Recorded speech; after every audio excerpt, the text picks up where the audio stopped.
Chapter 1. The trip to Hearthglen was overcast, but thankfully without snow.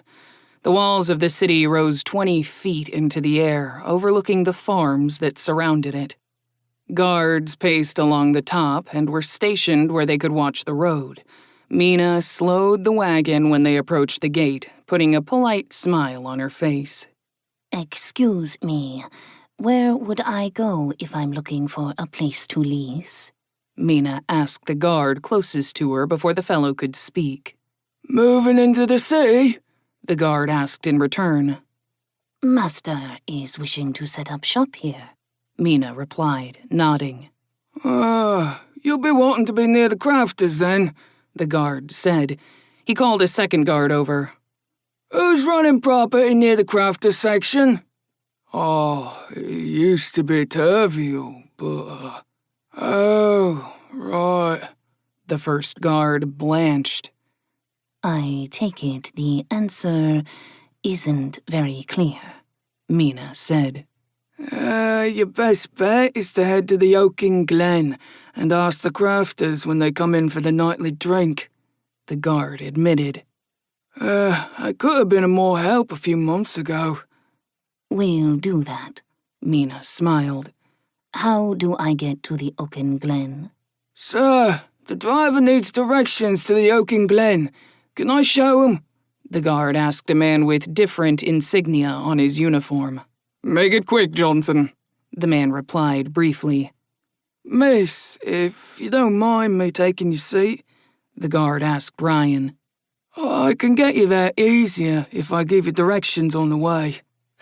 Of course," Ryan said, sliding down the bench past the split canvas that divided the front from the back. Once Mina had the wagon moving again, Sean poked his head out through the canvas. "Thank you for your help." "You're welcome, sir. It's nice being able to guide newcomers around the city. You're the holder of his bonded?" "That's me," Sean smiled. You mentioned that you would have been able to help us if we'd come a few months ago. Has something changed in that time?" The guard's friendly smile went wooden. Politics. I try to stay well out of that mess." Sean laughed. We would all like that," the guard said affably. "Turn right at the square up here. This is Merchant Square. All the big merchants have shops here, with other shops running off down each street.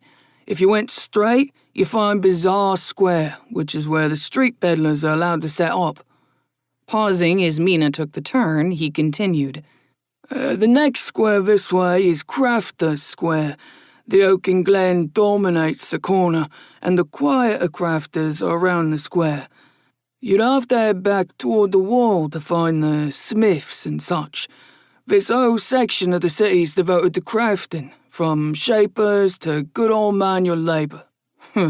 "I'm sure we'll find a place," Sean chuckled. What kind of crafting do you do?" "A little bit of woodwork, a little of metalwork," Sean replied.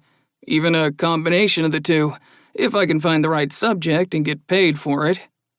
"Oh, you're a commission crafter?" "I do make things for general sale, but the most money can be found in commissions," Sean replied, using what Fiona had taught him during the trip to make him sound more at home. That is what they say, but commissions are a contentious business," the guard said. "I'll just have to find a niche between the others," Sean shrugged. That right there is the Oaken Glen," the guard said, pointing at a 2-story building. "I hope you enjoy your stay at Hearthglen," he said as Mina pulled the wagon to a stop on the street. "I'm sure I will. Thank you for your time," Sean replied, climbing down after the guard. "It got me away from gate duty, even if only for a little bit," Johnson chuckled. "Good day." "Master," Fiona said, coming out of the back of the wagon. "The Crofter's Guild Hall is right there." She motioned to the building across the square from the inn. "You should take Mina there to register. Ryan and I will settle the wagon and check into the inn for the night." Works. Sean nodded. Mina came down from the driver's seat, letting Fiona take the spot. I'll be your guard until we are back with Ryan, she told Sean. Thank you, Mina, Ryan said as she took the spot on the driver's bench next to Fiona. I'll look after you of a bonded, Sean. Sean nodded, getting his mind set for formal titles and speech again. Very well. Let's get this out of the way, Mina. As the two of them started to cross the square, Fiona got the wagon moving toward the attached stables around the corner of the inn. Sean took in the buildings and people as they walked. Sean saw all sorts of clothing being worn, from simple, rustic homespun to something very close to a modern suit, and lots of styles in between. The people he passed all reacted to each other initially based mostly on their clothing, as far as he could see. Make sure to get better clothes, Sean mentally noted. The buildings were stone, the majority either granite or sandstone, and were topped with slate roofs. The Crafters Guild Hall was a light gray granite with fluted columns supporting the overhang in front of the door. Sean looked at the gentle lines of the architecture and realized that it had been shaped rather than built. A smile on his lips, Sean nodded affably to those who greeted him in similar fashion. The populace seems to be generally happy, Sean thought as he and Mina paused for a coach to go past. Need to remember there are no real traffic laws here, and that the wagons and carriages likely have right-of-way due to size. Making it to the building, Sean shelved his thoughts as he opened one of the double doors. Mina shut the door behind them, and Sean suppressed a whistle. The interior was done in golden wood and pink-white marble. There were chairs and tables all around the room, set up in small clusters to facilitate meetings. Near the center sat a circular desk staffed by a well-dressed lady who openly examined Sean and Mina as they crossed the room. "Excuse me, miss," Sean said, noting the thin band on one of her wrists. "I need to register with the guild?" She gave him a polite smile. The registration fee for a year is 5 silver, or 10 if you wish to register your maker's mark. That's for the basic registration. If you would care to become a notable member, the price increases. Sean pulled out a large silver and set it on the desk. "I'm just starting out, so it'll have to be the ground floor for now." Of course, sir. The receptionist stood up, her professional smile in place. You'll need to speak with Jared Donnell. He handles all the new crafters. Picking up the coin, she opened the flap that allowed her out of the desk ring. If you'll follow me. Trailing after the receptionist, Sean wondered about the cost of registration and why it was only good for a year. Looking around at the richly appointed building, his lips twisted. This is your money at work, Sean thought. Turning down one of the halls, the receptionist stopped just short of the first door and knocked politely. When she was told to enter, she opened the door and preceded the other two into the room. Mr. Donnell, I have a new crafter to see you, she informed him, placing the silver coin on the desk and stepping aside. Looking up from a book, Donnell sighed. It's been a while since anyone new has come in. Looking over Sean and Mina, the old man's lips thinned. Are you sure you wish to register? I need to, Sean said calmly. Very well, Donnell replied. You're dismissed, Agatha. Bowing her head fractionally, the receptionist left the room, her professional smile thinner than before. Donnell watched her walk out and, with a soft sigh, looked back at Sean once the door closed. Coughing, Donnell sat up straighter in his chair. A new crafter registering your mark, is it? That is the long and short of it, Sean said blandly. Very well. Donald pulled a large tome from under his desk. First, let's see the mark so I can compare it to the others. Sean pulled a hairclip out of his pouch and set it on the desk in front of Donald. Brow knitting, Donald picked up the bronze hairclip. Mumbling as he examined the piece from every angle, Donald shook his head as he set it down. I think I have misjudged you, Donald said, opening the book. Give me a few moments. Sean sat back and waited as the old man went page by page, comparing each mark with the one on the hairclip. When he finished, he left the book open at the first blank page and set the hairclip on it. Donald's brow creased in intense concentration as he stared at the clip. After a few long moments, the maker's mark began to appear on the page in both large size as well as actual size. When the mark was fully inscribed on the page, Donald let out a deep breath, pulling a handkerchief from his jacket pocket to wipe the sweat on his balding head. That took more out of me than it used to, Donald muttered. Is that all I needed to do? Sean asked pleasantly. We still need to do the other paperwork for you, Donald said, holding up a hand. Just give me a moment. I'm not as young as I used to be. I knew breaking the century mark would change me some, but I wasn't prepared for that strain. Sean kept his mouth shut and his surprise off his features. Durag had told him that those who had power would live longer, but the man sitting in front of him looked to be 40 or 50, not over 100. Take your time, sir. Donald chuckled. Oh, nice to see that the younger generation still knows respect. My father was quite strict in that regard, Sean replied. Okay, I think I'm good now. Sorry to keep you, Donald said as he got up from his desk, going over to the shelving against a wall. New crafter paperwork. Here we are. Donald sat back down at his desk, spreading the papers out in front of him. Let's start with the easy stuff. What is your name? Sean answered all of Donald's questions, getting a puzzled look at Sean's last name and a shocked look when he claimed to be able to shape both wood and metal.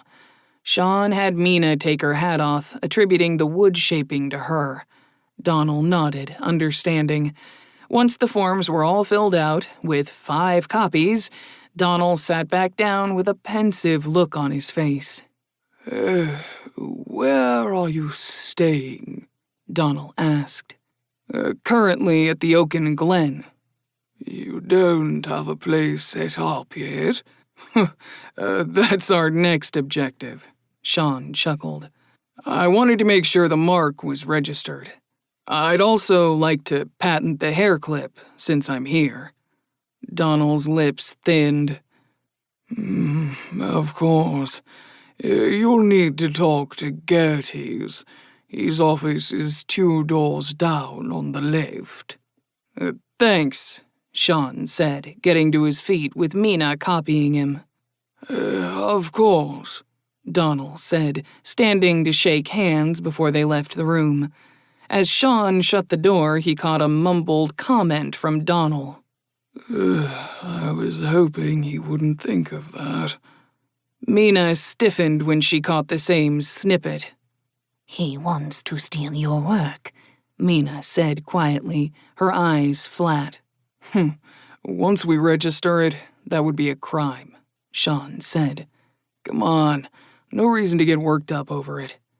Giving her uncovered ears a quick rub, he turned to find Gertis's office. Sean knocked on the door he had been directed to, and a deep voice told him to enter. Opening the door, Sean found a scowly, stocky man staring at him. I'm looking for Gertis to patent an item. I am Gertis. The man waved them in, his accent giving away his dwarven heritage. Let's see what you think is new enough to trouble me. Sean set the bronze hair clip on the desk and took the only other seat in the room. This is a new style of hair clip that I think will become quite popular. Gertis pulled out a pair of pince-nez, taking a moment to get them settled on his nose before picking up the hair clip. Beard moving slightly as he looked over the entire thing, his teeth were briefly visible as he worked out how to open the clip. Fastening it into his beard, the dwarf fiddled with it for a few minutes before removing it and setting it back on the desk. I've never seen the like before, but give me a few minutes to check, Gertis said, crossing the room to the floor-to-ceiling bookshelves that lined one wall. Moving the ladder over, he climbed up and selected a tome and came back to his desk. Minutes went by as the dwarf flipped through each page carefully. The book held designs for various hair accessories, each one different from the others in some significant way. Finally, coming to the first blank page, Gertis sat back in his chair. Your hair clip style is not in the book, so you can indeed patent it. The cost of a patent depends on the length of time you wish for it to be yours, and if you are willing to let others make it. If you opt for the second part, the guild will collect the licensing fee for you, which you can collect at any of the quarters. Can I take a year-long patent, then extend it before it expires? That is possible, Gertis nodded. You can even sell the patent to another registered crafter. For a year, what am I looking at? For an exclusive patent, you're looking at a large silver. If you do a patent with rights, it's half that, Gertis said. Why the big cut? The guild takes a small fee for collecting and holding the money for you. How much? Sean asked. 10% of all collected revenue, Gertis replied evenly. For this specialized clip, I would suggest the rights. A number of crafters, once they see it, will want to be able to make them. How does that work? Sean asked. Do I set the price for the rights, or does the guild? The guild does. We sell the right to make them in limited quantities. Frankly, this closure system you have is going to be hard to make for any but the most skilled metal shapers, and almost impossible for a layman. Because of that, the price will go up, since only a few can make them. If I said it is exclusive, then only I can make them, and I don't have to think about making my way to one of the quadrilaterals, Sean said. Brow furrowing, Gertis frowned. With the skill I see here, you would be better served in one of them than out here. I like the more rural lifestyle, not found in the quadrilaterals. You mean you hate politics, and I don't blame you for that. Gertis's frown vanished, replaced by a smile. Would you be willing to sell the patent, or to split it? Sean chuckled. I have a feeling you have this job just for this reason. Gertis chuckled as well. You do have some sense about you, it seems. Sell equal rights to the patent to my family, and we'll pay you 10 gold. Sean sat back, staring at Gertis with an appraising glance. You must have a high opinion of the clips to offer that. Being associated with the Gertis Smiths will open numerous doors for you, Gertis said. I'll consider it, Sean said. I'm sure I can amend the patent later, right? The smile vanished and Gertis nodded. Yes. Placing a large silver on the desk, Sean smiled. Please register the patent, exclusive to me, for 1 year. Gertis frowned, but took Sean's coin and focused on the clip after setting it on the open page of the book. A few minutes later, he slid the clip back to Sean. All done. If you change your mind, you can find my family's business 3 doors south of the square. Sean put the clip away and shook hands with Gertis, exchanging farewells before he led Mina out of the building. The sun was setting as the two crossed the street for the inn.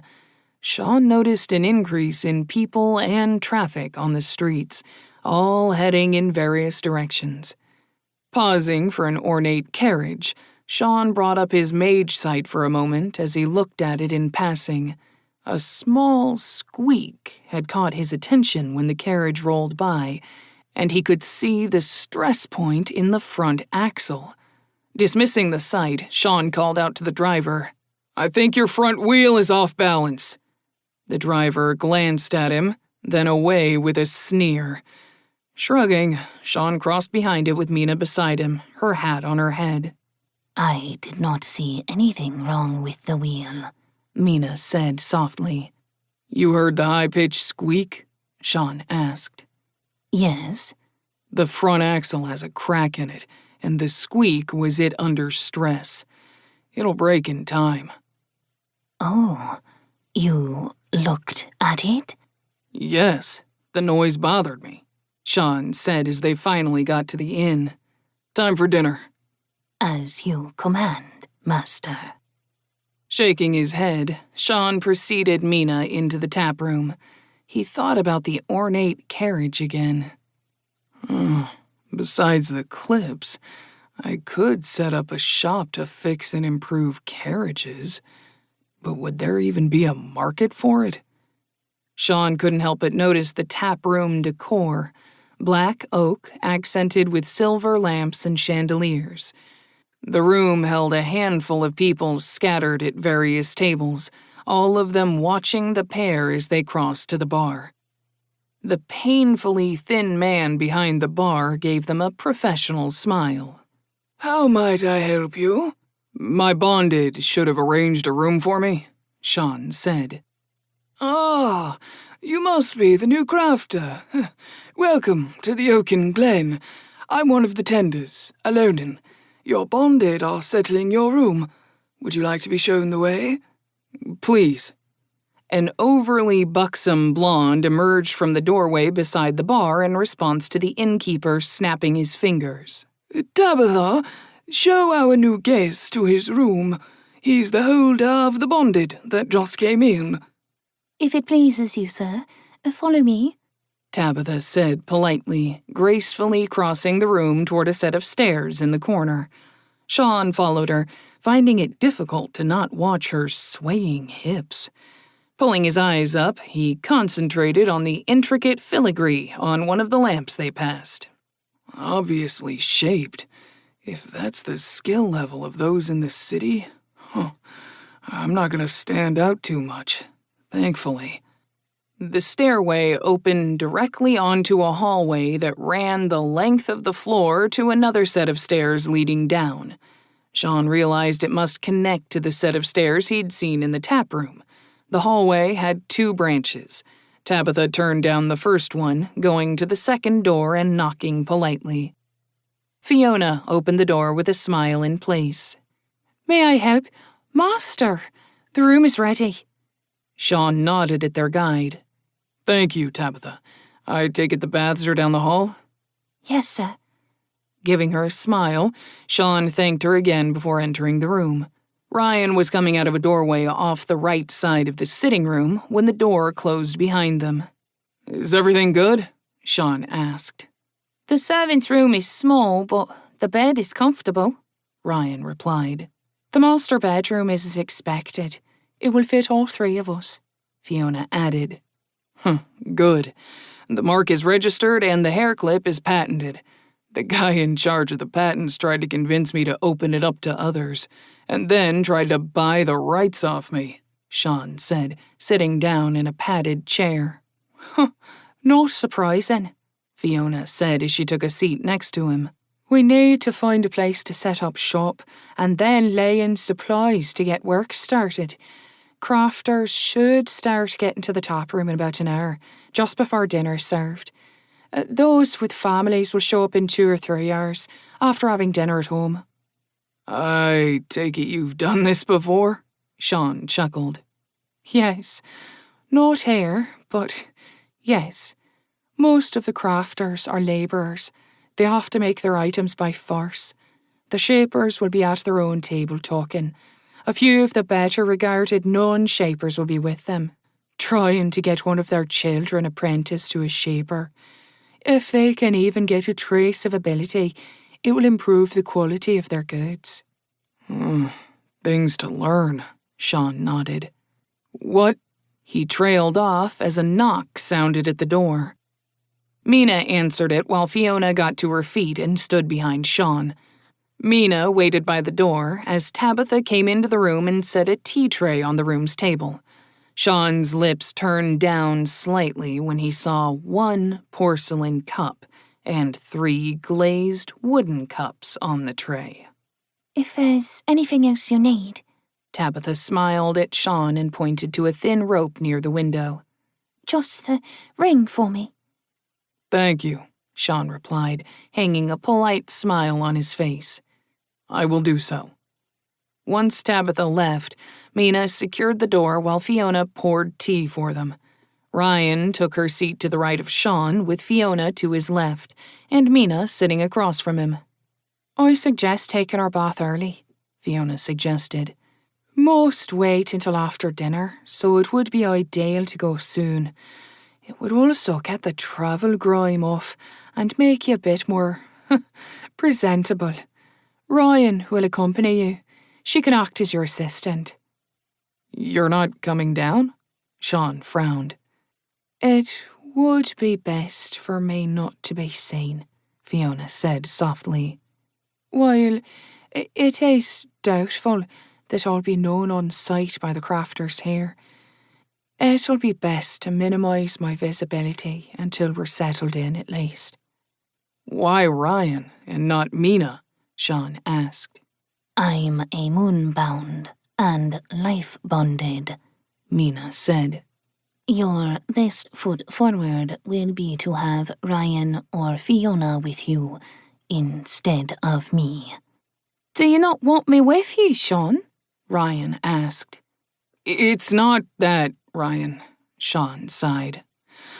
You are more than welcome beside me.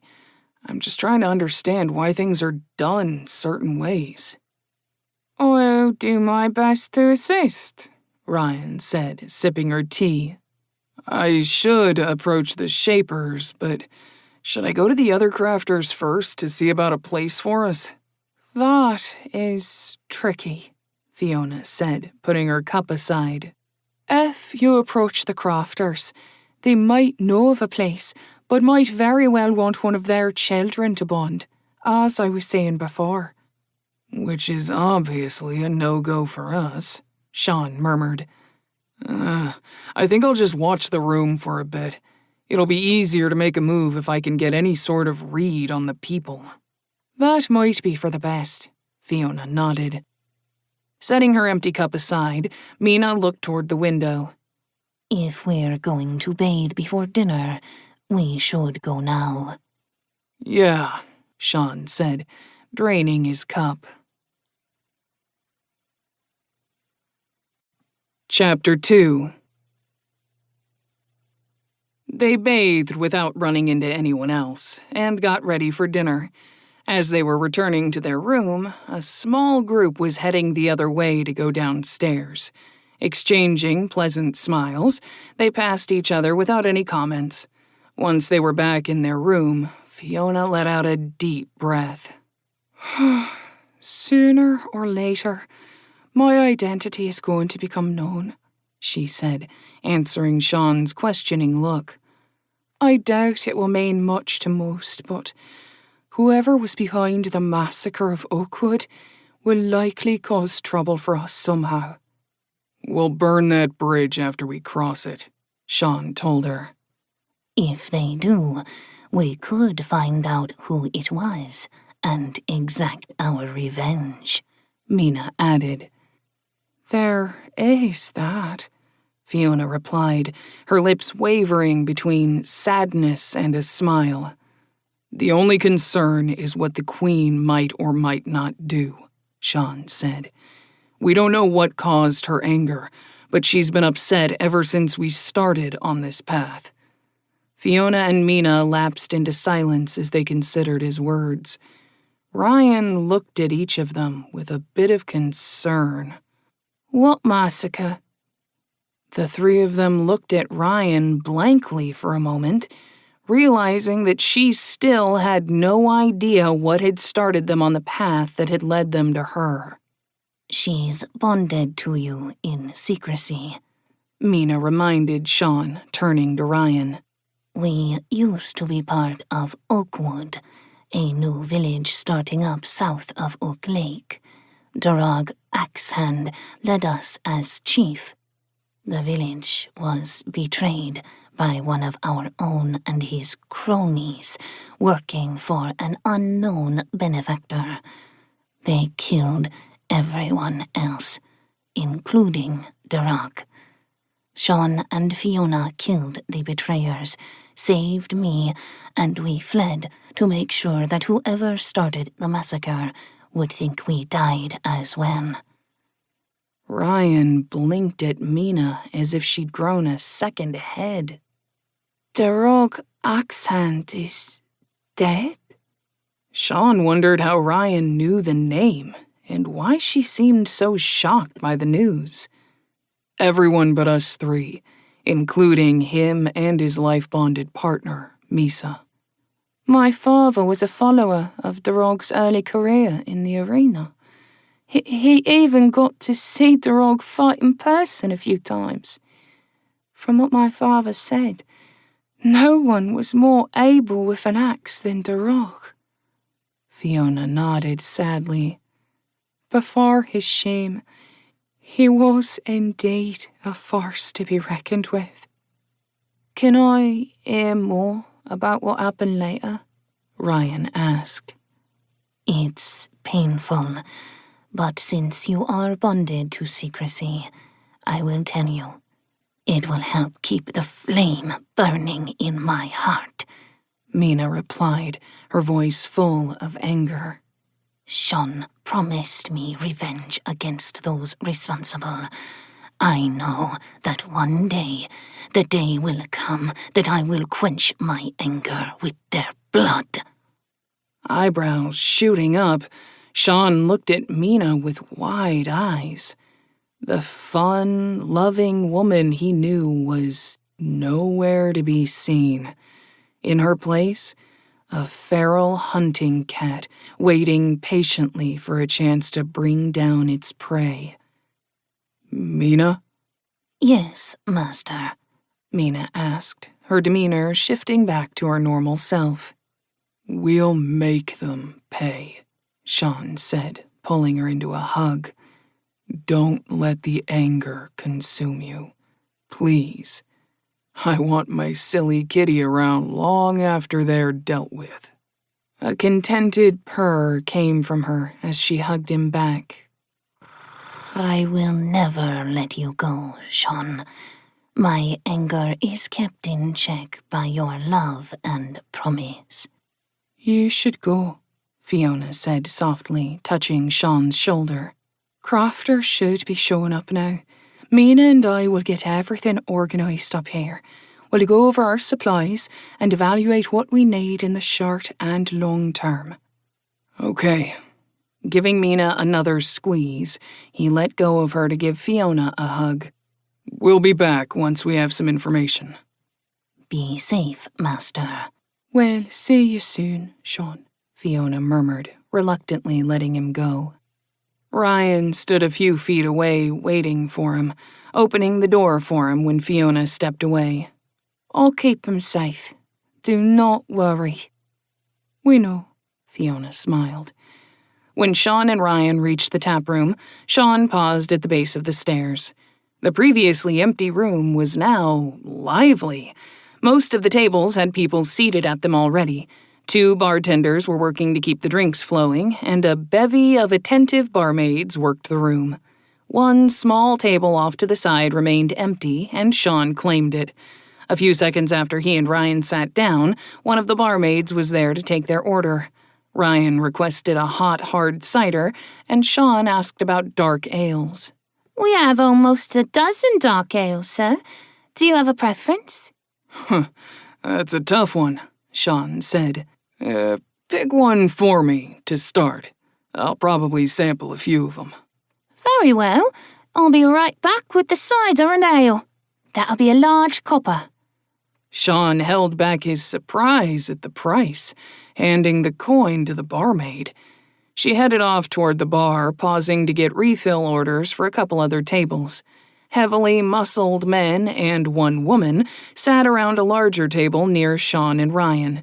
They were mostly humans, but there were also a couple of dwarves. Sean spotted a bit of soot behind the ear of one of the men. Smiths, most likely, Sean guessed as he tried to pick up the conversation at the table. I'm telling you, Joseph, Denmo won't take on your boy. One of the men was telling another. He's turned us all down. Even Sam's daughter was refused, and we know she'll be a mighty fine smith if she takes after her mom. He would have taken her if I'd have considered marrying her to his youngest, Sam replied, wiping a bit of beer foam from her upper lip. Ida was adamant that she didn't want to, though, and I don't blame her. There's something wrong with that boy. I'll find a metal shaper that will take her on eventually. If she can learn even just a touch of talent, she'll surpass us all. The men at the table nodded. A couple of them frowned at their mugs. The man addressed as Joseph spoke after a moment of silence. Did you hear about Weinrich? Yeah, he's the first of us to be touched, another man muttered. We're not glamorous, so how did a smith end up catching Sharp Eye's ire? I heard Denmuir got into an argument with him a 10 days ago, another person chimed in. Denmuir was upset that one of his customers was switching to Weinrich instead. Who can blame the customer? We produce quality work for under half of what a shaper costs. It just takes us a bit longer, and isn't as fancy looking. Denmuir has Sharp Eye's ear? Another smith asked, obviously uneasy at the news. Klein isn't good with Sharp Eye's brat Evan, the previous man said. They've been seen over at the den most nights. How can Klein? Evan must be footing the bill. Sam started, then answered her own question. I wonder how Klein's keeping the attention of that monster. Who knows what goes through the heads of those with talent, one of the others finally said with a shrug. If any of us had been born with their gifts, who knows how different we would be. What's Weinrich gonna do? Someone else asked. He sold me his place since it's next to mine, Sam said, setting her now empty mug on the table. Told me he's leaving.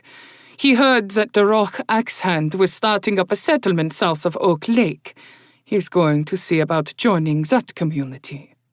Sean was distracted from the conversation by the barmaid dropping their drinks off. Ryan picked up the steaming mug and inhaled the scent of apples, cinnamon, and rum. Sean took a drink of his dark ale, setting the mug down slowly as the flavors permeated his mouth. Ripe pears, a bit of yeast, nutmeg, toffee, and caramel mixed with the malt in pleasant harmony. The barmaid smiled. Is that one to your liking? This is very good. What's it called? Dark Delight. It's made by Brewmaster Doc Foam who resides in the city. The maid smiled. Just let me know when you want another. Actually, bring a round for the Smiths. On me, Sean said, placing a bronze on the table. Picking up the coin, she looked over at the table full of Smiths. They aren't the most, approachable crafters. Free beer always makes things easier, Ryan commented. Putting her smile back in place, the maid shook her head. I'll be back with her drinks. I didn't take you for a smith, sir. I'm a man of many talents, Sean chuckled. One eyebrow quirked up. The barmaid's smile shifted to a smirk. I've heard plenty of lines, but that's one of the better ones I've heard in some time. When she walked away, the barmaid's hips had a touch more sway to them. I didn't mean it that way, Sean sighed, pulling his eyes from the maid's back. I was wondering, since you already have your two life bonded, Ryan said, taking another sip of her drink. 2 is more than enough, Sean replied, drinking his ale. Now, we wait and see if they're receptive to my opening offer. The barmaid was back after a couple of minutes, carrying a loaded tray to the pleasantly surprised Smiths. Sean listened to the questions from the crafters and the explanations from the barmaid. Looking toward the table with a smile as he felt their eyes on him, he raised his mug in a friendly gesture. Joseph raised his mug in reply and waved Sean over to the table. Since you brought us around, stranger, you might as well join us. Thank you for the invitation, Sean said, taking his mug and chair with him to join the dozen people sitting at the table. Joseph and Sam moved aside so he could sit between them. Why the drinks? One of the Smiths asked with a hard look at Sean. A friend of mine always said that free beer makes things easier. Trying to join you without a gift would probably have not gone as well. Sean chuckled. Yes, you there, Eingerd. Joseph laughed. I've never seen you before, Sam said, taking a deep pull from her mug. New to Hearthglen? Arrived today. It's been a long trip, Sean replied.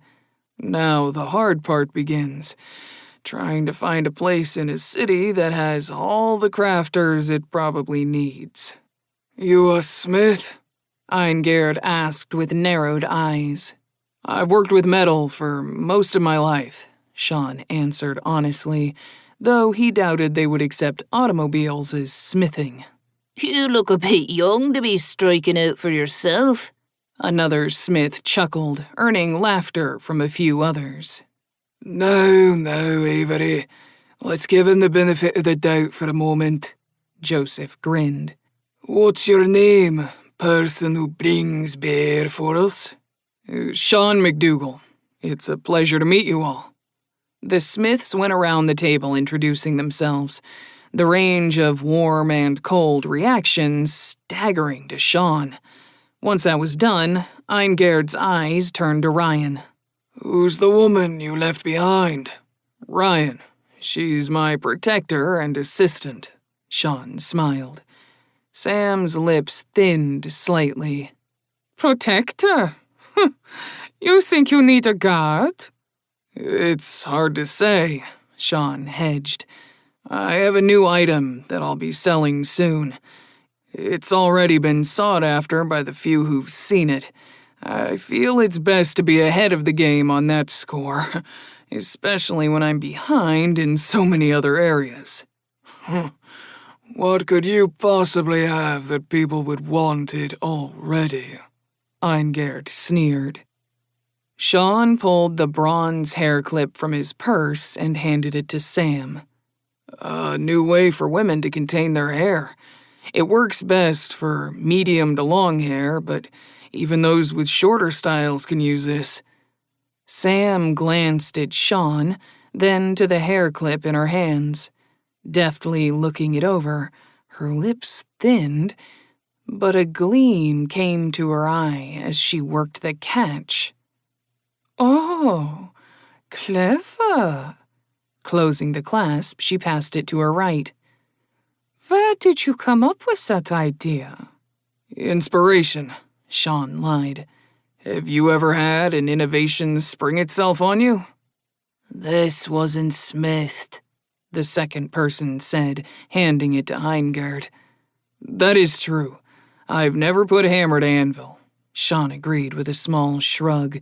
From my interactions with smiths and shapers, though, I've always felt more comfortable with people who use their hands. All eyes narrowed as they stared at Sean. The silence grew at the table as the hair clip went around. A few people were now staring at Sean with open hostility, while some others were more curious. Once Joseph finished looking at the clip and gave it back to Sean, he spoke slowly. We didn't expect a shaper to sit with us, Joseph said. What is it you want from us? Honestly, I'm looking for a place to set up shop. I'm not well off, like most shapers. I just started on this path. I meant it when I said I'd rather be here than with those peacocks. Sean motioned to the richly dressed men and women at a table toward the middle of the room. You're one of them, Eingerd spat. Leave us working men alone. You can shape metal? Sam asked. I can. Sean pulled a couple of copper coins from his pouch and began to shape them. It's a new talent. I've been told I'm the latest bloomer anyone has seen. The figurine was done by the time Sean stopped talking. It does seem to be a decent talent. Setting the figure in front of Sam, he smiled. Sam looked at the figure Sean had made of a female smith with an anvil, hammering a sword into shape. With a snort, she pushed it back to Sean. Seeking to win my favor? I'm thinking it takes a strong and talented person to sit at this table. I pegged you and Joseph as the ones who might help me the most. Fuck this tosser! Eingerd spat as he got to his feet and stomped off. Eingerd is right. He's not one of us. Another smith grumbled as he went after Eingerd. A couple more men left, leaving Joseph, Sam, and 4 others at the table with Sean. You didn't do us any favors by saying that, Joseph sighed. They've had it tough over the last year, and their pride has taken quite a beating as more and more of their customers have gone with one of us instead. Call it what it is, Joseph, Sam shrugged. This was coming at some point. They'll either get over it, or our nights will get a lot quieter. She's right, another smith said. I know of a place. We all know of places. The question is, what is he looking for? Sam cut the other smith off, then looked at Sean expectantly. Frankly, I just need a place that I can use as a home and shop that is serviceable.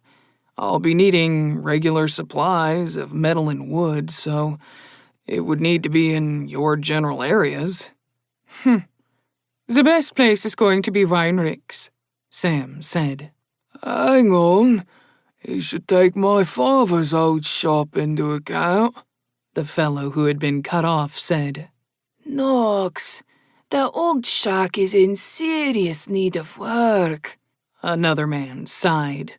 I don't blame you for wanting in on the deal, but fair is fair. Sean looked around at the 6 others at the table. You all want to make deals if you can. That's obvious.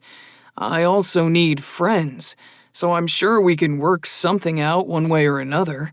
First, though, is a place to call my own, even if it's just for a bit. Sam has the best idea with Weinrichs, Joseph said. You'll not need the smithy and back, but the shop floor and the home above are in good condition. They are, Sam smiled. I'll let you look at the place before we discuss a deal. I have a feeling your demands are going to be something I can work with. Sean grinned. For the rest of you, I'll be more than happy to make some kind of deal with each of you. A couple of the Smiths still at the table looked at him with skepticism, but Joseph chuckled.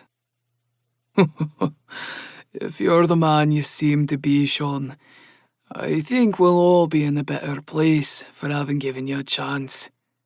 Did you need more? The barmaid asked, stopping by the table. A round for everyone, and another for my friend back at my table, Sean said, pulling another bronze from his pouch and flipping it to the barmaid. Giving him a saucy smile, the maid slipped away after gathering the empty mugs. The people at the table all looked at him with varied expressions, but Joseph was the first to speak. We normally rotate who buys the next round. You can have the next round then, Joseph, Sean chuckled. Your friend should join us, Sam said. Turning her head, she met Ryan's eyes. Come on over. Joseph slid a bit to the side, allowing Ryan to sit beside Sean. Maybe you can tell us more about our new friend here. I can tell you small things only, Ryan said, the band on her wrist plainly visible to those at the table. Ah, you're under bond. I can understand that, Joseph said, his eyes twinkling. If you can't tell us much about Sean, maybe you can tell us more about yourself. Ryan, was it? If I give you a story, then you should give one in return, Ryan replied, her smile dimming slightly. I would like to know more about Sean, too. What you can tell, of course, Sam said. I don't mind trading tales. The others chuckled, and Knox spoke up. Sam has some of the best stories about idiots who underestimated her. Here you are, the barmaid said, setting the refilled mugs down on the table. Chapter 3. The absence of warmth from his sides was what woke Sean. Sitting up, he saw both Fiona and Mina were getting dressed. Morning, ladies. How are you feeling today, Sean? Fiona asked, coming over to give him a kiss. Fine, Sean said. Apparently, I'm immune to getting drunk, and I don't have a hangover. I never would have had all that ale before coming to this world, but it's good to know I'm not going to get drunk at all. I'll go check on Ryan, Mina said, slipping out of the room. Sean winced, recalling having to help Ryan up the stairs last night. Whatever it is that lets me avoid getting drunk apparently didn't extend to Ryan. I hope she's okay. I'm sure she'll be fine. We still have a couple of hours until we go look at the building. I'm sure Ryan will be fine by then. I should summon the maid for breakfast. Oh, that's a good idea, Sean agreed, getting out of bed and pulling Fiona into an embrace. Resting her head on his shoulder, Fiona smiled. I could stay like this for years and be content. We'd have to make room for Mina, Sean murmured. Gladly, Fiona replied. Sorry we weren't there to help with Ryan. Fiona trailed off. Well, you were a little busy at the time, Sean chuckled. I'm not complaining, considering the welcome you gave me. We just wanted to explore a little. It was very educational, Mina said, having snuck back into the room. Seeing you two together was a little surprising, but I wasn't upset by it at all, Sean said as they brought Mina into the hug. Why would you have been? Fiona asked. Sharing your partner is not a common thing from my old world, Sean told her. Kind of like the whole having more than one lover is not normal. I'm glad it was not a problem. We'd never want to hurt you, Master. I know, Mina. How's Ryan doing? She is getting dressed. She is fine, no ill effects, although she is a little confused that she isn't sick this morning. Huh. Maybe the self-healing works on countering those effects?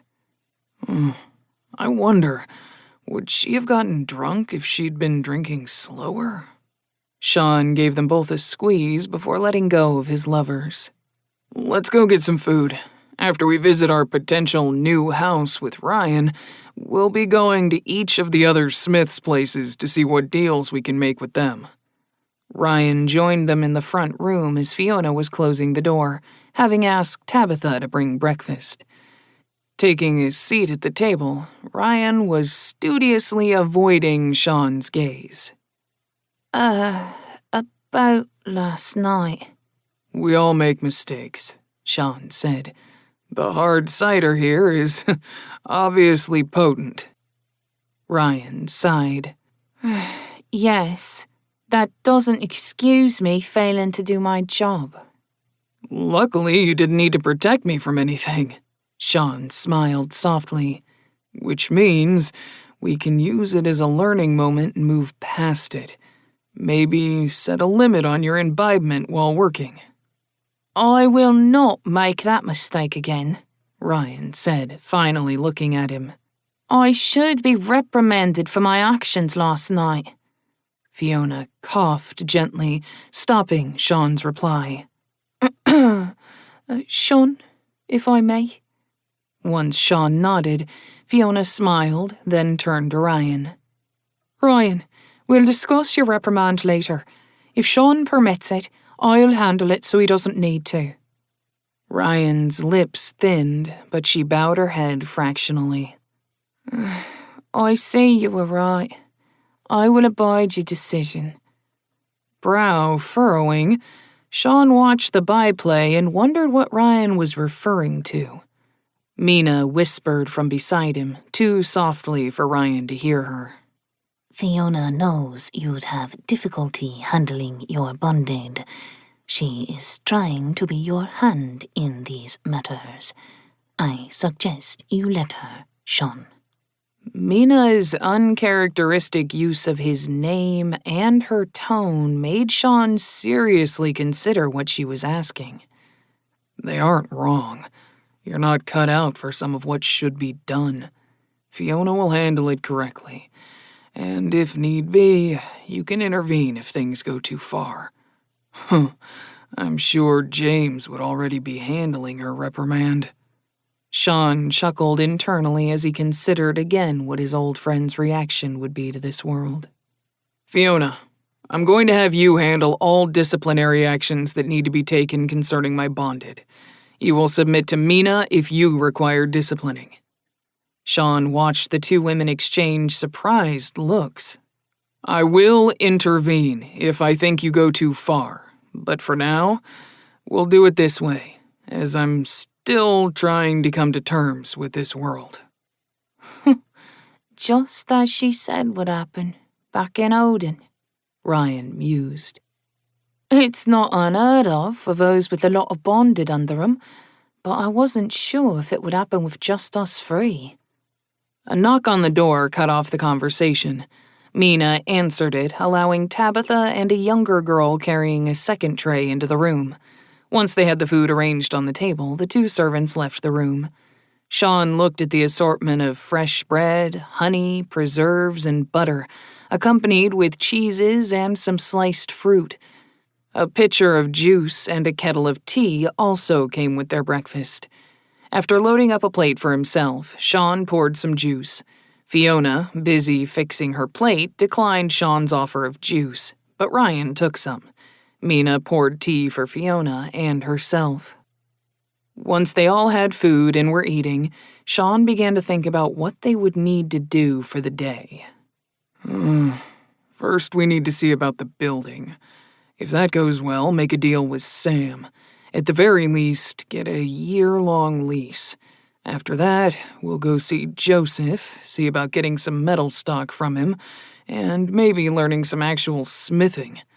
I think knowing the process would be helpful besides just for shaping. Visit the other 4 smiths after that and see about deals for some of their stock as well. That should take most of the morning and afternoon. Fiona thinks I should call on the other shapers so they know I'm new and not seeking to take their customers. Pave the way for a smooth relationship. Not sure it'll work, but she knows more about this shit than I do. Sean blinked, surprised to see his plate and mug were empty. I guess I was lost in thought. You did appear to be, Mina said, putting more bread and cheese on his plate and refilling his mug. Have a little more, master. Sean chuckled. Want me to be well cared for, huh? Your health is of the utmost importance to us all, Mina said. The stronger you are, the stronger we all are. We have a bit of time before we need to meet up with Sam, Ryan said. I understand it's not a pleasant subject, but I'd like to hear more about the Rogues Village and the massacre. That is a very sore subject. But if you're with us for any length of time, it's something you should know, Sean sighed. I've told you I'm an outsider. The first place I found when I came to this world was a small village just starting out, called Oakwood. Sean told the story of his arrival in the village, Waylon's betrayal and their subsequent flight from the area. The pitcher and kettles were empty, and all the food was gone by the time he finished. He had skipped over the part about bringing Mina back from the dead, instead only saying that she had been gravely wounded. Ryan was pale when the story ended. You're going to find these people and challenge them someday? Vengeance shall be ours, Sean replied, getting agreement from both Fiona and Mina. If I'm still in your employ, Sean, I would call it an honor to help you, Ryan said. It strikes a chord close to how my father was taken from me by the machinations of another. We'll welcome your aid when the time comes, Mina said. We'll be far stronger with you, Ryan. Blinking back tears, Ryan's lips turned up at the corners. Thank you, Mina. Coming from you, that's a compliment. Are we going to continue with me learning blades once we have a home? Of course. Blades, camouflage, shaping, and everything else we can teach. Mina smiled. You're welcome as a member of our number, and the stronger you are, the stronger we are as a whole. Ryan looked from Sean to Fiona, then back to Mina. I see. I'll need to become stronger then. Sean's brow furrowed slightly at her wording, but Fiona rubbed his thigh before he could say anything, deflecting his train of thought. Sean, we should get going. Looking out the window, Sean was surprised to see the sun was rapidly approaching midday. Didn't think I took that long to explain. Thank you for the reminder, Fiona. Get your things together. We've someplace to be. Once they were out of the inn, they turned south. Ryan walked at the head of the group, and Mina trailed behind them, while Fiona was on Sean's left. Sean kept his eyes moving, taking in the people and their clothing. Concentrating, Sean shaped his clothing, altering it to more closely match the style he saw most often. Once he was done with this, he did the same to Ryan's clothing, making her slow her steps a touch when she felt the clothing shift. Fiona, seeing what Sean was doing, altered her own clothes and Mina's as best she could, while keeping her left side covered, trying to get their clothing as nearly identical as possible. The sound of hammering grew louder as they walked along the street. Sean looked at the signs above the doors as they passed them. Each building was a business dedicated to a craft, with an obvious home above the shop itself. Alleys between each building held stairways that gave access to those apartments. Seeing his looks, Fiona murmured, "The main door to each house, mainly for guests and household deliveries." Sean gave her a smile. This part of town is certainly noisy during business hours. The sound of hammers on metal had grown increasingly louder as they progressed toward their destination. "Well, it is better than the leatherworking part of the city," Fiona added. "Because of the tanning?" Sean asked, getting a nod from Fiona. "The tanners are outside the city walls. The leatherworkers are inside, but next to that same wall," Fiona said. "The noise I can deal with," Sean said. "The smell might have been harder." Ryan slowed briefly in front of a building, then continued past it. Sean glanced at the sign, a picture of an anvil with lettering that read, Heingerd Smithy, underneath it. The building was the same as most of the others they had passed, except it was larger. Hammering echoed from behind it, contributing to the overall noise level. Shifting to Mage Sight, he glanced at the building and could see points where it needed repair. Letting the sight go, Sean followed Ryan on down the road. Have to check the building with Mage Sight when we're looking it over. Maybe offer to do some repairs as part of the bond to bring down the cost. Chapter 4. When they arrived at Bronze Shield's armor, Ryan paused to make sure she had the right place. Sean grinned and motioned her toward the door, then followed her into the shop. Display cases lined the walls, each one showcasing different armor types and styles. "Can I help you?" A dwarf asked from behind the counter. His full black beard was well maintained and kept in check by several ornate leather ties. His right sleeve was pinned up to his shoulder, his right arm missing from the elbow down. "I'm Sean McDougal. I talked with Bronze Shield last night." The beard drew up at the corners and gave away the smile on the dwarf's face. "That you did. I am Brandis Bronze Shield. Sam is my wife. Let me get her, and we can walk over to the property you were discussing." "We'll wait here," Sean smiled. Brandis stepped through the door behind the counter, leaving the four of them to look at the armor. Sean found himself examining an ornate breastplate with beautiful tooling. Pulling up Mage Sight, he found a couple of places where the metal was weak, corresponding with the more intricate scroll work. "What do you think?" Sam asked as she came out of the back with her husband and a young woman. "If you did this, I think you're probably the best armorsmith within a few 100 miles, Sean said honestly. "There are 2 places where the armor is a bit weaker, because of the scroll work. Here and here." Sean pointed to the 2 spots. "It's not enough to cause a major problem right away, but I would expect those spots to be the first to fail." Sam sighed. "Yes, I thought as much, which is why I made it a display piece. Are you ready to see the property?" "Indeed," Sean said.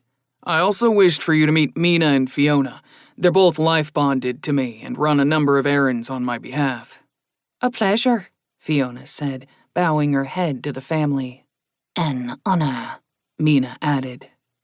"I didn't expect you to have life-bonded," Sam said, eyeing both women briefly with a fleeting frown. Sometimes life takes us places we didn't expect to be, Sean said, glancing over to the young woman beside Sam. You've met my husband, and this is our daughter, Ida, Sam said. Sean nodded a friendly greeting to the sturdy young woman. Sean McDougal. It's a pleasure to meet you, Ida. Dipping her head and smiling, Ida replied, My mother said you were very personable, McDougal. I now know that she was perhaps understating. She brushed at the small braid of black hair beside her right ear. Looking from Sean to her daughter and back, Sam smiled briefly.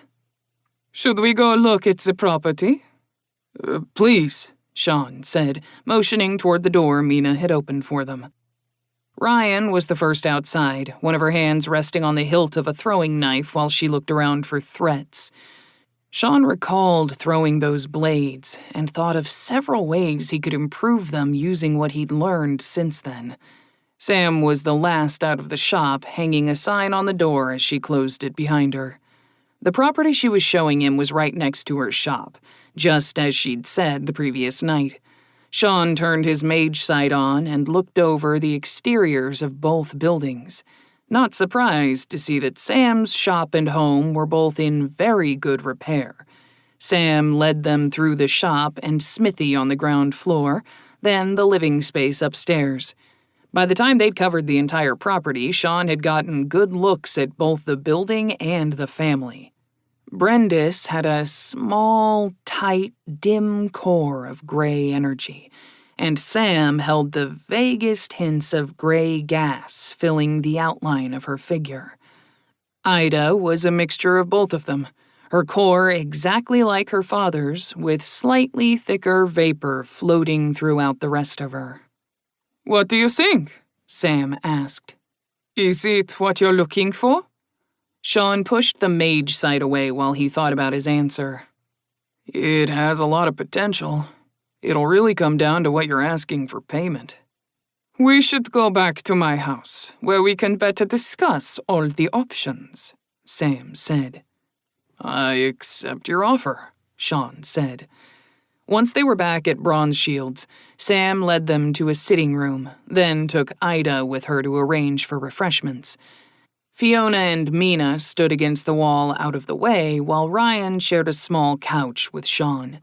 He did his best to squelch his anger that it was the societal norm here, because he didn't wish to give away his outsider status. Brendis sat nearby, and they all waited for Sam and Ida to rejoin them. You run the counter? Sean asked, making small talk. Brendis frowned at him. Yes, it is the best I can do for my family. Sean felt the chasm open under his feet and backpedaled as best he could. I didn't mean to upset you. I know you're new to the city. Brendis cut Sean off. There is no reason you would know better. Without seeming to notice what he was doing, Brendis straightened the sleeve of his missing arm. The door opening interrupted Sean before he could try to apologize again. Sam and Ida came in, followed by a young man carrying a heavily laden tray. Once Sam and Ida got everything laid out, the young man bowed and left. Sean caught sight of a thick band on the man's left wrist. Apprentice? Sean asked as Ida poured wine from the pitcher into cups. Warwick is my apprentice. He shows the most promise after Ida, Sam answered.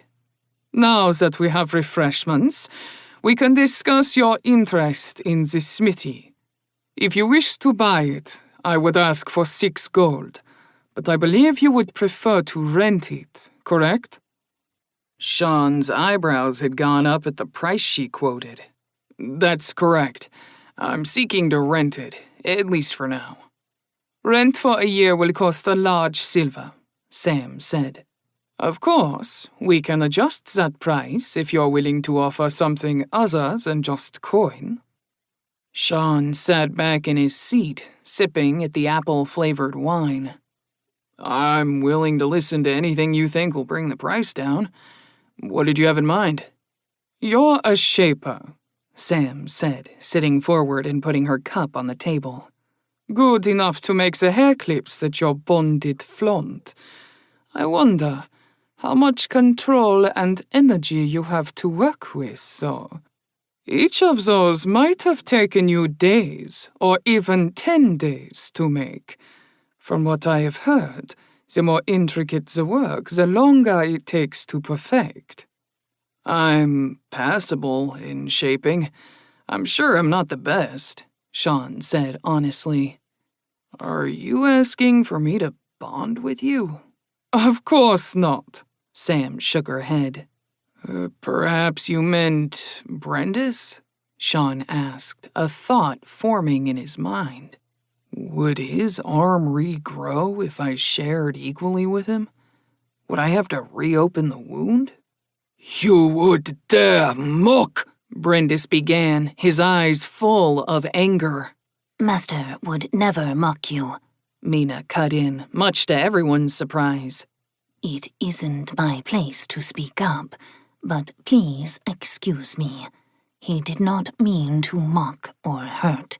He was thinking along a different line. Sam nodded slowly, having seen Sean's distant gaze. Maybe. What were you thinking, that you would offer such offense to my husband? Her voice was cold, but also curious. I'm sorry. Mina is right that I wasn't meaning to be hurtful, Sean said, trying to re-establish the goodwill he had inadvertently broken. Sir, you feel the best you can do is minding the counter for your family.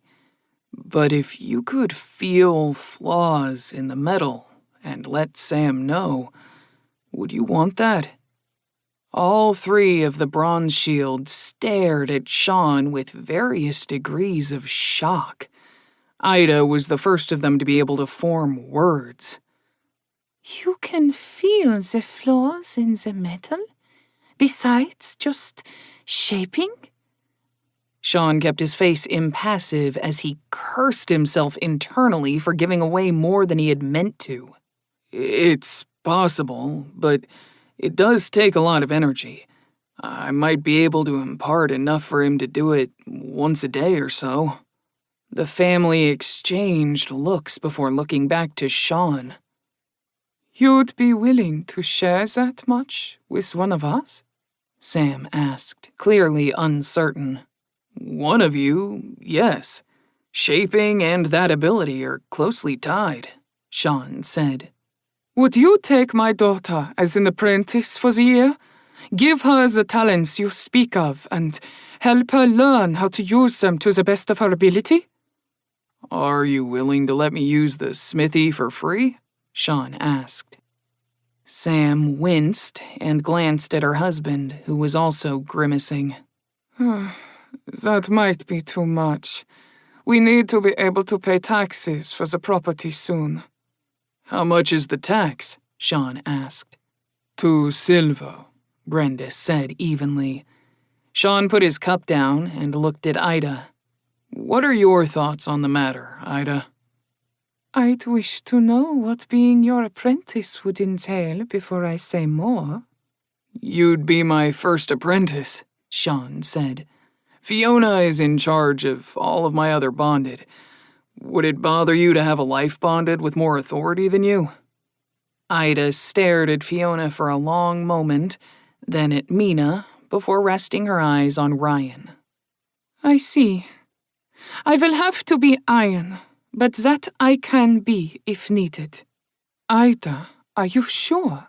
Sam whispered, placing her hand on her daughter's shoulder. What he asks is well outside the norm. We can still check with the other shapers. None of them can sense flaws, Mother. You know that as well as I. Ida whispered back, not knowing they were being overheard by Sean, Mina, and Fiona. As humble as he is, I doubt his bonded are going to be bad. The fact that he even talks with us as equals intrigues me. None of them would lower themselves to meet with us like this. Brendis leaned forward, making Sean focus on him. You'll not be touching my daughter without her consent. You understand? Brendis's dark eyes promised what would happen if Sean did. Sir, I have never laid a hand on a woman without her consent. I have hurt and killed a few who have done so in my presence. Seeing the open honesty, Brendis nodded and sat back in his seat. What you're offering sounds too good to be true. If I may speak, Fiona said softly from her spot against the wall. When Sam gave her a nod, Fiona bowed her head to the smith. My master is unlike anyone you've encountered before, and unlike any you'll encounter after him. I vow on my life that Sean McDougall would never force himself on a woman. There is one thing, Sean said slowly. Ida, I will need an agreement outside of the bond if this is going to happen. To be around me for such a length of time will put you in a position to learn things I can't have people knowing. I would need an agreement that you will never divulge my secrets to another person who hasn't taken the same oath. Eyes narrowing, Brendis snorted. Huh, I knew it was too good to be true. Who is your enemy? No one that I know of yet, Sean replied. I'm almost certain that in time, I'll wind up with a number of them. I'll do it, Ida said, standing up. Daughter, Brendis growled. Ida, Sam said with a touch of worry in her voice. Spinning on Brendis, Ida spoke quickly. Father, you've always told me that following one's intuition could lead one to greater heights. My gut tells me that this is the chance to reach higher than even upper. Will you hold me back and stop me from flying? Brendis sat back as if stabbed in the heart, clearly unwilling to refuse her. Mother, Ida continued, turning to Sam. You told me a story once of a chance meeting that led you to happiness. I think this is mine. Sam's eyes widened. I see. Ryan grimaced at the words, exchanging glances with Mina and Fiona. Sean, Sam, and Brendis missed it, as they were focused on Ida. Seeing her parents no longer trying to stop her, she bent to hug them both, whispering thanks to them as she did. Sean McDougall, I will pledge an agreement and bond with you, Ida said, turning to him. Very well, Sean said. A year's apprenticeship for you, Ida, and 2 silver, along with an agreement from you, is the price for renting the smithy next door for the year. Is that right, Sam? Sam nodded.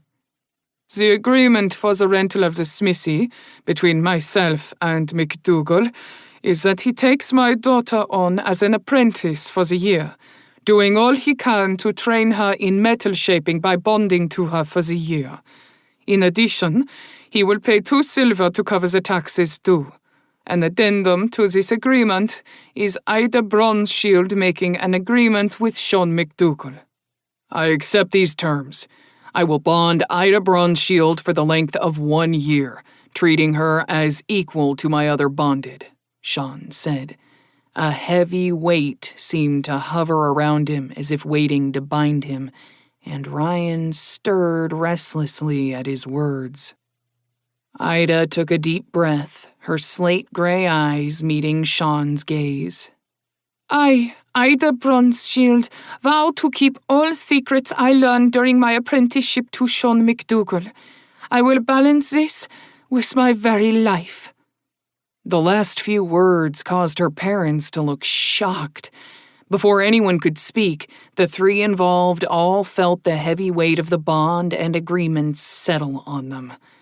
Eyes fluttering, Ida swayed for a moment, and her lips parted as she breathed deeply, a thick band forming on her left wrist. Ida, what did you do? Brendis shouted as he jumped to his feet. I hadn't meant to say that, but it felt right, Ida told him calmly. Her eyes went back to Sean, a strange look in them. Sir, I'm ready to learn. Ryan's eyes widened, but she nodded as if understanding something that had happened in the past. Sam's hands were clenching and unclenching as she stood up. Since it is done, there is nothing we can do now. Daughter, your room will be here whenever you need it. Sean pulled 2 silver from his pouch and extended them to Sam. Paid in advance. Sam took the coins slowly. What are your plans? For today, move in. I need to see Tackett still as well. Would you consider having dinner with us tonight? Sam asked tightly. You wish to have a feast to celebrate your daughter becoming an apprentice, Fiona said. Yes. We'd be happy to come, Sean said, thankful that Fiona had spelled it out for him. We'll see you shortly after sundown, Sam said. We'll return then, Sean said. Ida, take the day to gather what you need. I'll get everything ready, Ida said. If you will excuse me. With a smile, the young woman left the room. Let me show you out, Brendis said, clearly still unhappy with the way things turned out. Bronze shield, Sean said softly as they walked to the exit. I'll prove through my actions that your fear is unfounded. We shall see, MacDougall. We shall see, Brendis replied. Mina, can you gather our things and bring them to the house? Sean asked when they reached the street. Yes, I will take care of it, Master. Thanks. I'll make it up to you tonight, Sean smiled. Mina walked back toward the inn while the others went the other way. A few buildings down the street, they found Tackett's smithy. Entering this shop, Sean looked at the display cases that held a wide variety of nails, tacks, pins, and other items. Welcome to Tackett's. An old, grizzled dwarf greeted them as they came in. How can I help you? I'm here to speak to Joseph Tackett, Sean said. I'm Sean MacDougall. Ah, you're the fella he was talking about, the old dwarf said, looking Sean, Fiona, and Ryan over. I'm Jacob Tackett, Joseph's father. I'll let him know you're here. Jacob left them alone in the front room, giving Sean a chance to take a closer look at the products displayed. They were smoother than Sean had been expecting. He'd seen medieval and Renaissance nails on display during a number of Ren fairs, and they'd all been solid but rough. The nails here weren't machine smooth, but they were good work. Need any nails? Joseph asked when he came out of the back. Not at the moment, but I know where I would go to get some now, Sean replied with a smile. These are some of the smoothest nails I've seen. Not as good as my father used to make, Joseph said, getting a snort from Jacob. But I appreciate the compliment. Please, come in so we can talk. They followed Joseph to his sitting room that was much like the one at Bronze Shields. While they were taking their seats, a dwarven female entered the room with a tea service tray. It is good to meet you, MacDougall. My husband has been looking forward to you coming over to talk business for a good portion of today. I'm Brunilda Tackett. A pleasure, Mrs. Tackett, Sean said. He introduced himself, Ryan, and finally Fiona, who was the only person not sitting. I didn't expect you to have a life bonded, Joseph said. Life is full of surprises, Sean replied, his ears still catching the faint ringing of hammer on metal. Did you already conclude your business with Bronshield? Joseph asked, taking the cup of tea his wife offered him. I just came from there. Sean answered, giving Brunilda a smile as he accepted a cup. I have a house to get in order. That might take me a day or 3, but after that, I should be in business. Who's using the smithy currently? My sons. Joseph grinned. Hans is just about to reach his majority and will likely be staying on here with me. Stefan, my youngest, has a handful of years to go before his majority. I've been trying to get him apprenticed, but all the other smiths here in town have their own kids. I might have to send him to one of the outlying villages to learn under a smith there, in the hopes he can take over for an older smith. I've always wondered what it'd be like to have children. I hope to one day know, Sean said. It's a blessing, even if some days you wonder what possessed you to think so. Brunilda smiled. I'm sure most parents would agree with that. Sean laughed. That took us a bit off course, Joseph said. You came to discuss potential deals we could make. What is it you're in need of? Metals, woods, and contacts, Sean replied, sipping at his tea. All the things a new business needs to get up and running. The question from my end is, what exactly are you hoping for from me? A touch of talent for my sons, Joseph replied, setting his mostly empty cup aside. I saw you making that bronze figure as if it were nothing. We all did. Your talent with metal is strong to be able to make a figure of that quality that quickly. Denmuir would be able to do it, but he'd take longer. If you gave him more time, he could make it more lifelike. Both sons? Sean murmured. That's a lot to ask for. Huh. It never hurts to reach for the stars.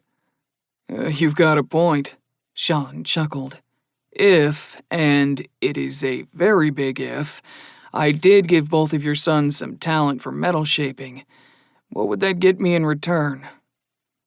Joseph sat back in his seat, brow furrowed as he seriously considered the question. I'm not sure I could make an equal trade. To apprentice both of my sons. Not apprenticed, Sean clarified, cutting Joseph off. Access to the talent, a bit of energy to use it, and maybe a couple of hours of instruction once a 10-day to help guide them, but not an apprenticeship. Why not an apprenticeship? Brunilda asked as she set her empty cup on the table. Ida Bronshield is my apprentice already, and my price for that was high.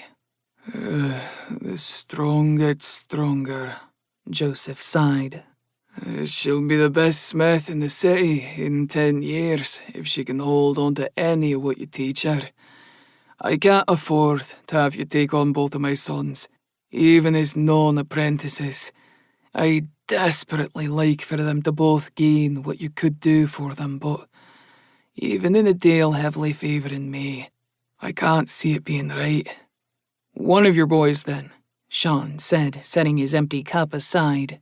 I'll give them the talent and some energy, and I'll guide him a few hours once a 10-day. In return, you give me 10% of your metal stock every time you get more. Also, let your suppliers know I need to speak with them, and let me know of anything I would deem concerning. Joseph sat, looking at Sean for a long time. That's it? His tone was incredulous. As I said before, Joseph, I need friends. The Bronshields and your family would be the first step in that direction. Brunilda's hand was on Joseph's leg, her knuckles white. What you're offering can't be real. This has to be a trick, something to bring our family down. It isn't, Mrs. Tackett. I promise that I'm offering only a real deal, and that I'm not trying to trick you. If I'm lying, may I suffer an attack right here and now. A long moment went by before Brunilda began to sniffle, tears welling up in her eyes. "None of our boys can surpass you, Joe," she managed with difficulty. "I never would have asked for that, MacDougall," Joseph said, pulling his wife closer to his side as her tears began to fall. "Please, call me Sean.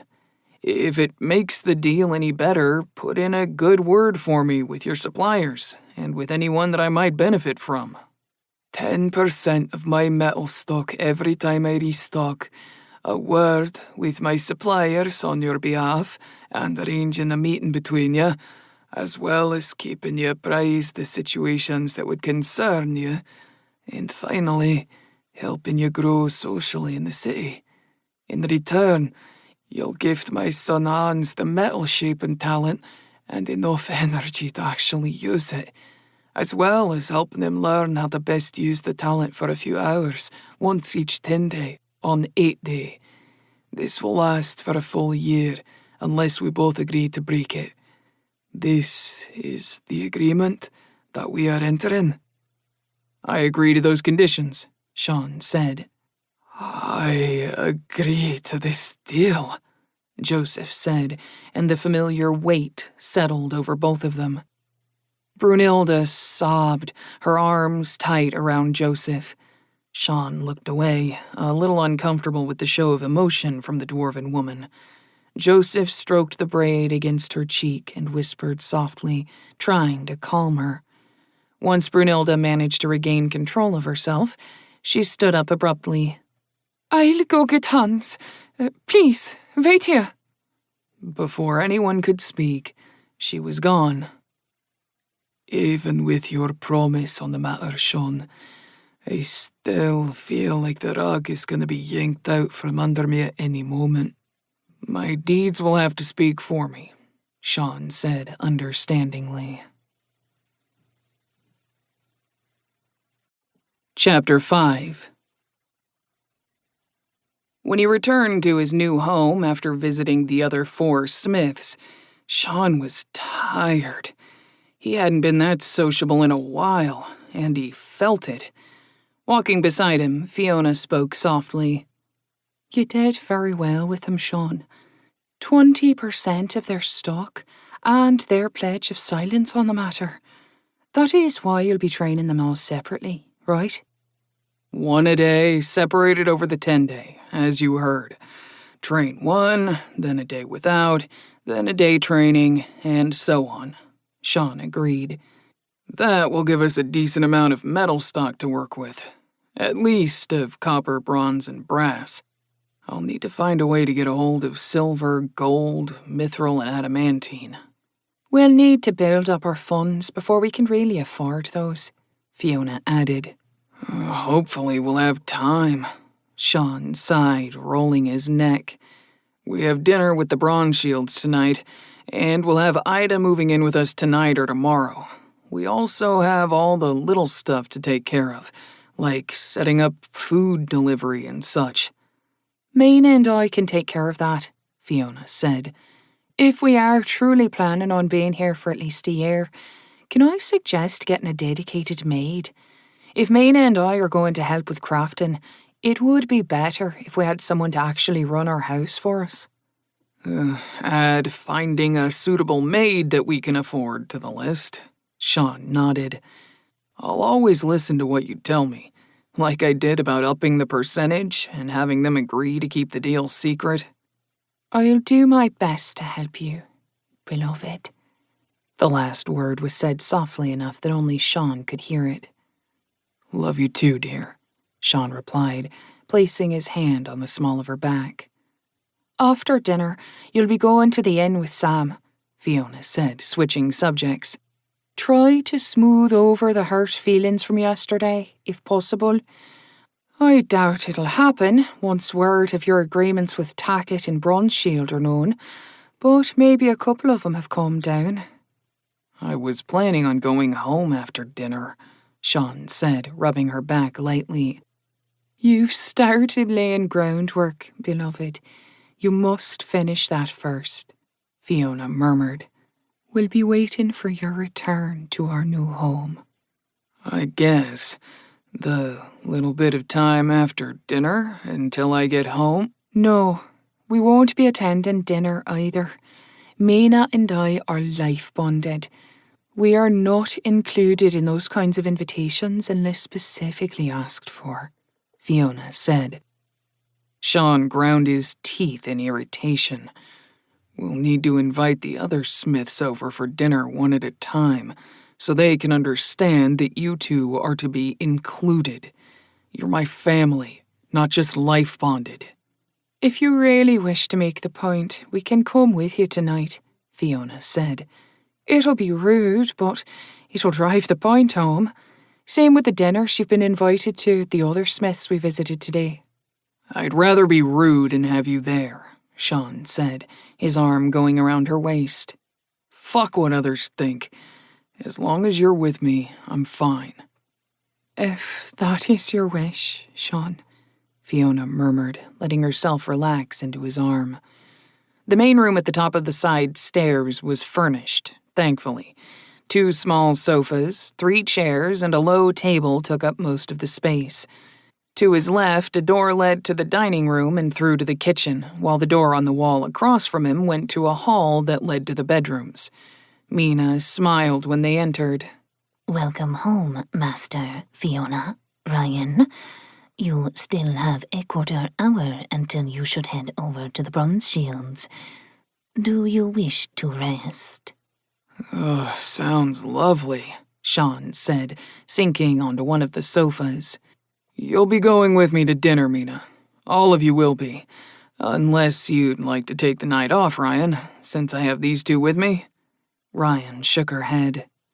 I think I'll go with you tonight, Sean. You did mention something about a day off before.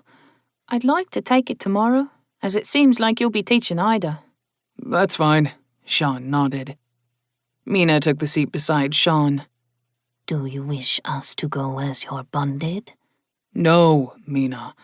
I want you to go as a woman I love, Sean replied, putting his arm around her. You've said that it isn't unheard of for life bonded to end up in love with their holders. My heritage. Shh, my silly kitty. Yes, it might lower my standing in some people's eyes, but those people can get bent. I won't turn away from you or Fiona. The Bronze Shield seemed to have been a bit more receptive, if their daughter is any indication. She accepted the idea of Fiona having authority over her readily enough. Because of what you can give her, Fiona said softly as she perched on the arm of the sofa. That may be true, but I want to think that not everyone is a close-minded ass. If we are all going, then we should bring a gift for them, Fiona mentioned after a moment. I was thinking of one of the hair clips for Sam. She needs to keep her hair contained when working. If I spend a few extra minutes on it, I can make the artwork reflect her job. That's a very good idea, Mina said, taking the clip out of her short hair. Use this one. Even with the clasp, it's almost come out a few times today. I'll make something for you to wear tomorrow, Mina, Sean said. He took the offered clip and focused on changing the artwork on it. Master, I found the letter from my mother in Fiona's bag yesterday, Mina said when he finished reshaping the hair clip. Thank you for getting it from Oak Lake. I wish I had known about it before, but I know we've been on the move since. Oh, I'm sorry, Mina. I completely forgot about it, Sean said. Fiona did as well. I'm not terribly upset, but I do need to send my mother a reply. Hers said she was thinking of coming to visit once the Winter Queen passed. I should get a letter to her before that so she knows not to. I am curious, what can I tell her about you saving me and about us? Seeing the uncertainty on her face, Sean stroked her hair between her ears. Anything you think she should know is fine, Mina. Just remember that you're technically dead. We all are, as far as the conspirators are concerned. Make sure you let her know that, so she can take steps to protect that information. I will. Thank you. No need to thank me, Sean replied, leaning over to kiss her cheek. You're the one of us with family that needs to be told, Fiona added. You might want to limit who I am in the letter. Maybe just say that I'm another woman from the village. Okay, Fiona, Mina said, smiling and leaning against Sean, who continued to pet her. I think it's about time, Sean, Ryan said, coming out of the hall to the bedrooms. I've selected my room and put my things there. I'm assuming Fiona and Mina will be in the master bedroom? Yes, Mina said. I've settled all of our things there already. Mina, we'll be going out to shop tomorrow while Sean is busy with Ida, Fiona said as they headed for the door. We need to put together a list while he's at the inn tonight. I'll take care of it. Mina nodded. They walked together over to the bronze shields, and Sean knocked. Ida answered the door, her eyes widening when she saw the four of them. Come in. Welcome to my parents' home, she said, recovering quickly. I need to let my mother know you're here, so please, make yourselves comfortable. There was one large sofa, which Sean promptly claimed for himself and his two lovers, while Ryan took the closest chair to them. A minute later, Ida returned with Brendis right behind her. A much smaller, younger version of Brendis was close on his father's heels. Welcome to our home, Brendis said, his eyes showing his annoyance. We didn't expect all of you to come. Is that your son? Mina asked. Brendan, Brendis said, his voice thawing. He's 5. Brendan went to his father's side and bowed his head. Welcome to our home. Sean smiled at the much lighter accent Brendan had compared to Ida or Brendis. Thank you for having all of us. I wish I'd known you had a son, but I can improvise. Sitting forward, Sean pulled out a couple of copper coins from his coin pouch. Brendan, I'm Sean McDougal. This is Fiona, this is Mina, and that's Ryan. We'll be your neighbor for the next year. Can I ask you what you like more than anything else? Brendan's eyes gleamed, a huge smile covering his face. Papa! Brendis couldn't hide his smile as he looked down fondly at his son. Sean chuckled and showed Brendan the 2 coins in his hand. Want to see something special? Yes! Sean closed his hand slowly. Your father is a strong man. I'm sure you know that, don't you? Yes! You want to grow up just like him, right? Yes! If you do, you'll look just like this, Sean said, opening his hand. On his palm sat a pair of figurines attached at the base. This is part of our welcoming gift to your family. Brendan took a step forward and then paused, looking up to his father, who gave a nod. With his father's approval, Brendan hesitantly took the figurine. This is Papa and me? If you do as your father tells you and grow up big and strong, Sean said, sitting back once Brendan had the figurine in hand. Lifting his gaze to Brendis, Sean smiled. Thank you for accepting my family into your home. Fiona and Mina are my life bonded, but they are also the women I love with my entire being. Brendis met Sean's eyes, nodding in understanding. I misjudged your intent earlier. I see now you're much like me. You're a man who loves his woman with all his heart, regardless of how that might look to others. There's no need for apologies, Fiona smiled. We should have warned you before showing up. Please, forgive our lapse. I told you that different, Ida said softly. Masa will be along in a moment. She's giving instructions to the maid. An awkward silence fell over the room while they waited. I'm ready to move over to my apprenticeship tonight, if that's okay, Ida said suddenly. We welcome you, Fiona replied. Mina and I will be going there once dinner is done. Ida, you don't have to go over tonight. You can wait until tomorrow, Brenda said. Let them get settled in before you go charging over. I have a single year to learn, Father. I do not wish to waste a single moment, Ida replied, her stubbornness clear. Now you listen to me. Not in front of our guests. Sam cut Brendis off from the dining room door. You're both too much alike, which is why you always end up like this. Turning to the group, Sam put on a smile. Thank you for coming over. Please, come and take a seat. Dinner will be served shortly. They got to their feet and moved into the dining room. Pausing next to Sam at the door, Sean pulled the hair clip from his pouch. A gift from us to you for inviting us. Sam looked at the clip on his hand and shook her head. I can't take this. It unbalances things. I disagree, Sean said, holding it out to her. I think this and the gift to your son barely covers the gift of being seen as friends and invited into your home as family. Sam hesitated a moment longer, but eventually took the clip from his hand. It is said that all deals have to be seen through the lens of both parties. I am humbled that you would value us so highly.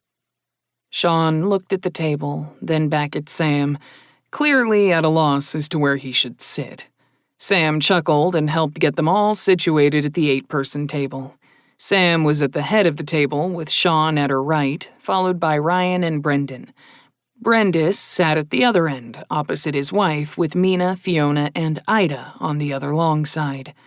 As soon as they were seated, a horse-faced older woman came in from the kitchen. She carried a small keg, which she set up beside Sam, then left as quickly as she had come. Sam filled her mug with the amber-colored ale, and holding the mug out, she waited. Sean looked around and guessed what was expected, trading Sam her filled mug for his empty. He passed it down the table, accepting Ryan's mug in trade. The pattern was repeated on the other side of the table until all the adults had full mugs. Young Brendan was served a mug of juice in lieu of ale. To our guests, who have agreed to take our daughter Ida on as an apprentice, we've long hoped for this day. I say to you, may the Queen's blessings fill your life. Blessings, Sean echoed, a beat behind the others. Taking a sip of the ale, Sean was surprised at the honey wheat flavor that predominated, hints of roasted caramel trailing behind and leaving a sweet finish. The maid came back into the room after the toast, pushing a small trolley filled with soup bowls. Once she had everyone served, she disappeared back into the kitchen. Sean wondered if Fiona and Mina would be able to find a maid who would promise to keep the secrets they had. Distracted by his thoughts, he was the last to try the soup, but ate eagerly once he tried a spoonful. The beef and barley soup was followed by a second course of sliced vegetables spritzed with a combination of lemon and thyme. The entree turned out to be thinly sliced beef over a bed of barley and covered in thick brown gravy. The last course was dessert, apple chunks that had been boiled in a sauce of cinnamon, sugar, and red wine. Everyone was sated by the time the final course was cleared away, and Sam let out a heartfelt sigh. We don't eat like this often, so it's a treat when we do. Thank you, McDougal, for accepting our Ida as your apprentice. If you have need of anything, please let us know. We will be happy to help as we can. Thank you for helping us find a home, Sean replied. We should be heading to the inn. Joseph is probably wondering what's taking me so long, Sam said as she got to her feet, followed by everyone else at the table. He knows your daughter became my apprentice today, Sean told her. I'll gather my things, Ida said, leaving the room in a rush.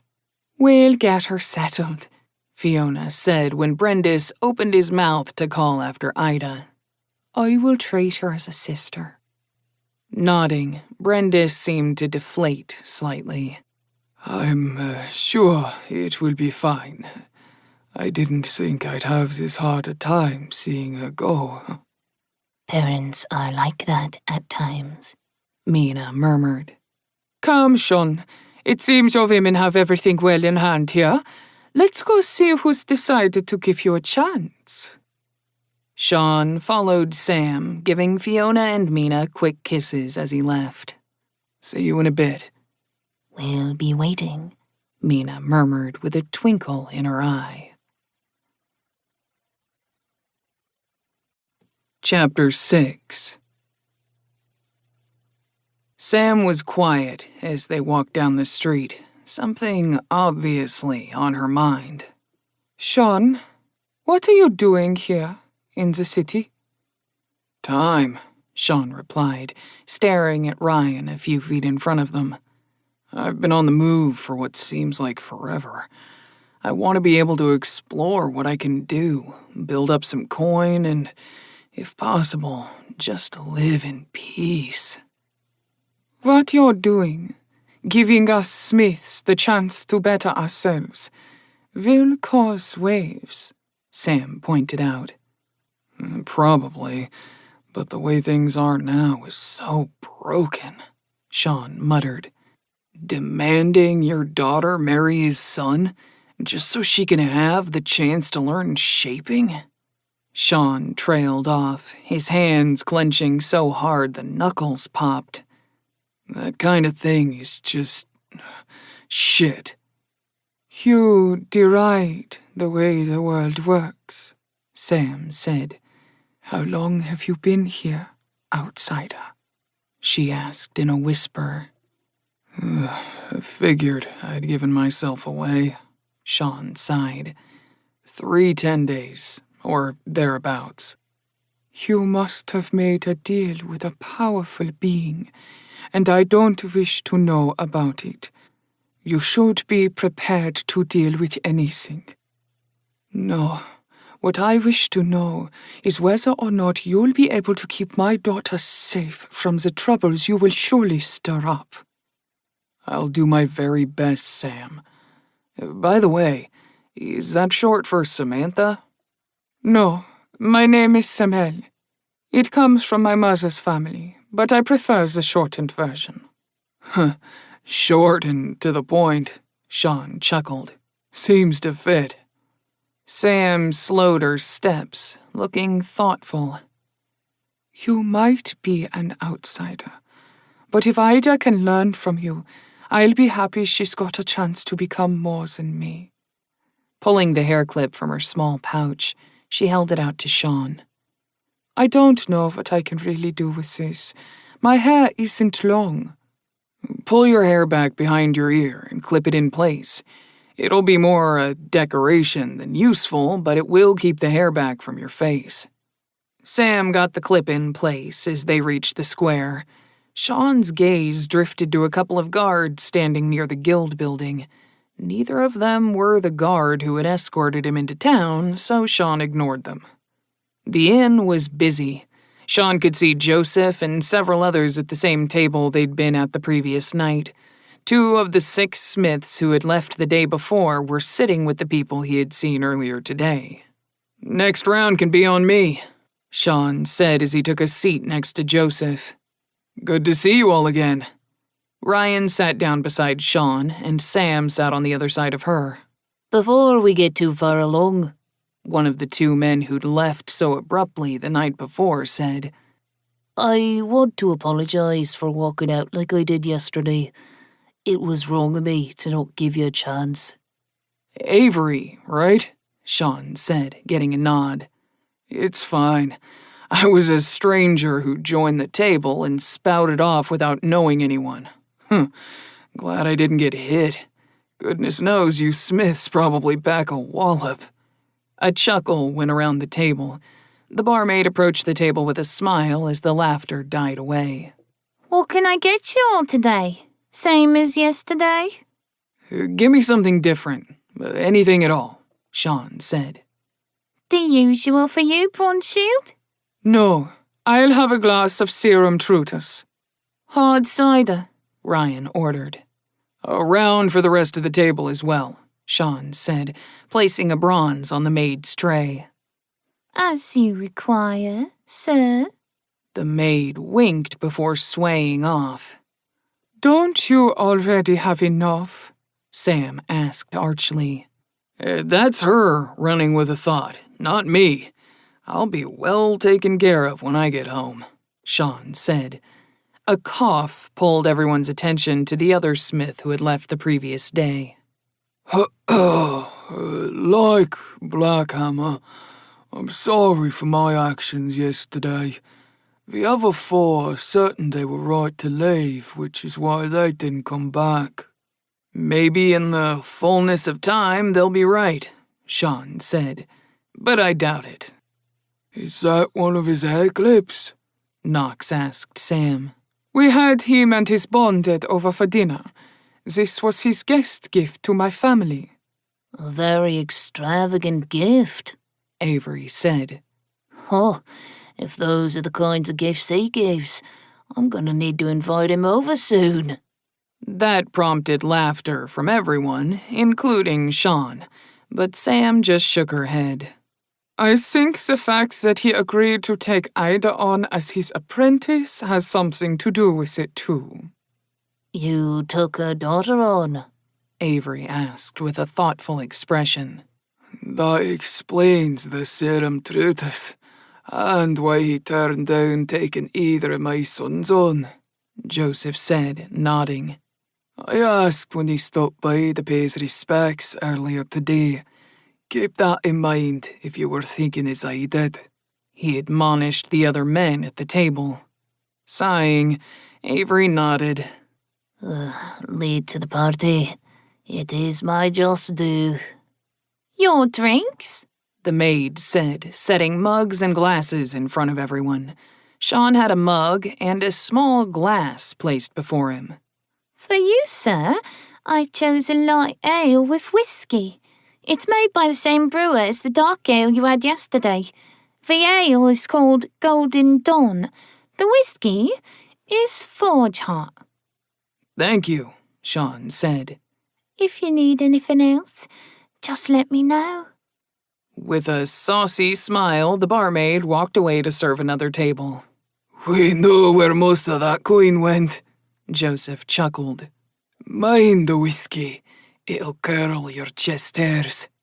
I'm not much for hard liquor, Sean said, shifting the glass to Joseph. Feel free. Joseph shook his head. Oh, no, that's your drink. Sliding the glass back to Sean, he chuckled. Don't be a wuss. Picking up the glass and peering at the dark liquid, Sean shrugged, then knocked it back. It seared his throat, making Sean gasp and bringing a tear to his eye. Coughing, Sean grabbed the ale and took a drink. The light ale quenched the burning, leaving behind a lingering warmth and, oddly, the taste of apples. Laughter went around the table while Sean caught his breath. Joseph slapped Sean on the back. That's why you should be careful around the forge. Got it, Sean managed to say, wiping the tears from his eyes. You can handle that? No one handles the forge art, Knox chuckled.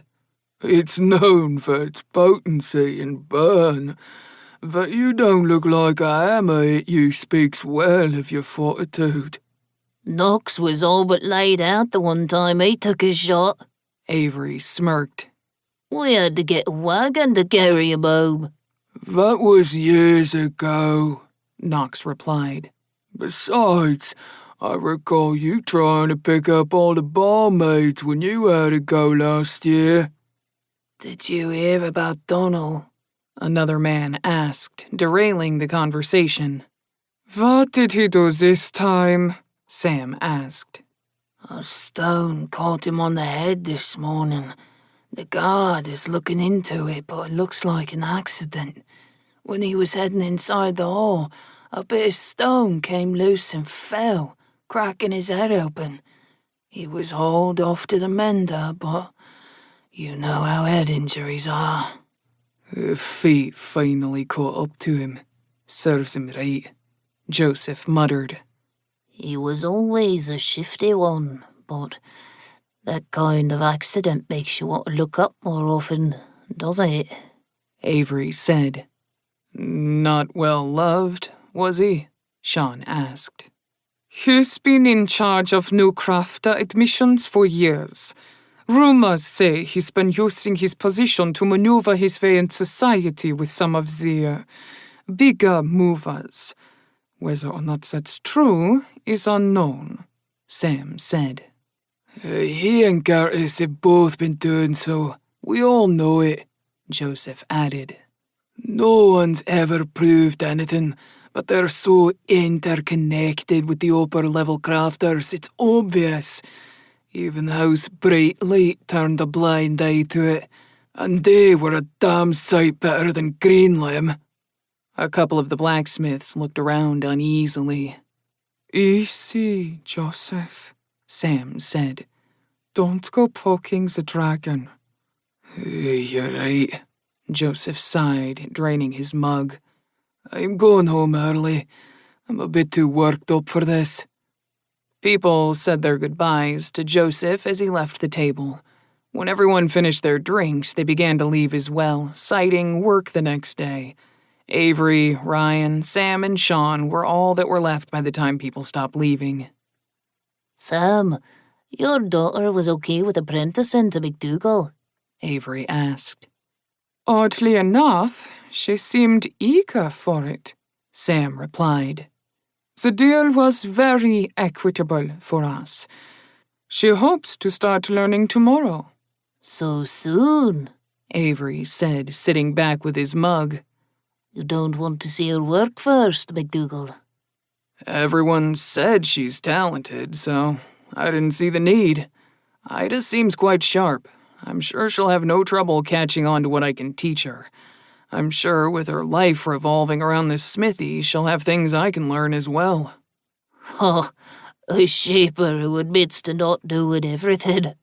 Avery chuckled.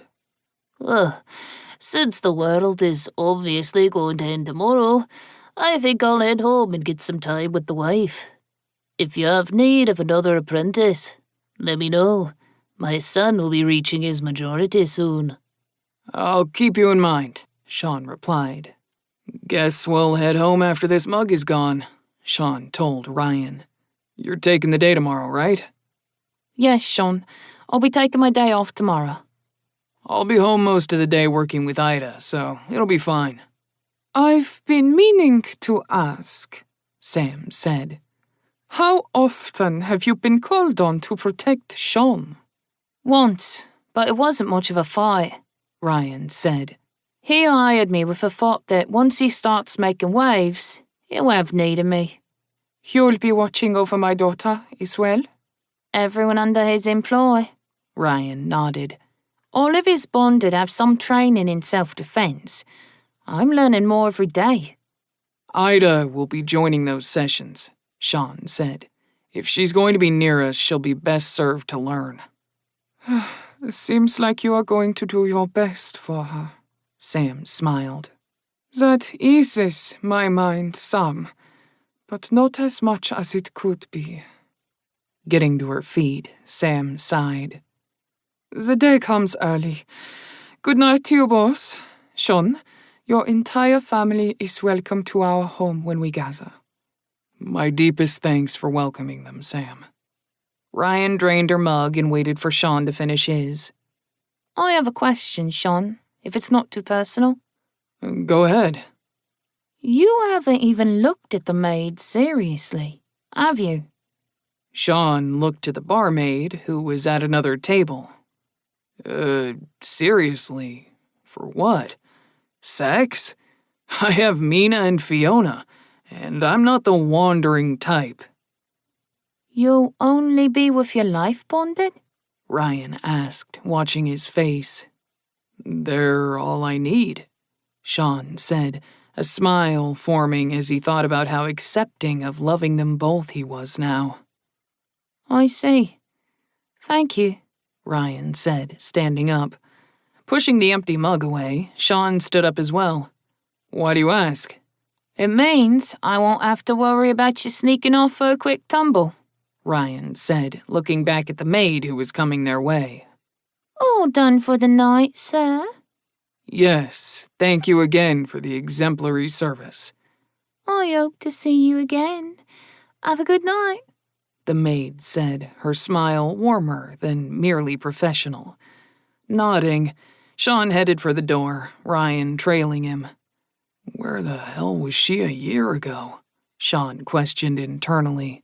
Oh, right, on this world. Not that it matters. I have 2 loving women already. Excuse me? A deep voice called out to Sean as he passed the shaper's table. Pausing, Sean looked at the finely dressed dwarf, sitting with other equally well-dressed men and women. May I help you? I believe you are the new shaper, Sean McDougal. Am I correct? That is indeed my name. Who might you be? I'm Frederick Gerties, goldsmith and shaper. Would you care to join us? You're related to Jackson, Gertis? My brother. Please, sit. Let me introduce you to the other shapers. I'm flattered, but as a man just starting out, I would feel out of place with the rest of you, Sean said, trying to politely decline the offer. Nonsense, A sharp-nosed woman smiled. We've heard of your talent already. I, for one, think you would be fine. Please, sit, even if only for a little while. Very well, Sean said. Ryan, relax for a bit. Pulling out the only chair at the table, next to the woman, Sean sat. Ryan went to a nearby table and took a seat, her eyes focused on Sean and those near him. A few of the crafters glanced her way briefly, but dismissed her almost as quickly. Who is the woman with you? A servant? Frederick asked. One of my bonded, Sean replied simply. I've heard that you registered a patent on a new hair clip style, Another man at the table said, cutting into the conversation. Do you think there will be a market for a novelty item like that? Eye twitching at the slimy tone, Sean tried to keep a polite smile on his face. Pulling out a copper clip, he set it before the woman beside him. Miss, I'm sorry, but I don't know your name. Eva Silvertouch, The woman smirked.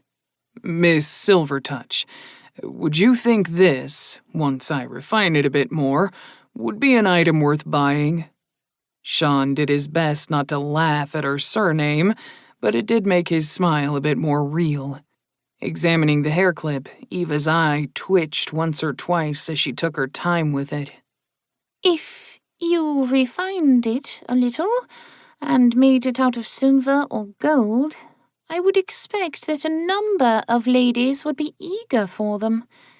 Lady Sharp-Eye herself would probably order a dozen or more. Everyone at the table stared at Eva with varying degrees of shock on their faces. Sean smiled as he took the clip back. It seems there will be a market for them after all. Why have you been sitting with the Smiths then, if that's true? Another person asked in a sharp tone. You'll drag our reputation down doing things like that. Smile fading, Sean stood up abruptly. I see. I wouldn't wish to cause you distress. If you'll excuse me. Ryan caught up with him as he stalked away, and together they left the inn. Damn it, Carver. I wish to talk to him. Sean overheard Gertis snap at the previous man just before the door cut off further conversation. Sean, Ryan asked. are you okay? I hate self-important assholes. Sean sighed, taking a deep breath. Let's go home. I'm sure they'll ask me back tomorrow and apologize for the idiot. It seems I've stirred their curiosity, so they won't let me go that easily. The woman was eyeing you a lot, Ryan added as they started walking. She's one of them. Sean shrugged. I don't want anything to do with her, outside of maybe taking her coin. You are so different, Ryan murmured softly. Chapter 7. Sean woke to familiar lips kissing him softly. He pulled her down and held her close.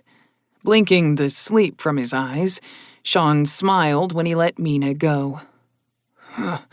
Morning, silly kitty. How are you? Good. Thank you for last night, Mina said, smoothing her clothes. We're about to head out. There's breakfast in the kitchen for you. Ryan has already gone out, so you'll only have Ida here. Got it, Sean replied, getting out of bed. Where is she currently? In the smithy. Joseph's metal was delivered an hour ago. I believe she is cataloging and putting it away. Okay. You two have a lot to do today, so go ahead. I'll grab breakfast, then start in training Ida. I didn't give her any extra energy yesterday, so that might put her out of commission early. I remember from Ryan to make it the barest trickle to start with. I'll be doing the same for the others when they show up over the next 10 days. I'm sure you'll be fine, but make sure she's sitting when you do, just in case. Mina replied, kissing his cheek and heading for the door. I will, Sean called after her as he began to dress. While he fumbled with his clothes, Sean thought about Mina's welcome last night. She had been as timid and subservient as the first time they had been together. The strange duality of her nature made Sean smile.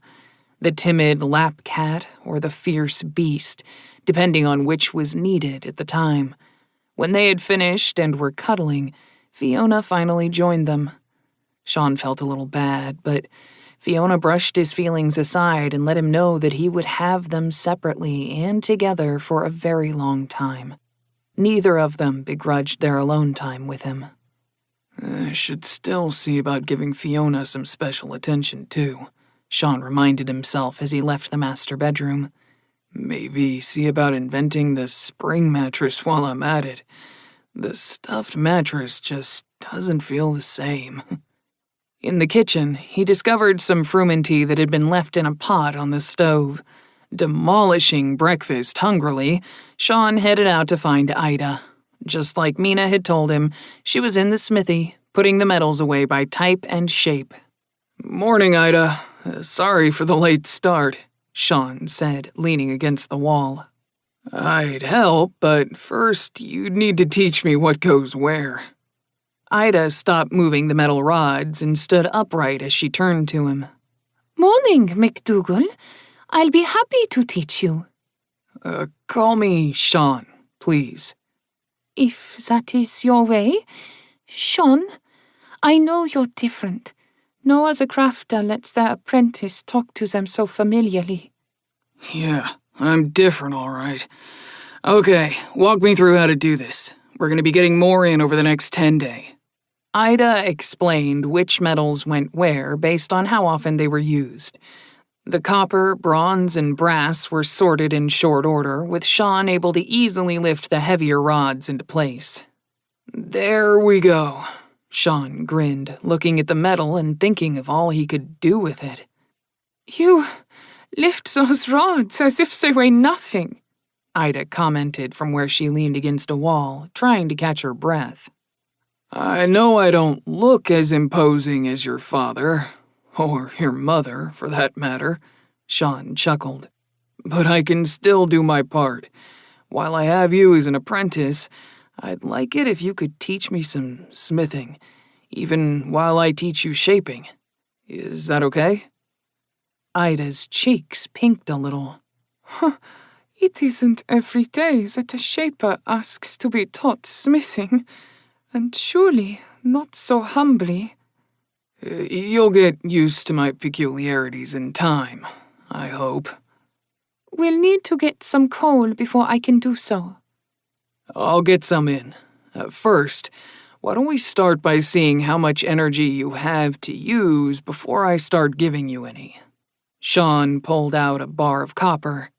Let's head inside, though. There's no reason to be out here longer than necessary, Sean suggested after seeing Ida rub her hands against the winter chill. Going to the shop's sitting room, Sean pulled 2 chairs over to be side by side in front of the table. Taking one, he motioned Ida into the second. Okay, we'll start easy. Focus on the bar and see if you can feel the metal. Put your hand on top of it and try to resonate with it. Taking the seat beside Sean, Ida focused on the bar, placing a hand gently onto the surface of the metal. Her eyes locked onto it, and her breathing evened out as she sat there. After a few minutes, she shook her head. I can't feel anything. Okay, leave your hand there, Sean said. He leaned forward and placed his hand over hers, his fingers spreading out to cover her hand and touch the bar. Now, close your eyes and just feel. It might be a vibration, it might be warmth, but you should start to feel something. Ida closed her eyes obediently and waited, her soul yearning for what she had wanted for so long and now was within her grasp. A moment later, Ida felt a comforting warmth spreading across the back of her hand and a dim hum resonating under her palm. I feel it, Sean. The metal is vibrating, and your hand feels warm. Okay, just feel it. This is what shaping is like. Welcome the sensation. It's going to be a friend of yours for a long time. Ida's smile grew as she felt the warmth start to spread up her arm.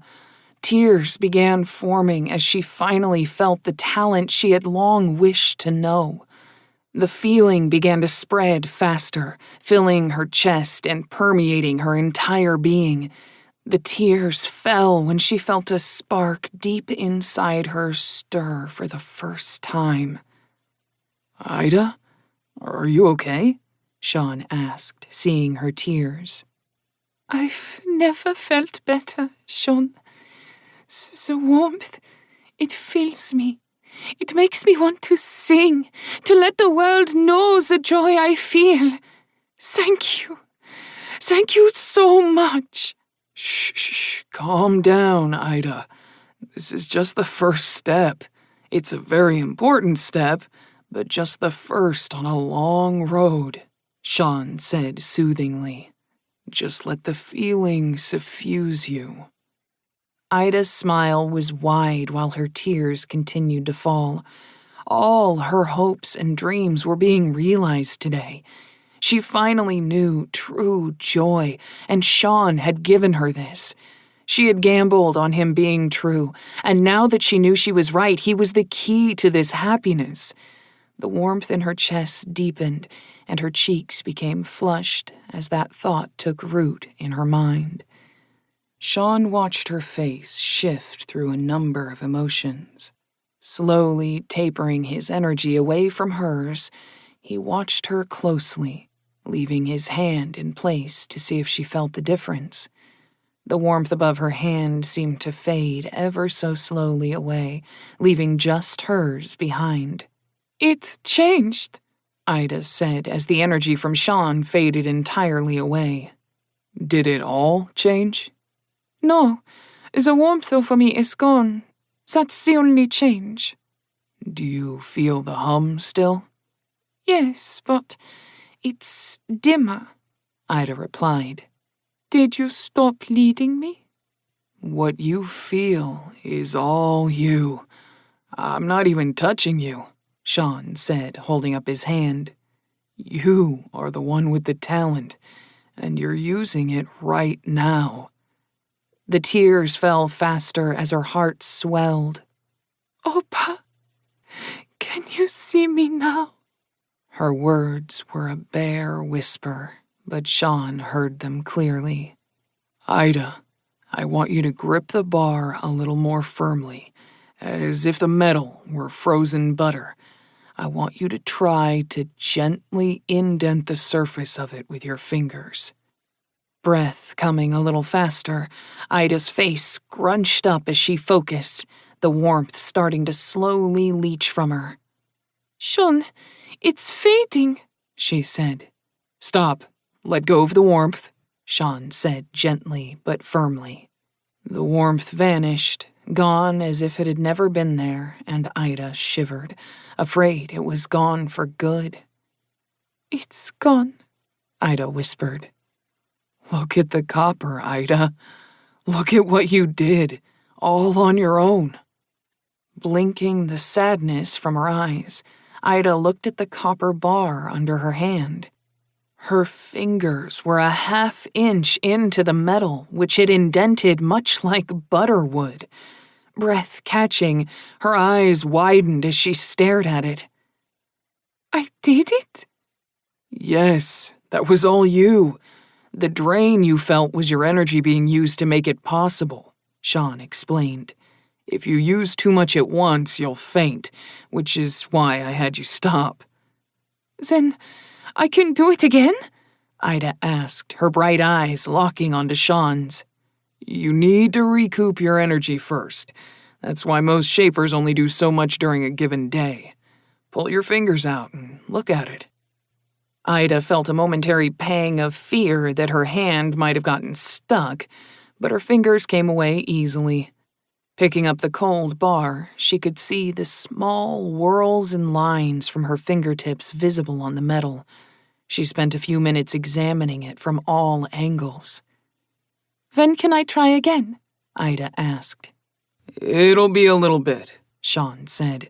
How fast energy is regained is something I haven't figured out yet. But since you're my apprentice, we can cheat a little. I'm gonna give you some of my energy. What you did there was entirely your own, with no influence from me, besides showing you the path. Nodding quickly, Ida set the bar back on the table. What do I need to do? Nothing, Sean replied. The last time I did this, the person passed out because I accidentally gave them too much. Just sit back in your chair and relax. It might be a little painful, or the opposite, but if it gets to be too much, just let me know right away, okay? Yes, Ida said, sitting back in her chair and waiting expectantly. Taking a deep breath, Sean reached out to Ida through the bond. Pulling up Mage Sight, he let the barest trickle of energy go from him to her. Sean watched the line of his energy leave his chest and go into Ida's left wrist.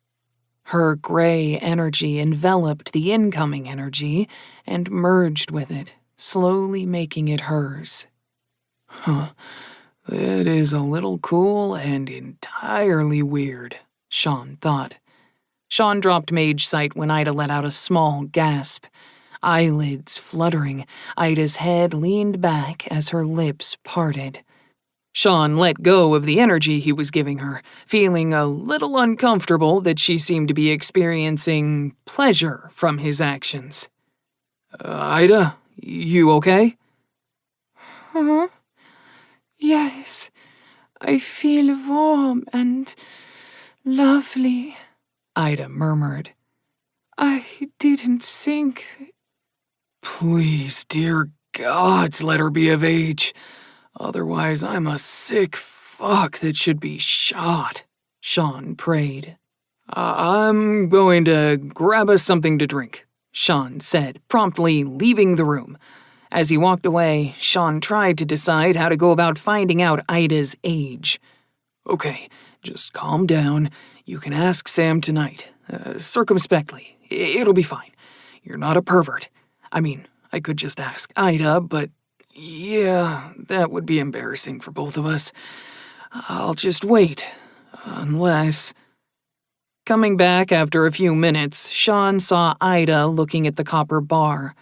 Setting the tray on the table, he poured black tea for them both and handed her a cup, sitting back in his chair with his own. Sean, about you giving me energy, will it always feel like that? No, Sean said abruptly, almost spitting out his tea. Coughing, he spoke a bit more calmly. No. The first time or two, it'll do that until it stabilizes.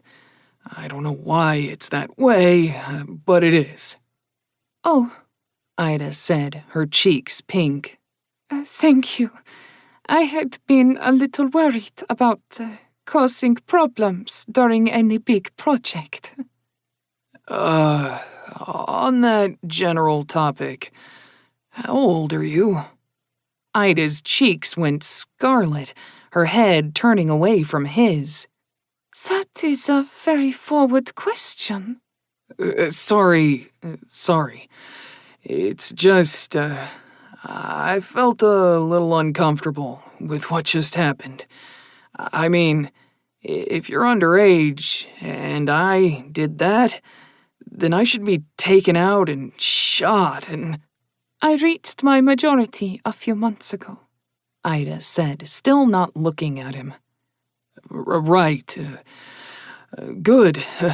Majority, Sean said. I'm an adult, Ida said, glancing at him, confused by his uncertainty. The sheer relief on his face made Ida smile. Licking her lips, she pressed for an answer of her own. Sean, are you an outsider? Sean's relief turned to wariness. Is that a problem? Not at all, but it would explain the oddness. The way you treat people is far from normal. Your concern and care is unusual, but I find that I like it. Well, then we should get along fine, Sean said. Now that you've had a bit of time to process the energy, how about we see if you can do a little more? Setting her cup down, Ida smiled broadly. Yes, please. Sean was sitting in the main room when Mina and Fiona came in. Getting to his feet, he went to help them with the bags they carried. What do you have? Sean asked as he took a couple of bags from each of them. Groceries, Fiona said. Take them into the kitchen, please. The three of them got the bags into the kitchen where Mina and Fiona got everything put away. Sean got out of the way, watching the two women work. How was your day? We have arrangements in place for dairy to be delivered twice a 10-day starting tomorrow. The butcher and poultryman have been advised that we'll be coming by to get meat and eggs from them, respectively. Likely tomorrow, since we're almost out of meat. Mina told him. Sounds like you've had a busy day, Sean said. We also got Mina's letter sent off and have started looking for a maid. We need you to go with us tomorrow to see about different clothing. You'll need fancier clothes eventually. And I found a clothier who can do it for not too terribly much, Fiona said. We'll do it after I'm done training Tackett tomorrow, Sean replied. How did your time with Ida go? Fiona said. She's sleeping at the moment, Sean said. She can feel the talent and got to start the basics of shaping. I need to arrange for coals so she can teach me some blacksmithing. I also want her to join our combat training. I'd like to move that to right after breakfast or before dinner, so it's at a set time. We'll keep it for right before dinner, Mina said. Are we teaching her blades or something different? I'm thinking hammer. She'll likely have one or more of them on hand once she's no longer with us. Neither of us is skilled in hammers, Fiona pointed out. True, but I might be. So I'll be shaping Dark Cutter to one and using it when we fight. Maybe that'll help me understand them better. It also gives me some time, because you'll have to start with her where you did with Ryan. Understood. Mina nodded. Sean, we'd like to take the wooden clips to the general market tomorrow, Fiona said. I think I can sell all we have and turn a decent profit. I can do it during the hours you're teaching Tackett's son and bring Ida along. She's known in the city, so she can be the face of the booth. Let's ask her what she thinks, Sean said.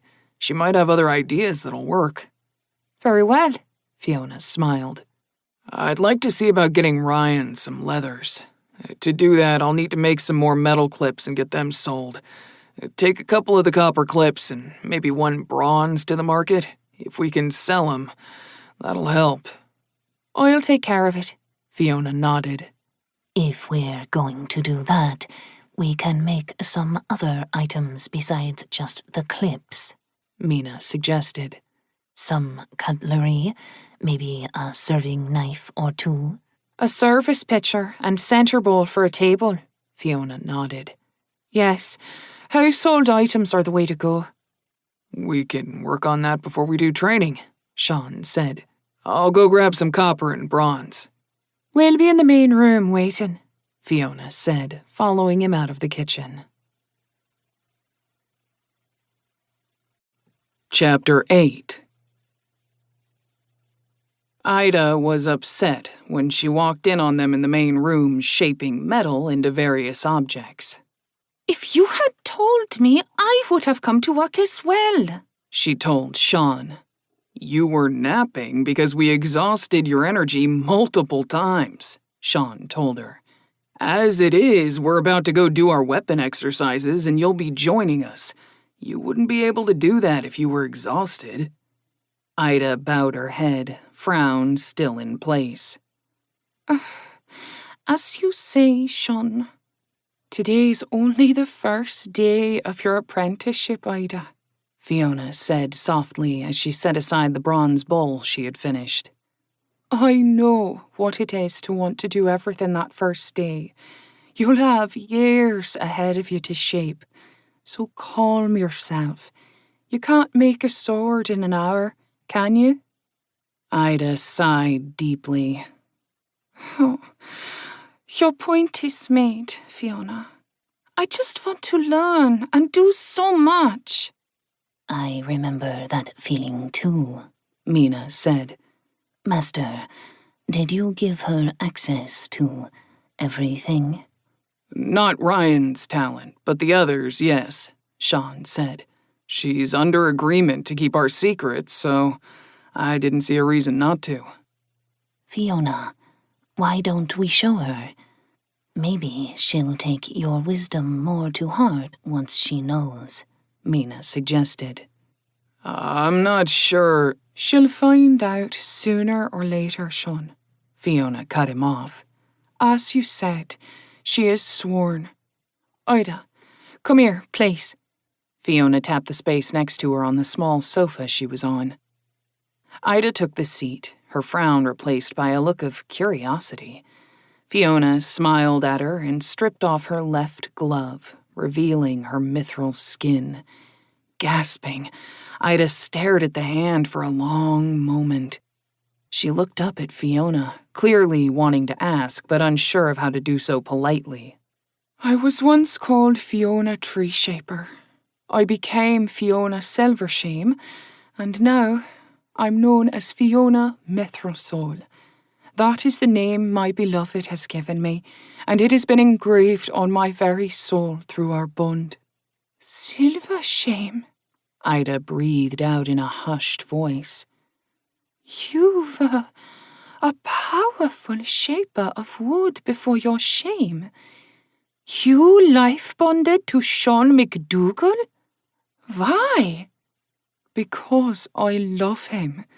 Sean helped me out of the pit of self-loathing I wallowed in for years. He helped me find my path again, then went further and led me to a new one. On that path, I found love for him, love that he returned to me. But he shapes metal, not wood, Ida said after a long moment of silence. We can all shape both, Mina replied as she picked up a wooden hair clip. I made this one. She tossed it to Ida, who looked it over. Dual shaping is so rare. But if Fiona gave him access... Fiona laughed. You misunderstand, Ida. Sean can shape wood on his own, and he can shape metal on his own. He is a dual shaper in his own right. On top of that, he can summon water and much, much more. Mouth open, Ida's eyes went to Sean, who was blushing and looking uncomfortable. You can do all of that? You never needed to let me apprentice to you? Possibly not, but I wanted to learn how smithing works. I kind of overheard how shitty the shapers in town were being about apprenticing people. I decided I would needle them some and learn how to smith at the same time. The fact that your family has been as accepting of my lovers as they have only made my decision better. I can see why even Fiona would life bond to you, Ida murmured. You make shaping seem so effortless. You're humble, you care for those around you, and you wish to see others flourish. Truly, you are an outsider, but one that makes me wish there were more like you. Now, Fiona said, pulling Ida's gaze from Sean to her. Listen when we tell you there are reasons for the way we teach you. Nodding her head vigorously, Ida agreed. Yes, of course, Fiona. I'm sorry for my earlier outburst. I needed to ask, Ida, Sean said slowly. Besides the coal, what else do we need to get this smithy up and running? Tongs, hammers, other items? There are odds and ends already here. Plus, I have my personal tools I brought with me.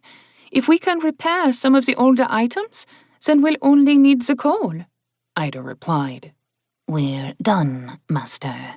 Should we go outside and start on our practice? Mina asked, standing up. Yeah, we want to improve, not get rusty, Sean said. Ida, today Mina will be teaching you the basics. Once she's sure you have what she can drill into you, I'll teach you how to wield a warhammer, since you'll likely have hammers at your side all your life. We'll also teach you other weapons, but unless one of them seems easier for you to use, we'll keep the hammer as your primary weapon. I will do as you say. I'll pour my heart into training, Ida said, eagerly bouncing to her feet. Go on, Sean told Mina. I'll be out in a moment. As you wish, Master. As the two left, Sean overheard Ida's question. Sean said you're not just life-bonded, but also his lover. Why do you call him Master in the privacy of your home? Sean, Fiona asked, are you okay? A little stressed, but getting better, Sean replied. I kept waiting for her to react badly to what we were telling her. I wasn't expecting her to get excited over it. Going to his side and taking the spot Mina had vacated, Fiona placed her hand on his knee. I know you have trouble understanding our world. I love you for the way you are, and I'm scared and glad that you do things the way you do. We could have joined the Shapers and been amongst them, but instead you chose to have us side with the Smiths. I see now that you were right to do so. None of the Shapers would likely have welcomed us as the Bronze Shields have, or the Tackets seem likely to do. I'm sure I'll be speaking with the Shapers again tonight. I have a feeling my foot is going to wind up wedged firmly in my mouth. Just try not to alienate them too much. It's better to have them friendly than not. Put on your noble mask if you need to. Know that no matter what comes, we'll be here beside you. Always. Leaning against her, Sean let out a deep breath. You're my lifeline. You and Mina are what keeps me going forward. You two knew the right path for us. Thank you for showing it to me. Of course. Is that not what I should do for the man I love? Fiona asked, kissing his cheek. Come now. If we wait too long, Mina will wonder if we've decided on a different type of exercise for the night. She'd never begrudge us that, Sean said, even as he got to his feet. No, neither of us would, Fiona agreed. Still, what would the young lady think if we dallied too long while Mina tortures her? Sean blushed. Yeah. Giggling, Fiona took his hand and led them toward the stairs. You blush so easily. I hope you never change, except for the better. When they reached the backyard, Mina was teaching Ida how to stand, while Ryan was off to the side, going over the walkthrough for proper balance while moving. Didn't expect to see you, Ryan. Has your day been good? Sean asked. I've been able to accomplish a number of things I hoped to, Ryan said, not looking at him while she focused on what she was doing. I will go with you tonight. But today's your day off, Sean said. I've accomplished as much as I can for today. Ryan shrugged. I'd feel better if I was there for you. Fiona's eyebrow twitched up and she exchanged a quick look with Mina. Mina nodded very slightly, all of which Sean failed to see. Sean, if she wishes to be the one to protect you, then you should let her, Fiona said. It's her choice if she opts to give up some of the time you've graciously given her off. Okay, Sean shrugged. When I go to the inn tonight, you can come with me as my guard, Ryan. Looking over to Ida, he raised his voice a little. Ida, do the Shaper's apprentices go to the inn after work? Some of them have done so in the past, Ida replied, looking at Sean questioningly. A second later, Mina's training wand slapped into Ida's calf. Even if distracted, you must not waver. She's gonna be busy. Sean chuckled softly. Guess we should get started. Pulling Dart Cutter from its sheath, Sean shaped it into a wooden warhammer, its handle holding the adamantine core. I'll be your first opponent, Fiona smiled as she stepped away from him, her staff in her hand. Are we using talents? No, I need to get used to how a hammer works in combat, Sean said as he faced Fiona. All match winner, Ryan said, moving to the side to give them more room. Sean swung the hammer a few times to get a feel for the weight. It felt off to him, so he shaped it again, shifting the adamantine core into the head and covering that with wood. Swinging it again, he nodded as the weapon finally felt right. I'll need to check my swings, Sean said. Hard to train without the weapon's head being heavy. We'll heal, Fiona said simply, bringing her staff up. Ready? As ready as I'm likely to be, Sean said as he brought the hammer up. I think a shield would complement this, but I'll go without for now. Fight! Ryan called out. Fiona darted forward using her staff more as a spear to jab at him. Parrying some blows and sidestepping others, Sean was aware of the flow of combat. Fiona sprang back, then settled into a defensive position. My turn, Sean murmured as he slid his leading foot forward. Ryan watched them both. Ida got another swat from Mina, who told her to focus on her own balance and not their fight. Sean's lips twisted into a smirk as he rushed at Fiona. Fiona caught his attack with her staff and pushed it out wide, slapping him across the face as she went past him. Okay, Sean said, rubbing his jaw. That makes me way too vulnerable without a shield to back it up. It seems I'm up, Ryan said as she stepped forward. Yeah, if she had had a dagger, she would have gotten me easily, Sean admitted, stepping aside. This is gonna take a bit to get used to. Ryan settled into the stance Mina had drilled into her over the last few days. Fiona nodded as she looked at Ryan carefully, smiling when she moved into a similar stance. A tense moment of silence settled over the pair, each waiting for the other to attack. Sean could see Ryan's legs flex, and the next moment she was closing on Fiona. Fiona brought her staff around, catching the first blade, then the second. Ryan didn't stop when her attack was defeated, closing inside the reach of the staff and reversing the grip on one of her blades to slash upward toward Fiona's chest. The attack didn't land. Fiona pushed off Ryan's chest with the middle of the staff, using the motion to open distance between them. Forced back a step from the shove, Ryan wasn't able to follow up immediately, allowing Fiona to reset her defensive stance. The two women nodded at each other, again settling into a long moment of sizing each other up. Focus, Mina snapped, the slap of the correcting wand echoing in the silence. You'll never be there if you don't focus. Ryan's eyes darted toward Mina and Ida. Fiona pounced on the lapse, moving before Ryan became aware of it. Ryan grimaced as she backpedaled, her blades flashing out to deflect the staff that was getting closer to her with each passing second. "Now you're mine."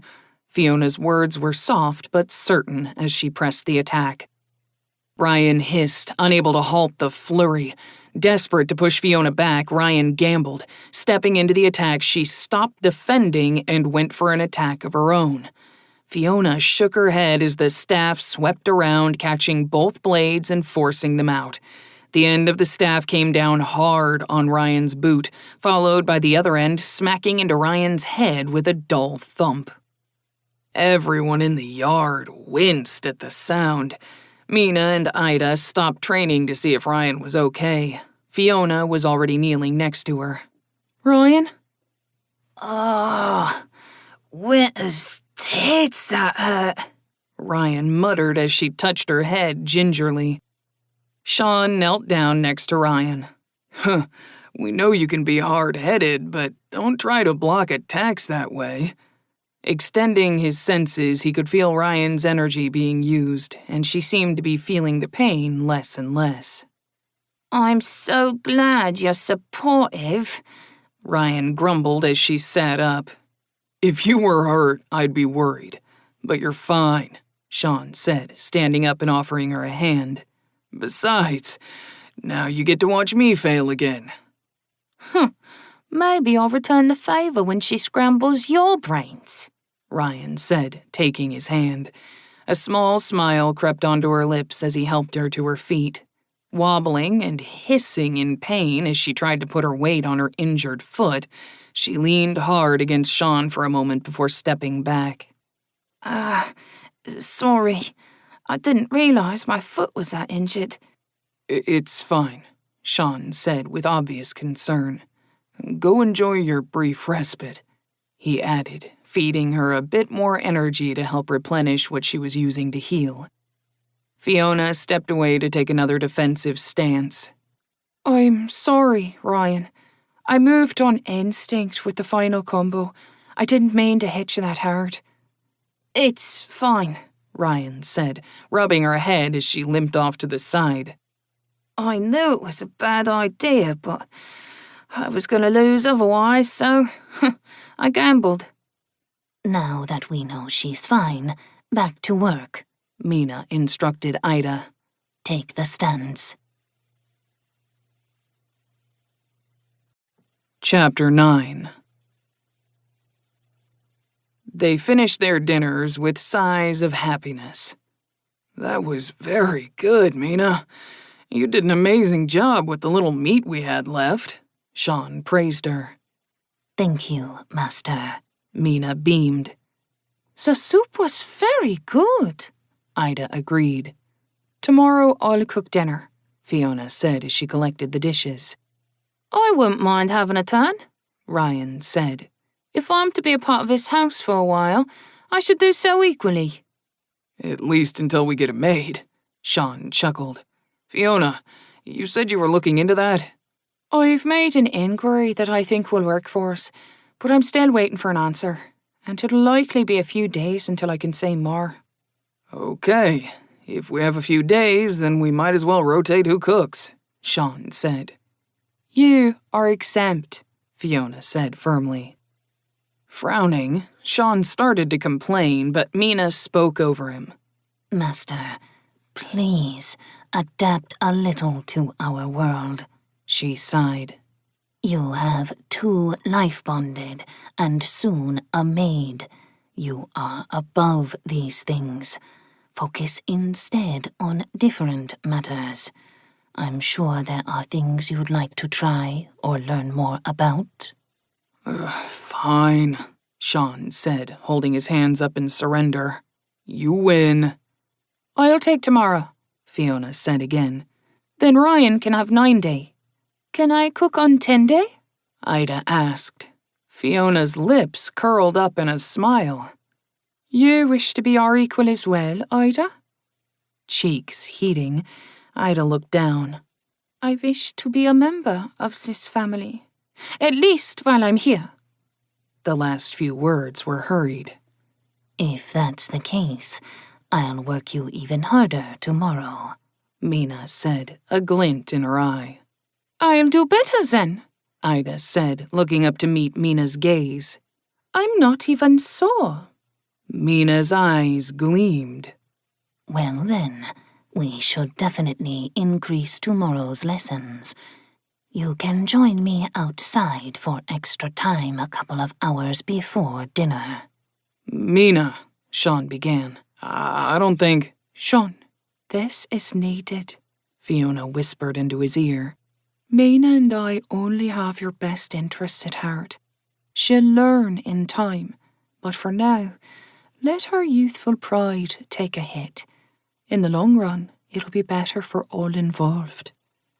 Shaking his head, Sean got to his feet. I'm off to see friends and assholes. Sean, Ida said, standing up quickly. Might I come with you? Since I am apprentice now, I would like to go occasionally. That's fine, but are you sure you want to go tonight? You'll be going with Fiona to the market tomorrow to see about selling goods, remember? I remember. I leave early, but I would like to see the other apprentices. Huh. Want to flaunt your status? Since said teachers will want to know about Sean. Is that what you mean? Ryan said. Ida looked away. A little. It's also because a few of them said that I'd only ever be there if I took Denmuir's offer. You can come, Sean said. He dug out a bronze coin and tossed it to her. Return any change to Fiona, and make sure you follow the normal rules for being there. Catching the coin, Ida nodded hurriedly. Yes, sir. Ladies, I'll be home later tonight, Sean said as he headed for the door. We'll be waiting, Fiona called after him. Enjoy yourself, and try not to start any fights. Joseph and Sam were leaving at the same time, so they ended up walking down the street in a group. After exchanging greetings, Ida dominated the conversation, excitedly telling her mother about shaping earlier in the day. Joseph listened in, a hopeful look on his face. When Ida paused, he interrupted. McDougal, will my son be able to do half of what she was able to? It'll depend on how well he resonates with the talent, Sean replied. Ida here was very in tune, hence her amazing leap forward. He nodded, giving her a look. Ida looked down, her cheeks heating at her gaffe. Sean turned back to Joseph. We'll find out tomorrow, but since he's been around metal his whole life and comes from a line of smiths, I have hope for him. Ah, McDougal, you do indeed seem to enjoy the company of some smiths, at least, Gertis said, coming toward the inn and nodding familiarly at Sam and Joseph.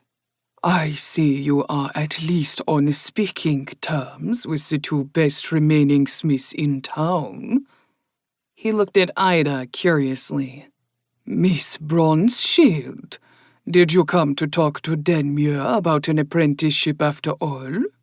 No, I will be joining the other apprentices at their table for a bit, Ida replied coldly. Brows rising, Gertis looked at Sean. Ah, I see. You move quickly, and with results, it seems, MacDougall. Sometimes things just work out, Sean replied blandly, putting his best professional smile on. You will be joining us, won't you? Gertis asked. I'll sit in for a little while, but I'll need to step away early again tonight. I have many things to accomplish still if I'm to get an even toehold in the city. Of course, Gertis smiled. It is an odd path you're taking to gain a foothold, but it will certainly be interesting. Bronze shield, tack it. I hope you both have a pleasant night, Sean said to the two smiths. It appears tonight I'll be sitting with the Shapers. I'll speak with you again in the future. Good eve, MacDougall, Joseph replied. Thank you again, MacDougall. Sam smiled broadly. My shop and home are always open to you. Gertis's brow rose at Sam's phrasing, but he had schooled his expression back in place by the time Sean looked back to him. We never got a chance to speak properly last time, Gertis said as he and Sean entered the inn together. I'm sorry for what Carve said. He doesn't speak for all of us. I'm sure he doesn't, Sean replied. Reaching the table, Sean noticed the seat next to Silvertouch was empty. Is this seat reserved? It is. For you, MacDougall. Silvertouch smiled. I had been hoping to speak more about your work. Taking the seat, Sean gave her the same false smile he had used outside. I'm sure. I never did get introduced around the table, though, so maybe we should do that first. Waving the barmaid over, Sean held out a bronze coin to her when she stopped by his chair. A dark delight for me, and a round for the others. As the table ordered, Sean looked over to where Ida was sitting with a dozen younger people. Seeing her smile, Sean chuckled to himself. He knew how nice it was to make people eat their own words. When the barmaid left, Sean brought his attention back to Gertis. He had taken his seat next to a broad-shouldered, balding man who was looking at Sean with a supercilious smirk on his face. We haven't been introduced. I had not yet made it in before you left the other night, the man said, his voice conveying his own importance. I'm Aldous Denmere, shaper and merchant. Sean MacDougall, shaper. It's a pleasure to meet you, Denmere. I've heard your name from a number of people. All in good ways, I hope. They spoke highly of you, Sean replied. I see that Ida Bronzeshield has joined the apprentice table, Denmere went on. Did you reach an agreement with her and her family? She's my apprentice. Curious, Denmere said, his false smile fading. I've had an offer open for her to apprentice with me for some time and have been rebuffed. I know it is impolite to ask, but what terms did you offer? Acceptable ones, Sean replied, his smile becoming real as he enjoyed Denmere's growing annoyance. I'd say more, but a vow of secrecy was part of the agreement. Denmure's eyes hardened, and his gaze locked onto Sam at the smith table, who was laughing at something. Oh, a pity. Well, best of luck on securing a place in the city. We have a number of skilled crafters and shapers already. I believe I'll find a niche, Sean replied. Excuse me? The barmaid said, carrying a full tray of drinks for the table. Denmere waved her off when she tried to give him a mug. Send it back. I just remembered there's business I need to conduct. Denmere stood to leave. One last question, MacDougall. When are you going to see if Bronze Shield can hold the energy needed to shape? Sean took a long pull from his mug before setting it down, making Denmuir wait. Oh, didn't I say? She had her first lesson today. Ida shows remarkable promise for shaping, and even carries enough energy to do it on her own, if at a lesser degree than any of you. I see, Denmuir said tightly. Carve, come with me. We should finish that conversation about your daughter. Eyebrows around the table rose, and Carver stood. Gladly, Denmuir. With those two gone, the feeling at the table was more relaxed. Now, about the delayed introductions, Sean said. It's a pleasure to meet you all. As I've said before, I'm Sean McDougal. The remaining people at the table introduced themselves, except Silvertouch and Gertis, since Sean already knew them both. Sean nodded at each name, turning curiously to Gertis once that was done. Pardon my ignorance, and no insult is intended here, but everyone else has a surname matched to their talent. Why is yours not similar? My line came from the Gold Hand Shapers. Along our branch, the talent dwindled. Instead of shaping, we were simple goldsmiths until my father. His mother was a powerful shaper, which refreshed the talent in my line. Instead of changing our name, we've held on to this one since my family already has a reputation as being some of the best goldsmiths outside of the quarters. That makes sense, Sean smiled. Thank you. What of you, McDougal? Where do you come from? Silvertouch asked, placing her hand near his on the table. A small town of no importance, Sean said with a small shrug. Neither of my parents had any talent, so my only thought is to thank some long-deceased ancestor for my current life. That must have been something. To find talent with no previous hope of one, Silvertouch said. How did you come to have the mastery of it that you do? Practice, Sean replied. It's one of the reasons I get along with the Smiths so well. Could your parents not afford to send you to one of the lesser academies? Gertis asked. No, they would never have been able to. The village as a whole probably couldn't have afforded to do so. Must have been a backwater, one of the others muttered under their breath. I've heard such stories before, the brewmaster Darkfoam said. My family has a similar tale from a long time ago. It's how my line got started brewing. The dwarf stroked his beard.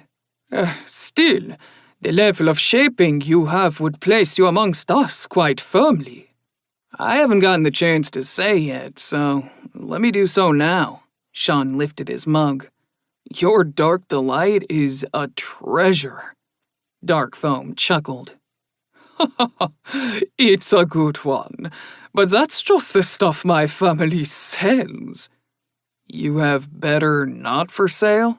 Sean asked. Eyes twinkling, Darkfoam shrugged. Perhaps. If you do, those must be special brews indeed. They are, Silvertouch said, rolling her eyes. He loves acting mysterious, but anyone who's attended one of their parties knows that what the family keeps is easily twice as good. It almost ruins normal drinks for us. I've told you, Silvertouch. You can have access to the stock any time you wish. Darkfoam smiled.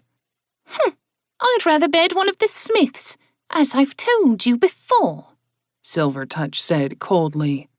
Your last fling let slip your tastes, if you recall.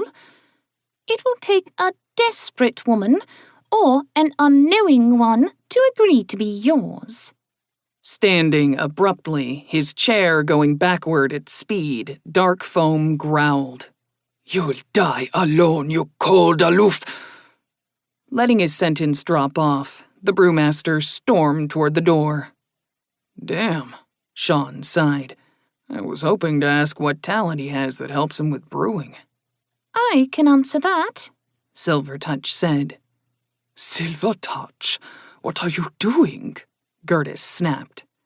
Answering a simple question, She replied, as if the answer was obvious.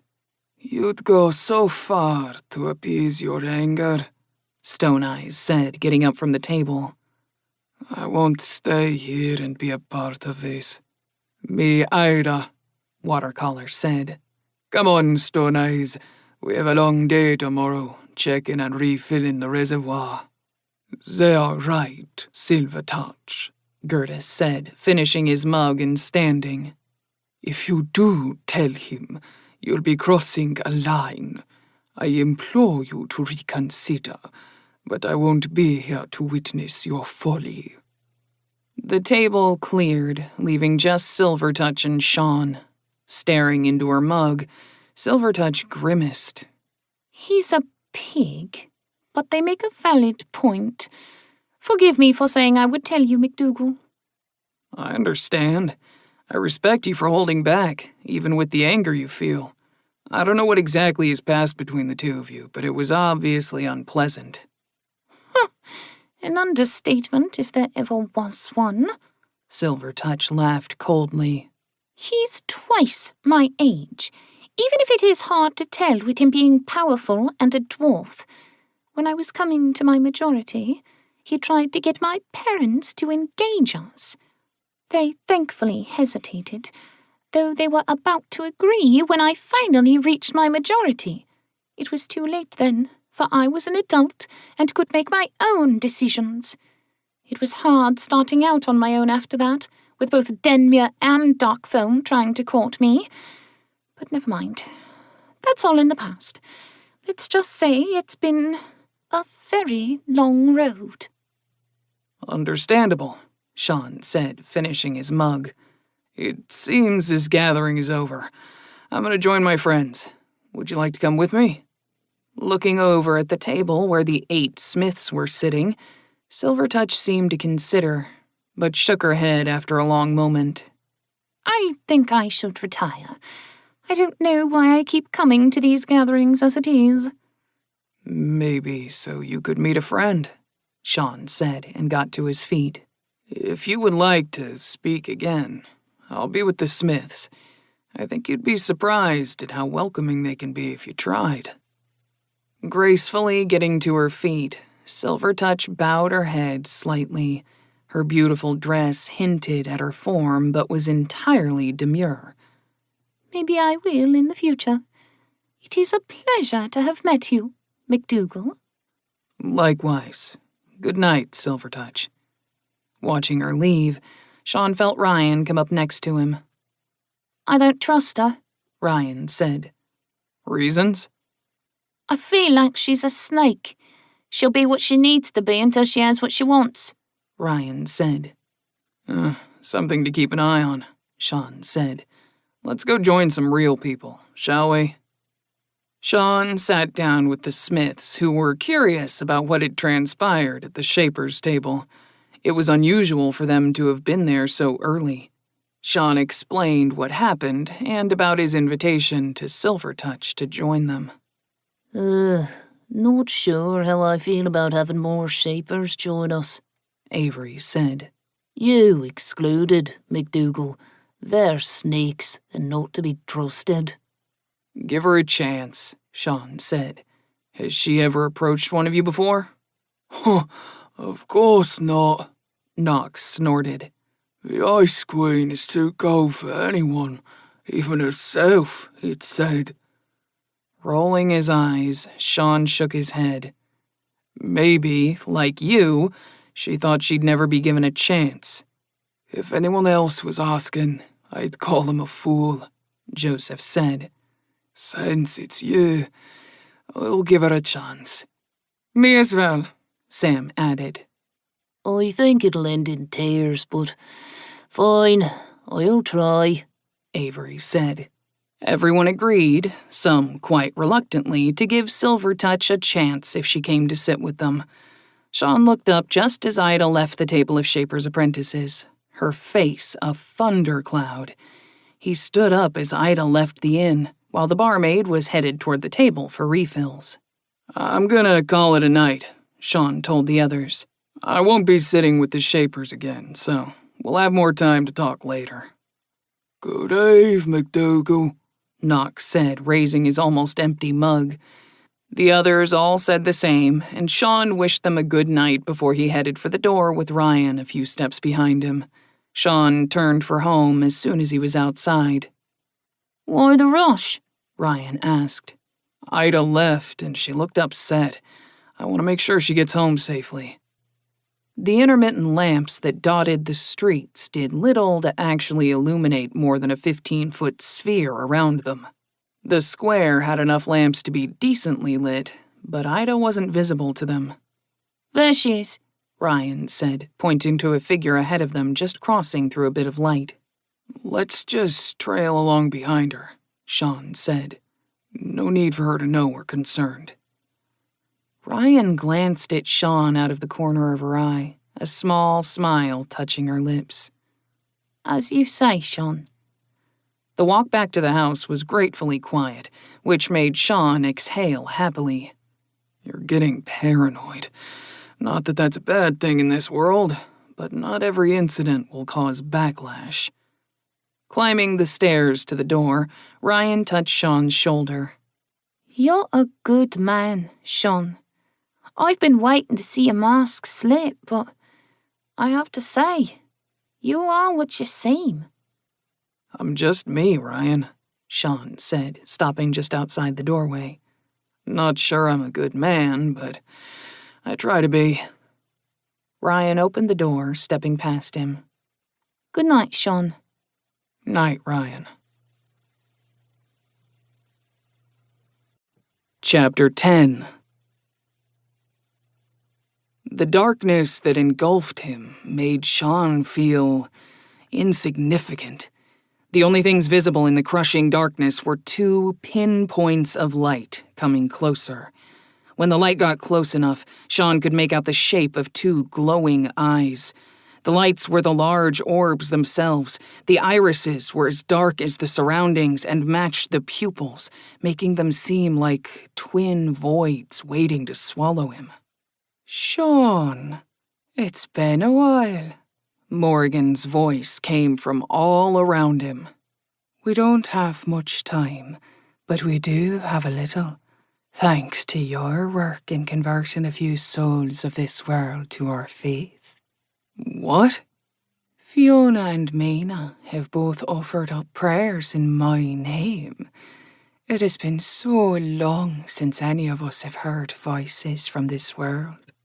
We can't act, but you have started making a difference. Can't say I'm a fan of the world overall. It's rife with strife. Strife you can fix if you try, Sean. You are a nexus, a changer, an unraveller.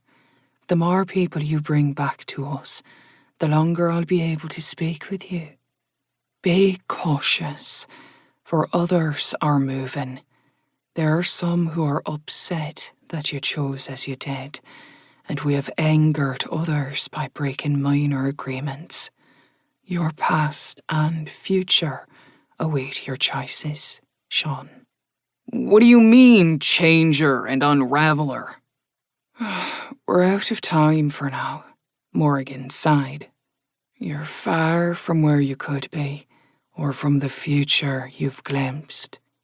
All that love waits for you in many different possible futures. Wait! Sean,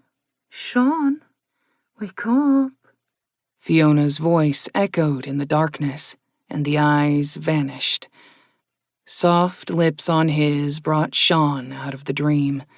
Sitting up once the kiss ended, Sean saw Fiona watching him with curious eyes. "Is something wrong, dear?" she asked. "Have you prayed to Morgan?" Sean asked. Eyes going wide, Fiona slowly nodded. "Mina and I prayed to her during the blizzard, and most nights since then. How did you know?" "She told me," Sean said, throwing the blankets off and getting out of bed. "Morrigan talked to you? When? "She is barred from this world, as are all the Tuatha De Danann." "I was just speaking with her in some dream, not dream thing," Sean said. "It was only a brief moment. It's all jumbled in my mind now." Breakfast is ready. Ida and I will be leaving after that," Fiona said, seeing him searching for a moment of normalcy. "Yeah, that might be for the best," Sean said. His dream was drifting away from him, the words becoming ephemeral mist and dissipating. Sean greeted the others as he took his seat in the dining room.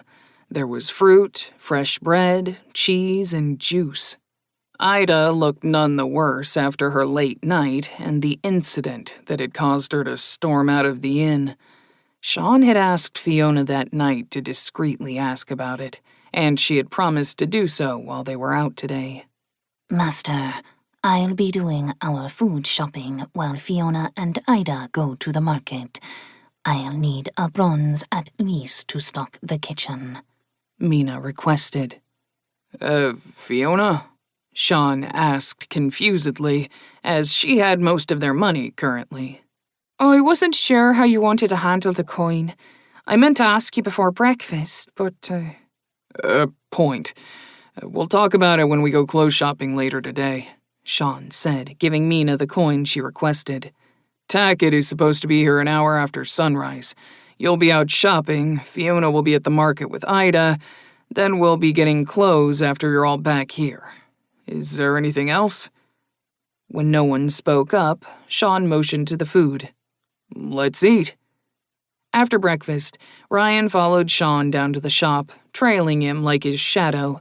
Sean did his best to ignore it. Fortunately, Tackett's son Hans had already shown up. Taking the young man to the sitting room, where they already had medals and tea on hand, Sean wanted to start training Hans like he had Ida. Hans turned out to have no inner energy of his own. "Okay, Hans, this is gonna be a little awkward, but just focus on remaining calm. You have no energy of your own, so I'm going to have to very slowly give you some. The first time or two I do, it'll be weird, but it'll pass quickly." "So I've heard," Hans said, his eyes going to Ryan, who was seated in the corner frowning over a small bit of copper. "I'll be fine. If your guard can learn from you, then I can too." Tapping into the connection between them, Sean did his very best to let the barest hint of energy slip from him to the young man, ready to cut it off instantly if needed. Hans gritted his teeth, his hands clamping down on the arms of the chair he was in. "Winter's breast, that stings," Hans hissed. Sean severed the transfer, not expecting that reaction. "Are you okay?" "Oh, I've heard that being given energy can be painful from some of the Shaper apprentices. Oh, I didn't realize it would feel like molten metal coursing up my arm." Breathing deeply, Hans nodded. "Oh, I can do this." Sean wondered whether he should ask Fiona about the different reactions between Ida and Hans later. Using mage sight, Sean could see the faintest wisp of gray smoke now floating in Hans's outline. Dropping mage sight, Sean nodded. "Okay, here we go. A little more this time." Hans let out a gasp of pain, his eyes rolling up into his skull as he passed out. "Oh, fuck. Oops," Sean sighed as he closed the channel between them. At least I'm not the only one who passed out, Ryan muttered softly. I wonder why it hurt him so much, but felt so... Sean ignored Ryan's soft words, knowing he wasn't meant to hear them. I hope he isn't out long, Sean sighed, getting up to make sure Hans was at least comfortable. Looks like we're gonna have a little bit of time, Ryan. Did you want to practice your shaping while we wait? I'd like to work on crafting some blades to match Mina's for myself, Ryan said. I figure that'll have to wait until tomorrow. It'll be a little time-intensive, Sean said. We can get things ready now, though. Grab some more bronze from the smithy and some wood for the hilts. You'll want to get them wrapped, but we can do most of the work. If need be, we can shape them while we spar tonight. I'll be right back, Ryan said, getting to her feet to retrieve the items Sean asked for. Sean watched her go, appreciating the happy bounce in her steps. Half an hour later, Hans was awake again, and Sean insisted they drink some tea before continuing, to let Hans's body get accustomed to the feeling of energy. Hans did as he was told, but Sean could see him vibrating with eagerness to continue his training. By the time Sean called an end for the day, Hans had been able to feel the vibration of the metal. He wasn't able to shape, though, because he didn't have the energy reserve for it yet. Sean could see the glacial transfer of energy between them when he opened up his mage sight, and the slow building of gray energy in Hans's outline. Thank you, McDougal. Thank you, Hans said repeatedly while Sean led him toward the exit. I'm eager for next 8 day. I'm sure you'll be able to start shaping when we meet again. Until then, make sure to feel the metal occasionally, each day. Just be careful, because it'll still tire you. Yes, I will. I'll be careful, Hans said, then left for the day. So eager, Sean chuckled, watching the young man run down the street toward his family home. Are we going to continue shaping the blades while we wait for the others? Ryan asked. We can. Let's see how far you've gotten, Sean said, shutting and locking the shop door. Heading back to the sitting room, Sean took his chair and Ryan took the seat across from him. Looking over the roughly shaped blades, Sean concentrated on seeing the flaws within the metal. Running his hand over each blade, he started pulling out the major imperfections. But a gasp from Ryan made him stop. What? Sean asked. You removed this, Ryan said, holding out a small nugget of metal to him. Taking the piece, Sean looked at the silvery metal and chuckled. Tin. It must not have mixed into the bronze right. That must be the biggest impurity I've ever removed. Setting it aside, he turned his attention back to the twin blades. After a while, Ryan touched his shoulder. Sean, Mina's back. Blinking as he dropped mage sight, Sean looked at the two blades in his lap. Both of the weapons seemed to gleam with purity. How long was I working? Over an hour. Your hands barely moved, and your eyes were moving back and forth over them. I tried to feel the metal while you were working on them, but your energy covered them completely and stopped me from getting close. I'm sorry, Sean said, holding the blades out to Ryan. Here you go. You can work on them for a bit. The metal is as pure as I could get it. I'll check in with Mina. I'll come up with you, Ryan said, taking both unfinished blades in one hand. I can work them up in the main room as well as I could here. Sounds good, Sean said, opening the door. After you. Mina was sitting in the main room sipping some tea when they joined her. I was able to get everything we needed, Master, Mina said with a smile. We have enough food for a few days at least. Oh, and I have your change. She reached into her pouch, but Sean waved her off. Keep it. We'll be talking money with Fiona when she gets back, and we still need to hit the clothier. I think she'll be back soon, Mina chuckled. I saw a few women out with hair clips in their hair already today, and heard a lot of talk about where they got them. We'll need to see about getting someone to man the shop and make a concerted effort to start up production soon. The door opened, causing Sean and Mina to look up. Ida came in, followed by Fiona. "It's been a busy day," Fiona said with a happy but tired smile on her lips. "We sold out of everything, which is good. I arranged for wood to be delivered tomorrow morning so Mina and I could start shaping in earnest. We'll have plain ones for cheap and custom made for more.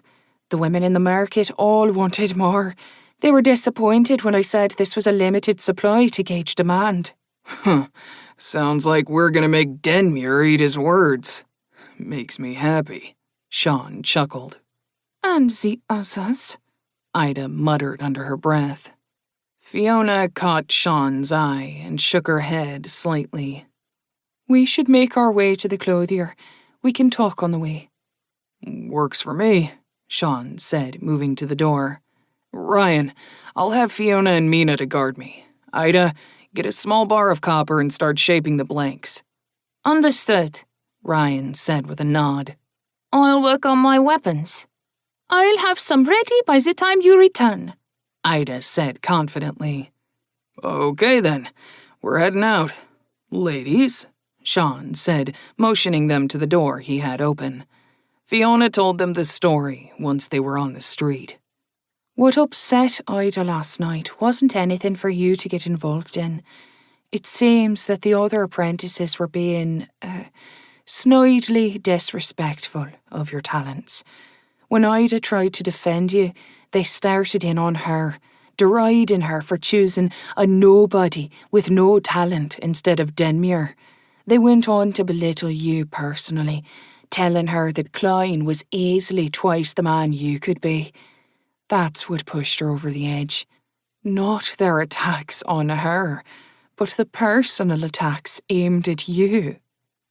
"Huh," Sean said. "Sean," Fiona sighed, seeing him miss it. "Ida has a bit of a crush on you." "What?" It's adorable, but also a little vexing, Mina added. You really can't tell when a woman has her eyes on you, can you? "That's beside the point," Sean said, not wanting to admit what Mina had said was true. "How can she have a crush on me? We've only just met." "The same way I did, or Mina did, or... You get the idea," Fiona said.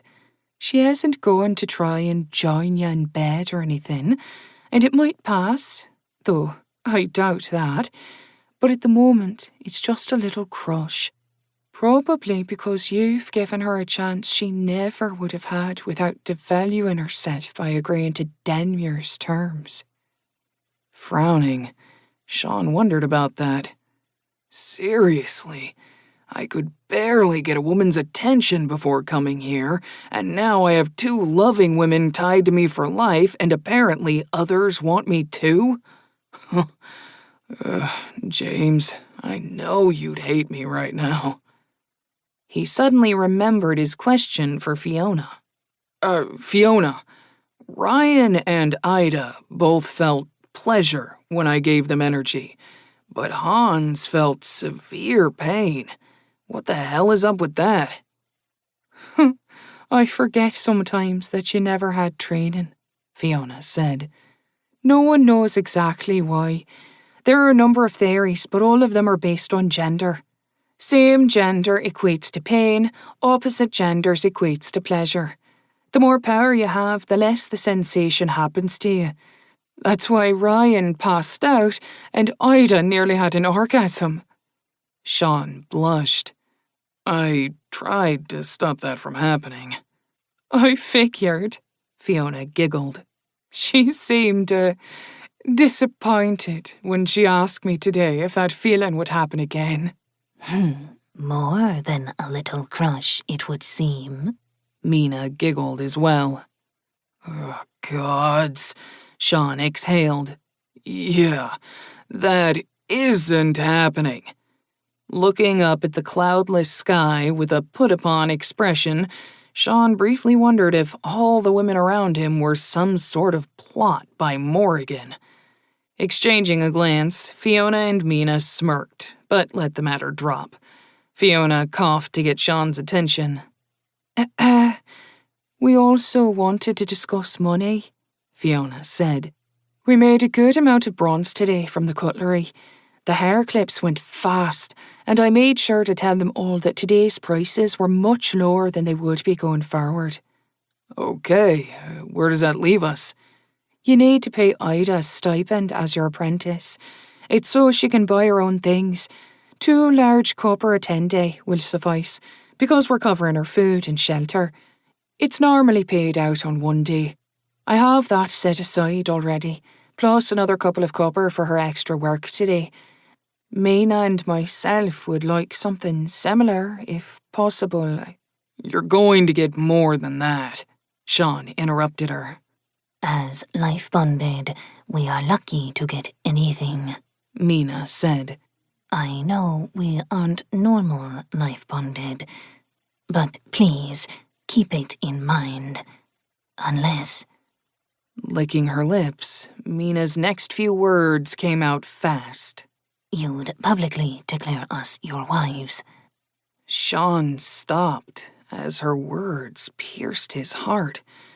When both of them looked back at him, he could see their fear and concern that Mina might have gone too far. Those looks cut into him, and his own desire to call them his in front of everyone surged forward. Can we do it today? How do we get it done? Both women stared at him in shock, their eyes shimmering with unshed tears of happiness. Coming back to him, they took his arms in theirs. Fiona answered him. There is no set path, Sean. She looked into his eyes searchingly. You mean it? With all my heart, Fiona, Sean said, kissing her lightly. The squeeze on his other arm made him break the kiss and turn to Mina. I mean it for you as well, Mina, my silly kitty, he told her, kissing her in turn. We will comport ourselves as your wives then, and not as your life bonded. Some will question our forwardness, but once it's explained, that should stop. It will diminish your standing. Fuck them, Fiona, Sean interrupted her. I could give 2 shits about what others think of me loving you both. I love you so much, Master, Mina murmured softly from his other side. I never thought I would be loved like you love me. I swore my soul to you for revenge, and I want that still. But now I want to make you happy even more than that. Leaning over to kiss her head, Sean smiled. You do that just by being beside me, Mina. They walked along arm in arm for a bit. Sean caught glimpses of derisive looks thrown their way by people they passed, all focused on Mina holding his arm.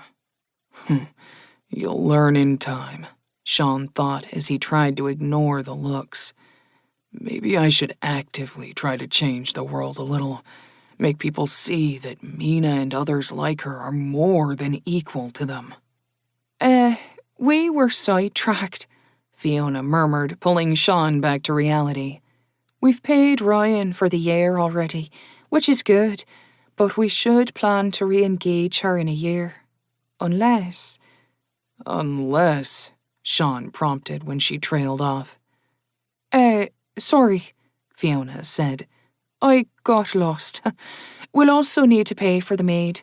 That should be about a silver or less for a year. I'd also suggest we find someone to run the front of the shop. I suggested that already, Mina said, reluctantly letting go of Sean's arm when she saw the looks being shot at them. We should, Fiona agreed. Finding someone will be difficult. I've already asked around, and a few people said they were interested in taking the position, even if it came with a strict agreement. I asked them to come to the shop on 10-day. We should also look into getting a messenger ferry. If the one I had delivering a message is willing to continue working with me, we can see about adding them.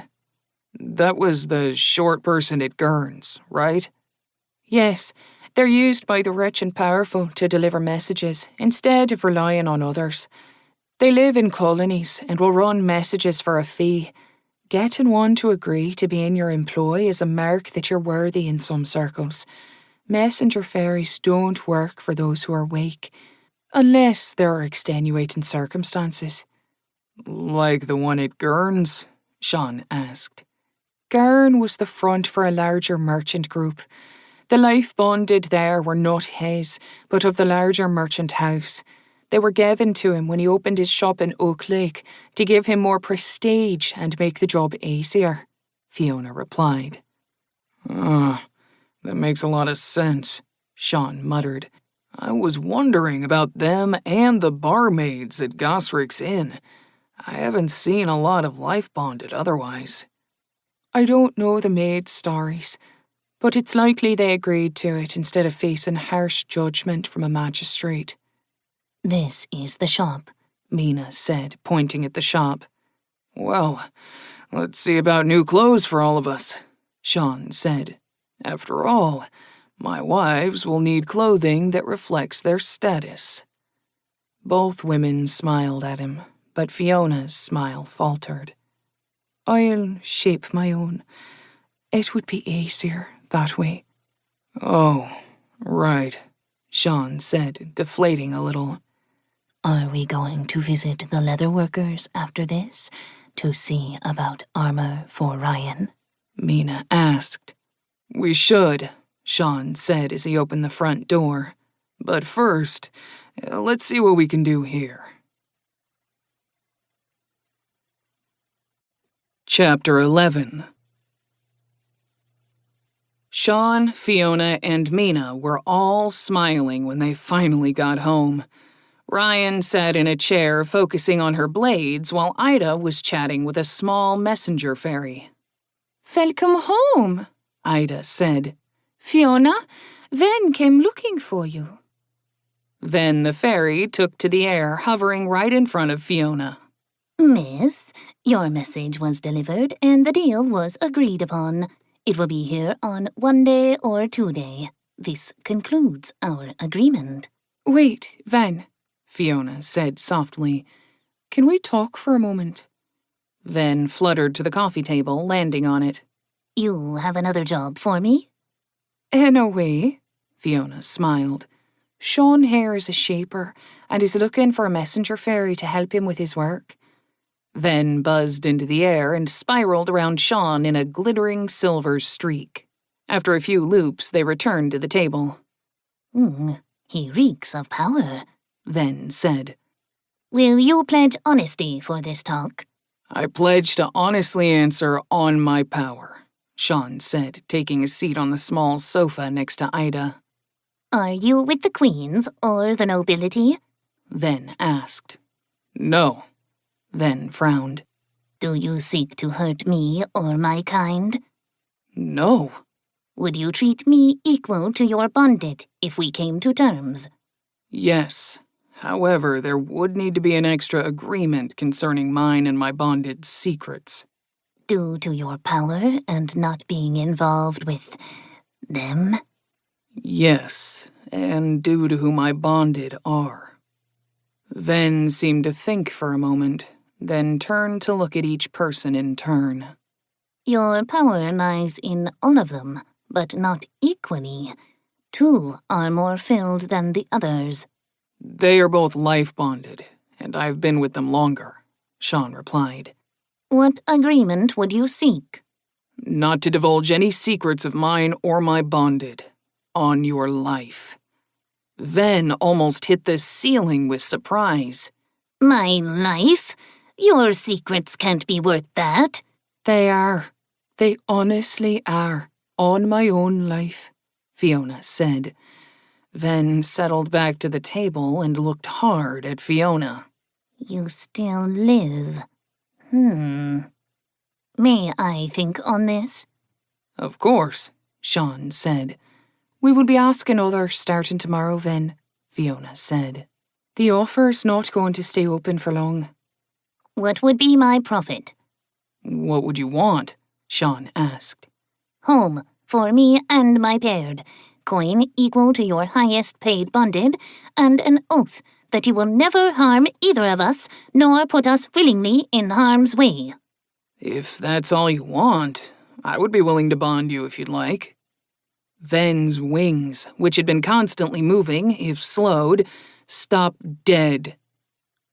Bonded? The androgynous creature asked. You would bond with a fairy? Why wouldn't I? Sean asked, then looked at Fiona, biting back laughter, clearly confused by the reactions.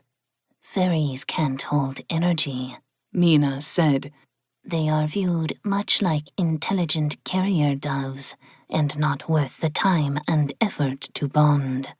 It's said that they are devoid of talents, Fiona continued. Most would view it like bonding a dog or a horse. Ven's lips curled into a grimace at their words, but they didn't try to refute them. Sean shrugged. I could give a fuck less what others think. Truly? Ven asked, shooting off the table to hover in front of Sean's eyes. Truly, if you wish it. I would need your pair to take the same vow of secrecy if they're to live here as well. I shall return once I speak with Ven, Ven said, flying to the door.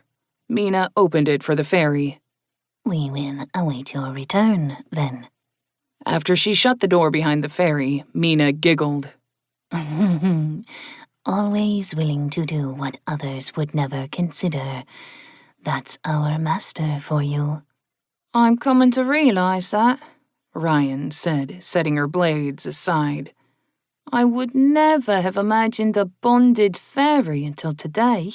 He does seem to care for everyone in his own way, Ida murmured to herself, but 3 pairs of ears heard her. How did your tasks go? Sean asked, changing the subject. I have 6 blanks. I was resting when Ven showed up, Ida said, pulling the small copper protoclips from her bag.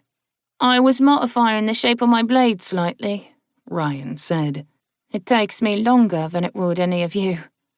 You're still expanding, Fiona said. You can do more today than you could before. I know, and I'm humbled by that, but I want to be equal to you and Mina.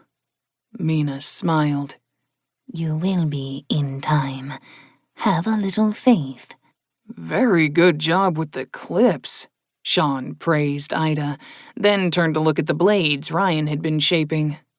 Why the more pronounced curve? It felt right to me, Ryan muttered, looking down.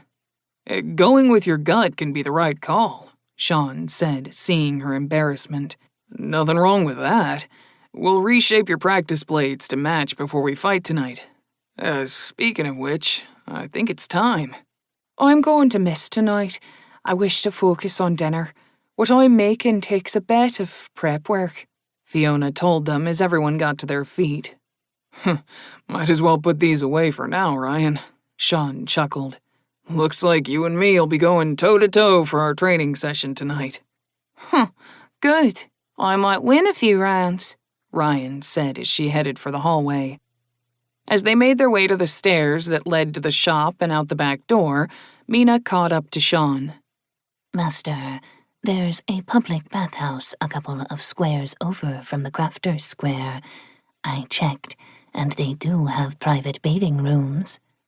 Good idea, Mina, Sean smiled.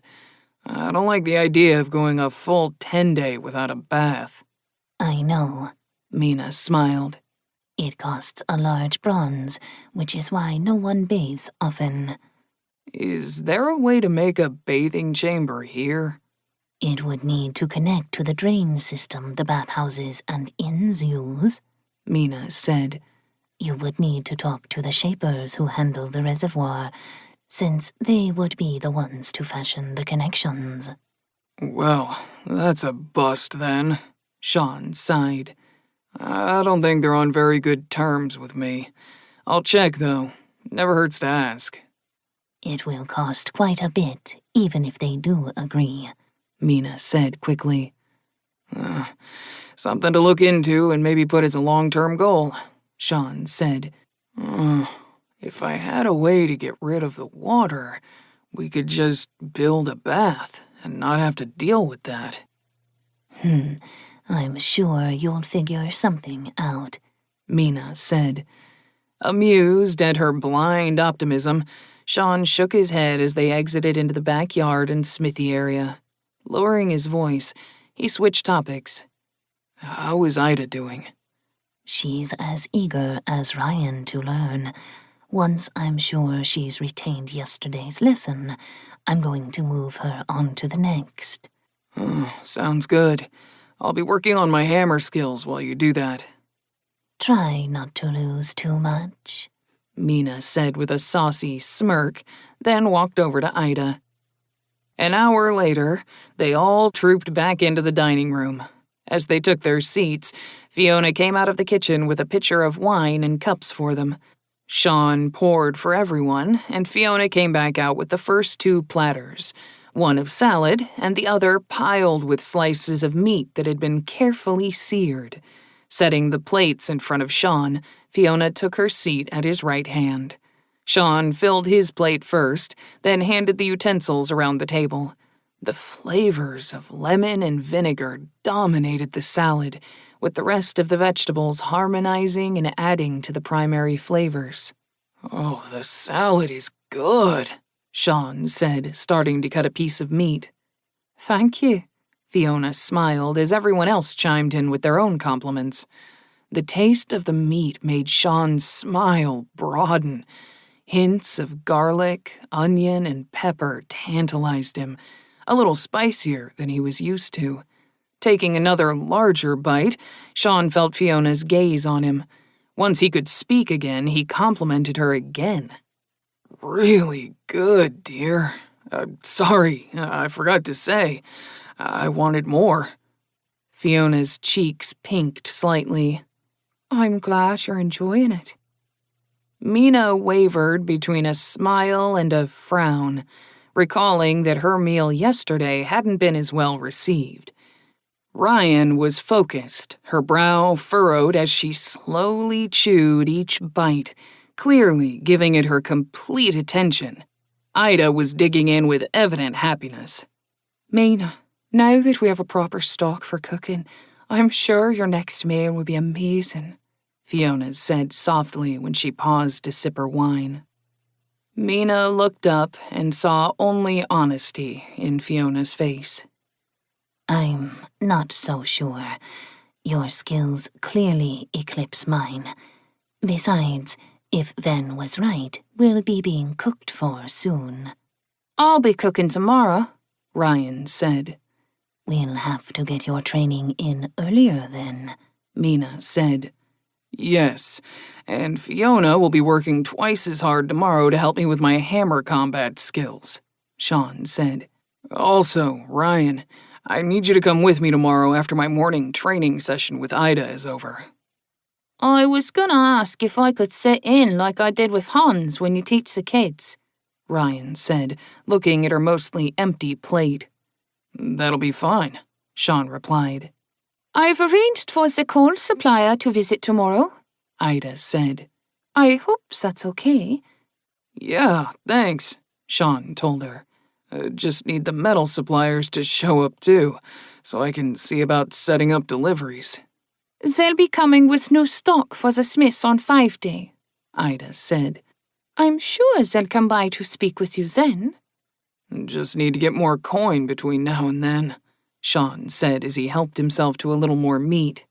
We'll work on clips tonight while you're out, Fiona said. I'll help, Ida said. I don't wish to go back to the inn for a few days. Fiona, she'll be in your hands.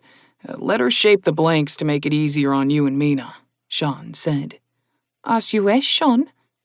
Ryan looked at the food still on the platters and glanced at the others. Fiona, catching the glance, smiled. I'm done, Ryan. Mina took a little more meat and another helping of salad. I'm good with this. Ryan looked at Ida. Will you want more? Vegetables only, Ida said. Nodding, Ryan took a small bit of salad and the rest of the meat, and Ida took the last of the salad for herself. Sean watched the interaction, understanding the clearly defined structure the women were using for pecking order, but didn't say anything. Once they were all done, Fiona smiled at Ryan. Since you're cooking tomorrow, dishes are yours tonight. Ryan gathered up the dishes without complaint and headed for the kitchen. Sean went after her, summoning hot water into the wash basin and handing her his cutlery to be washed, leery of continuing to use utensils that hadn't been washed for so long. You gonna wait for me, Sean? Ryan asked when he went to leave the kitchen. I'll be in the main room. I'll do some shaping while I wait. I'll hurry, Ryan said. When Ryan was ready, Sean gave Mina and Fiona kisses before following the blonde out the door. As they walked down the street, Ryan spoke in a hushed tone. Sean, is everyone on your world as kind and caring as you are? No, Sean replied. We had moments that made this world look like a loving and nurturing place. Slavery was rife across most of our history, but we were moving toward equality. Sometimes it went a bit too far the other way, but most people seemed to try, at least in the part of the world that I was from. Why are you so kind, then? You see everyone as a person. You love someone with strong moon-bound blood. You've disregarded shame and have offered a messenger fairy a deal that would make him equal to us. It's just who I am, Sean replied with a shrug. I can't explain it. Partially the way I was raised, partially knowing what my world went through, and partially because I hate people who shove others down just because they're stronger. I see, Ryan said after a moment of silence. Thank you. No problem. There's no need for thanks. I mean, thank you for giving me a chance, Ryan told him. I should have ended up before the magistrate to be hung or forced into a life bond as a menial. Instead, you've given me power and talents most would kill their lovers for, and you do it without coercion. I can see why Mina and Fiona love you. Getting a little uncomfortable with the conversation, Sean laughed nervously. You're welcome, Ryan. Honestly, I heard and saw your horror that you might have gotten me killed. That weighed heavily in your favor. I've been glad to have you with us. You're part of our group.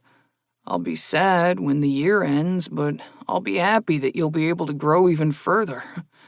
Goodness knows, at some point, being near me is going to cause harm to the people I care for.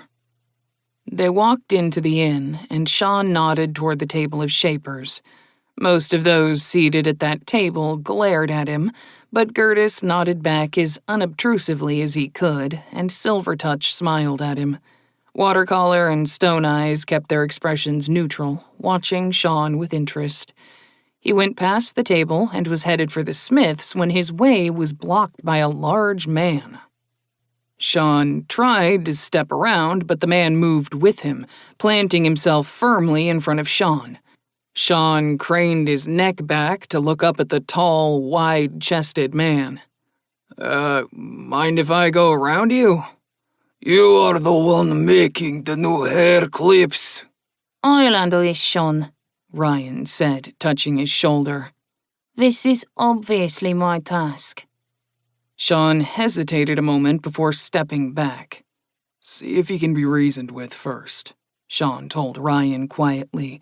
Giving the man a professional smile, Sean answered his question. I'm the shaper who made them, yes. I want one for my wife. She has not stopped speaking of them, the man said. We're out right now, but more are being made and will be ready soon, Sean said from behind Ryan. Sean tried to ignore the comments he heard from parts of the room about him hiding behind a woman. No, I need one tonight, the large man rumbled, frowning. McDougal has told you there are none for sale, Ryan said firmly. You have one, the man growled, eyeing the copper piece in Ryan's hair. I'll take that one. No, you will not, Ryan said firmly. Sean touched her shoulder. Wait, Ryan. That one would cost a bronze.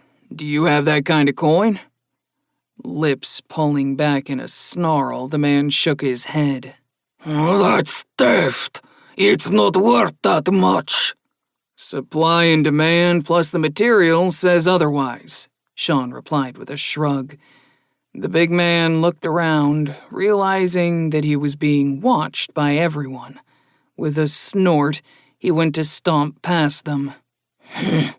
We'll talk later, shaper. The wooden ones will be ready by 5-day, Sean said, stepping sideways to miss the swinging shoulder of the brute. Have a good night. Shaking his head, Sean headed for the smith's table. He was still ignoring the whispered comments about him being a coward, though his hands were clenched. Thought there might be a fight there for a minute, Joseph said calmly. Glad he didn't tangle with Angerson. He's one of the strongest men in the city. He does a lot of the heavy deliveries in the city, so you'll likely be seeing him again. Joy, Sean sighed. He wasn't wrong, Knox coughed. There's been a lot of talk about those hair clips of yours. Your name is starting to circulate throughout the city. My sister asked me who the new shaper was today. She joked when I said I knew you and would be drinking with you tonight, then demanded I get her clip. Sean chuckled. Sounds about normal. No offense to Sam or Ryan, but most women do love to have the latest fashion trend. That's the truth, Joseph laughed. The missus was asking if I could see my way to asking for one. I fielded a few questions about mine as well, Sam said, lightly touching the clip in her hair. Making the wooden ones for those of lesser means and selling them today was devious. When you open shop, you're going to get a lot of business, at least until the new shine wears off. I'll just have to find a way to keep things fresh then, Sean chuckled. What can I get you, sir? The barmaid asked from behind Sean, her voice low and throaty. A shiver ran down Sean's spine. God damn, Sean exhaled. Let me go with something light tonight. A hard cider. A hard cider for me, Ryan said. We'll all take refills, Sam said, handing over a coin. I'll be right back with 'em, the maid said before swaying away from the table. You know, McDougal, Avery chuckled. We've been coming here for years, and she's never once been that friendly to any of us. I'd say she might even want more than just, hair clips. Knox snickered. Rolling his eyes, Sean shook his head. Yeah, no. I'm happy with my 2 wives. Where do you keep 'em? Avery asked with a chuckle. Distracted by the questions, Sean didn't see Ryan's fleeting sadness. Most of you have met them. Fiona and Mina are my life bonded as well as my wives. Ryan's jaw fell, more shocked than anyone else at the table. Before she could speak, the barmaid returned with their drinks. Ryan stared blankly at the mug set in front of her as she tried to get her brain functioning again. Your odd cider, sir? The maid said, bending more than necessary. Would you happen to be the one selling the air clips? She asked with a smile and a knowing look. Yeah, I'm the one who makes them, Sean said, pulling his eyes away from the ample cleavage she was showing. When might you have more for sale, sir? We should have more by 5 day, Sean replied, sipping his cider. Would it be possible to put in an order with you? The maid asked hopefully. Not at this time, Sean said. Though if you come by the shop on 5 day, you'll have a chance at getting some. I see. The maid sighed with disappointment. I guess we'll just have to try. I didn't know they were your wives, Sam said. I thought they were just your life bonded. It makes sense why they came with you to dinner. Those who had previously met Fiona and Mina were visibly re-evaluating their encounter with the women. I know it's unusual, and didn't want to make things difficult for you before we had an agreement in place, Sean said. Can't fault you, Sam said. Your family is welcome in my home, as I've said before. Thank you, Sam, Sean said. You're all welcome at my home as well, Joseph added. The conversation turned to less controversial subjects, and the tone at the table was upbeat. The maid came back twice more before the Smiths called it a night. Ryan had stayed silent and seemed to be in thought while her eyes roved the darkness on their way home. Chapter 12. Sean and Ida were in the sitting room after breakfast the next morning. Sean told her, "We know you can feel the metal and shape it some. The fine control will come with time and practice, so don't feel the need to rush. Plus, if you slow down and take your time, it doesn't take as much energy since you're not forcing the metal as much." I'm just going to shape until I grow tired? Ida asked. To start with, I want you to get a good feel for your current limits. Later, I'll be channeling energy through you the entire time while you work. I want to see you make an item from start to finish. Yes, sir, Ida said eagerly, picking up the first bar of copper. I was able to get through a full bar before I had to stop yesterday. Ryan sat in the corner with her bronze blades in her lap. Taking her time, she started to sharpen the edges while she listened to Sean and Ida talk. She was amazed at how fast she was getting these blades finished. She realized she would need to get sheaths made for them, but would likely have to wait for her next day off to make the arrangements. The three of them were absorbed in what they were doing, so they were all surprised when Mina came into the room with a kettle of tea and some cups. I figured you might like something to drink during your break, Mina said. How long? Sean asked. It's been over an hour since you started working, Mina replied, pouring the tea for them. How is it going? I was about to stop, Ida admitted, looking a bit worn. I got through 2 bars of copper. I can see that, Mina smiled. And Master has turned them all into clips already. Should I take these to the front?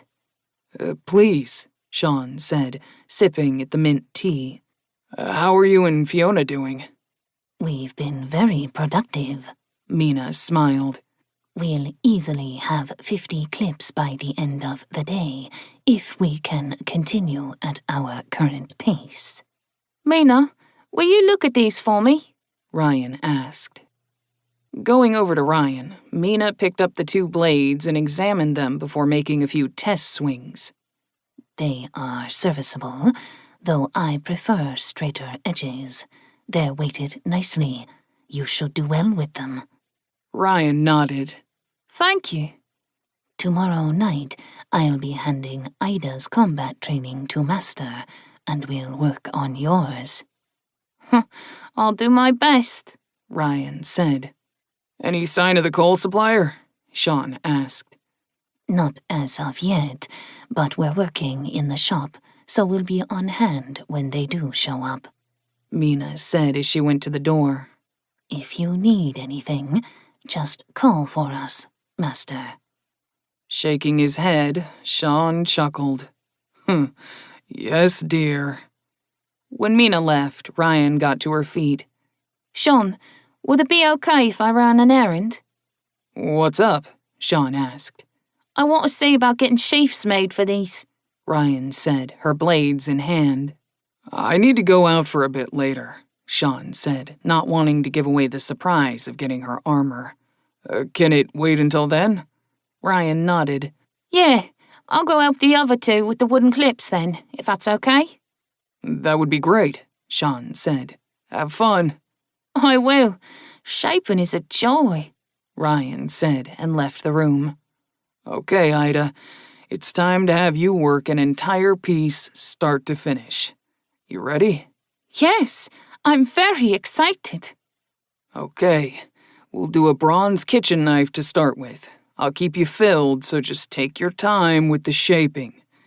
Ida picked up the bronze bar and rested it in her lap. I understand, sir. Sean looked at Ida with his mage sight and saw the fog inside her had become thicker over the last 2 days. Smiling because he knew she was rapidly approaching the power levels of some of the other shapers in town, he wondered what she would do once the year was over. She could easily be as shaper as a smith if she was able to keep the energy. Pulling his eyes down, Sean watched as Ida's hand slowly moved over the bar and began shaping it.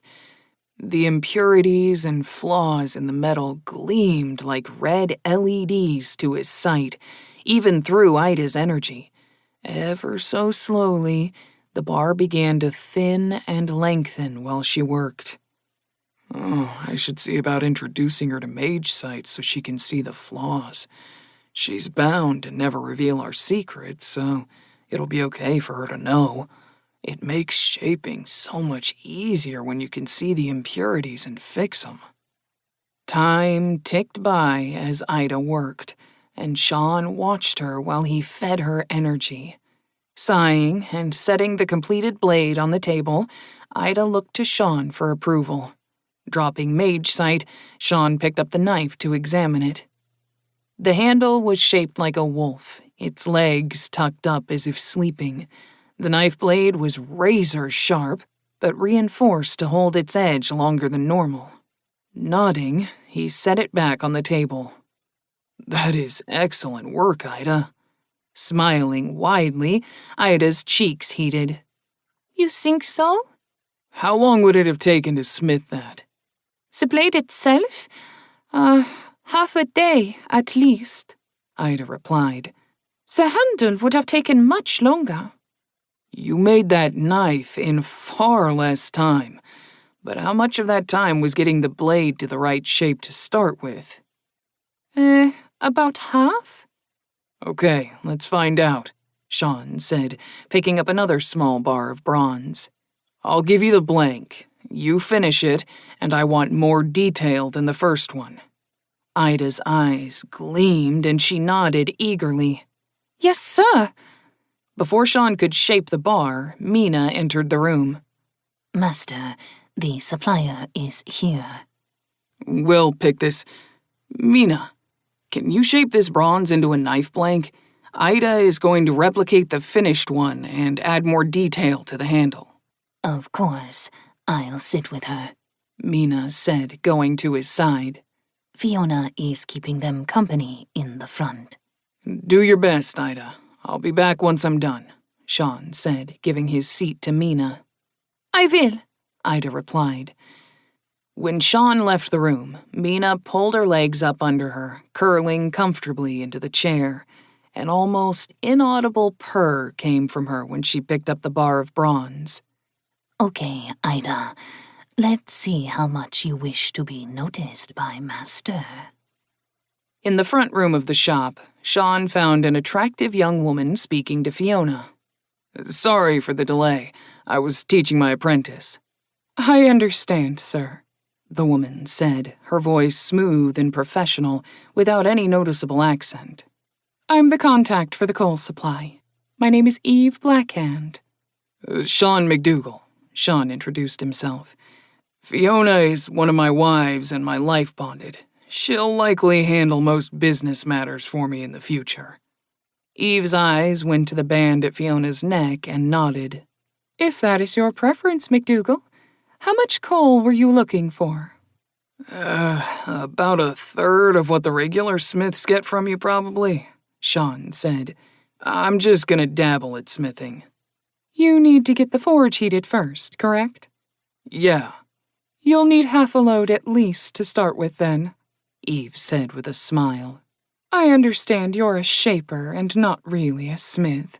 Your apprentice was a smith, so you're wanting to keep her hand in practice, right? Actually, she'll be teaching me how to smith, Sean replied. Learning new skills is always worthwhile. Eve's brow rose. Interesting. You really don't care about conventions. There were rumors, but it's hard to take them at face value. That's me, Sean replied. How much are we looking at for the coal, and how often do you resupply? We come through once every 3 10 days. The coal will run you 2 large bronze to start. Sean looked at Fiona, who gave a small nod. Sounds good. Very well. It'll be brought around on one day when we make all the deliveries. Eve smiled. We require half payment up front and half on delivery. Sean dug out a large bronze and gave it to her. Turning for the door with her long hair flowing behind her, Eve paused. You are the same person who is making the new hair clips, right? Sean held back his chuckle. Yeah. When do you think you'll be selling them again? The wooden ones will be going on sale soon, Fiona said. We would be willing to subtract the cost of one from what is owed to you, if that is equitable.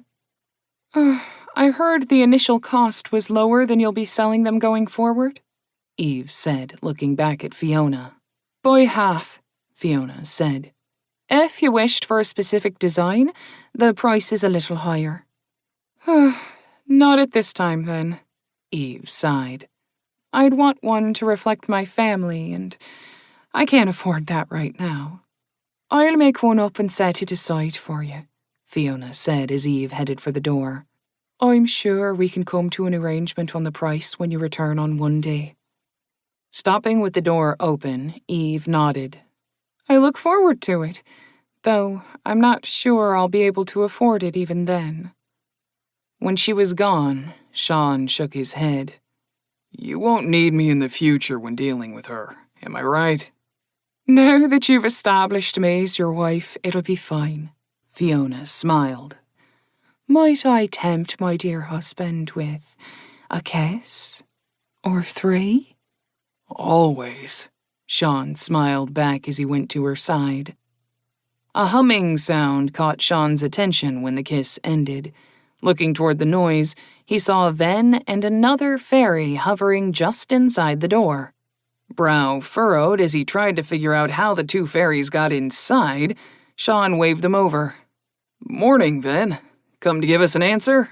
Yes, Ven and I would like to accept your offer, Ven said. Wait, you're both Ven? Sean asked. Both fairies laughed.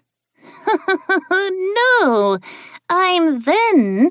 They are Ven, the second fairy said, stressing the name so Sean could hear the slight difference. Sorry. Your names are so similar, I misheard them. The offer is still open, yes? Ven asked. If you both agree, on your lives, to keep all the secrets you learn about myself and my bonded, I swear to give you a home and to pay you the same as my highest paid bonded. I will never put either of you in harm's way, nor harm you myself. I will also bond with you, but only if you want. Ven and Ven looked at each other with understanding. I, Ven, paired to Ven, agree to the deal and wish to bond for 10 years. I, Ven, paired to Ven, agree to the deal and wish to bond for 10 years as well. Agreed, Sean said. Twin beams of energy went from him to the two fairies. Both of them wobbled in the air and landed on the counter with soft thumps. Hugging each other, the two nearly identical fairies began to cry. Sean looked worried until Fiona patted his shoulder. You really are a good man, dear. They're crying tears of happiness. Now, Ven and Ven, where should we house you? How much privacy would you like? Sean coughed once. I should also point out that Fiona is the person that heads my bonded. Her words are my words, okay? Yes. The fairies replied in unison. Where can we make our home? Ven asked. Should we take a walk through the building? Fiona asked. Feel free to perch on my shoulders. If we don't find anything you like, we can see about building you something and attaching it to the house. Ven and Ven quickly perched on her shoulders. Show us, please. Fiona, do you know where Ryan went? Here, Ryan said, coming into view. I went out back for a few moments. Let me check on Ida, and if she's good, we can go run our errands, okay? If that's what you want, Sean. I take it both fairies are now employed? Yeah, it'll make sending messages easier, Sean said. I'm sure they'll be doing more once I get settled in. Ryan followed him back to the sitting room where Ida was anxiously watching Mina examine the knife she held. Sean paused just inside the doorway before either woman saw him. Mina's fingers traced the handle with care, and she set it down next to the first one. It is better. The fur on the wolf and its muzzle are definitely improved. Take the original and make it equal to the second. Ida's face flushed, a beautiful smile blossoming on her lips. Thank you, Mina. If Mina says you managed it, then you did. She doesn't hold back, Sean said. Mina's lips twitched as she held back a smile. Ida let out a startled yelp, not having noticed Sean enter the room. I only want those around you to be the best they can be. You're very helpful in that regard, Sean said, moving over to stroke her hair between her ears. Can you keep Ida company for a bit? I'm gonna run errands with Ryan. I'll have her improve the first knife, then work on hair clips with me and Fiona, Mina said. Sounds good, my silly kitty, Sean murmured, bending to kiss her head. Mina went red when he used his nickname for her in front of the other two, but she purred and pushed her head into his hand. Ida and Ryan couldn't quite keep the shock off their faces. We also have two messenger fairies living with us. They're both bonded. Ven, who you've met, and Ven, who is their paired. Fiona's showing them around and trying to figure out where they'd like to make their home inside the house. Ryan licked her lips uncertainly. Sean, are they gonna join us at the table? Why wouldn't they? Fairies are scavengers, Ida said, still not over Sean's blatant show of affection for Mina. Probably because they haven't been treated like people, Sean retorted sharply. Taking a deep breath, he bit back the anger her words had sparked. Sorry, I didn't mean to snap at you, Ida, but that kind of thinking bothers me. Staring at the floor, Ida nodded. I'll work on how I view others, sir. Please, give me a chance to improve. Ryan sighed. I was going to voice the same thoughts, Ida. I would also work to improve myself, Sean. You'll both do fine, Mina said before Sean could reply. Fiona and I have faith in you. Mina's right, Sean said.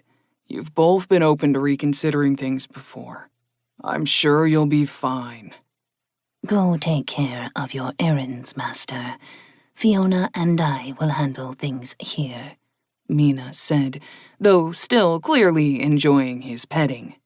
Okay, be back soon, Sean said, finally pulling his hand away from Mina's head. Her small whimper made Sean smile, and he kissed her head once more before he moved to the door. Make sure to welcome Ven and... Ven. Chapter 13. Ryan walked beside him, scanning the street. Sean was lost in thought, trying to think of things they could make to diversify their output even more. When they approached the leatherworking section of the city, Sean's nose wrinkled as the smell of tanning hides hit him. 2 men came out of a nearby alley, and something about them made Sean's hackles raise. The smirks on the men's faces told Sean all he needed to know about what was coming. Ryan stepped directly in front of Sean, putting herself between him and the men. Oh, no, don't go doing that, one of the men snickered. We won't have any fun if he doesn't fight back. Ryan drew 2 of her throwing knives. Stop! I do not wish to draw blood. That's too bad, 'cause we do. The second man chuckled, pulling a Kosh from behind him. You can either step aside or be the first one hurt. Sean looked around the street and saw the few people nearby hurrying away from them. Figures. Even here, people don't want to be involved. Just hand over your coins and items, the first thug said. If you do, we'll only hurt you a little. Let them be the aggressor, Sean said softly. Try to avoid killing them. What's that? Telling her to surrender? Telling her not to kill you, Sean said louder. Laughing, the 2 men had closed the distance, rushing at Ryan. They were fast for being so large, but Ryan had been waiting. Both of her wrists snapped forward, the knives leaving her hands.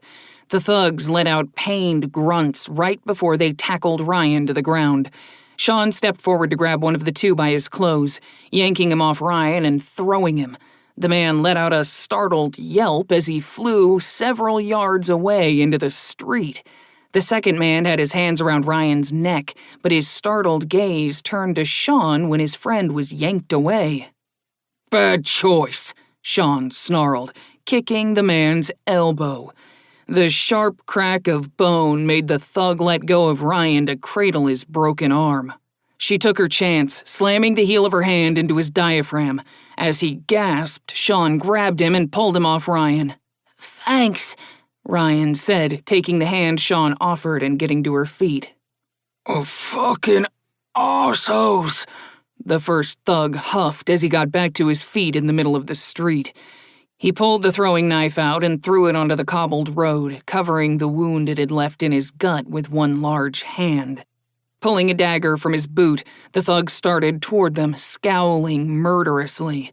A sharp whistle echoed between the buildings, forcing everyone fighting to look up and see 2 guardsmen running their way. Sean and Ryan held up empty hands and stepped back, away from the attacking men. The 2 wounded thugs cursed and took off running.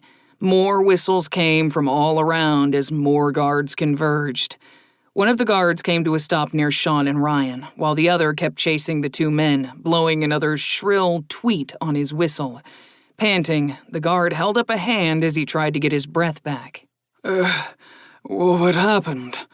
He finally managed. We were on our way to Jefferson's Leathers when those 2 men accosted us, Sean said. They demanded our money, and when we refused, they came at us. We defended ourselves. They were about to come back for more when you came to our rescue.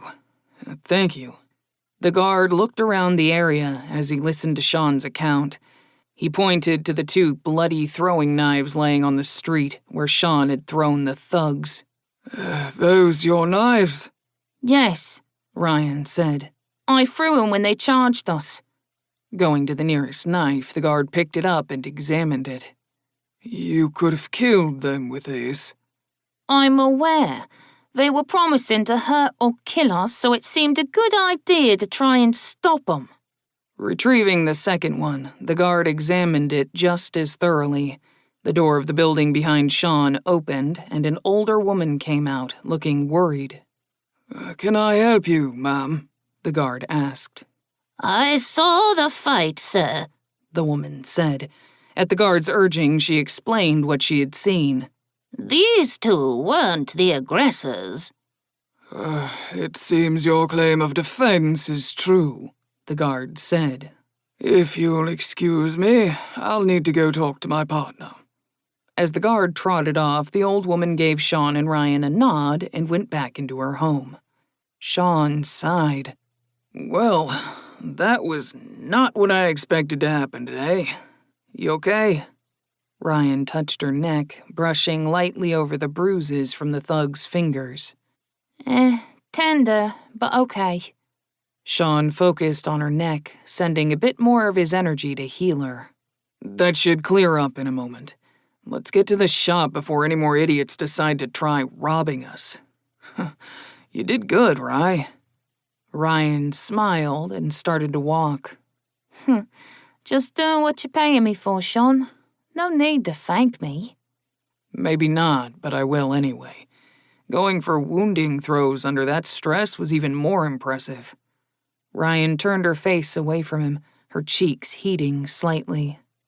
I'll get even better with Mina's training. I look forward to it, Rye. Ryan glanced at Sean a few times as they walked. Did you call me Rye? Yeah, I think it suits you, Sean said. If it bothers you... No. It's fine, Ryan said, cutting him off. This is the place, Sean said, spotting the sign hanging over the street. Ryan went in before him, slowing to look at the leather armor on display. Sean, is this the right place? Yeah, going to get you some armor. Sean gave the man behind the counter a nod. Jefferson, I'm back as I said I would be. This is my guard, Ryan. Can you get her suited? Eyeing Ryan critically, the leather worker sucked on his teeth. She's a bit fuller than I expected. Come on into the back, miss, so we can get you sized. Sean, Ryan said, clearly uncomfortable with leaving him alone. I'll be fine. I'll yell if anything happens, Sean told her. Make sure to ask about sheaths for your blades. Nodding nervously, Ryan followed Jefferson into the back.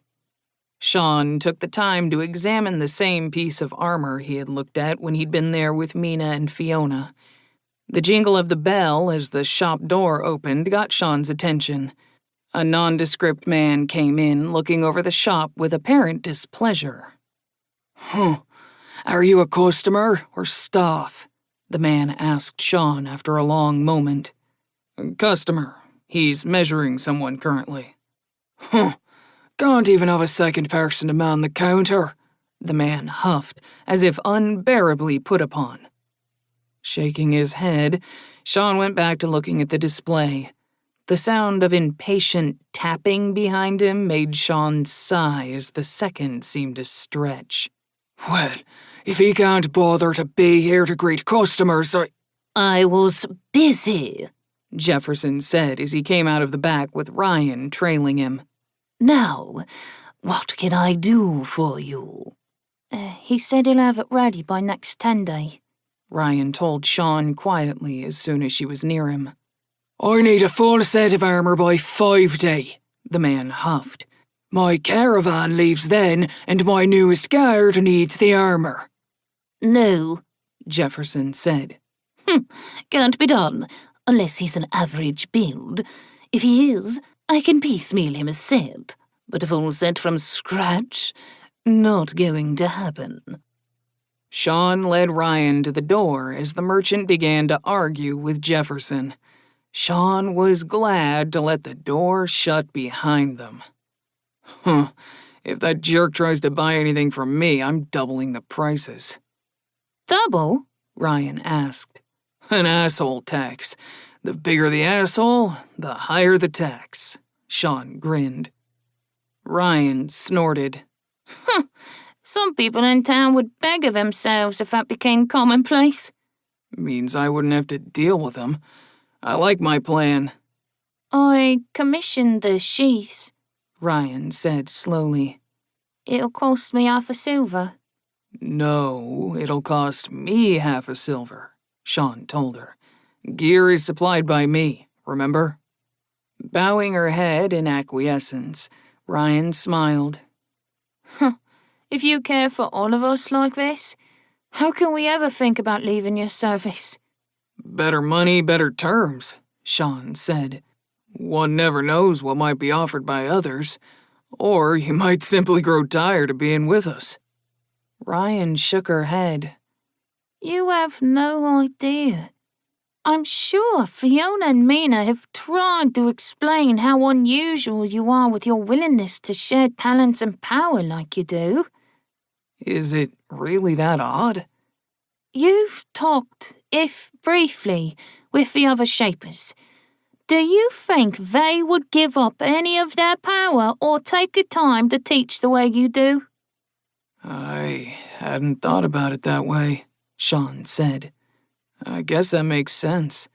If I wasn't as, gifted as I am, maybe I wouldn't be so careless to do what I do.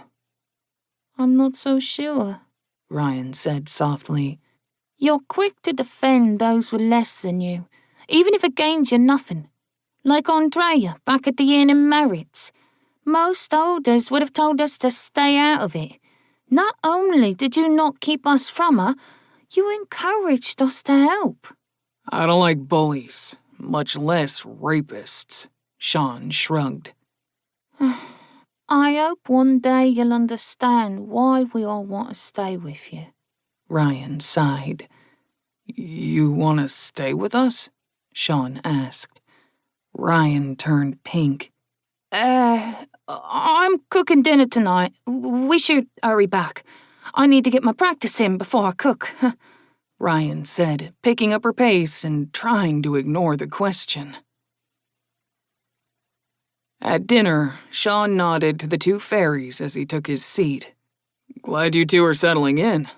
Fiona told me you've opted to have her craft you a place attached to the back of the house. We've never had a home of our own, Ven said. She is also crafting us a collection of furniture sized for us.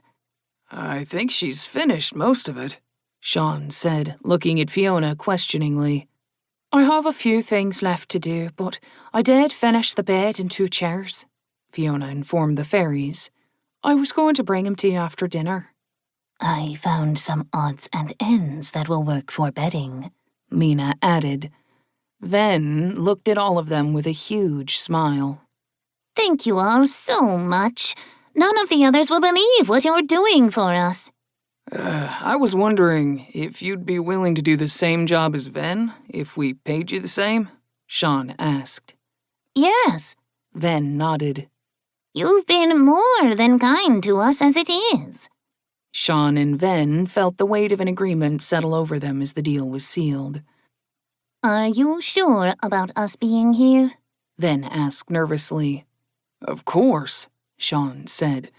I'm an outsider, so my norms are not what you'd expect. I have no problem with you being with us. You're part of our growing family, and none of us here are troubled by you dining with us. Fiona, Mina, and Ida agreed with Sean, reassuring the fairies. Ryan came out of the kitchen with a pot and set it on the table, then went back to get a loaf of bread sliced into sections and buttered. I'm also good with you joining us, Ryan said, taking her seat. Sean served himself, then handed the ladle off to Fiona. While he waited for everyone to get theirs, he frowned, realizing that even with the smaller bowls and cups Fiona had made for the fairies, they were going to have a hard time getting any food. Ida paused, looking down at the ladle and then at the small dishes, clearly thinking along the same lines. This is going to be a mess. Give me a moment, please. Pulling out her knife and fork, Ida cut up the meat and vegetables in her bowl, then transferred the food to the fairies' bowls with her spoon. There you go. Thank you.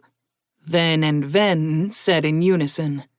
Ida, go ahead and refill your bowl, Sean said, and thank you for helping our smaller family. Cheeks pinking slightly, Ida ducked her head as she reached for the ladle again. My pleasure, sir. Everyone complimented Ryan on the beef stew, earning smiles from her. Sean took a second helping, making her smile grow even wider.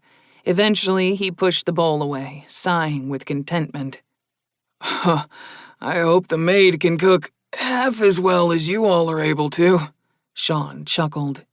I'll be cooking tomorrow, Ida said, collecting the dishes.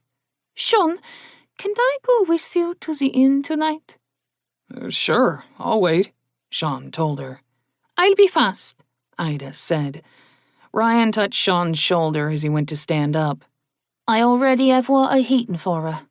Thank you for the meal, Ven said, bowing to Sean. No need for formalities, Ven.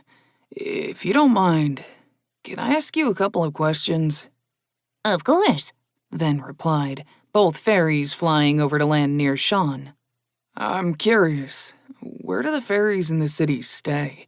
And how do you all survive? Those of us without an agreement do our best to find shelter where we can. We take the odd message delivery, like I did for Fiona, to earn some coin. If we take that coin to a certain few people, they will send us fresh food. There are others who help you?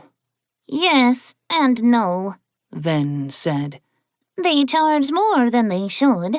It's easy money for them, but it's either that or theft for us to be able to eat. Do fairies end up before the magistrate? We are always life-bonded when that happens. Ven spat. Life bond or death are the only choices our kind get. Grimacing, Sean shook his head. That's fucked. That's why we try to always be careful when we have to break any law, Ven said. You two are very similar in size and shape, Sean said, trying to delicately approach the question. You call yourselves paired. What does that mean? We are paired, Ven said, unsure of what else to say.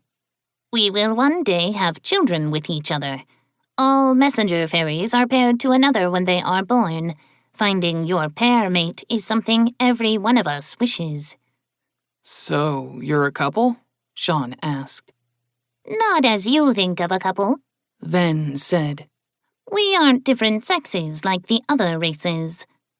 Sean's brow furrowed. If you aren't different sexes... We are neither and both, Ven said, their face darkening. I didn't mean to upset you, Sean said quickly. Ven is embarrassed, not upset. Ven said with a light laugh. We don't talk about ourselves to others normally. You are an exception. Which is what we keep telling him, Mina giggled. He breaks the mold of what is expected. Fiona nodded. Which we're grateful for. Very grateful, Ryan added. I just have different values, is all, Sean said. Anyway, he added, changing the topic. We'll be heading to the bathhouse tomorrow afternoon, if you wish to join us. We will decline, Ven said almost right away. If we could trouble you for a small bowl of water, we'll be fine, Ven said with an amused look. Fiona, can you make them a bath for their house? Sean asked. I'll do that when I finish the other items for them, Fiona replied. I'm ready, sir, Ida said, coming out of the kitchen. We'll see you in the morning, Sean told the fairies. We eat just before the sun rises. Thank you, they said in unison. Fiona, Mina, did you want to come with? Sean asked. I'll stay here and work some, Mina said. I'd be glad to go, Fiona said, but I want to finish up the furniture for our newest additions. Maybe tomorrow, Sean said. None of the Smiths go to the inn on Tenday, Ida said. It's a day normally spent with family.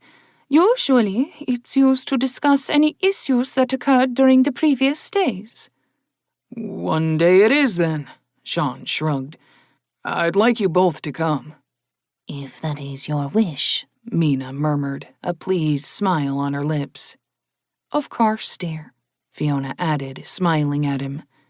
We'll be back, Sean said, as he led Ryan and Ida toward the door.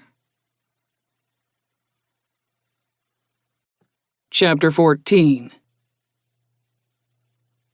Entering the inn, Sean gave a friendly wave to the Smiths and headed for the Shaper's table. Stone Eyes, Watercolor, and Silvertouch were the only people there. Ida went to the apprentice table that had only one other person, and Ryan went to the Smith's table. Excuse me, I don't mean to intrude, but I had a question for you two, Sean said, making eye contact with Stone Eyes and Watercolor. What would it take to connect my house to the network that the bathhouses and inns use? I wish to build a private bath where I live. Stone Eyes shook her head. Prohibitive. It would require a lot of work, since you're nowhere near the channels we use. Stone Eyes has the truth of it, Watercolor said. I'd have to set up the purifying runes once she had the channels made, which would be an addition to her costs. Just coin, then? Sean asked. Gold, Stone Eyes replied. What you're asking would require a good portion of our energy every day for at least a 10-day. Then there are ongoing costs, because the channels need to be constantly cared for and the runes reset. But that's mere silver besides the cost to build it. I'll come back and talk to you when I have gold again, Sean said. Have you considered using copper pipes in the channels to stop or slow the constant need for attention? Stone Eyes blinked. That would give me more time and energy to do other things. It would take a significant amount of copper and a very skilled smith or a talented shaper to make it work correctly. It would also free me up more, since runes inscribed on copper wouldn't wear as quickly. Watercolor muttered. The cost of the pipes, Stone Eyes sighed. It would take the Lord to fund it, and he would be very skeptical. If I can supply piping for my home, would you be willing to use me as a test of concept? Sean asked. I would be willing to try it, but the cost of our time and energy is still high, Watercolor said. I'd be willing to give you a discount, though. That idea, if it works, would make things much easier for me. 2 gold, and I'll get the channel made, Stone Eyes said. You'll need to supply the pipes and have them inscribed by Watercolor. Fair, Watercolor nodded. 2 for me as well. Sean nodded. Agreed. As soon as I can bring the coin and pipes together, I'll let you know. All 3 of them felt the agreement settle on them. If he can't do it, I'd be willing to have my home outfitted with a private bath. Silvertouch smiled. I can easily afford the cost, but finding a shaper for the pipes would be a problem. Sean met Silvertouch's twinkling eyes. I can shape the pipes if given the bars. I'll make yours for 4 gold. Silvertouch laughed, drawing many eyes to the table. You do dream big, McDougal, but that is too much for the task. I'll include 3 hair clips made with your silver to the specifications you want, Sean added. I think you'll make the coin back easily. Watercolor and Stone Eyes watched Sean and Silvertouch with raised eyebrows, as business of this degree was normally discussed at the Guildhall. Silvertouch nodded slowly. 5 clips, but I'll provide the copper for your pipes. Agreed, Sean said. Agreed, Silvertouch said. As the agreement settled onto them, Stone Eyes shook her head. That's going to take a while. We have work to do on the reservoir for the next 10 days, in any case. It'll take 'em that long to make the pipes, Watercolor chuckled. That'll depend on when Silvertouch gets me the copper for her pipes, Sean smirked. How large are the channels normally?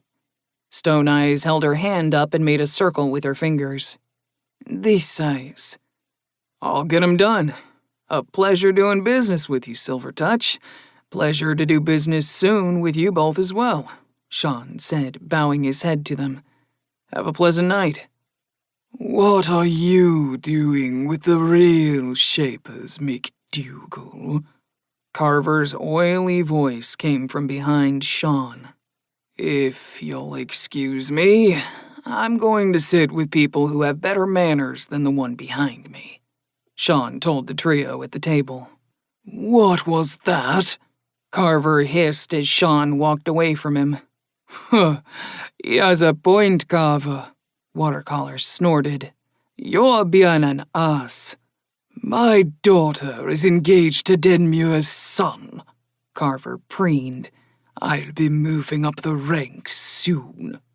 You know, I have an invitation that I believe I'm going to accept, Silvertouch said as she got to her feet. I'll be sure everything is ready when you have the time, Stone Eyes, Watercolor. It'll be a good test to see if he can shape as well as he thinks, Stone Eyes said. He seems very sure of himself, Watercolor added. Good night, Silvertouch.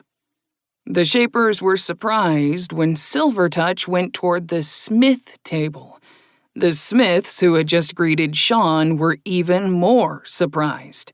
Joseph jumped to his feet when she approached. Silvertouch, would you care to join us? I would be delighted, Tackett. Does anyone else mind if I join you for the night? The other table seems to be quite full, Silvertouch asked, touching the back of a chair. No one objected, and Warwick even went so far as to stand and pull the chair out for her. Of course, none of us mind if you join us. McDougal was saying you might come by at some point, and I, for one, am glad of it. Silvertouch let him seat her. Thank you for being so welcoming. I was honestly unsure if you would. I know I've turned down all your offers to apprentice one or more of your children. McDougal spoke well of you, Sam said flatly. We might not have been as welcoming otherwise. Silvertouch's brow rose. I see. McDougal did say you'd welcome me, and it does appear he is right. He seems to have a way of getting people to listen to him. Sean shook his head.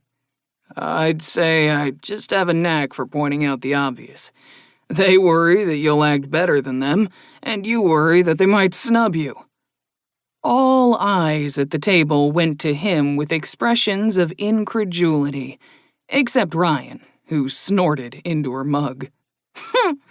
Sean is also without a lot of the tact most people have.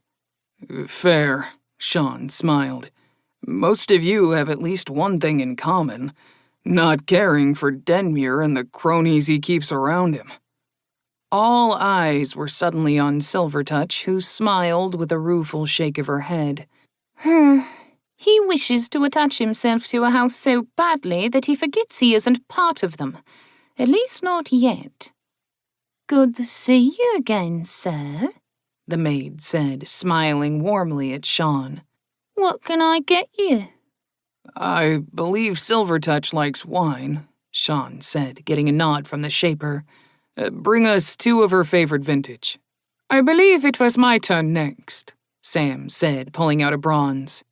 Nonsense, Silvertouch said, holding a bronze out to the barmaid. This round is mine, since I just arrived. Sam pulled back her coin. I defer. I'll take the next round. Once everyone had ordered their drinks, the maid hurried off, her long hair swaying freely as she walked. Sean looked over at the apprentice table, where 2 more people had sat down. Ida was currently laughing with the others, while one of the boys at the table was gesturing with his free hand, obviously telling a story. McDougal, Silvertouch said, bringing his attention back to her. when do you think you'll have the items for me? Depends on when you get me the copper, Sean said nonchalantly. I'll turn it around as quickly as I can after that. When I deliver 'em, I'll take care of the other part of the deal. Really? All 5 in the same visit? Silvertouch asked, one eyebrow arching high. Sean shrugged. I'll manage. The others at the table all exchanged worried glances, wondering what agreement the 2 of them had arranged. McDougal, will that affect our deal? Joseph asked as Sean and Silvertouch stared at each other. Nope, Sean said, pulling his gaze from Silvertouch's. Your drinks? The barmaid said, setting various glasses on the table and ending, as usual, with Sean. Sir, the owner would like a moment of your time, if that's all right with you. Oh, she very rarely asks to see patrons, Silvertouch said. I think I was the last one, and that was a number of years ago. Sean got to his feet, and Ryan followed suit. The maid glanced at her, then back to Sean. Sir, she would like to see you alone. Ryan, I'm sure it'll be fine. Please, stay and enjoy your drink. If I'm not back in a few minutes, come find me. Ryan grimaced. I can't be your guard if I'm not there, Sean. Fair. She'll accompany me to the door, Sean told the maid. Agreed, The maid replied. Sean glanced back and saw Ida watching them as the maid led them toward the doorway beside the bar. Shrugging, he turned his attention back to the hallway he was entering. 2 sets of closed sliding double doors dominated the hall. The end of the hall broke off to the right, where there were 3 more doors. Taking them to the middle one, the maid knocked once, opening it as the command to enter came from within. The Shaper McDougal, as requested. The maid said, stepping out of the way for Sean to walk inside. Ryan caught sight of gleaming silver hair and an elegant arm in a cushioned chair before the door shut. The maid stood to the side of the door, facing Ryan with a still expression. How long do these meetings last? Ryan asked.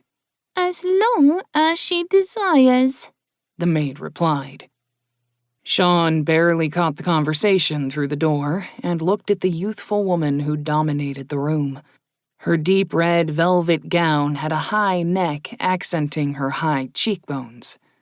You wish to see me, miss? Brushing her hair back behind sharply pointed ears, the owner of the Oaken Glen gave Sean a brilliant smile. thank you for taking the time to do so. Please sit and let us talk. Moving to the padded chair across from her, Sean took a seat. He looked around the room, taking in the subdued yet stylish and expensive decor.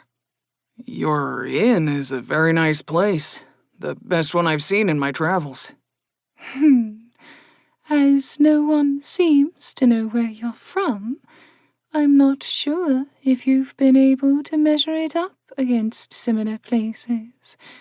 Please, forgive my rudeness. We haven't been introduced. I'm Dame Amity Magi's. Sean remembered something about Dame being a noble title, similar to knight. Dame Magi's, it is a pleasure to meet you. I'm Sean McDougal. How may I help someone of your rank?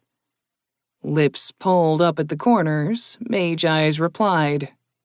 I've heard you are a shaper, and that you've crafted a new kind of hair ornament that hasn't been seen before.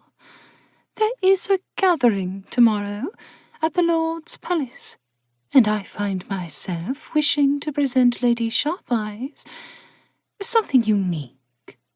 I am unable to assist you at this time, Dame Mage-Eyes. I don't have the materials to craft something of sufficient quality for a lady.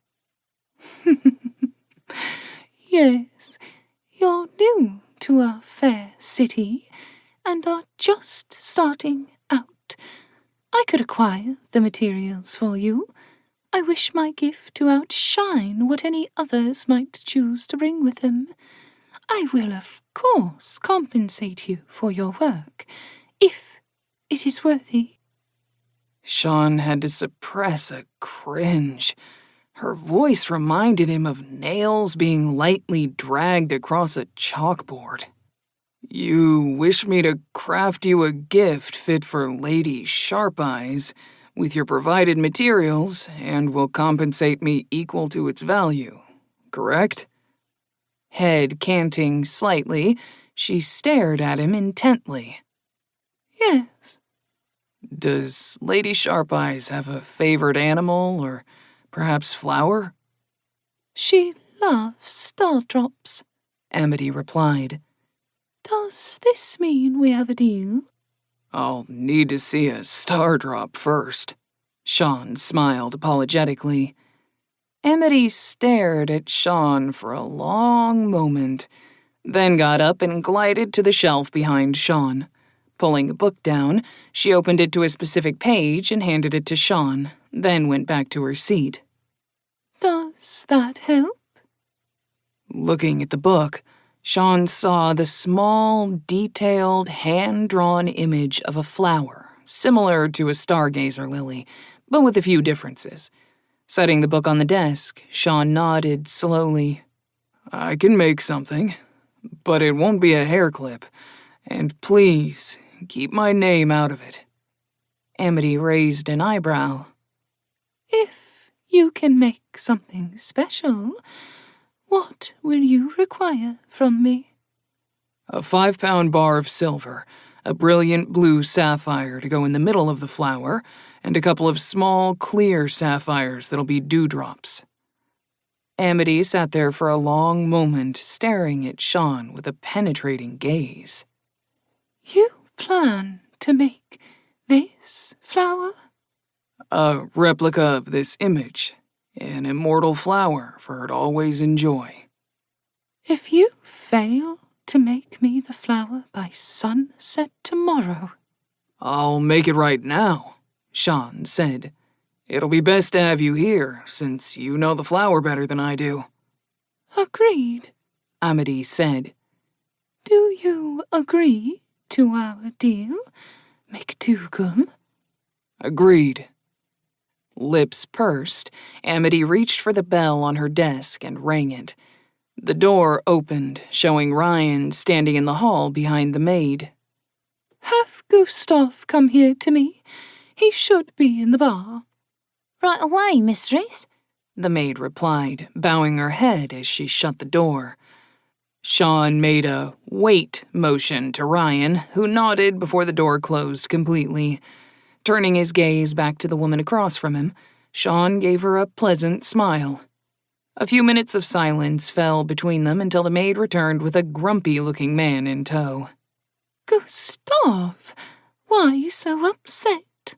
Amity asked with a smile. I was pulled away from the ladies whose company I was enjoying. What is it you require, madam? I need a few things from my box. A 5-pound bar of silver, my best blue sapphire, and 2 of my best clear sapphires. I need them now. The bank is closed, Gustav said, clearly as a formality. On my status as a dame, open it and retrieve my items, Amity said dismissively. Very well, I'll have them brought at once. Gustav's eyes raked over Sean as he left. The silence stretched between them again. Sean felt uncomfortable, like a prime piece of meat sitting in front of a hungry dog. Doing his best to stay calm with Amity's canted eyes staring at him, Sean wished Gustav would hurry up and get back. McDougal, Amity finally said. I can't recall having heard that surname before. Sean just shrugged, which made Amity's smile widen. Where do you come from, McDougal? Waterrock, Sean said automatically. Brow furrowing, Amity was obviously trying to place the name. Sean was glad that it brought the silence back because he was fairly certain he didn't want her asking more questions. Finally, there was a knock on the door, and it opened to admit Gustav and the maid. Gustav walked over and set a few small bags on the desk along with a heavier one. He uncovered them, showing them to be the materials Sean had requested. Very good, Gustav, and so fast as well, Amity said. I had the messenger very close at hand, luckily. If there is nothing else... You're dismissed, Amity said, waving her hand in a clearly dismissive gesture. Gustav stared hard at Sean, then left without another word. Sean looked over everything and picked up the silver bar. Pushing all distractions from his mind, he focused on the flower in the book. Letting his fingers brush over the metal, Sean began to shape it. Focusing on his task, Sean wasn't paying attention to how long he worked. He set the largest sapphire into the middle of the blossom, then added the smaller gems to the petals. When he was satisfied with his work, Sean sighed deeply and set the completed flower on the desk. Amity's eyes were wide as she picked up the completed metal flower. She examined it with care, her lips pursed. Gently touching each gem, she found them firmly affixed, as surely as if they were a natural part of the object. After a few minutes, she set the flower on her desk and stared at him with clear curiosity.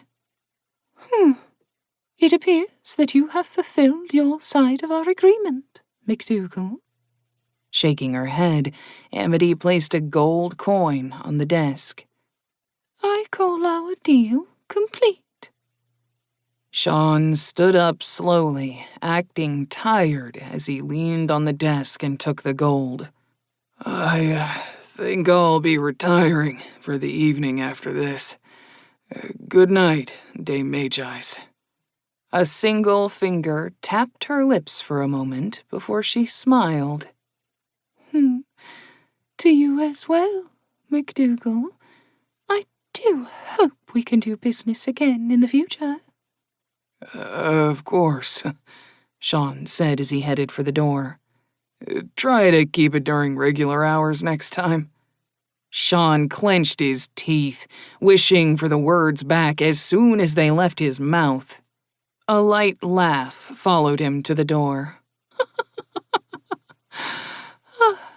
We shall see. In the hallway, Sean met Ryan's eyes briefly and moved his head fractionally side to side. Home, please. I'm tired. Of course, Sean, Ryan said, walking in front of him. Is there another door out of here? She asked the maid. Follow me. The maid said, glancing back at Sean with a slightly worried expression. Chapter 15. Sean rolled out of bed, yawning widely as he stretched. Once he had gotten dressed for the day, Sean found the others in the dining room. I made it before breakfast? Sean asked as he took his seat. I was going to come wake you in another few moments, Mina said, pouring him some tea.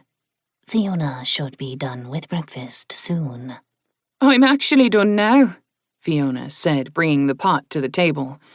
Sean smiled and served himself from the large pot of frumenty, adding extra butter and a touch of honey to his. The simple but filling meal was eaten in silence as everyone dug in hungrily. Ida kept glancing at Sean. As she finished eating, Ida blurted out, Sean, I heard you met with Dame Magi's last night. Did you really? Yeah, Sean said, having just finished his food. She requested that I shape her a gift for Lady Sharp-Eyes. I had the distinct impression that a no wouldn't have been taken well. You made her a hair clip? Ida asked. No, I made a flower out of silver and sapphires, Sean said. I tried to take my time with it and act tired afterwards, but I don't think I got away with it. Dame Magi's is named so because she is known to possess mage sight, Fiona said tightly. I'm fairly certain she used it last night, Sean said, rubbing at his temple. I did get her to promise to not share who made the flower, at least. What's done is done, Fiona sighed. I didn't think she'd left West Point, but it has been a number of years. You know her? Sean asked. Know of her.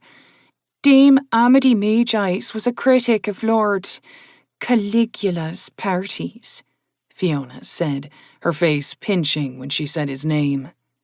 Then she likely knows you, Mina said. We'll need to try and keep you from interacting if we can. It would be so much easier if there was a way to alter one's appearance, Sean muttered. I have training to do today, and we'll be using the bathhouse later. Maybe we should get weapons practice in first? That's a good idea, Mina said. I'll be taking Ryan back today, and you'll be working with Ida. Who should I spar with? Fiona asked. Me and Ryan, Mina said. You'll be my live practice target. It will help her get used to the idea of when and what to look for. I can shape between being used as a target, Fiona sighed. I'll clean up first, Sean said, standing to grab the bowls. It's my turn to clean, Fiona said. I'm the odd one out, so you all go ahead. Sean had Ida practice her standing and movement training as he headed for the outhouse along the back wall. The smell inside was starting to build unpleasantly. Mina was waiting when he came back out. He looked to her, asking, When does the toilet get cleaned? 5-day and 10-day, Mina replied. The fire mage will be around with his helpers to clean it. Sean walked over to Ida to give Mina some privacy. Slowing his pace, he watched the young woman step through the simple exercise Mina had given her. Your balance looks good. Mina wouldn't have let me train with you today if it wasn't. Keep in mind that I'm not a professional at this, so we'll kind of be learning together, Sean reminded Ida. I do have a solid idea of the basics, though. A little over an hour later, a jingling bell echoed from the alley, causing Sean to pull up short on his attack. Ida quickly responded by hitting him in the gut and pulling the hammer up to tap his chin. Stepping back to try to catch his breath, Sean held out a hand to her. Oh, pause! It's just the fire mage, Ida told him. The bell is to let you know to get out of the privy. Good to know, Sean said as the sound of the bell drew closer. How do they clean those, exactly? The bottom is a metal box with a door in the back facing the alley. The mage's people will open the door, and he blasts a bit of flame into it. Then the ashes are scooped into the wagon they have, Ida explained. Don't be on the pot when he comes around. Got it, Sean said with a wince. Excuse me, sir, a voice said from the side of the house. Poking his head around the corner, Sean saw a hand waving over the fence. Yes? I've got the mail from Warwick, and his son is waiting out front, sir. Bring the bars around back. I'll go see about Darren. Sean chuckled and told Ida. Looks like we end on your point today. Get the bars stowed, please? Of course. Ida beamed. Sean headed into the shop and collected Darren, then brought the young man to the sitting room. Once they were seated, Sean started teaching him as he had Hans and Ida. And much like Hans, Darren had no energy of his own. Ryan brought tea in after a few minutes and took her seat against the wall. Darren didn't even glance at her, focusing hard on withstanding the pain from the energy being given to him. Sean was impressed with how stoic Darren was, raising his estimation of his likely capability. Just as with Hans, Darren briefly felt the metal vibrate before they finally stopped for the day. I'll be eagerly awaiting next 10 day, McDougal. Thank you so much. Just let the energy build. Don't try using any of it, Sean told the youth. I'll know if you've tried or not when you're next here. A flash of disappointment crossed Darren's face, but he bowed. I'll wait as instructed, sir. Walking the young man out, Sean was surprised to find several people milling outside the locked shop door. Can I help you? Excuse us, sir, an older man said. We've been told that you're looking for someone to run the front counter for you. Van! Sean called out. A second later, a silver streak landed on his shoulder. Yes, sir? Let Fiona know that people who want to apply for the shop are here, please. Right away, sir. Ven replied before darting away. A murmur went through the group of people standing outside when they saw the messenger fairy. Sean looked them all over, then brought up Mage Sight. 2 people had small strings of energy running away from them, indicating they were bonded. Dropping the sight, Sean made special note of what each of them looked like. Come on in, Sean said, letting the group in. A few people paused, watching Darren hurry down the road. Wasn't that Warwick's lad? One of them asked the person beside him. He is, Sean said, even though the question had not been directed at him. He was running a message for his father. I didn't expect them before noon, Fiona said, coming out of the back. My apologies, husband. The word husband got everyone's attention, and they looked from the black collar on Fiona's neck to Sean. Seeing them all make the connection, Sean shrugged. You're the best one to choose who'll suit our needs. He turned to address the group of people. Follow her instructions.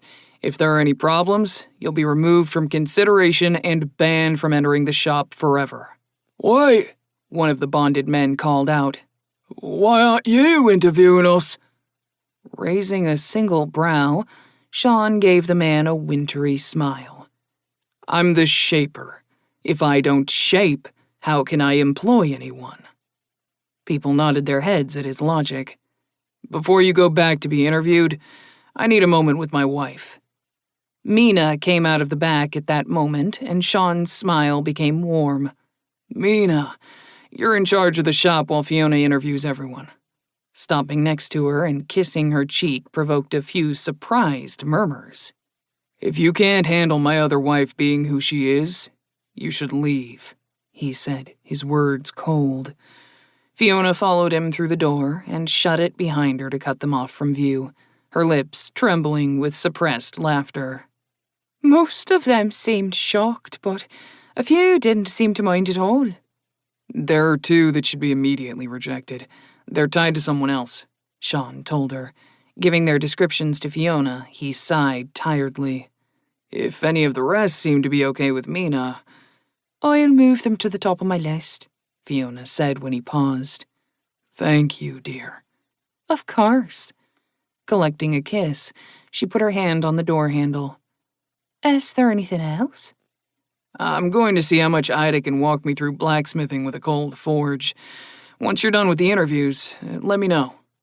As you wish, husband.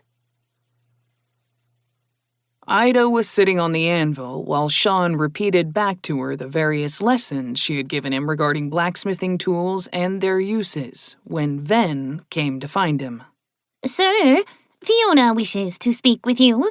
She has 3 final candidates and wants your opinion. Ven told him. Okay, Sean said, putting one of the hammers he had been holding away. He headed for the back door with Ida following him. Get your things ready. We'll go to the bathhouse once this is done. Right away, Ida said, breaking away from him and heading up the stairs. Fiona was alone in the sitting room when he got there. I thought you had the final 3 you wanted my opinion on. I do. They're out in the front room with Mina, Fiona said. All of them seem to be on the up and up, and I didn't see anything off with Mage Sight. But I wanted you to see and hear them. Okay, Sean said, taking the seat next to Fiona across the table from 3 empty chairs. Ven, if you would, please, Fiona asked. A silver streak crossed the room toward the door. Yes, miss. Sean blinked when the fairy vanished as it reached the closed door. How the hell? Fairies can briefly pass through walls and doors in the execution of their duties, Fiona giggled. I was curious how you'd react. I guess that explains how they got inside to tell us they would take the job. The door opened, and Mina led 3 people in. Once they were seated, she moved the last chair in the room over by Sean's other side and sat down. Sean took a moment to look over the 3 people. A middle-aged woman was sitting closest to the door. Her clothing was good, but Sean could see some thin spots on her dress. Noticing his gaze on her, she sat upright and gave him a hopeful smile. Sean could see small scars on her hands as she clasped them together in her lap. Giving her a polite smile back, he looked to the next person. A man in ill-fitting but well-made clothing sat in the middle. His thinning hair had been plastered down over the growing bald spot. Eyes devoid of warmth met Sean's, and a professional smile settled on the man's lips. Sean nodded a greeting in return, then looked over the last person. The young woman was nervous. Her eyes darted between Sean, Fiona, and Mina. A few small tears at the hem of her pants and shirt cuffs were visible as she shifted slightly. Muted hope shone in her eyes, but every time she glanced toward the other 2 candidates, it dwindled a bit more. Thank you for coming today, Fiona said. You 3 are the ones left after the first interview. I'm just going to ask you a single question, but my husband or Mina might follow up.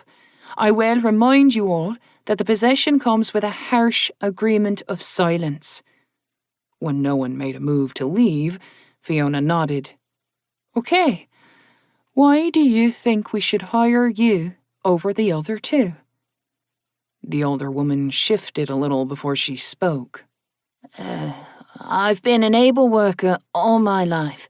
Never shirked a day of work. I can handle many things, not just the counter, if needed. Sean shifted to his mage sight. He could see the empty outline of a person with no energy, so he shut his sight off and nodded. What jobs have you held before? I've been a farmer for most of my life. The woman sighed, as if the admission was going to cost her. Why do you want this job more than a different job? Mina asked softly. Eyes flickering to Mina, the woman looked down. I'm hoping to save up to pay off my husband's magistrate bond. Fiona waited a moment before nodding, but the woman didn't elaborate. Thank you, Meredith, for your honesty. Turning her gaze to the man, Fiona gave him a polite smile. It is the same question, Lamar. The man touched his comb-over and cleared his throat. I've held a few positions running stalls before. I'm fairly certain that of the 3 of us, I'm the only one who has any experience with commerce. Why don't you still hold those jobs? Sean asked, seeing the same lack of energy in Lamar. The people I work for no longer needed my services, Lamar said, but his eyes shifted down and to the side as he answered. Have you always done the best for your employer? Mina asked. the best I could. Lamar replied, again not meeting anyone's eyes when he answered. Very well, Fiona said, then turned to look at the young woman who seemed to have all but given up hope. Chastity, your turn. I have no reason to be picked over the other two. I used to help my mother with waving, but that's all I've ever done. What happened? Sean asked. Chastity winced before exhaling a deep breath. She was brought before the magistrate shortly after Lord Sharpeyes took over as Lord of the City. Currently, she is bonded to Paul Weaver, which has left me and my brother trying to find a way to support ourselves and pay our mother's bond price. What was the charge? Mina asked. I don't know, Chastity replied. She was arrested and bonded in the same day. What is your brother doing for work? Sean asked. He joined the guard yesterday. Chastity replied. He'll be fine, but he won't be able to help either mother or me. When no one else asked any other questions, Fiona nodded. Thank you. Please, follow Ven to the front room. We'll be out shortly. Ven hovered by the door while the three people stood up and marched out without a word. When Chastity shut the door behind her, Fiona looked at Sean expectantly. Lamar is right out, Sean said. which leaves just the other two as our options. None of them had an inkling of energy. I think we should hire Chastity, Mina said. She's young and doesn't have any notions as to what she should be doing. I'm on the fence between them, Fiona sighed. Sean took a moment before he answered. We have a maid coming. Yes, Fiona replied curiously. No reason to not hire them both, right? Always wanting to help others, Mina murmured, leaning over to kiss his cheek. We could, Fiona began, her eyes gazing into the distance as she trailed off. Fiona? Sorry, dear. I think we can, at least partially. We can hire Chastity to work the shop. She's young, and if we help build her up, she'll shine for us. Meredith could man a booth in the general market once a 10-day. On 10-day, perhaps? It wouldn't fix her troubles, but it would give her a bit more of a push. Do it, Sean said, kissing her cheek. and thank you. Once you've told him, we'll be heading off to the bathhouse. You can take her agreement, right? I'll handle it. She'll have to share a room with, the maid, Fiona said, clearly trying to avoid speaking a name. You're keeping who the maid is close to your chest, Sean stated. Please, trust me, dear. Fine. Go arrange things with Meredith and Chastity. Mina and I will get what we need for the bathhouse, including clothes for you. I'll join you soon, Fiona said. That should fill all the spots we need, right? Sean asked after Fiona had gone. as far as I'm aware, Master. Come on then, kitty. Let's go get you bathed. Sean chuckled. Chapter 16. The next morning, as he got out of bed, Sean thought back on the baths the previous night. Ryan and Ida had been watching him, trying to be circumspect, but even he had noticed. Where was all this attention a few years ago? I never even had a woman really love me, like James had. Yet, here I am, with 2 women I call my wives, and 2 more that are eyeing me like a prime cut of beef. Maybe it has to do with something the Tuatha De Danann did? That would make the most sense. But Why doesn't it show on my status screen? Thinking about his status brought the glowing character screen to his mind's eye. Brow furrowing as he looked at it, Sean added that to the growing list of questions he had for Morgan if he ever got the chance to talk to her again. Sean Aragorn McDougal. Human. Age 33. Gifts. Metal bones. Viney muscles. Mithril blood. Magic bond. Mending body. Death ward. Linguist. Hunter's blood. Infinite possibilities. Spells. Summon water. Talents. Shaper. Wood and metal. Mage sight. Camouflage. Targeter. Bonded. Fiona Mithril Soul. Life bonded. Mina Mooncaller. Life bonded. Ryan Cullen. 1 year bond. Ida Bronze Shield. 1 year bond. Ven. 10-year bond. Ven. 10-year bond. Hans Tackett. 1 year bond. Darren Werrick. 1 year bond. Brendan Knox. 1 year bond. Maddox Gralick. 1 year bond. Jenno Botrel. 1 year bond. Closing the screen with a thought, he finished getting dressed. A little over 30 days in this world, and I have 2 life bonded and almost a dozen more bonded. What fucking rabbit hole am I going down?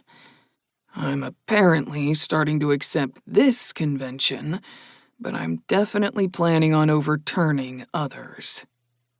Sean came out of his thoughts when he opened the door and found Mina standing there. "Morning, my silly kitty," Sean murmured, sweeping her into his arms and kissing her. She let out a contented purr as she pressed against him, returning the kiss. After last night, you still want more? Mina asked with a heated look after the kiss broke. "Not at the moment. I just wanted to kiss you," Sean murmured and gently kissed her neck. "Time for breakfast?" Yes. Mina sighed, resting her head against his chest. "Mina, answer a question for me honestly," Sean said as he let her go. "Do Ryan and Ida intend to try and push for more than the 1 year bond they have with me?" Mina met his eyes, seeing the conflict inside him. If Fiona and myself allowed for others, would it be so bad? Brow furrowing, Sean tried to untangle his emotions. I don't know. It was hard enough for me to get to where I am now. Even more? Exhaling hard, he shook his head. Neither of them will try anything, Mina said, softly touching his cheek. Don't worry that they will press. They will not. They fear you'd send them away if they tried. Just let it be for now, Master.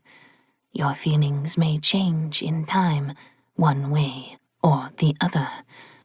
But neither is life-bonded to you. Mina trailed off. Right, Sean said, not noticing Mina's thoughtful expression. Let's go have some breakfast and see what today brings. Taking his seat at the table, Sean frowned. Fiona, Mina, Ryan, Ida, and both fairies were seated already, and there was another chair still. Who's cooking breakfast? Chastity, Fiona told him as she poured him some black tea. She knows someone who handles eggs and had them bring some by. We'll be having eggs at least once a 10-day now. Oh, that's nice, Sean smiled. I thought you might like that, Fiona said.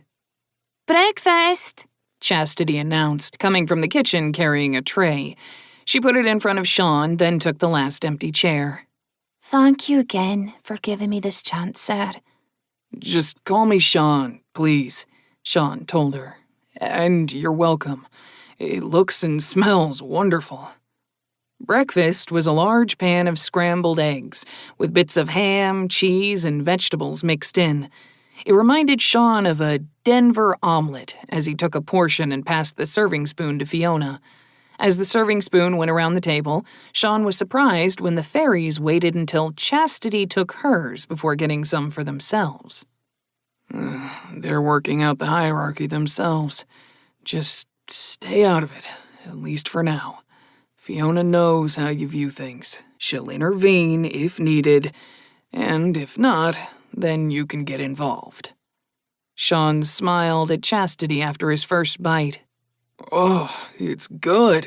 Thank you. Bowing her head, Chastity replied, You're welcome, Sean. The others at the table echoed Sean's compliment as they took their first bites.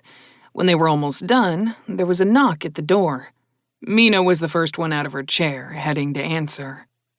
A minute later, she was back. Master, there is a man here with a delivery from Silvertouch. Must be the copper to make the pipes, Sean said, standing up, his plate empty. Ida, when you finish, join me outside. But don't rush.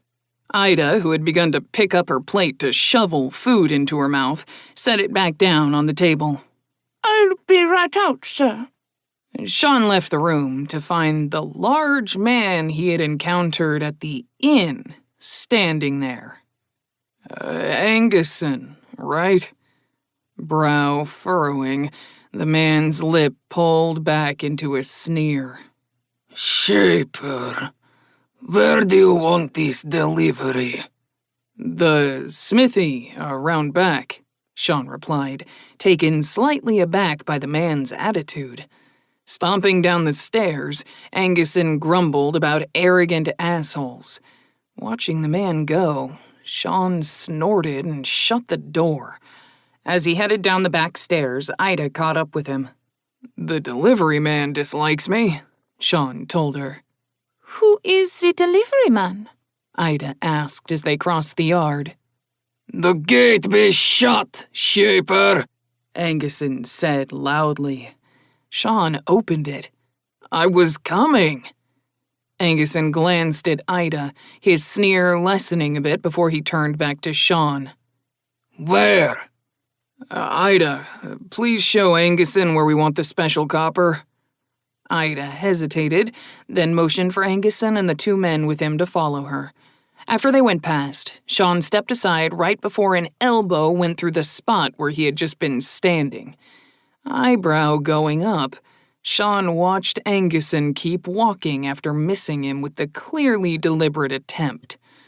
Following them, Sean felt a cold smile come to him. Ida pointed to the empty rack set up for the copper and stepped aside for the workers. They each grabbed a couple of billets, carrying them to the rack with obvious effort. Sean bent down and picked up double what the others had, following them and waiting as they set theirs down. Here, Angusson, Sean said, holding the billets out to him. With a snort, Angusson reached out for the billets. Sean let him have them, watching the big man strain as he hefted them. The other two quickly helped out, so Sean went and retrieved more. He was back just as the three men got the first large set put away, and waited patiently for the workers to take the next load. Angusson was a little slower on taking them, but still reached out for them. Handing them off with a smile, Sean went back for the last few while the three men strained under the weight.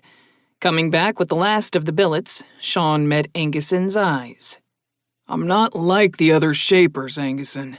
I don't mind a little hard work. Giving Sean a new, respectful nod, Angusson reached for the last of the billets. I see. Maybe what I was told about you was wrong. I'd like to know who's been spreading rumors about me, Sean said, giving the billets to Angusson. My brother-in-law, Eingerd Tulson, Angus replied, carrying the heavy load to the rack where his helpers stacked it up. Sean nodded, recognizing the name. He hasn't come back to the inn since I showed up. Nice to know he hasn't forgotten me. As the last of the billets were stowed on the rack, Angusson wiped his head. None of his friends have either.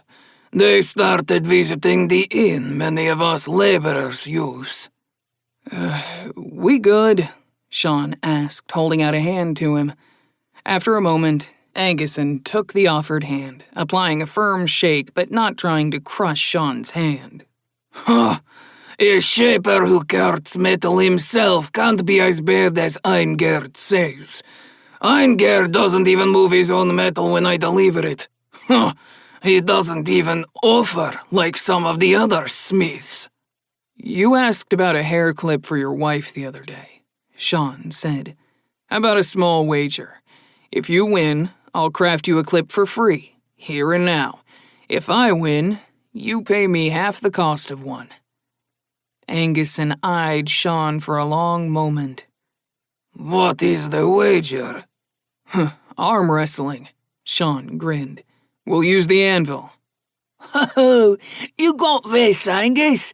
He can't have much left after his display. One of the helpers with him piped up. A brief grimace flashed across Anguson's face, but he nodded. Fine. Kneeling on either side of the anvil, the two men clasped hands, and Ida was called in to referee the match. When she pulled her hands away, signaling the start of the match, Sean hardly moved his arm as he gauged Anguson's strength. With a false grimace, Sean let his arm be driven slowly back. The two men with Anguson began to cheer and egg him on. Ida began to cheer Sean on a moment later. The noise brought the others into the yard, and both Mina and Fiona looked shocked.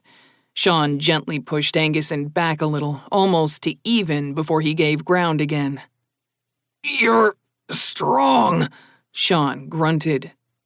I'm not used to straining so much to win. Anguson growled, a vein on his head starting to throb as he tried to force Sean's arm down. Mina's eyes narrowed as she watched the contest, one of her hands touching a hidden throwing knife. Fiona caught her hand before leaning in to whisper to her. Mina nodded, and her face cleared, an amused smile touching her lips. Sean let his arm slacken, and Anguson slammed Sean's arm into the anvil. Sean let out a sharp hiss as he felt his hand impact. Anguson blinked. Oh, no, I didn't mean to. No, Sean said, cradling his injured hand with his other. I know. You're fine, Anguson. However, can I ask you to take a clip crafted by my bonded? My hand is gonna have to heal. Of course, Anguson said, getting to his feet. Mina held out a hair clip to Anguson. I'm glad this was just a contest and nothing serious. Anguson took the clip and stepped back at the menace briefly radiating off the small moonbound. Me as well. Looking back at Sean, who had Fiona fussing over his hand, Anguson sighed. McDougal, I am sorry for what I said to you before. Not all is as others try to portray it, Sean said, keeping his hand hidden from the men. Pleasant day to you all. Goodbyes were said all around as the three men left. Mina closed and locked the gate behind them. She joined the group that had surrounded Sean. Master, why? He does a lot of the deliveries, Sean said. It appears that Eingerd gave him bad information. I'd rather have the man who delivers to me be my friend, since it might make things arrive sooner than not. Anguson will now be able to tell other people that I'm not an ass like the others. Your hand, so, Ida said. Sean held it out. It's fine. I heal fast. That's one of my many secrets. Ida and Chastity stared at his nearly perfect hand, which should have been bruised at the very least. Ida gently reached out and touched it. Is this a talent? It's more of a gift, but it does seem to work for my bonded, too. Ida's eyes grew wider. I can heal us easily? Chastity's face fell slightly, but she stayed quiet as she listened to the conversation. Yeah, that isn't the extent of things either. Once you're better trained in combat, we'll start you on a few other tricks, Sean said. Eyes going to Chastity, he noticed her looking thoughtful. Chastity, we gather out here before dinner to train in self-defense. Do you want to join us? Blinking as she was pulled from her thoughts, Chastity looked at him blankly for a moment. Can I think about it, sir? Sure, Sean said. Anyway, I think everyone has things to do. I'll be training Ida out here today. We'll get the shop ready to open for tomorrow, Fiona said, putting her hands on Mina and Chastity. We've already set aside the plain clips for Meredith to take to the market as well. Ryan? Sean asked. Plans? I wonder if I can help you, Ryan asked him. Sure, Sean said. Let's go to work. Once everyone had left, Sean grabbed the first billet from the rack. Okay, Ida, we're gonna make pipes out of these. I'll do this one, and that'll be our template. Ryan, I'm gonna have you check Ida's work against mine. It'll help you practice feeling the metal. Yes, Sean. Yes, sir. Holding the 3-foot-long metal bar in hand, Sean focused on it. A memory of helping his dad replace some of the old pipes in his family home came back to him. Smiling as he relived the memory, Sean wasn't aware of his hands moving on the copper. When he finally pushed the memory away, Sean discovered that the 3-foot billet had turned into a 6-foot pipe. Giving the pipe a long look with mage sight, he handed it over to Ida. That is what we're looking for. I don't think I can do this without your help, Ida said slowly. That will take more energy than I have. Ryan took the pipe from Ida and closed her eyes, trying to feel the metal. After a moment, she set it down on the cold forge. This is completely free of defects, isn't it? Yeah, no flaws in the metal at all, Sean said, picking up the next billet. I'll give you more energy, Ida. Picking up a billet of her own, Ida took a seat on the forge near Ryan. I'll do my best, sir. Hours passed as the two of them shaped the copper into pipes. Ryan called a few things to Ida's attention with her first few pipes, but Ida did well after those. Ryan even joined them in shaping once Sean opened up a connection so she could pull directly from him. A companionable silence settled over them as they worked. The sound of a wagon outside the rear gate got all of them to pause. This is the right place, yeah? Came a voice from outside the gate. We'll know in a moment or two. She's letting them know we're here, Another man said. Fiona came out of the house with Eve in tow. Oh, the coal is here, Sean. Morning, Eve, Sean greeted the coal supplier as he set aside the copper pipe. Looks like I'll get to start learning today. Morning to you, McDougal, Eve replied while Sean crossed the yard to open the gate. Ryan and Ida cleared the pipes away from the forge and set them aside. By the time the cart of coal was maneuvered next to the forge, Ida had everything ready. Anguson nodded and gave Sean a large smile, then began to shovel coal from the large wagon into the coal bin. By the time Anguson stopped, the forge was ready to be lit and the bin was just short of half full. Thank you for the wager earlier, McDougal, Anguson said. My wife was beside herself with happiness. You won it, Sean replied. You're selling clips? Eve asked, having heard the conversation. Tomorrow, Sean chuckled. Anguson here had a wager with me, with a hair clip as the prize. Did you wish to get one? I'd like to, but I'll need to see what the price is going to be, Eve replied. Fiona, charge her half if she decides to buy one. Any more than that will cost full price, though. Eve's eyes lit up. I'll agree to that. My husband will break us someday, Fiona chuckled softly. Follow me, please, Miss Blackhand. Head on next door, Eve told the laborers. I'll be there in a moment. Sean followed the men to the gate. Glad we're on good terms, Anguson. If I have need of your services, where are you found normally? Does they work? It is a pub near the general market, Angus said. A lot of us tend to be in that area waiting for work if we don't have anything lined up. I'll keep that in mind. I hope you have a pleasant day. 2 big jobs today already, so it's been a good day. After saying their goodbyes, Sean locked the gate up and headed back to the forge building. Ida was setting out some things around the forge with Ryan helping her. Okay, Ida, you're the lead on this, and I'm the apprentice. Ida nodded seriously. I will do my best, sir. Ryan asked to learn as well. I was sure you'd be okay with that. I am. First, we have to get the forge up to temp, right? I'll show you how, Ida said. Once we get it up and running, we can start with something simple. Sean and Ryan paid close attention to what Ida was doing. She talked them through the steps she was taking as she worked.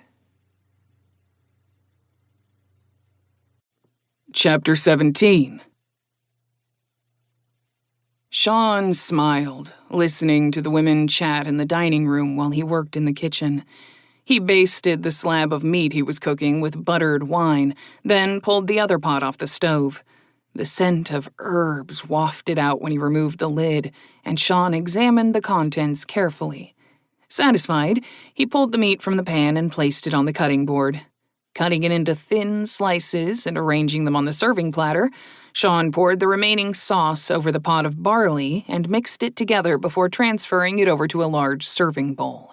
Carrying the serving platter and bowl with him, Sean backed through the swinging door to the dining room. "Dinner is served." The room quieted down when he set the food on the table and took his seat. I really hope using barley as a replacement for rice works, Sean thought as he served himself. Giving the serving utensils to Fiona, Sean thanked her for pouring him some wine. Once everyone was served, they all dug in. Everyone offered up their compliments, and Sean said a silent thank you to James for teaching him how to cook this.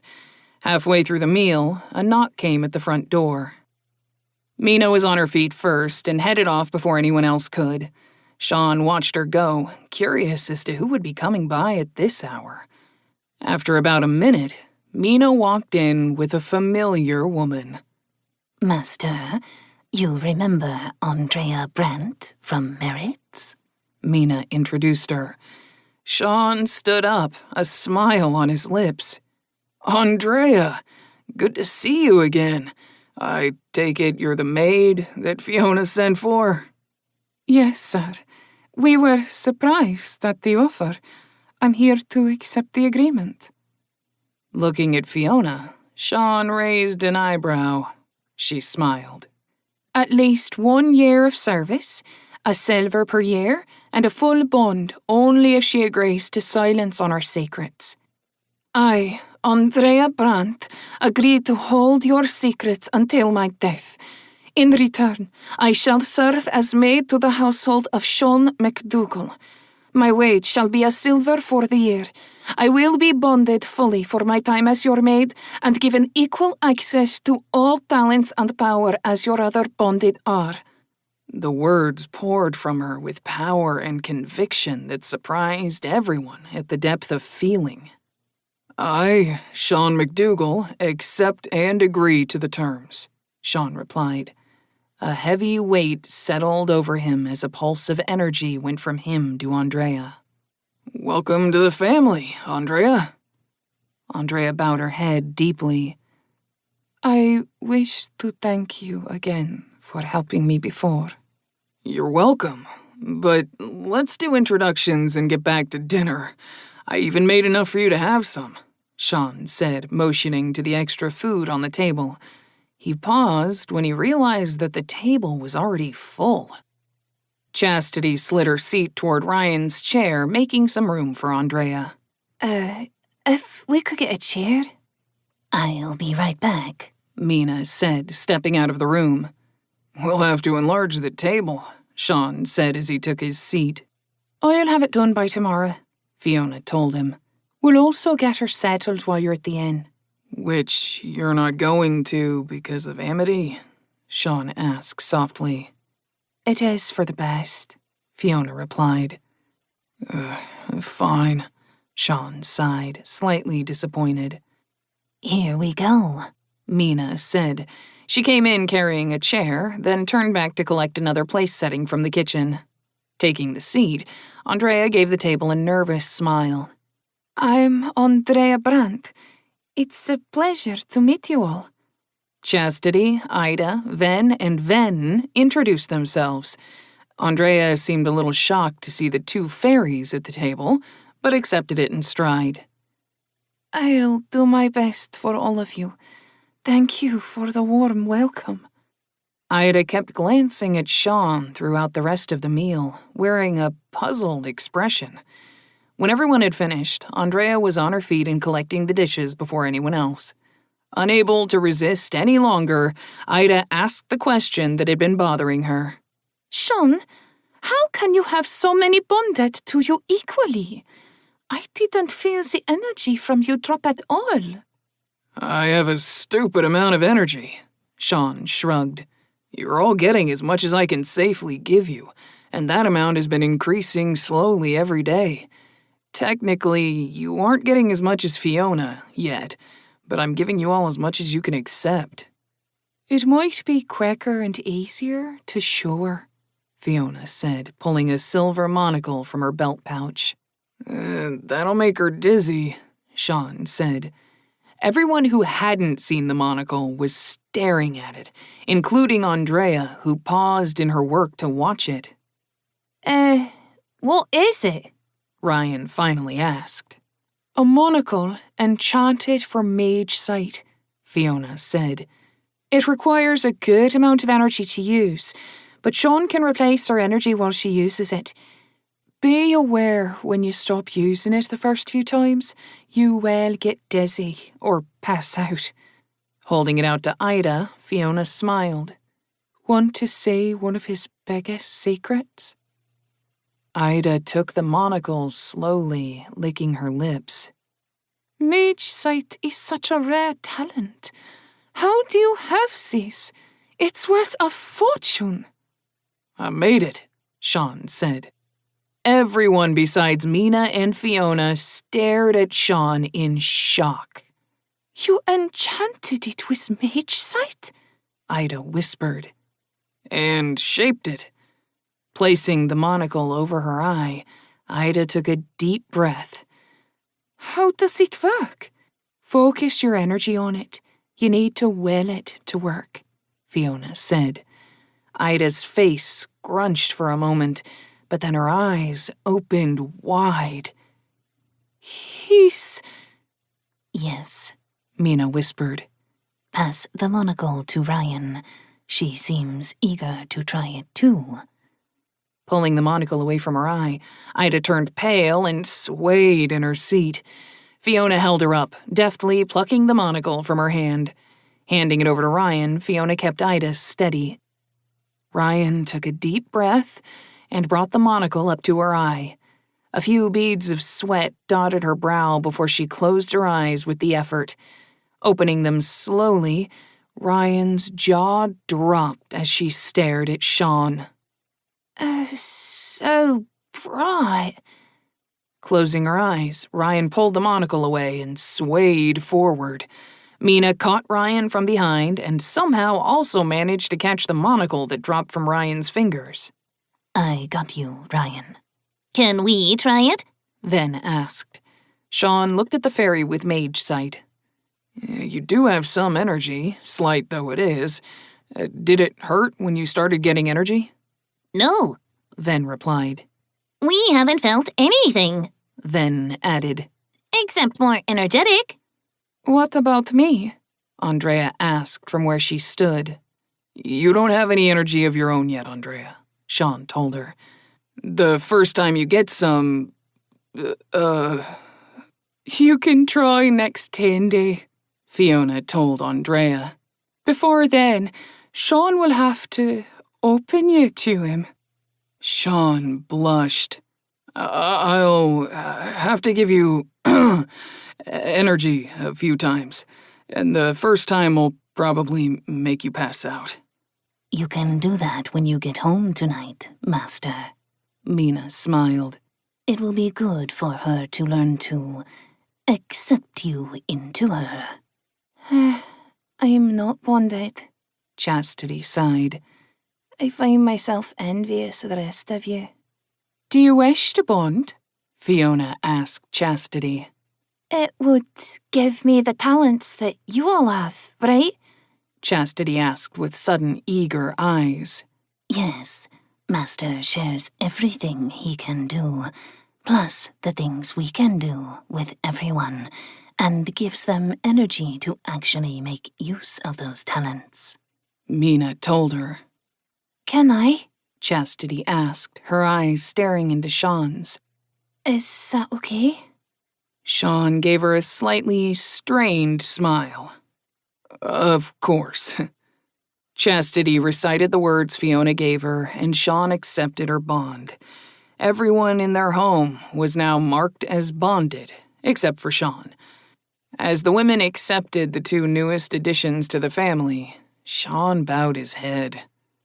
James, it looks like I'm growing a harem, but I swear I'm only with two of them, Sean said internally. Stop laughing, asshole. Sean, are we going to the inn tonight?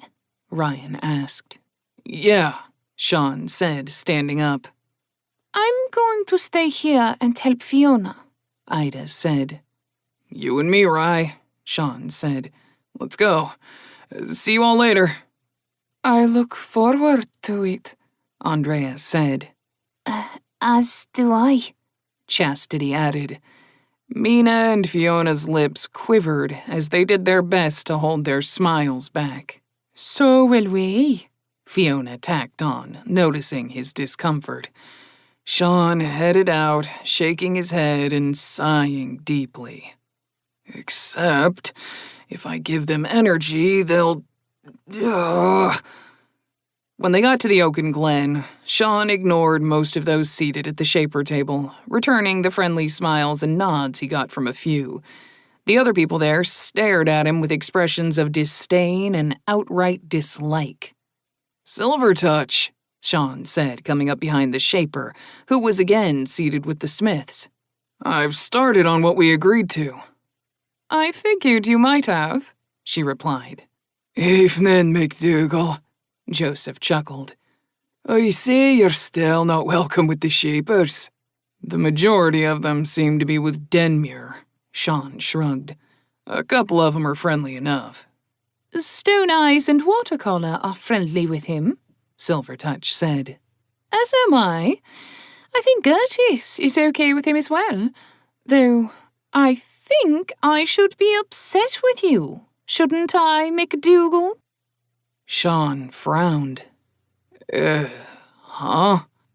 Dame Magi's presented an ornate, exquisitely shaped silver blossom accented with sapphires to Lady Sharpeyes last night. It has been the talk of the town since it was unveiled.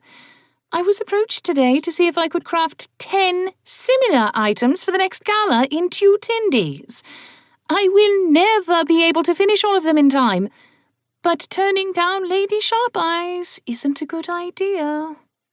If you'll accept those instead of clips, we can amend our prior agreement, Sean said, understanding what Silvertouch was saying. If I made the roughs and supplied the materials for all of them, would you finish them for me? Silvertouch asked as she sipped her wine. The maid approached their table, smiling. I see you have newcomers. Evening to you, sir. Can I get the table another round? Warwick pulled out a coin. Plus whatever Ryan and McDougal are having. Once she had their orders, the maid left with a backward glance at Sean that he tried to ignore. Silvertouch, if that's how you wish to amend the deal, I agree. Send the roughs over to my shop when you make them. I'll finish them and get them back to you. Agreed, Silvertouch smiled. I do hope this is the start of a profitable business association.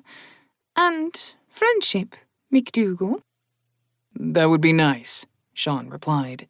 I have a feeling my friends in the Shaper Circle are going to be quite limited. Luckily, I have more friends, Sean said, giving the others at the table a smile. Friends indeed, Joseph laughed. Man breezes into town and seems to be handing out gifts to everyone around him. Not just handing out gifts. I'm also learning, Sean said. Ida started showing me smithing so I can better appreciate what you all do. Eyebrows around the table went up at Sean's comment, but before anyone could speak, the maid returned with a tray of glasses and mugs. Your drinks? She said, handing out the drinks. Placing Sean's on the table in front of him last, as was rapidly becoming the norm, she leaned next to him. Sir, the owner would like to thank you. The drinks and any food for the rest of the night for those already at this table are on the house. Soft whistles came from around the table. Several people's jaws dropped at the announcement, and even Silvertouch looked impressed. Well then, gentlemen and ladies, feel free to open up and ask for what you want. Since that is the case, Silvertouch said first. I'd like a glass of immortal reverence, please. The maid blinked, but bowed her head. As you wish. The others all ordered drinks that Sean had not heard of, and Ryan asked for a selection of desserts to be brought out. The maid finally turned to Sean, as did everyone else at the table. I'm unsure of what to ask for. If you will put your trust in me, sir, the maid said warmly, I'll bring you a variety of our best ales for you to sample. That'll be fine. Thank you, miss. Talk about being friends with the right person. Avery chuckled. Never thought I'd get to sample half of what I'm gonna try tonight. You and me both, Warwick added. I didn't even know they had immortal reverence here, Joseph commented. They have a bottle on hand. It's said to help one grow in power, but the cost is prohibitive. I'll only be having the one glass so as not to cause McDougal problems. Please, call me Sean, Sean told Silvertouch. I'm an informal guy. Lips turning up at the corners, she bowed her head slightly. You must call me Eva, then. A pleasure, Eva, Sean said. Picking up his mug of dark delight, he coughed once to get everyone's attention. To a night of friendship and profitable business. A cheer rose around the table as everyone raised their glasses and drank to the toast. The noise drew attention from around the room. Denmuir's already sour face became more so, making Sean chuckle into his ale. A string of maids came out of the kitchen carrying trays, heading for their table. Eyes throughout the room turned to follow the bevy of beauties.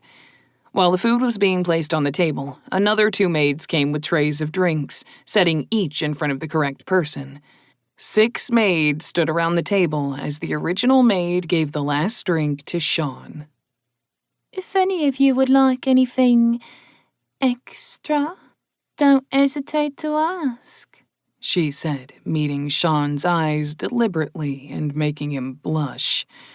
Avery, Warwick, and a couple of others gave the maids a good look over as they headed back toward the kitchen. Ryan scowled after the women, while Sam and Eva shook their heads. Joseph picked up his mug and stood, clearing his throat.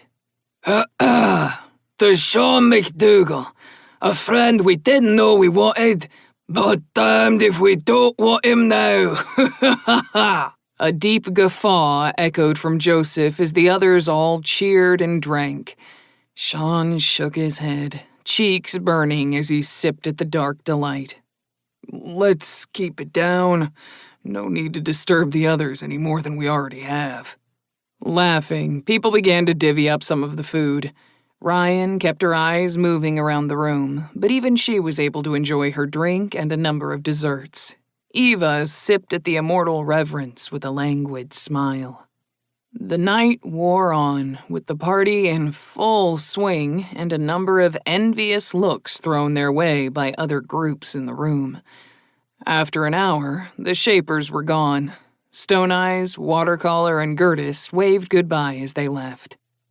When Sean and Ryan finally called it a night, Sean was glad to see that Ryan was not drunk, though she was a little tipsy. Well, that probably cemented me as a good guy for the Smiths. I wonder what tomorrow will bring.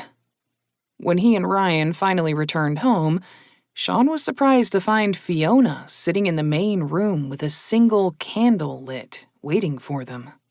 I didn't expect you to be waiting for us, Sean said. I didn't expect you to stay out so late either, Fiona replied. Andrea and Chastity are waiting for you. Memory hit Sean in the face. Oh, right. We would have been home sooner, but they Magi's paid for the bill tonight, Ryan told Fiona. Ah, yes, that would have made it hard to leave quickly. Fiona nodded.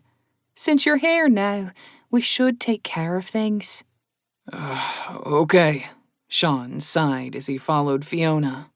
I'm going to bed, Ryan grumbled, going into her room and shutting the door firmly behind her. Sean looked after her with a bit of concern. That's a different bridge, Sean. Focus on the two young ladies tonight. Both are anxious. Mina and Ida have been sitting with them telling them stories since you were delayed coming home. Everyone is still awake? I believe Ven and Ven went to bed, Fiona said. It just feels wrong since, you know. Because giving him energy will make him orgasm? Fiona asked bluntly, but softly. Yeah. My first instructor via bond was an older woman who smiled as I writhed in pain. I'm honestly a little jealous of them both, not having to fail what I did. On top of that, they get a warm and caring man who feels awkward that his helping them causes them pleasure. I hope you never change, at least in some ways, my dear husband. Rubbing at his face, Sean sighed. I've been trying, Fiona. I really have. But sometimes the gap between my old world and this one is just... it's so wide. Do you trust me? Fiona asked softly, placing her hand on his chest when they stopped outside the door. Entirely. What you are about to give these two young women is a gift, a priceless gift that they will never be able to repay. And they know that, even if you don't. Neither of them would ever have been in a position to be bonded and given energy or talent to use. Yet here you are, about to do just that. I hope one day you will see yourself the way all of us who love you see you. I never would have prayed to a god before you, but now I pray to Morrigan and the rest all the time, in thanks for you. Leaning against the wall, Sean pulled Fiona to him and held her. Please, stop me from ever becoming like some of the people we've met. If you can promise me that, I'll follow your guidance. I just fear that I'll start down the road of being an uncaring brute who uses others. You never will. That fear will always hold you away from that fate. Mina and I will always be here to help you as well. But if it makes you feel better, I, Fiona Methrelsoul, swear on my power that I will do my best to help you be the good, kind, loving man you are today for the rest of time. Swallowing hard, Sean kissed her neck. Okay, my loving wife. I'll follow your path. Following Fiona into the room, Sean noticed Mina and Ida both sitting with one of the girls, talking softly. Here he is, Mina said, getting up and going to Sean's side. They're nervous, but excited that you're going to give them this gift, Sean. Scratching his eyebrow, Sean nodded. Close your eyes, ladies. This will feel, We've been told, Andrea said softly, her eyes closed. We understand that it makes you uncomfortable, sir. Both of us are committed to this path. I never thought I'd be given the opportunity to learn a talent or given the energy to use them, sir. Thank you for this chance, Chastity said, her eyes also closed. Ida gave Chastity's hand a squeeze before she stepped over to where the others were. Sean, I didn't understand how you giving me energy affected you before. I wish to thank you for being kind and gentle about it and giving me the time to adjust. Cheeks heated well into red, Sean nodded. Yeah, okay, no problem. Stepping past Ida and letting out a deep breath, Sean connected to the two bonds for the women on the beds. As gently as he could, he sent a trickle of energy down both bonds. Andrea and Chastity both arched in tandem and gasped. Chastity let out a deep guttural moan, while Andrea let out stifled grunts. Sean lost control for a brief moment when he tried to ignore their sounds, which sent a surge of energy to them. That was enough to cause them to both collapse into unconsciousness as the surge of pleasure shut down their minds. Quickly reining in the energy, Sean looked panicked. Fiona touched his shoulder. It's fine, dear. They'll just sleep in a bit later than normal today. It might be for the best this way. It made it easier on you. Maybe, Sean shrugged. I'm going to bed. Good night to you all, Ida said, slipping from the room. We'll put you to bed, Mina said, taking one of Sean's hands. I know you feel out of sorts, so tonight we'll just cuddle you. All the cuddles, Fiona said, taking his other hand as they led him from the room. Chapter 18. Dear, time to wake. You have just enough time for breakfast before your next student gets here, Fiona said, waking Sean. Right, Sean mumbled as he got out of bed. We have the shop open downstairs. No one has shown up yet, but that's likely because Meredith just left for the general market, Fiona continued as she handed Sean his clothing. Andrea will be making you a separate breakfast. We tried to wake you earlier, but you just rolled over. Sorry, Sean said as he put his boots on. You were up late, Fiona giggled softly. After we said we'd just snuggle, too. Cheeks heating, Sean grinned. I told you, it has a mind of its own. It's difficult to ignore both of you when you're naked against me. Neither of us complained, Fiona murmured, kissing his head. I'm going down to help supervise Chastity on her first day. I'll get your student settled in the sitting room if he arrives before you finish breakfast. Ida's out back with Ryan making more pipes. I also sent Ven with Meredith, so we'll know if she has any trouble. Have I told you recently how easy you make my life? Sean said, standing up and pulling her in for a hug. Yes, but feel free to shower me with more praise, Fiona murmured, leaning her head against his chest. Nut, Sean chuckled. A loud, rumbling gurgle from his stomach reminded both of them that he should eat. It looks like I should get going. Can't have her husband collapsing from hunger, Fiona said as she led him from the room. Go see Andrea. She'll give you what you need. Declining to rise to the bait, Sean headed toward the front room. Fiona watched him go, a broad smile on her lips. When Sean entered the dining room, Andrea poked her head out of the kitchen and gave him a smile before vanishing. Food will be out in a couple of minutes, sir. Sorry for being late, Sean said. It's fine, sir. You looked exhausted last night. Sean's cheeks heated, remembering that she had seen him last just before he had given her energy. It was a long day. Andrea didn't reply, ducking back into the kitchen. Delicious smells tickled Sean's nose as the sounds of cooking food drifted out. Sean looked around for something to do, and Andrea came out of the kitchen with a cup. I've kept the kettle ready. It's black, but I thought that might be best for first thing in the morning. It'll work fine, Sean told her, taking the cup from her with a smile. Andrea beamed at him and disappeared into the kitchen again. Sean looked at the steaming cup in his hands, going over and over what had happened last night.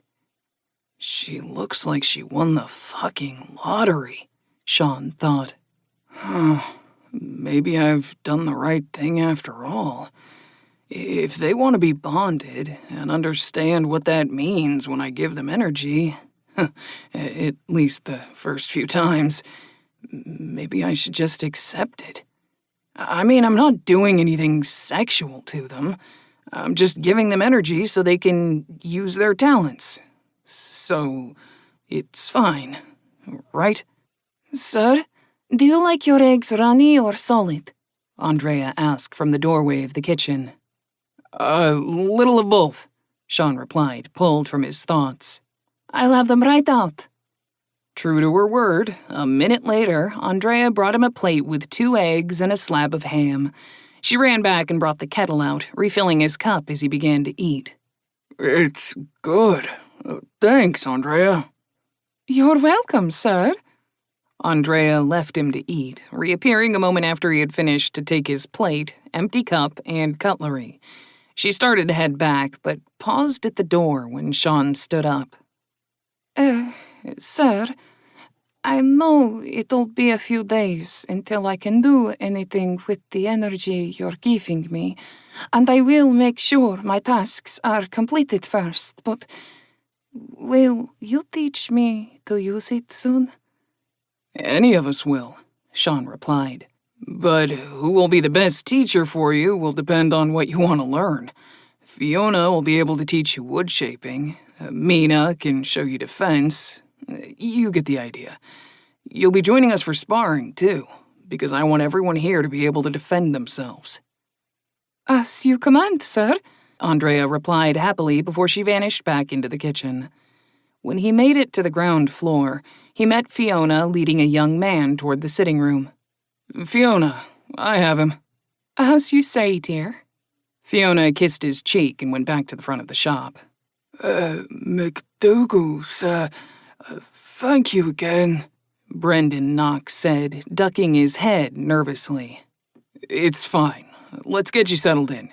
The first day is a bit painful and a little tedious, but we'll get you up to speed, Sean said, ushering the man into the sitting room.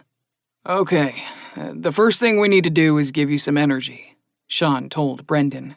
This is going to hurt, so please bear it as best you can. Once it stops hurting, we'll start with the lesson. Yes, sir, Brendan said, nodding eagerly. I wish I could tell the others about learning from you, but I understand you want to keep things quiet. Someone giving you grief? Sean asked as he opened up the smallest channel he could to give the young man energy. Teeth clenching and hands grabbing the armrests, Brendan nodded. Dad deals with a few of the merchants. Their kids like to talk about how they're learning from some of the upper class. They like to sneer down at us, gloating that we'll never get an agreement with a shaper. Brendan hissed through clenched teeth, trying to blink back the tears forming in his eyes. Assholes are everywhere, Sean told him. I really dislike bullies myself. If they're just talking, though, the best you can do is ignore them. In a year or two, when you have this talent as your own, You'll be able to rub their noses in it." A pain-filled, feral smile came to Brendan, even as the tears continued falling down his cheeks. "I'll endure anything for that day." "Okay, let's ease off for now and talk about what feeling the metal is like," Sean said. A couple of hours later, Sean was showing Brendan out. Fiona stopped them before they reached the front room. "The shop is doing brisk business, and I didn't know if you wished for him to be seen leaving." Point, Sean murmured. "Wanna escort him out the back?" "Gladly," Fiona said. "You should make an appearance in the shop." "I'll see you next Tuesday, sir. Thank you again." "See you next Tuesday, Brendan. Remember, don't try to shape anything on your own right now, but feeling the metal is okay." "Right." As Fiona walked Brendan out the back, Sean turned to the closed door that led to the front room. He could hear a number of voices through the door, so, putting on a professional smile, he walked into the store. One eyebrow rose on seeing 6 people on the far side of the counter. One lady was arguing with Chastity, while the other 5 waited for a chance to speak with her. You're the shaper, correct? The finely dressed lady at the counter asked when she saw him enter. "I am. My name is Sean McDougal. Is there an issue?" I want to buy the rest of the wooden hair clips you have left. The woman replied. Your bonded has refused my request. "If I let you buy them all, we wouldn't be able to help anyone else," Sean said. Chastity was right to decline the offer. Oh, do you know who I represent? The woman huffed, her chest puffing out. The smile that replaced the professional one was cold and feral. "No, nor do I care. Get out." 4 of the other people in the shop looked shocked at Sean's abrupt dismissal of the woman. The last one, a man of undetermined years, seemed to be fighting to keep a smile off his face. The woman was shocked into silence, but was rapidly recovering. I am one of the leading buyers for Golden Touch merchants, she huffed. "I already said I don't care. Now get out or you will be removed," Sean said firmly, his hand touching the hinged part of the counter that would let him get to the other side. You wouldn't dare, the woman hissed, though she stepped backward. "I won't hurt you, just remove you," Sean said as he lifted the counter. I'll see you ruined for this, the woman said, turning to leave. Mina appeared next to the door, letting her camouflage drop. Her eyes were like frozen chips of coal that bore into the woman's eyes. Until Master says you can come back, stay away. Opening the door, Mina kept her eyes locked on the woman, who all but bolted from the shop. "Mina, no need to scare the customers," Sean admonished softly, though his eyes gleamed. Mina turned back to Sean apologetically. I'm sorry, Master. One of the other women went to leave, watching Mina warily and muttering under her breath. Wild animals shouldn't be allowed in the city. "You don't come back either," Sean snapped. "Rudeness to my wife isn't tolerated." The 3 people still in the shop were visibly surprised at Sean's open declaration. Mina went to Sean's side, keeping her head down. Sorry again. "No need to apologize for that, dear." Giving her cheek a kiss, he looked at the customers remaining in the store. "My apologies to you all. You're here for business, and none of you should have to deal with that." "I, for one, was thoroughly entertained," the only man left in the shop said. "I was here last, though, so I will wait my turn." The next woman in the now shorter queue approached Chastity for 2 plain clips. The other woman in the store stepped behind her, getting back in line. Sean motioned the man over to the side, as he didn't seem to be as eager to get into line. "Can I help you?" "I'm sure you can. I'm with McLean Merchants. I believe you spoke with one of our traders, Lionel Williams. Lionel, yes, I spoke with him, Sean said. He told us about your hair clips, but sadly it took us this long to find you. I'm so sorry. Where are my manners? I'm Augustus McLean. I run the hub here in Hearthglen for my family. I'm hoping to see about buying a few dozen of your clips of various types to send with our traders. Ah, wholesale, Sean chuckled. The woman who had been speaking with Chastity left smiling with a clip in her hair. Sean watched her go and gave Chastity a nod, then motioned Augustus past the counter. Mina was already moving ahead of him, understanding what Sean intended. Leading Augustus to the sitting room, Sean had just taken a seat when Fiona entered. I was just about to send for you, dear, Sean said. Mina told me, husband, Fiona replied, sitting next to Sean and smiling at their guest. Augustus took in the life bond marks without a word. A pleasure, Mrs. McDougall. I'm Augustus McLean. Of McLean Merchants. It is a pleasure, sir, Fiona smiled. Andrea knocked on the door and came in with a tray of cups and a bottle. Setting the tray on the table, she poured for them and left without a word. Sean kept his face impassive, but silently thanked his wives for knowing what to do. Augustus is looking to talk wholesale with us, Sean told Fiona. Oh, I hadn't expected a large merchant house to come to us already. I was second, but Golden Touch offended your husband, Augustus chuckled. He can be quite intimidating with his wishes, apparently. Fiona gave Sean a questioning look, then turned her attention back to their guest. He can indeed. I never fare when he's close at hand. Picking up the cup in front of him, Augustus sat back in his chair.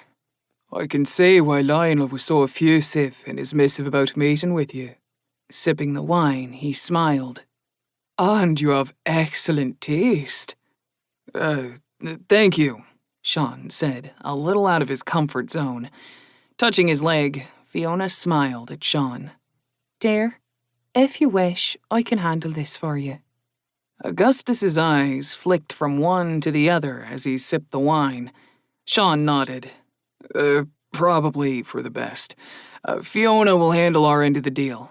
Is that a problem? Not for me, Augustus replied. I'm hoping to get at least a dozen scar wooden hair clips in the next 5-10 days, and maybe 3 scar copper clips and a scar in bronze. The wooden ones could be a mix of plain and sample decorations. I'd like a variety of decorations on the copper and bronze. Sean sat there listening to the back and forth between Fiona and Augustus, but didn't keep up with the overall conversation. The discussion jumped between how many clips to time to produce and eventually the cost per unit. The bottle was empty by the time everything was finalized. Sean shook hands with Augustus as they both stood. Thank you for your patronage, Sean said. No, you have my thanks for the deal. I can sell these at a decent price and make a profit, Augustus replied. I'll let the others know we'll have to work even harder, Fiona said, getting to her feet. It was a pleasure doing business with you as well, Mrs. McDougall. I look forward to our next business dealings. As do I, Fiona replied. Sean led the merchant out to the front, where more women were waiting to make a purchase from Chastity. Sean realized that it was well past midday when he stepped outside. Heading back inside, he gave Chastity a smile as he went past. Making his way to the backyard, he found Ryan and Ida sipping some tea. How was your day gone, ladies? We've gotten a lot of pipes made, Ida said, motioning to the growing pile. Ryan's been fine-tuning my work. I've just been checking them like before. I only fixed 2, Ryan replied. 2 had issues? Sean asked. Minor, Ryan said. I was able to fix them and only feel a little fatigue. It's why we're taking a break. A good reason, Sean said, joining them where they sat against the wall of the smithy. We've just made a deal with McLean Merchants for a lot of hair clips, so we're gonna shift focus for a day or 2. What? Ryan asked. Copper and bronze as well, just not as many, Sean replied. Will you be handling the metal ones? Ida asked. Anyone who wants to can try. I'll just touch 'em up if needed, Sean told her. I'd like to try one, Ryan said. So would I. Ida nodded. Once you're rested, we can get a couple of bars and head inside to work on 'em, Sean said. Ida got to her feet. I'm ready. Ryan got up after her and held a hand out to Sean. As am I. Chuckling, he let Ryan help him up. Well then, my eager beavers, let's go. Chapter 19. Focused on shaping, Sean was surprised when Ven landed in front of him. What's up, Ven? There is a person here to deliver something to you, Ven told him. Be right back, ladies, Sean said, leaving Fiona, Mina, Ryan, and Ida to continue shaping. In the shop, there was only one other person there besides Chastity. McDougal, I have an item for you from Silvertouch, the well-dressed man said, holding out a small box. Thank you, Sean said, taking it and looking inside. There was a roughly shaped silver statue inside, alongside a small portrait and a note. Have a good day, the man said, leaving once Sean accepted the box. What is it? Chastity asked after the door had shut. Part of an agreement. I have to finish this for her, Sean said. How have you been doing? Well, the initial rush was scary, but Fiona helped me past that. Looking away from Sean, she asked the next question hesitantly. Sir, do you think you can give me more, energy tonight? Sean's mind nosedived, but before he could say anything, Chastity continued. I understand it's awkward for you. I just want to be able to help as much as the others are. Please? Her earnestness helped Sean ignore the embarrassment of what she was asking for. Sure, Chastity. I should be able to do it right now, if you're willing. Taking a deep breath, Chastity braced herself against the counter. Please. Sean let a thin thread of power flow to her. Chastity bit her lip as her arms shook on the counter. She did her best to stifle her sounds, but muffled moans still snuck out. Sean looked away from her, trying to keep the energy flow controlled so she wouldn't pass out again. After what seemed like a long time, Chastity let out a shuddering breath. Okay. I think I'm good, sir, Chastity said breathlessly. Cutting the thread off, Sean glanced at her. Her cheeks were flushed, beads of sweat dotted her forehead, and her breathing was fast. Maybe you should take a break for a minute. Yes, that might be good, Chastity said as she headed for the door into the back. Ven? Sean called. A moment later, the messenger fairy appeared before him. Can you let Fiona know Chastity is taking a break? I'll be up here until she comes back. Yes, sir. Leaning against the wall, Sean let the sounds from the street wash over him. The occasional jingle of a harness would pass by, and with the voices coming and going, he could almost think he was back on Earth. The door beside him opening brought Sean's attention to Andrea standing in the doorway. What's up, Andrea?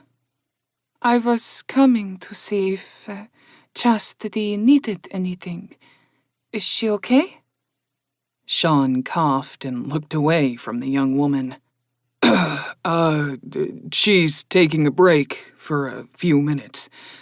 She asked me for energy so she could try to help more.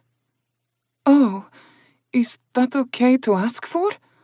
I was going to wait until you were ready, but if you're okay with it, I'd like to do so as well. Closing his eyes, Sean sighed to himself before nodding. Sure, Andrea. You might want to lean against the counter or door frame, though. I'm ready. Andrea said a moment later. Doing as he had with Chastity, Sean sent the same thin thread of energy to Andrea. He deliberately looked away from her while he waited for the moment to pass. After a few minutes, the continued silence made Sean look over at Andrea. Eyes closed and mouth open, Andrea's face showed bliss. Looking away with embarrassment, Sean waited for her to speak. After a long while, she finally said, I'm good, sir. Thank you. Her breathless statement made Sean blush. That should be the last time you have to endure that. Sean coughed, waiting for his cheeks to stop burning. I understand, Andrea said as she tried to compose herself and wobbled. Oh, my legs. Sean looked around and saw her slumped against the counter. You're to rest until you're better, Sean told her as he went to her side. Let me help you. I'll be fine, sir, Andrea said, trying to push herself upright but falling into his chest. Like I thought, Sean said. Ven, have Fiona come to the front, please. I'm gonna take Andrea upstairs. Yes, sir, the fairy said before shooting into the back. Sean bent at the knees and picked Andrea up in a princess carry. Sir, stop, you shouldn't, Andrea began to protest. Hush, Sean interrupted her. It's easiest to get you up the stairs this way. Carrying the maid, who clung to him, Sean got her up to her bedroom where Chastity was laying down. Both of you are to stay here until you're recovered. Understood? Yes, sir. They said in unison while Sean laid Andrea on her bed. Making his way back to the front shop room, Sean shook his head. At least that's taken care of. I won't feel like a fucking creep now when giving him energy. How are they? Fiona asked as he entered the room. Wobbly, but they were both smiling, Sean admitted. They should both be past that phase now, Fiona said, touching his cheek. Hopefully, you'll stop feeling so awkward about him now. That's my hope. What did the messenger want? Fiona asked, changing the topic. It's part of my deal with Silvertouch, regarding the pipes. I need to finish shaping a few things for her. The first piece was what was delivered. Pulling the box from under the counter, Sean opened it, passing it to her. Fiona looked at the contents, pulling out the portrait and the note. May I? What's mine is yours, Sean said. With a bright smile, Fiona unrolled the note and read it. Passing it to Sean, she took a long look at the portrait before picking up the statue. Taking the note, Sean read it over. A gift for Lord Sharp-Eyes? She thinks big, I'll give her that, Sean muttered. Picking up the portrait, he looked at the cold-eyed image that seemed to hold the viewer in contempt. Pleasant guy. He's a minor noble, but still connected by blood to House Greenlim, Fiona said as her hands caressed the statue. None of them are overflowing with care or concern. Wanted to handle it, did you? I'll be better able to capture his, essence, having dealt with his ilk before, Fiona replied. Fair enough, Sean nodded. Go ahead and go back to the others. I'll hang out here until Chastity comes back down, or we break for sparring. As you wish, dear.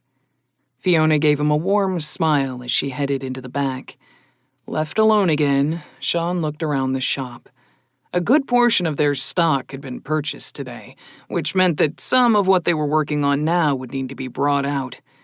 Sean was glad Fiona had handled the deal with McClen, otherwise he might have overpromised the delivery date and they'd be short for their own business.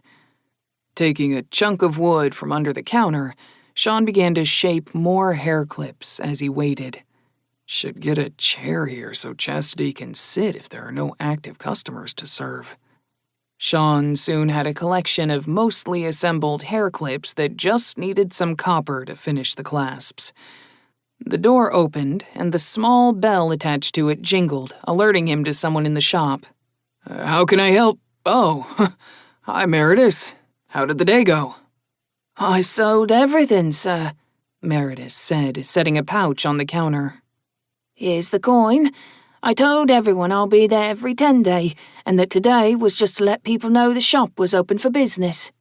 No problems? No, sir. Though a number of customers expressed their hesitance to come to the shop, Meredith told him. It's well established at this point that the clips are being shaped. Most people are shocked that a shaper would take the time to make something for those of lower means. Oh, well, that just means you'll have business on 10 day then. Did Fiona already pay you? Yes, sir. Thank you again for the job. It means so much to me. Meredith sniffled, holding back tears. You're welcome. I hope you're able to pay the bond price soon, Sean told her. Thank you. Good eve, sir. Dabbing at her eyes, Meredith left the shop. Sir, Fiona wishes to tell you that they are heading for the yard to spar. I'm off to inform the others. Then said from behind Sean. I'll lock up and be right there, Sean replied. Sean locked the door and took down the open sign. Heading to the back room, he rolled his shoulders, ready to get some practice in. Sounds from the stairs brought his attention to Chastity. Where's Andrea? She's getting things ready for dinner, sir. We'll have to get her practice in earlier then, Sean muttered. Okay, let's go get you started on self-defense. Mina will be teaching you to start with. I'm ready to learn, sir. You can call me Sean, he told her. No need to call me sir. I'll try, Sean. That'll work. As he walked into the yard, Sean's hand slapped out to the right, knocking away a small wooden blade that came his way from Orion. Time seemed to slow as he twisted, pushing Chastity behind him as his left arm came up and took the hammer blow from the other side, where Ida tried to ambush him. Stepping fully out into the yard, he triggered Mage Sight, concentrating to limit it to just one eye. Overlaying Normal Sight and Mage Sight, two shapes, one black and white, the other green and white, were approaching him from across the yard, but he couldn't see either of them with normal vision. Ducking down, he picked up two small rocks and flung them at Fiona and Mina's shapes, then sprang to his feet and darted into the open. Spinning on the women, Sean pulled Dart Cutter and shaped it into a wooden blade. That was fucking dirty! Well done! And yet we didn't win, or even hit you, Fiona said, rubbing at her arm where the rock had hit. Sean, were you using Mage Sight the whole time? Mina asked, still camouflaged. I'm running Mage Sight in my left eye only, Sean said. He could just make out the open-mouthed stares from the others. And these are more secrets to be kept, he told them. Now, are we going to do this normally? Mina reappeared, having been moving and watching him track her. Does that strain you? Sean took stock of his energy consumption when she asked. It isn't as bad as normal Mage Sight, or looking into an object. I might be able to hold this and camo at the same time. Something to work on while sparring, Mina said. Chastity, come over here. I'll be showing you the basics of standing today. We'll need to pull Andrea out earlier in the day for her to train, Fiona said. I'll spar with Ryan if you want to train with Ida again, dear. Sounds good, Sean agreed. Okay, Ida. That attack was good, but you tried to overswing at me, which is why you didn't get anything but my arm. Shaping his sword into a hammer, he smiled. They were all tired when they made their way up the stairs that evening. Sean had been surprised by how eager Chastity was to learn, even with Mina's harsh corrections. Ryan had managed to strike Fiona a couple of times during the session, but instead of being elated, she had just asked to go again, focused on improving. Ida had been soaking up everything Sean could teach her, while he had been working through what Duroc had given him. As they took their seats in the dining room, Andrea came out with a pitcher of water and a bottle of wine, before she returned to the kitchen. By the time everyone had a drink in front of them, Andrea was back with a large pot. The smell of stew reached them, making a couple of them drool. Andrea set the pot on the table and returned a moment later with butter and a loaf of bread. That's everything, she told Sean as she took her own seat. Sean realized the table had been expanded to seat 10, along with chairs to match, but it wouldn't be able to expand again without the room being larger. Serving himself some of the stew and a slice of buttered bread, Sean waited for the others to all take their helping before he began to eat. The beef barley stew had just the right amount of pepper to make the dish warm the mouth. The compliments brought a smile to Andrea, who was glad her first dinner had been well received by all of them. Sean used his chunk of bread to sop up the last of the juice from his bowl. "That was a very good meal, Andrea," Sean said, sitting back in his chair with a contented sigh. Thank you, sir. I'll be doing something a bit more involved tomorrow. Speaking of tomorrow, Fiona cut in, I'll be having you in the yard for sparring around midday. Yes, Fiona. Are we going to the Oaken Glen tonight? Ida asked. Yeah, in a few minutes, Sean nodded. I'm going to grab a few things then. I'll be right back, Ida said, getting up from the table. Thank you for the delicious meal, Andrea. Are you coming with us tonight, Mina? Sean asked. Mina's ears twitched. If you wish me to, I will gladly do so, Master. Going to keep calling me that, wife? Yes, it makes me happy, though I will call you husband as well. Mina giggled happily. Silly kitty, Sean chuckled as he got to his feet. A couple of gasps followed his nickname for her, but Mina shook her head. He is allowed to, but only people who are married to him may call me that. Ryan got to her feet. I'll accompany you as well. You can stay if you want, Sean said. Since Mina's going, it does cover the protection side of things. I'd rather go with you. Otherwise they'll wonder why I'm absent, Ryan said, but didn't meet his eyes when she said it. Missing her evasive meaning, Sean got to his feet just as Ida came back into the room. All right, looks like we're ready. Walking down the street, Ryan stayed a few steps ahead of them. Ida held out the small bag she'd collected to Sean. Puzzled, he took it. Fiona heard about the maids asking for hair clips. There are 12 plain ones in there. You should sell them to the maids. It will engender more goodwill on your behalf from the staff, Mina added, which is always a good thing. Sean shrugged. Okay, if you all think it's a good idea. Since you'll be there a lot, having them friendly toward you makes sense, Mina said. I want to make each of you a bronze hair clip to showcase them, Sean said. I'll work on those tomorrow. Maybe I can talk some silver out of Silver Touch. That would be good for you and Fiona. Sean smiled, giving Mina's hand a squeeze. When you shape it how I wish? Mina asked with a twinkle in her eye. Of course. Conversation fell off as they got to the square. A steady stream of people were coming and going from the inn. Entering the establishment, Sean led Mina toward the smith's table. Ida had gone in just before them, heading for the apprentice table, while Ryan stepped aside to let them through and then trailed them. A moon-bound, and on his arm no less. I told you he had no self-respect, Carver said sotto voce. Sean could clearly hear it, and from the way Mina's hand tightened on his, she could too. "Ignore the idiots," Sean murmured. If that is your wish, husband, Mina replied. Husband! Carver laughed, his voice carrying.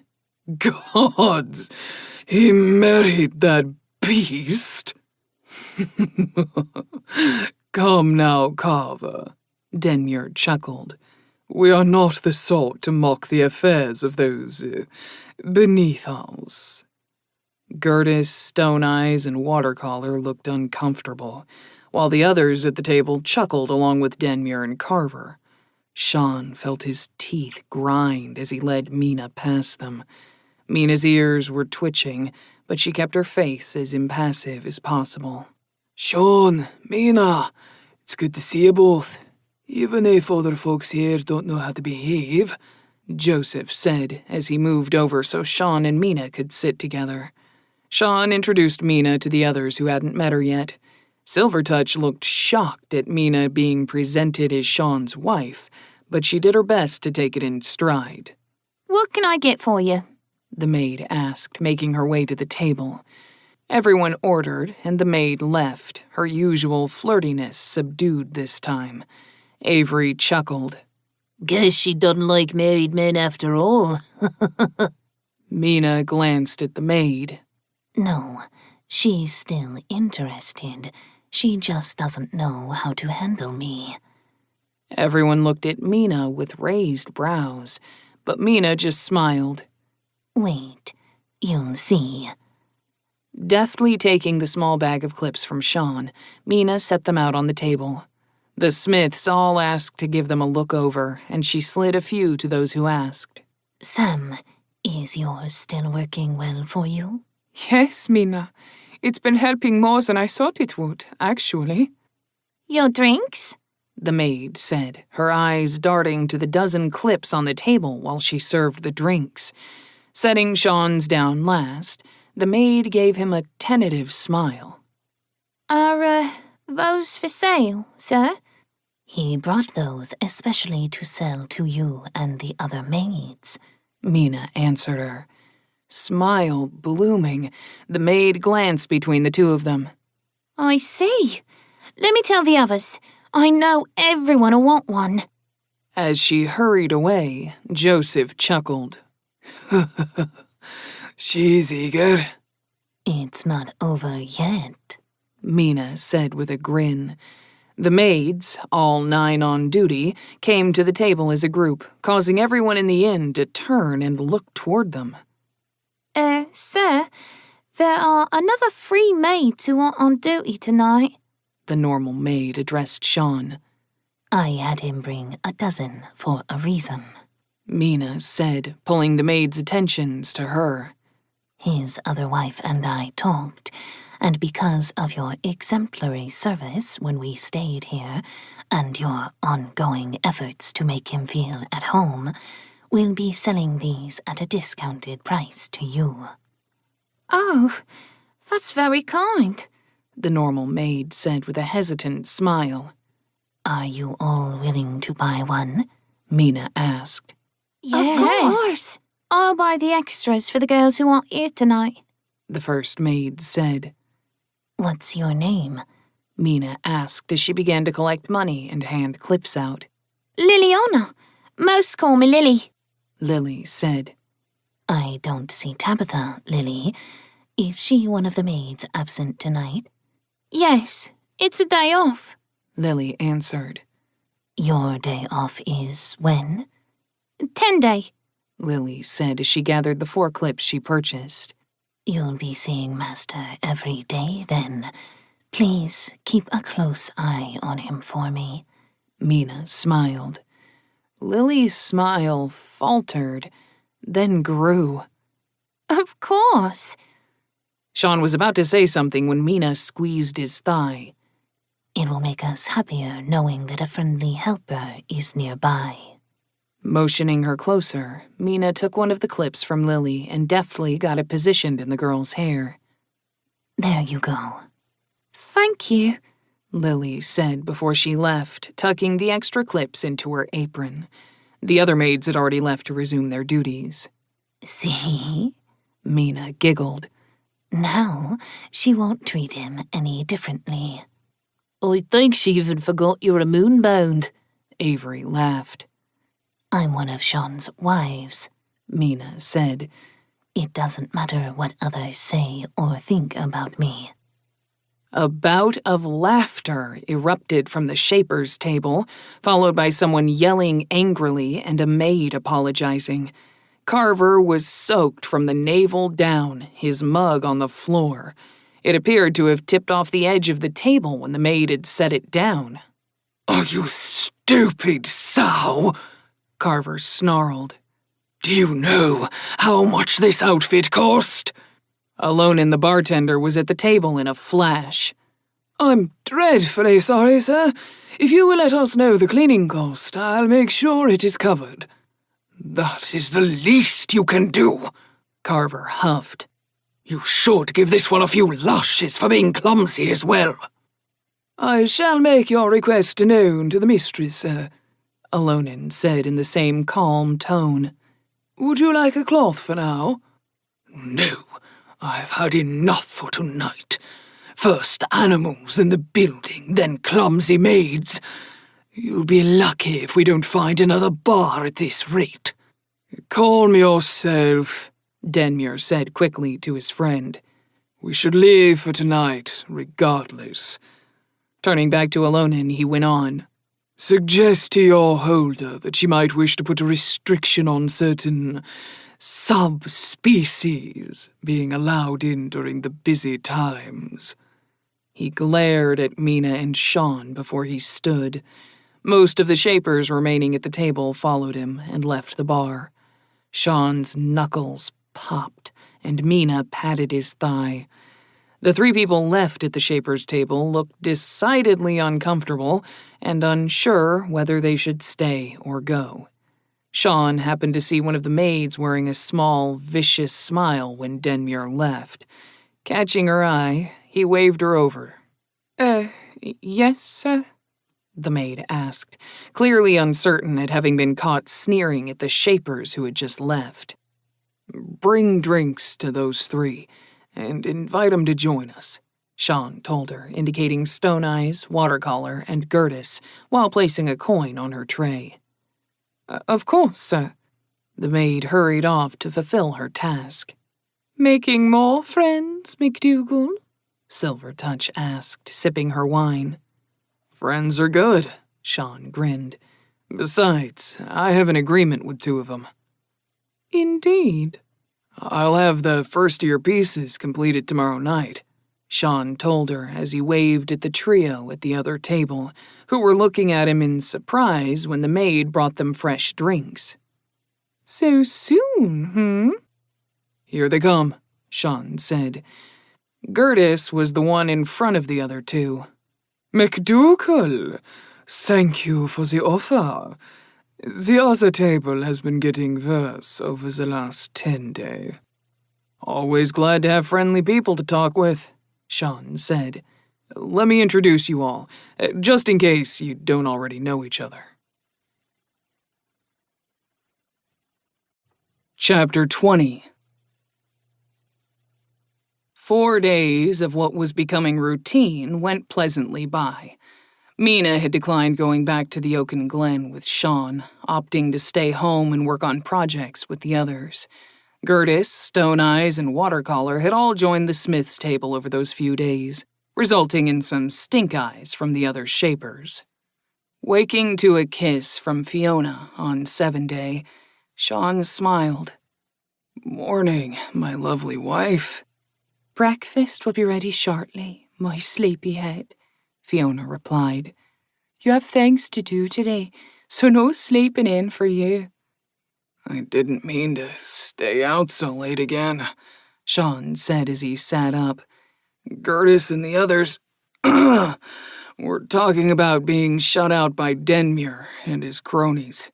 I'm thinking I might upset the apple cart a bit more." "Going to give Silvertouch and Gertis permission to make the clips?" Fiona asked. Yup. That'll give them both a bit more pull with Lady's sharp eyes. She's been asking about the clips over the last few days, so I've heard. That also puts another layer between us, her, and her husband. It's not a bad idea, Fiona nodded. Make sure to get a good deal for us. What are you going to do about stone eyes and watercolour? The pipes for Silvertouch should give them a boost. Once they get those installed and prove it's worth the expense, it'll give them more time for other projects. And probably installing pipes for existing inns and bathhouses. Are we going to be doing the pipes? Fiona asked. We'll probably have to, unless people are okay with a delay. If they are, they can get the smiths to start churning them out, which would give them more work too. This will stick in the craw of the smiths who shunned you, not to mention Carver, Denmuir, and the shapers with them. I'm not sure if this will cause us more troubles or less, but we'll support your decision. Okay, let's kick the ball down the hill and see what happens, Sean said, getting out of bed and giving her a kiss. We've had a run of very calm days, but goodness knows it wasn't going to last forever, Fiona giggled. We'll be waiting for you. Don't take too long to dress. Sean was sitting down at the table a couple of minutes after Fiona left him. A steaming cup of black tea was already at his seat, and Andrea was just coming out of the kitchen with a large pot of frumenty. Looks like my timing was good, Sean chuckled as he began to serve himself. Only because we wake you, Mina snickered lightly. True enough, Sean admitted as he handed the ladle to Fiona. I'm very grateful to the two of you for waking me every morning. His brow furrowed, and he turned his attention to Mina. When I went to bed last night, you left for a bit. Is everything okay? Mina took the ladle from Fiona and didn't meet his eyes. I had pressing issues to take care of. I'm sorry I caused you any distress, Master. Oh, no. I was just curious. You left just as I was dropping off, and that woke me for a minute or two, Sean said, thinking he was embarrassing her. We all have to run outside occasionally. Mina's cheeks darkened slightly. Yes. Everyone at the table looked a bit embarrassed at the conversation. Fiona quickly stepped in to shift the topic. Sean will be going to Silvertouch's shop with the pipes after breakfast. I know Ryan is going with him. Are you going too, Ida? I haven't been asked to, Ida said as she was handed the ladle.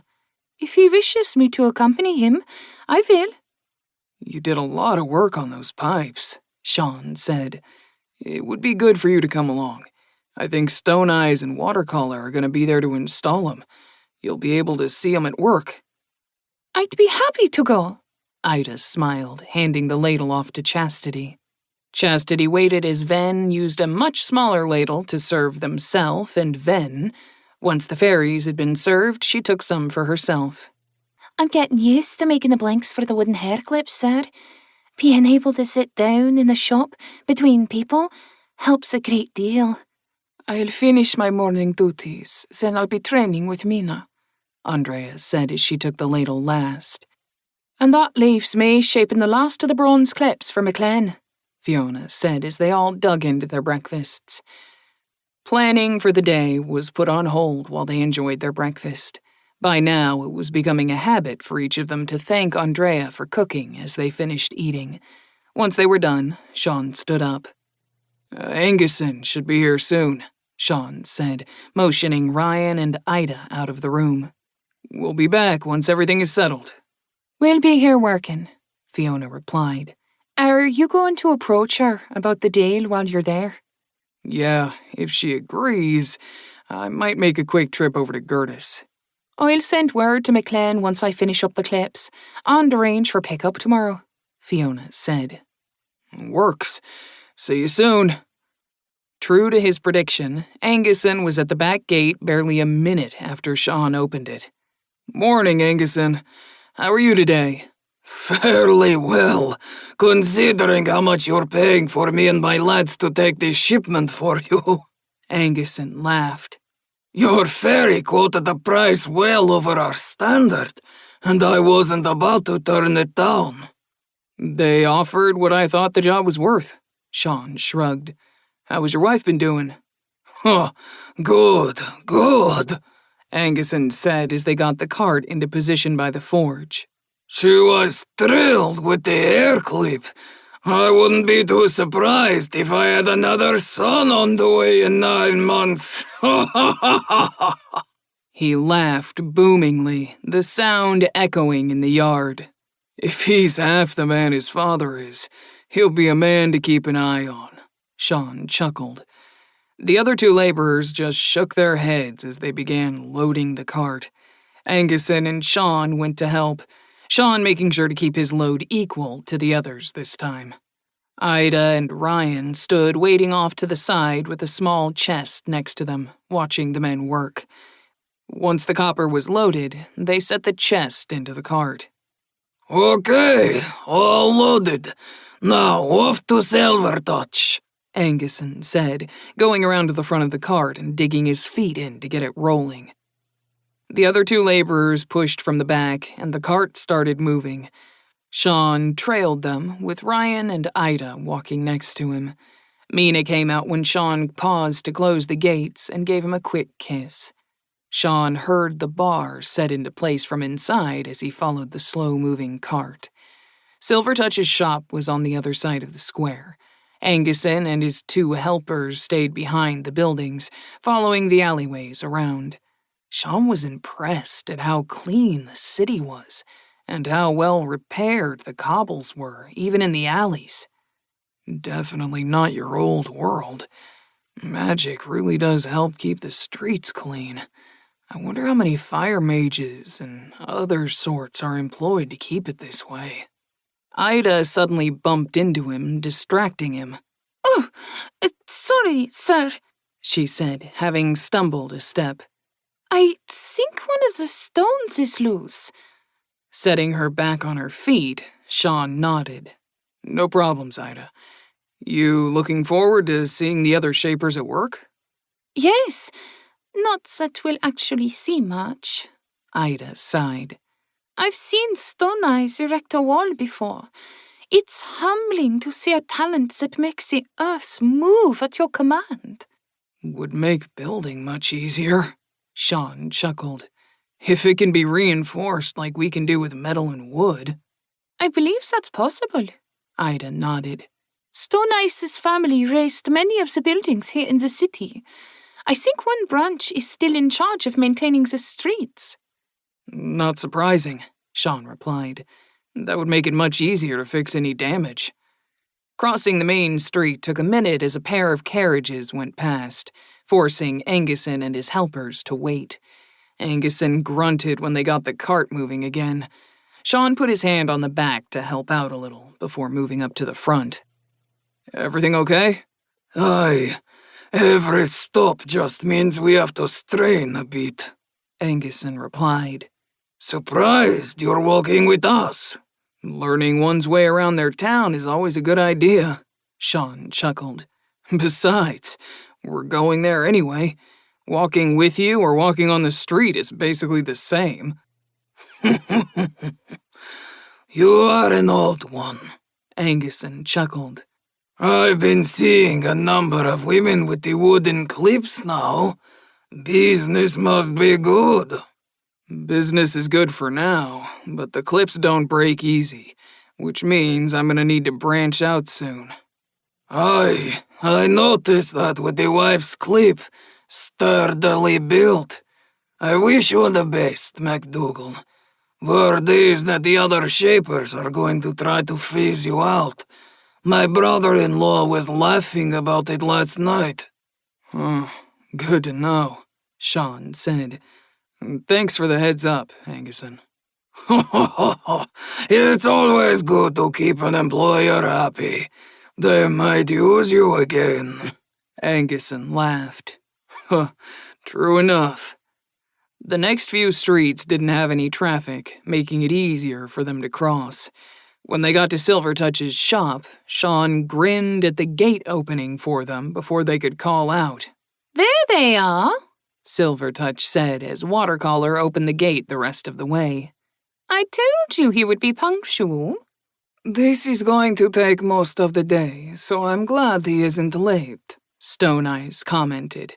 She stood near a small shed to the side.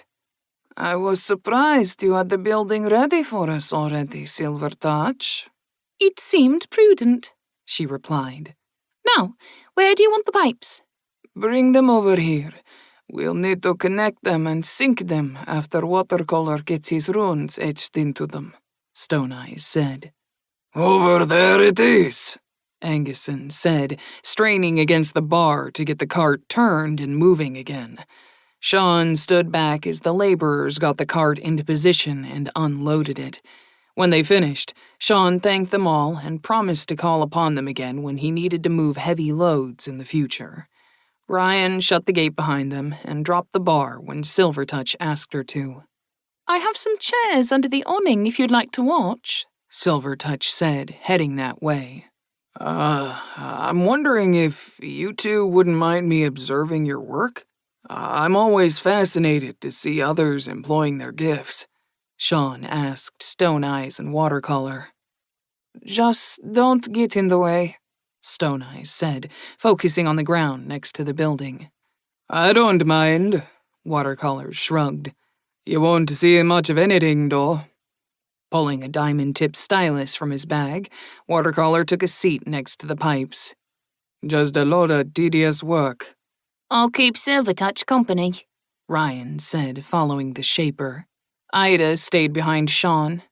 I'd like to observe for a bit as well.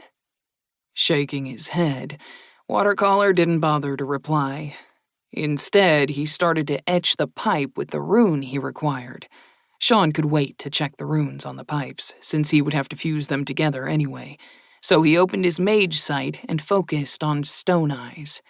Where Stone Eyes knelt, a shaft of energy was penetrating into the ground from her hand. The energy went straight down 70 feet, then turned at a right angle and headed toward the middle of the city. A distant bass note seemed to emanate from the energy, a note that Sean could feel in his feet from a dozen yards away. The bass resonance reminded Sean of helping his dad build the foundation for their shed when he was 12. The hard work of digging a foot down through the tough caliche before getting the gravel in and packed down. Eyes closing, Sean could feel that memory expand out from his mind, down to his feet, and into the earth below him. The ground suddenly became visible to him. Each rock, each chunk of soft sand, the stonework, every bit of it. Letting the moment grow, Sean could see the entire network of channels that directed water to and from buildings, and the points where the city had public wells set up. That would have taken generations, Sean thought, as his awareness grew to encompass the entire city. They go down so far to miss the cellars and sub-cellars of the bigger manors. The water pumps must use magic to pull water up from 300 feet down. A hand pump alone wouldn't manage that kind of suction easily, if at all. A couple of pinpoints of energy touched the ground that Sean was looking at. The points of energy were fixing flaws in the cobblestones. The road keepers. Sean nodded to himself as he let the scope of his earth sense shrink back to the yard he was standing in. Coming back to the immediate area, Sean became aware of Stone Eyes casting out with her energy as if looking for something. Cutting the resonance he had been using to see into the earth, Sean blinked and dropped mage sight. Where is it? Stone Eyes whispered, her brow creased in concentration. After another moment, she sighed deeply. Winter's teats. It vanished. Feeling a bit of sweat on his forehead, Sean wiped it away. He felt a little dizzy as a touch of weakness hit him, making him wobble in place. Taking stock of himself, Sean was surprised to find his core drained to under half of what it normally was. No more city-encompassing Earth sense for a while, Sean told himself. His legs firmed up at the same time Ida touched his shoulder in concern. Giving Ida a quick smile, Sean turned his attention back to Stone Eyes. Is something wrong? No, it's, nothing, Stone Eyes replied after a second. For a moment, I thought the land was responding to me, but I must have imagined it. I feel that way with metal since MacDougall began to train me, Ida said. Yes, that's normal when learning a talent for the first time, Stone Eyes said, brushing off her statement absently. It must have been my imagination. How are the runes coming? Sean asked Watercolor, hoping to get off the topic. Almost done with the first one, Watercolor said. What do the runes do, exactly? Sean asked. They convert the impurities into water. They what? Sean asked, not understanding. The bits of hair and such that go past the runes change. Each rune can only do so much, which is why there are so many of them per channel. The water then goes into the reservoir, which has hundreds of the same runes to make sure nothing but water remains in the basin. From there, the water is sent into the city. Magical water filtration. Sean blinked. Your family focuses on this one task? Yes, I deal with these channels. Others deal with the wells and so on, Watercolor replied as he set the first pipe aside. It will be interesting to test this. We'll need to before we sink the pipes into the earth. I have the buckets you asked for next to the building, Silver Touch said from the porch. Might as well test the first pipe and see if we're on a fool's errand. No offense, MacDougall. None taken, Sean said as he went to get the buckets. Let's see if it works. He carried the buckets to Watercolor, one empty and the other full of water. Frowning, Watercolor looked from the buckets to the pipe. I need to be able to pour water through the pipe into the other bucket. Putting his hands on the full bucket, Sean shaped the top into a spout that could fit the pipe. There you go. Lips pursed, Watercolor nodded. I was not misled that your ability to shape is amongst the best. Next, we need some contaminants for the full bucket. I can supply some, Ida said, pulling her belt knife to cut some hair. That will work, Watercolor said, taking the hairs. Tossing them into the full bucket, he motioned to Sean to pick up the pipe and place it over the empty bucket. I'll pour. When I'm done, we'll check the bucket for the hair. Got it, Sean said, positioning the pipe to make the job easy for Watercolor. Once the empty bucket had been filled, Sean set it next to Watercolor. After a long moment, Watercolor nodded. The rune did well. Half the air was converted.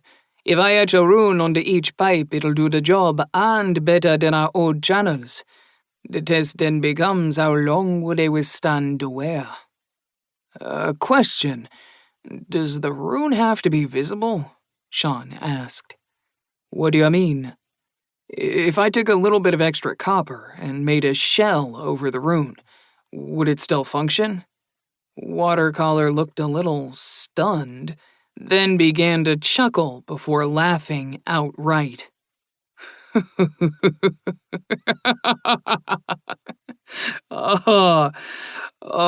You misunderstand, MacDougall. I mean the way of being used constantly. Every enchanted item has a finite lifespan before it breaks, or the enchantment wears off. Oh, the rune is just an enchantment then?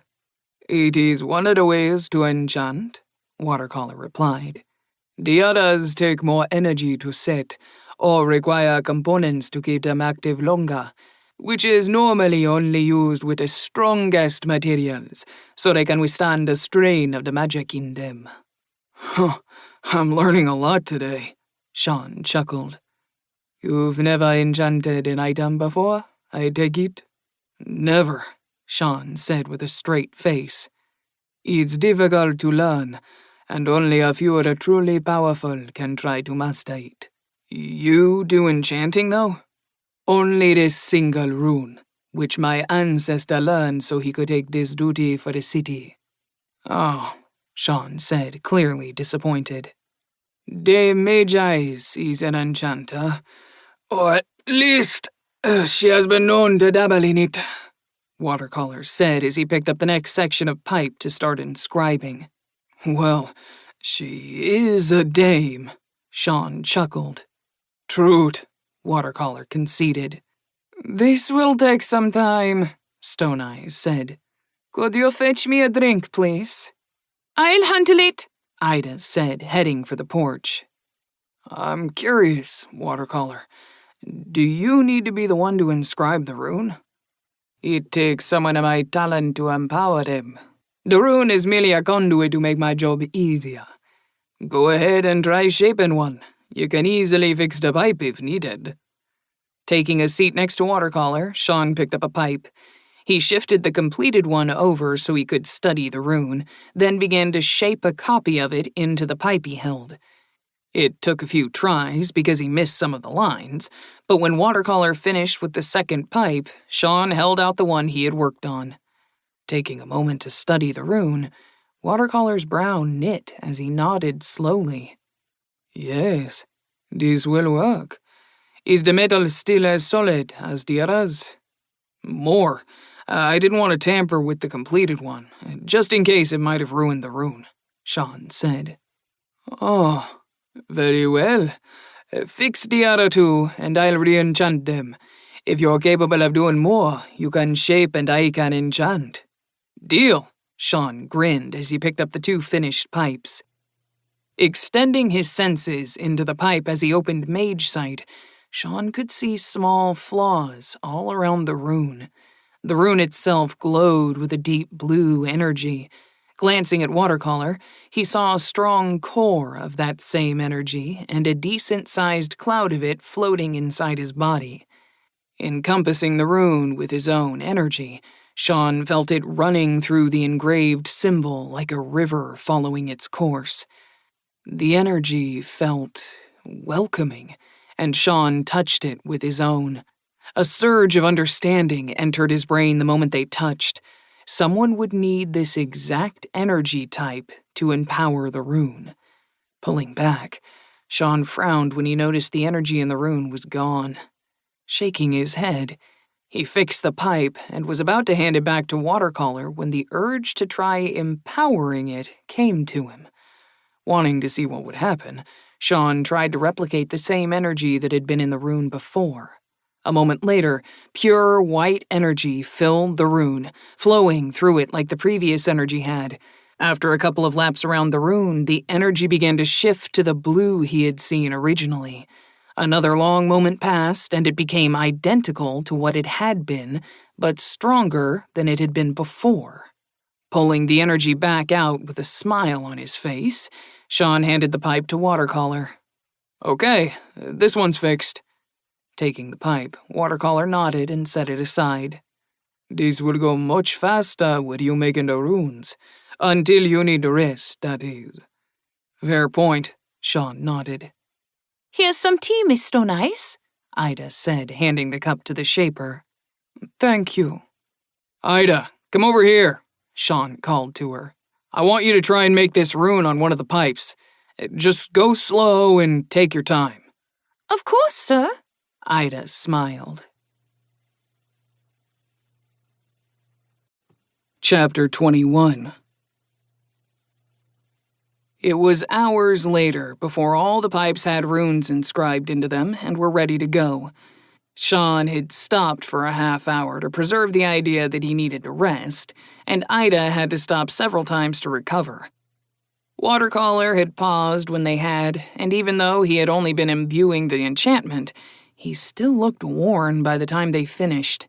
Stone Eyes had taken a number of breaks as well, even taking time to eat. We're ready to start putting the pipes in place, Stone Eyes said. I'm not sure our normal work will do, though. We don't have an easy way to move stones this time. Watercolor nodded. We need to meld the pipes together and sink them as a single unit. That will be even harder on you, Italis. Grimacing, Stone Eyes nodded. I'm not sure I can do it. Creating the channel was hard enough. If the channel is already made, can we just feed the pipe into it? Sean asked. The straight down bit, yes. But, the turn? Stone Eyes trailed off with a shake of her head. If I can get the pipe to bend, would that work? You can't bend the runes without breaking them, Watercolor said. Sean frowned. Can you give me a gentle arc in the channel instead of a sharp bend? I can, but how are you going to shape it down that far? Stone Eyes asked. No metal shaper can manipulate that far from themselves. It'll be a single piece of metal, Sean replied. As long as I can touch a part of it, I should be able to shape it, even if it does tax me.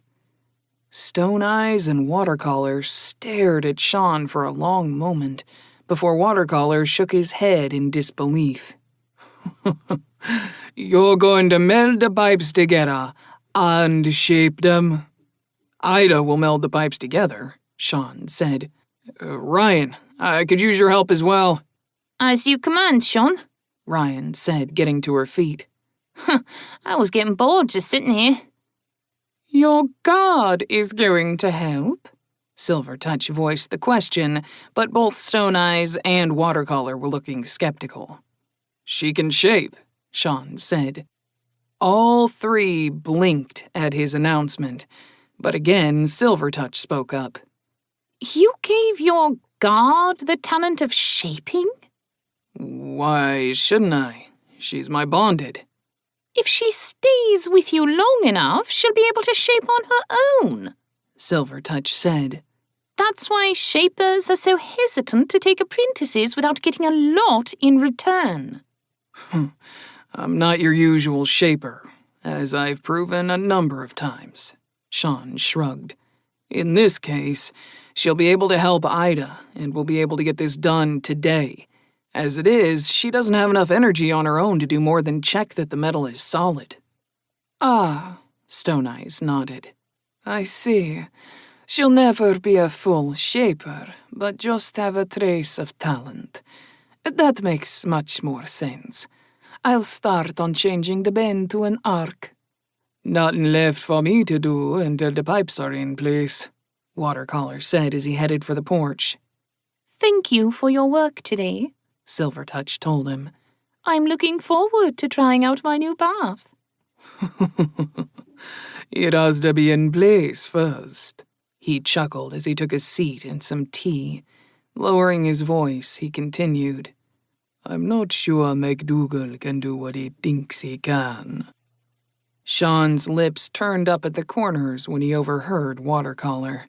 He nodded to Ida and said, Go slow. Make sure they're as close to perfect as possible. Of course, sir. Okay, Stone Eyes croaked as she slumped to her back. It's ready. Sean knelt and picked her up, carrying the woman to the porch. I'll take it from here, Stone Eyes.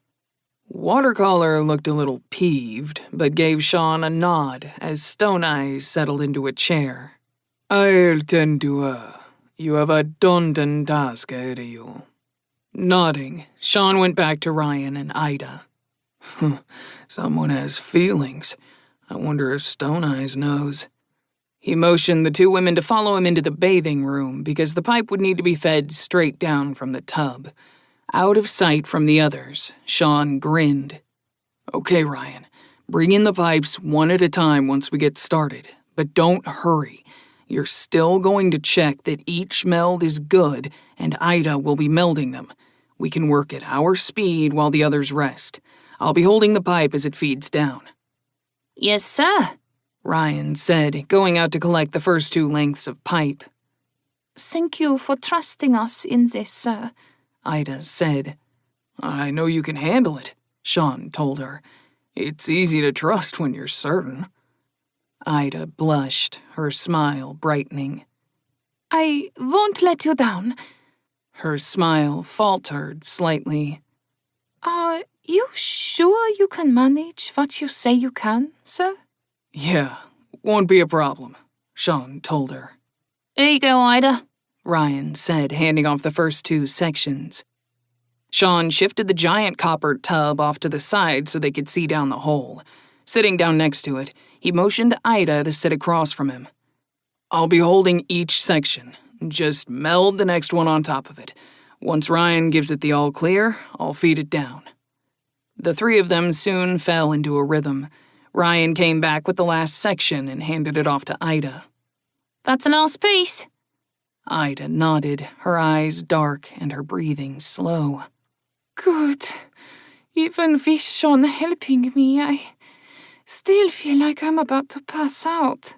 I would give you more, but this is taking a lot of my focus, Sean murmured. and we need to look exhausted.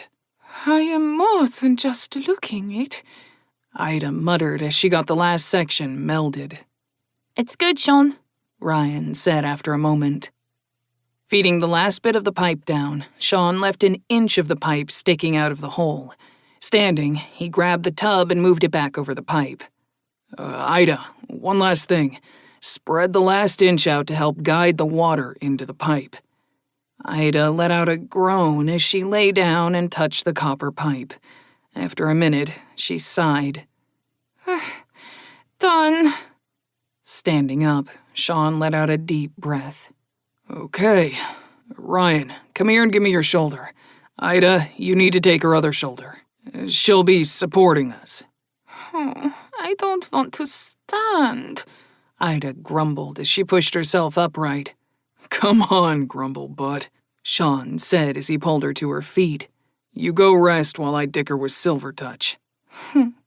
Rather you dicker with me. Ida mumbled under her breath, but Sean still heard her, and his cheeks went red. Seeing his blush, Ida matched him, turning crimson. What? Ryan asked, seeing both of them looking like awkward teens. Later. Ida blurted as she grabbed Ryan. Get me out, please, she said in a hissed whisper. Ryan propped Ida up and helped her out of the bathing room, leaving Sean alone and giving him a minute to process what had happened. Ugh, fuck me, Sean sighed as he waited for his cheeks to cool. I already have 2 women who love me, for fuck's sake. Rubbing at his face, Sean hunched his shoulders and followed Ida and Ryan, slowly shuffling his feet as if he was exhausted. Exiting the building, he saw the other 3 shapers watching him with raised eyebrows. We're done, Sean said before tripping and falling to his knees. More tired than I had thought. We'll check to see if the channel is good and working as intended, Stone Eyes said, getting to her feet. Yes, Watercolor said, going to her side in case she needed help. Ryan went back to Sean, helping him to his feet and over to his seat. Are you okay, Sean? need to rest, Sean murmured as he let his eyes close. Not surprising. None of us thought you'd manage it today, let alone before sunset, Silvertouch said. You do love surprising people, though. Huh? It's a hobby, Sean croaked. Here, Sean, have some tea. Ryan pressed a cup into his hand. Thank you, Ryan. I'll be fine after I rest. No need to worry. I don't blame her, Silvertouch said. Worrying for her holder is natural. I haven't thanked you for the other items yet, either, Silvertouch said, motioning to the chest still sitting off to the side. You've held up your end of the arrangement, so here's the gold to complete our agreement. Ryan, take that, please, Sean said, not opening his eyes. Yes, sir. I must say, McDougal, I didn't expect you to do so much for me, Silvertouch said. Ulterior motive, Sean chuckled. I need this to work so I can have my own bathhouse. Fair, but they would have done so anyway. You've given them a new challenge, and they're eager to try new things. Considering that just a year ago they were both set in their ways, it's refreshing to see them change.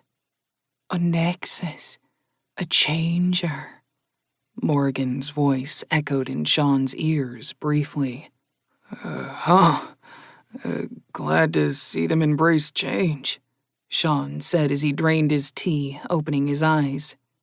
Speaking of change, I have a business proposal for you, if you're interested. A delicate eyebrow rose, a smile creasing her lips. Oh, is it going to change me? It'll change things in the city, Sean said, growing uncomfortable with her eager look. I want to sell you the right to use the hair clip patent, to make them out of silver. A small frown of disappointment flickered across her face, but her smile was quickly back. Oh, and what would that cost me? 30% of your profit on the hair clips you sell, plus some silver stock for myself, and an introduction to the person who supplies your gems. The deal will last for a year, with the chance to extend if we both agree. Silvertouch's light, tinkling laugh echoed in the air for a moment. My goodness! Is that all? Are you sure you don't want half my shop as well? I don't think you understand, Sean said. I'll agree to not make any silver hair clips for sale, so you'll be the only one who can make them. Silvertouch's laughter died, and she gave him an appraising stare for a long moment. That will keep you from meeting those who can afford such things. That is the hope, Sean admitted. I just want a simple life. Mixing with the upper classes, it doesn't seem that simple. There is truth to that, Silvertouch admitted. They'll still come to you for gold or mithril. I'm planning on making Gertis a deal, Sean shrugged. He'll get the other precious metals. I see, Silvertouch said, toying with her cup for a moment. You want to make solid alliances, since Denmure and his ilk are likely to move against you. Only partially. The other part is that you treated Mina like a person, and that makes me want to thank you. You really do dote on her, Silvertouch laughed lightly. Fine, McDougal. We have a deal. If you reduce your cut down to 15% and quantify how much silver you want. As much as you think the deal is worth, Sean countered. That would be prohibitive, Silvertouch sighed.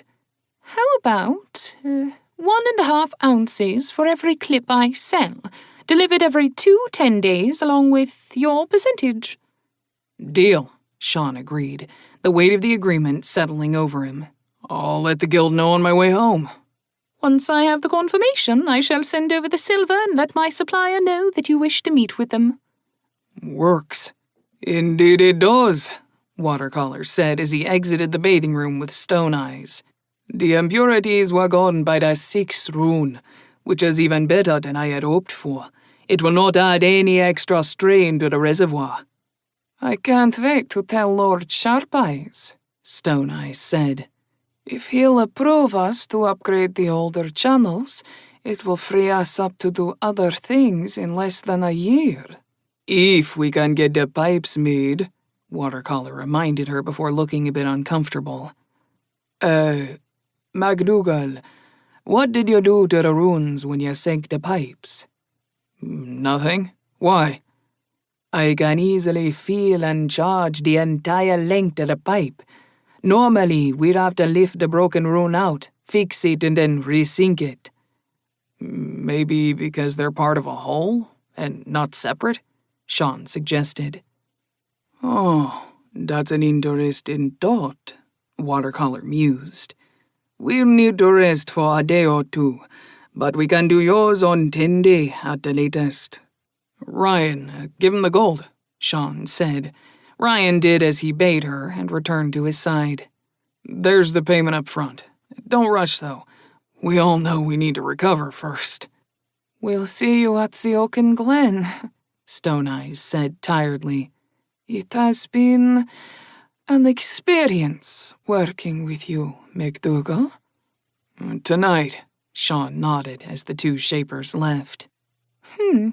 It seems you will have allies of your own, Silvertouch commented. like the barmaids. They seem to have become quite loyal to you over the last few days. I wonder if Carve will dare come back. He had that second drink spilled on him last night while making a comment about Moonbound. Sean chuckled as he recalled Carver's face.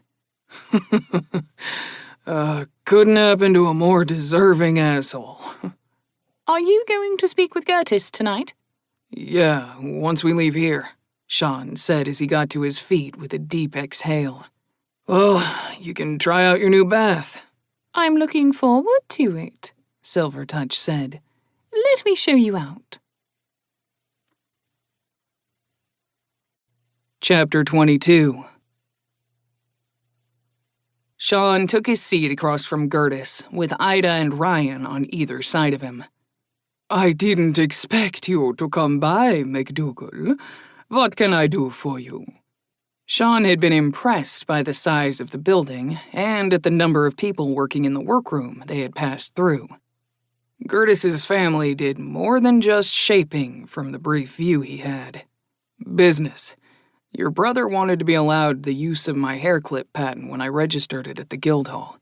Since I've gotten to know you and can trust you, if not your brother, I'd like to come to an agreement. Gertis leaned back in his chair. I see.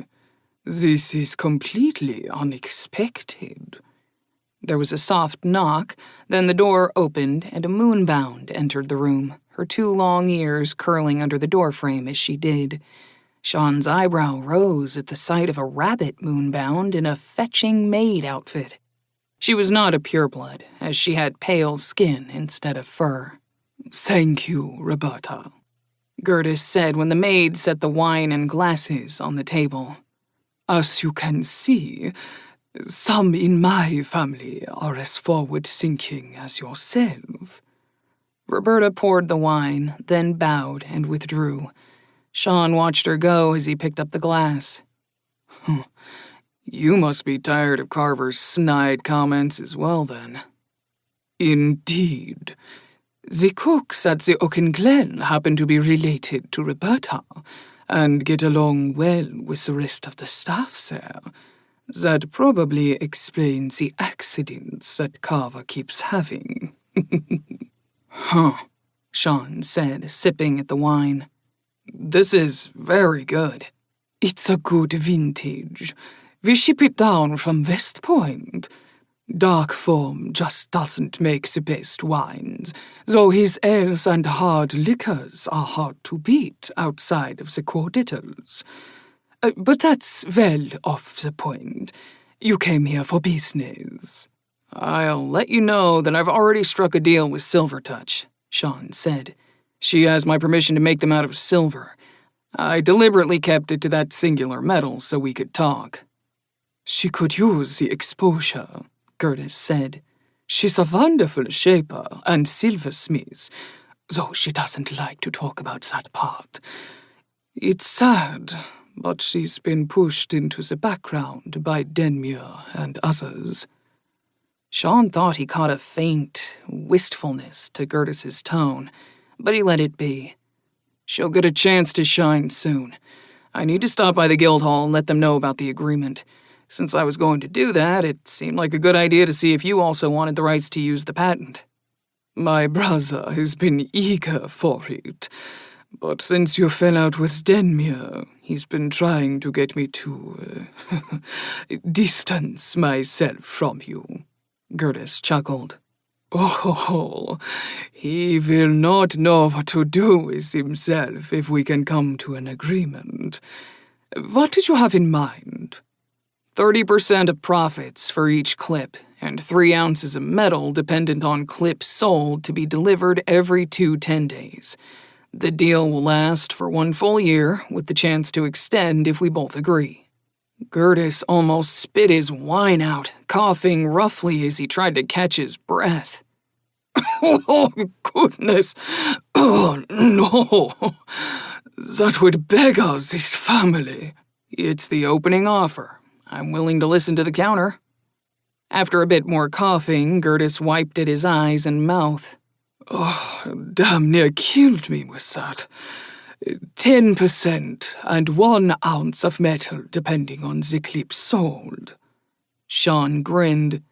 20 and 2 ounces. I'll also not sell any clips of gold or other precious metals, which will make you their only source, since Silvertouch will be the only one who handles silver. Gertis pursed his lips. If you would go to 1 ounce, I'll go to 15%. Agreed, Sean said, tipping his wineglass in salute to the dwarf across from him. Agreed. Gertis smiled as the weight fell over him. I'll be pulling a copy of the patent tomorrow if you've gotten it approved by the guild by then. Lady Sharp-Eyes has been asking around about the new hair clips. Why are you handing me this when you could use it to garner her attention yourself? I would rather not deal with her or anyone in her range, Sean admitted. Dame Magi-Eyes was enough for me. With all I've seen and heard so far, you might not get the chance to avoid their gazes forever. I'll take avoiding them for as long as I can. You are an odd man, MacDougall. You openly admit that one of your wives is a moonbound, and even bring her out with you. You make deals with smiths as if they are the same as shapers, and now you trade away that which will get you attention and coin from the highest levels. Sean shrugged. I'd rather be odd than someone like Carver or Denmere. Deep, rolling laughter erupted from Gertis's belly. Oh, goodness. You don't hold back, do you? I think I like you, MacDougall. Your complete disregard for idiots and assholes makes me wish I could do the same. Sadly, I have to protect my entire family. Still, I will be having words with my brother about his continued association with Denmere. It might be time for us to flex our long-dormant prestige. I'll see you tonight? Sean asked as he set his empty glass aside. Oh, I wouldn't miss it. The other shapers are likely to be quite vexed. I sent my brother a message asking him to keep your change of the patents to himself until tomorrow. I want to announce it at the inn myself. Chuckling, Sean got to his feet. See you tonight, Gertis. Call me Friedrich. I have a feeling we'll be quite good friends, Gertis said, getting up to walk them out. If you'll call me Sean, Sean replied. That will be fine, Sean. Walking to the guild hall, Ida looked to Sean. Sean, was those deals the best you could get? Probably not, he said, but they firmly establish us as friends. It'll still bring in a lot of money and a supply of precious metals, which I want to experiment with. Ah, so it's not just some money you want? Ida nodded. I didn't learn anything by watching the other two shapers, she admitted with a sigh.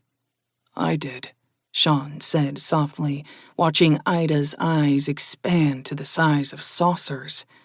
Later, when we're home, he said, cutting off any budding questions. Ida and Ryan kept glancing at him, making him feel a little uncomfortable. They reached the guild hall in short order, and both ladies went back to acting normal. Approaching the receptionist, Sean gave her a polite smile. Miss Agatha, I need to alter my patent. Looking up, Agatha looked at him blankly for a minute before a smile crept onto her face. Ooh, McDougal? Certainly. Standing up, she idly touched the wooden hair clip she had in her hair. You need to speak with Gerties. Please, follow me. We'll wait here for you, Sean, Ryan said, leading Ida off to the side. Okay, Sean said, though his puzzlement was clear as he followed Agatha. Sir, would you be selling any of the other hair clips? Agatha asked as they walked down the hall. Copper and bronze, Sean replied, at our shop, which is in Weinrich's old smithy. I'll make it a point to stop by on Tuesday, the receptionist said with a real smile. These hair clips are your patent, right? Something about her question made Sean pause before answering her. She can doubtlessly find out on her own, so why is she asking me? Sean wondered. Yes, he answered simply. Stopping next to the right door, she knocked before opening it when told to enter.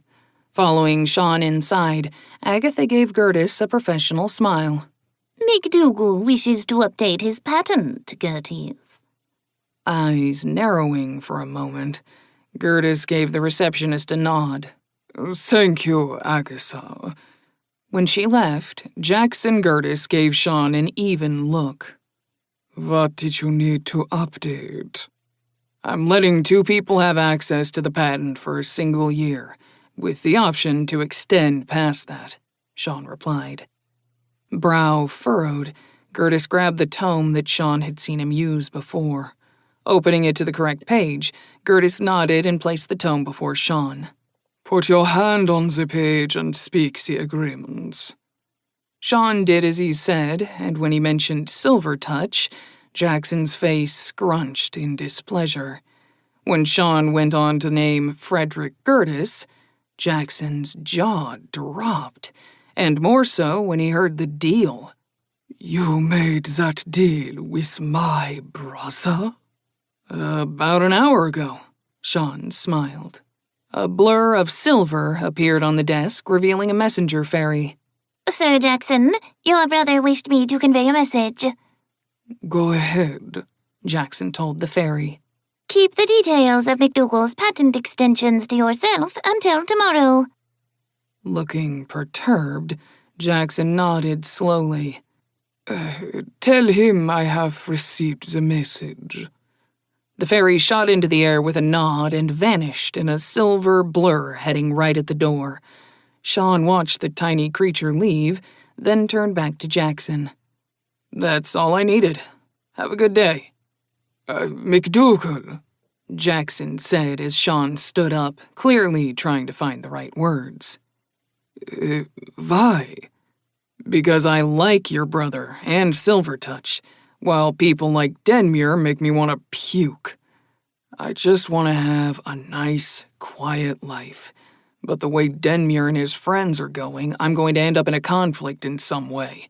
Since that's the case, I'd rather elevate people to stand beside me. No man should be an island unto themselves. Jackson stared at Sean for a long moment before sighing. It seems my brother has decided which direction the family is going in. I shall abide by his decision. Have a good night, McDougal. Collecting Ryan and Ida as he made it back to the lobby, he gave Agatha a parting nod when she called out that she would be by on 10-day. Let's go home, ladies. We have some sparring to do. When they got home, they all headed out back. Ida grabbed her hammer when they reached the yard. Sean, what did you mean about learning from Stone Eyes and Watercolor? Ida asked. Oh, I know how both of them do what they do now, Sean said. I'm fairly certain I can build a bathhouse on my own, but since we've contracted with them already, it'll be best to let them handle it. Fiona shook her head. You've added earth and water manipulation to your talents. It's not earth-shaping? Sean asked. Technically, it could be viewed as such, but it's not the established name, Fiona said. Can you, is the question. Why don't you try? Sean smiled. Fiona's smile grew wider as she closed her eyes and focused on the challenge given to her. Mina, Ryan, and Ida all copied her. 4 startled gasps came one after the other as they each connected to the earth. Looks like you all can. Don't let it go too far, or... Sean didn't get to finish as Ryan fell to her knees, followed by Ida. Or you'll sap yourself. Mina wobbled but stayed standing. I see. Fiona nodded with a deep exhale. It's so different from regular shaping. Maybe because the ground is connected to everything. I felt like I could keep going out and see more if I let it. Stone Eyes felt me when I connected, so don't go doing that often. Luckily, she didn't trace it to me specifically. Sean explained as he pushed energy back into Ryan and Ida. You're not getting out of sparring that easily, you two. What about watercolors, Tenant? Mina asked. I know how to shape the rune to purify water and empower it. That's all he did near me, so that was all I could learn easily. Even then, dear husband, what you do goes against everything we know. It should take years of practicing under a skilled teacher to learn how to harness a talent on your own. You watch people work for a few hours, and you can do what they do. The Duwatha De Danann surely intend for you to break the conventions of this world. Ryan, Ida, and Chastity stared at her, then Sean. He sighed. That's another secret. We'll explain it over dinner. Right now, we have some training to do. Sean could sense the barely restrained questions from the 3 women. He was happy that Mina and Fiona kept talking about what they all needed to work on, and was glad for the respite, but he knew it wouldn't last. Taking their seats at the table, Ryan finally broached the subject. Fiona said the Tuatha De Danann sent you here, but that can't be. Those gods abandon humanity to the queens. They made a very bad agreement, Sean said. I've been told that the truth about the agreement can be found somewhere on this world. The world I come from no longer believes the gods or queens are real beings. They're considered fictional. None of the gods? Chastity asked. Most of that world professes to believe in a single god, though most people only give lip service to religion. Sean shrugged. How did you make a deal with them then? Ida asked. What did you have to give up for them to make a deal with you?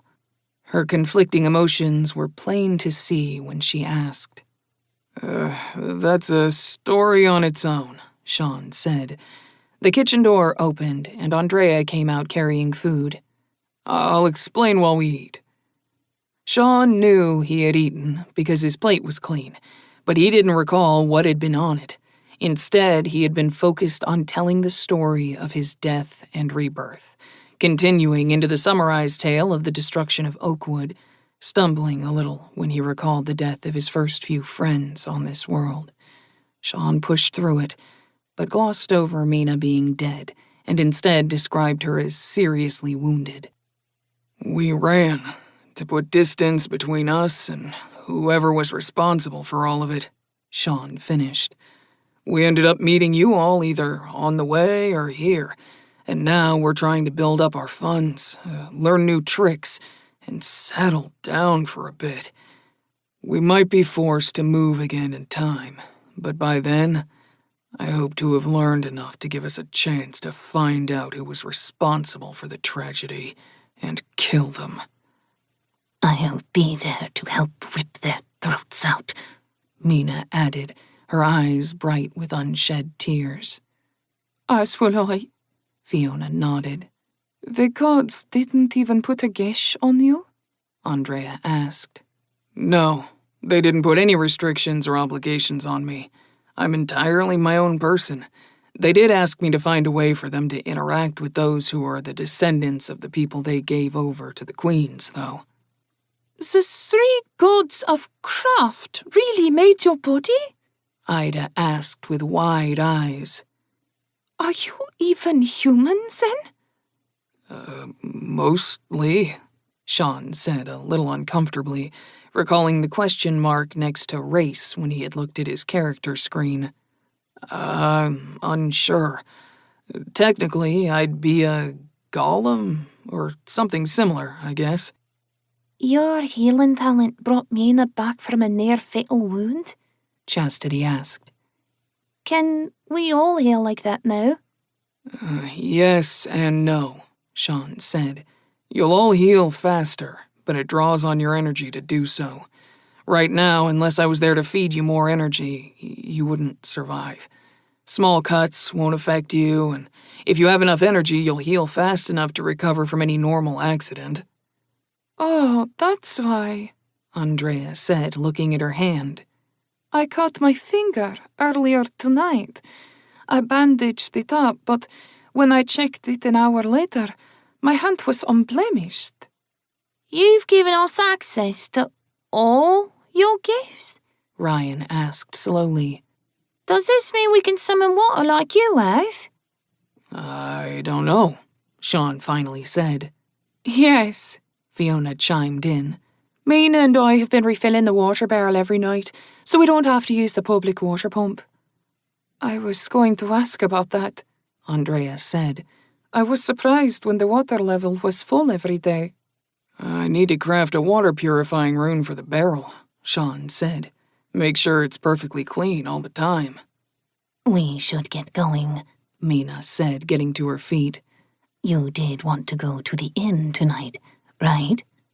Oh, right, Sean said. Needless to say, everything discussed is why we have the secrets being kept clause in the agreements and bonds. The others all nodded as they got up from the table, and Andrea began to gather the dishes. Thank you, sir, for sharing all of that with me, and for sharing all of your power and talents with me. I'll do my best to make your life as easy as I can with the time we have. You're fine, Andy, Sean replied, smiling warmly at her. I'll stay here and work on some things. You all enjoy yourselves, Fiona said, giving Mina and Sean kisses on the cheeks. Fiona, can we talk? Chastity asked. Of course, but let's see them off first. See you later, Sean said, heading out with Ida, Ryan, and Mina in tow. Chapter 23. Sean didn't even glance at the shaper's table, instead heading directly for the smith's table. Ida split off and went to the apprentice table, waving to the one person she usually spoke with. He brings his pet with him again. Carver snickered just loud enough for his table and anyone with exceptional hearing to overhear him. Sean's eyelid twitched, and he almost stopped, but Mina's hand on his arm kept him moving. He isn't worth your time, and you shouldn't stoop to his level, Master, Mina whispered to him. Letting out a deep breath, Sean kissed her cheek. Besides, I am your pet. I'm your silly kitty. You're more than that, Sean replied. My darling wife. Evening, Sean, Frederick greeted them. It's good to see you again as well, Mina McDougal. Thank you, Mina said as she took the seat vacated by Avery so she could sit next to Sean. I wasn't sure if I should come again tonight. since some of the customers here aren't as welcoming.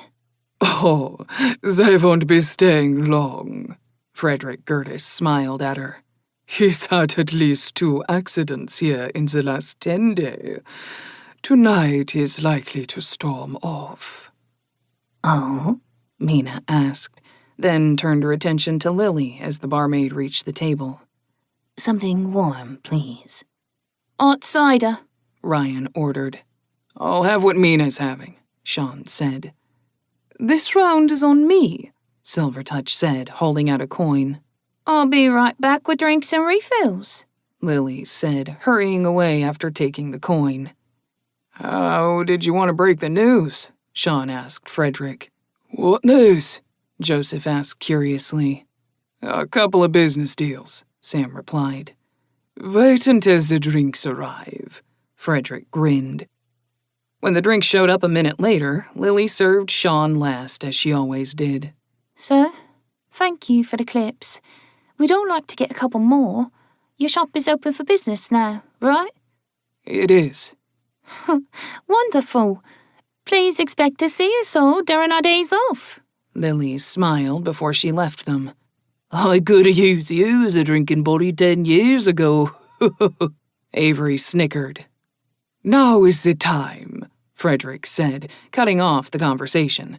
Raising his glass high, the dwarf coughed loudly, and a number of heads turned their way. Getting to his feet with his glass still raised, Frederick waited for conversations to die down throughout the bar as all attention was given to him. Today marks the day of a business agreement that will possibly change some lines of influence here in House Glen. Frederick paused, letting the tension build for a moment. Today, Gertis Goldsmith has entered into a deal with new shaper McDougal.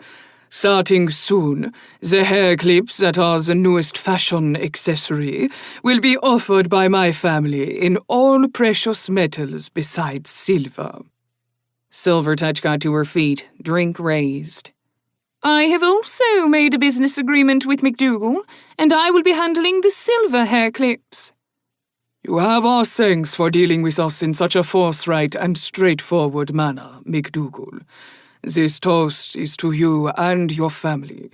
May all of your deals be as good or better in life. Here, here, Joseph said, raising his glass. To McDougal, friend is shaper and smith alike. Everyone at the table raised their glass to the toast, and Sean gave them a polite smile while he tried to not turn into a beat. A couple of others in the bar took notice, and even a few not at the table raised their glasses in agreement with the toast.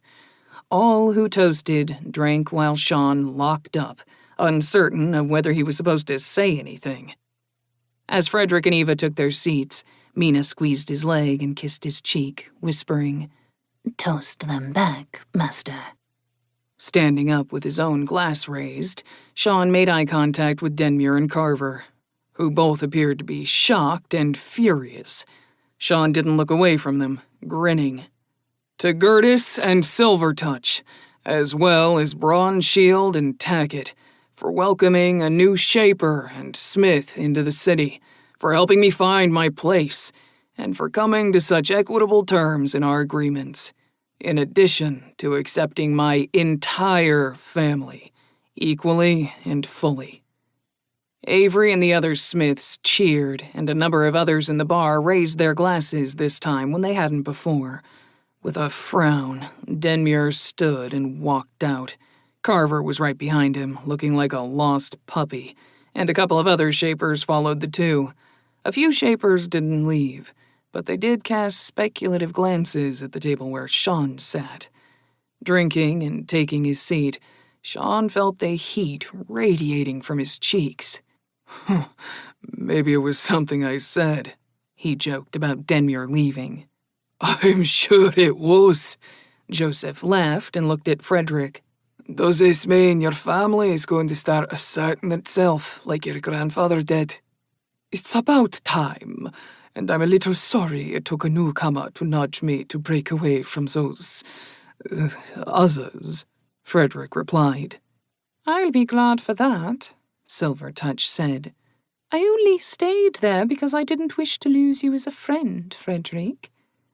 Blinking, Frederick looked at Eva and chuckled. If I had known that, maybe it would have made me act sooner. Watercolor snorted. Ha! Maybe, he says. I agree with you, Stone Eyes nodded. He had reason, though. Both Frederick and Eva looked at the other two before they began to laugh. As if you two should talk, Eva finally said. How long have you two been just business friends? The sound of a slap echoed in the room, turning all heads to the apprentice table where Ida stood, her face contorted in anger. You toad! Ida hissed at the young man whose cheek was inflamed with a handprint. Shoving his chair back as his own face filled with hate, the young man swung back his arm, only to have it caught by one of the barmaids. What? Let go of me! This lowly Smith is gonna learn her place! There is a policy of no violence allowed in the Oaken Glen, the maid said calmly, still holding the young man's arm. If you don't wish to be expelled, you will sit down. What? She slapped me and she's still here? The young man snapped. I will deal with her once you have been pacified, the maid said calmly. My holder will hear about this, the young man snarled as he stormed off.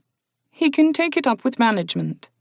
Turning her attention to Ida, the maid shook her head. Ida Bronshield, you are to leave and are not allowed back for at least 3 days. We'll have to give evidence if a magistrate comes to us. Ida seemed to pale a little. I understand, and apologize to the staff for causing a ruckus. Turning on her heel, Ida headed for the door. Ryan, can you accompany her home, please? Sean asked. Getting to her feet, Ryan nodded. I'll be back as soon as she's home. I'll be here, Sean told her. Will you be there for her if that toad pushes for a magistrate? Sam asked Sean. I will always stand by my friends and family, Sean said. Don't worry, Sam. Very well, Sam said, seeming a little relieved. Besides, I'm sure he said something about the toast to set her off, which kind of makes it my fault, Sean added. You do realize that Denmere and Carver might actively try to hinder you, right? Avery asked. Fuck 'em, Sean shrugged. Wait until they hear what these two are going to be getting up to soon, Sean said, motioning to Stone Eyes and Watercolor. Oh? The sentiment was echoed by most of the table as everyone looked at the two shapers. Joseph leaned forward. What might that be? Home bathing, Sean said when neither responded. That would be expensive, Sam said. 4 gold, Eva said. It was quite refreshing. I've agreed to let my maid use it as well, and she was quite eager to test it when I left. You already have it built? Frederick asked, shocked. We finished it today, Eva smirked. I bathed before coming here. Did it drain as it should? Watercolor asked. It did, Eva replied. The stone floor was cold, but I'll fix that with some cloth. This is the test that Sean talked you two into, Frederick asked. Part of it. We'll be doing his home in a few days, Stone Eyes said. From what we saw today, it should give us less work. In a few 10 days, we'll be able to tell for certain, and then we'll be going to Lord Sharp Eyes with our findings. To expand the process to others? Frederick asked, getting a nod. If he agrees, I'll be eager to have a larger bass attached to my family home. As we all would, Watercolor smiled. What will it cost? Sam asked curiously. Around a large gold, Stone Eyes said. If you figure in the pipes that need to be ruined and getting them into the ground. Too pricey, Sam sighed. At least for the near future. You can come over and try the one at my place once it's done, and see if it'll be worth it or not, Sean said. Sam gave him a smile. I might take you up on that offer, Sean, when your family isn't using it, of course. Of course, Sean said hurriedly, recalling that the reason he had wanted the bath was so Fiona could relax when taking one. That'll really stick in their craw, Joseph snickered. Denmuir is gonna lose his shite when he finds out that private baths are a thing that can be had by non-nobles. Stone Eye's smile was cold. I do believe the price will fluctuate based on who asks us to make them one. Watercolor laughed. Oh, that comment is gonna bite him. What comment? Joseph asked, obviously loving the dislike of Denmuir from them. Denmuir made the mistake of saying that she wasn't fit for his son. That was last year, as if that toad would ever be worthy of her, and he tried to make it seem like Italis was the one lacking. Watercolor trailed off, his smile becoming a pained grimace. Sorry. You should be, Stone Eyes said. That was my business to disclose or not. I've yet to hear anything positive about Denmuir's son, Sean said, trying to pull attention away from Watercolor. He is a powerful shaper, possibly more so than his father, Watercolor said, giving Sean a small nod of thanks. He's a pig, Eva snorted.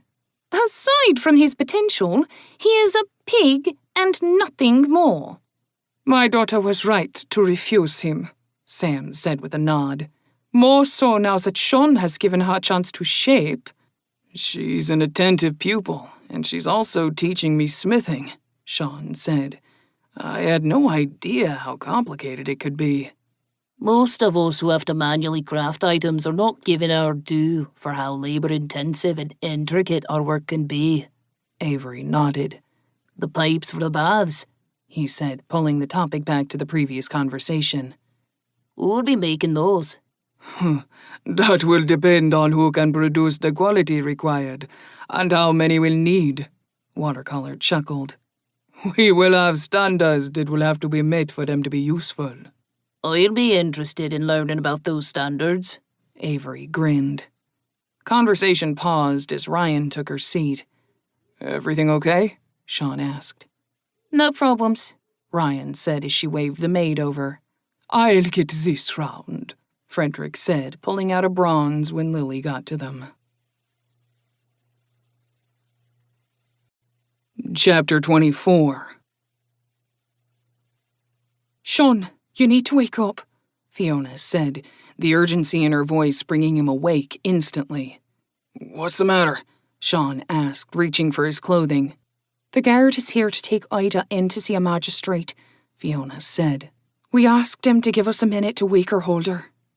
Dressed, Sean headed for the main room and saw a gray-haired guard sipping some tea. Ida sat across from the guard, her expression downcast, and Mina stood beside her, hand resting on her shoulder protectively. Ryan was leaning against the wall by the front door, while Andrea peeked around the dining room doorway.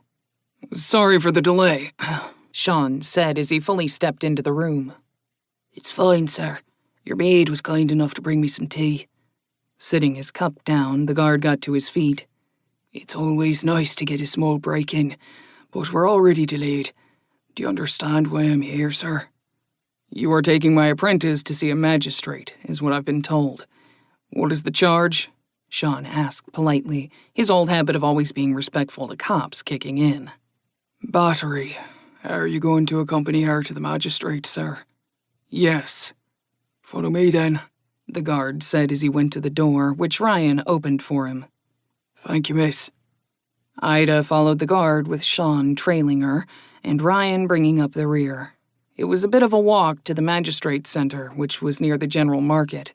The sun was just cresting the horizon as the group entered the large stone building. Their steps echoed on the floor when they crossed the high-ceilinged lobby. The older guard nodded to another as he led them down one of the halls. Stopping just short of one of the doors, the guard knocked once before opening it. Magistrate Emerald, I have brought the accused, the guard said, entering the room. Her holder, Sean McDougal, came with her, sir. Who is the other person with them? Amaret asked, looking at Ryan. She's with me. She's another of my bonded, sir. If you wish her to wait outside, she will, Sean replied. Please do so, Amaret said, waving Ida forward. Ida Bronshield, do you know why you are here before me? I slapped Colin Dominguez last night at the Oaken Glen, sir, Ida said softly, keeping her eyes downcast. Amaret nodded. It is good of you to admit to the crime so readily, Miss Bronshield. I have a declaration from the Dominguez family asking for you to be punished as harshly as possible. Do you wish to add anything before I render judgment? Sir, I am guilty of striking Dominguez in the face. I did so because he was denigrating my holder and me, sir. I would ask that you take into account that it wasn't malicious but reactionary. The declaration from the Dominguez family states that you had previously threatened to, and here I quote, slap the stupid out of you, Dominguez. Did you previously make this statement? I did, sir. I made that statement a 10-day before I slapped him. The statement was made because of the lies he uttered regarding how I had attained my apprenticeship. The full statement I made was that unless he wanted the stupid slapped out of him, he would refrain from making such statements about me to my face again. Which threat you then fulfilled last night. As I have all the evidence before me, I shall move on to judgment. You shall forfeit your apprenticeship, and for the term of 3 months, bond to the Dominguez family. Sir, Sean said, cutting into the sentence, if I may speak. Amaret's eyes flickered to Sean before he sat back in his chair. You wish to offer evidence in this case? I'm new to this city, sir, Sean said slowly, watching the magistrate's face. The town I came from didn't have the same laws as here, so please forgive me if I'm in error. If the lesson is to punish Ida for a simple slap that did nothing but redden the boy's face, breaking her current bond, which is to me, and forcing her into a 3-month bond seems a bit extreme. Amaret's lip curled up slightly with disdain. You are correct. You don't know the laws here, McDougal. If you did, you might have stopped your wayward apprentice from striking a man and almost putting his eye out. Sean's eyebrows shot up at that comment. Excuse me? Did you say the boy suffered significant eye damage? When the man in question was brought to me a couple of hours ago, his face was discolored and his eye was badly swollen. He has since been taken to a healer to be treated. I'd like to bring forth witnesses that can disprove that. The boy in question was healthy and well. His eye was fine and his face bore only a red hand mark, Sean stated, looking at Ida, who looked petrified. I am not about to hold this simple case up because you wish to find someone who will say what you wish, McDougal. A vicious smile came to Sean. Ah, I see. It isn't justice, then, but a vendetta. What did you say? Are you questioning my impartiality? Sean looked at the old guard who was watching the entire scene. Sir, has any magistrate ever disallowed for witnesses to an event to be brought forth? In very special cases. In something as minor as this, no. Huh. That seems odd in the extreme, then, doesn't it? Amaret glared at the guard, then turned a wintry gaze at Sean. I shall grant you 30 minutes to bring in anyone not associated with you who can say otherwise. Turning to Ida, Sean gave her a level look. Don't panic. We'll beat this. Sean opened the door. Ryan was just outside in the hall talking with Ven. Perfect. Ven, I need you to fly to the Oaken Glen. I need anyone who saw the dispute with Ida last night who can state what happened. As many of them as will come in 20 minutes. They're trying to break Ida's bond to me and force her to serve that idiot's family. Yes, sir, Ven said, leaving in a silvery blur. Sean looked back at the judge.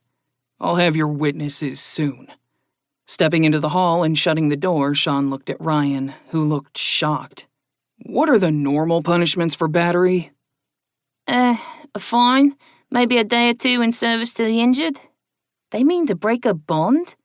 Yes, I think the magistrate is being swayed.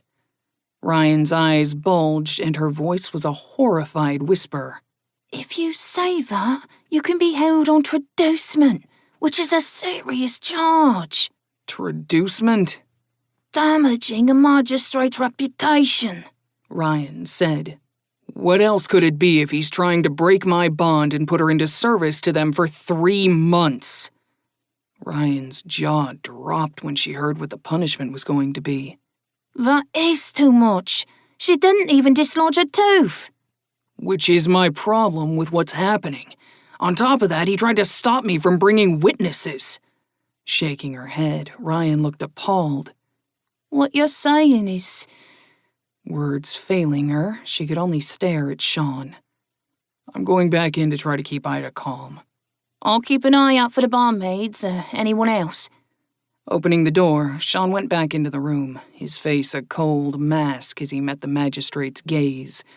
Going to Ida, Sean stood beside her. Keep your head up and don't worry. I will fight this for you. Placing his hand on her shoulder, he met her tear-filled eyes. Faith, Ida. Sniffling, Ida nodded, trying and failing to give him a smile. I will hold faith in you, as Fiona and Mina do. Glancing to the guard, Sean coughed once. Excuse me, sir. What is the worst you've seen battery punished for? The guard looked at the magistrate before shaking his head, refusing to answer.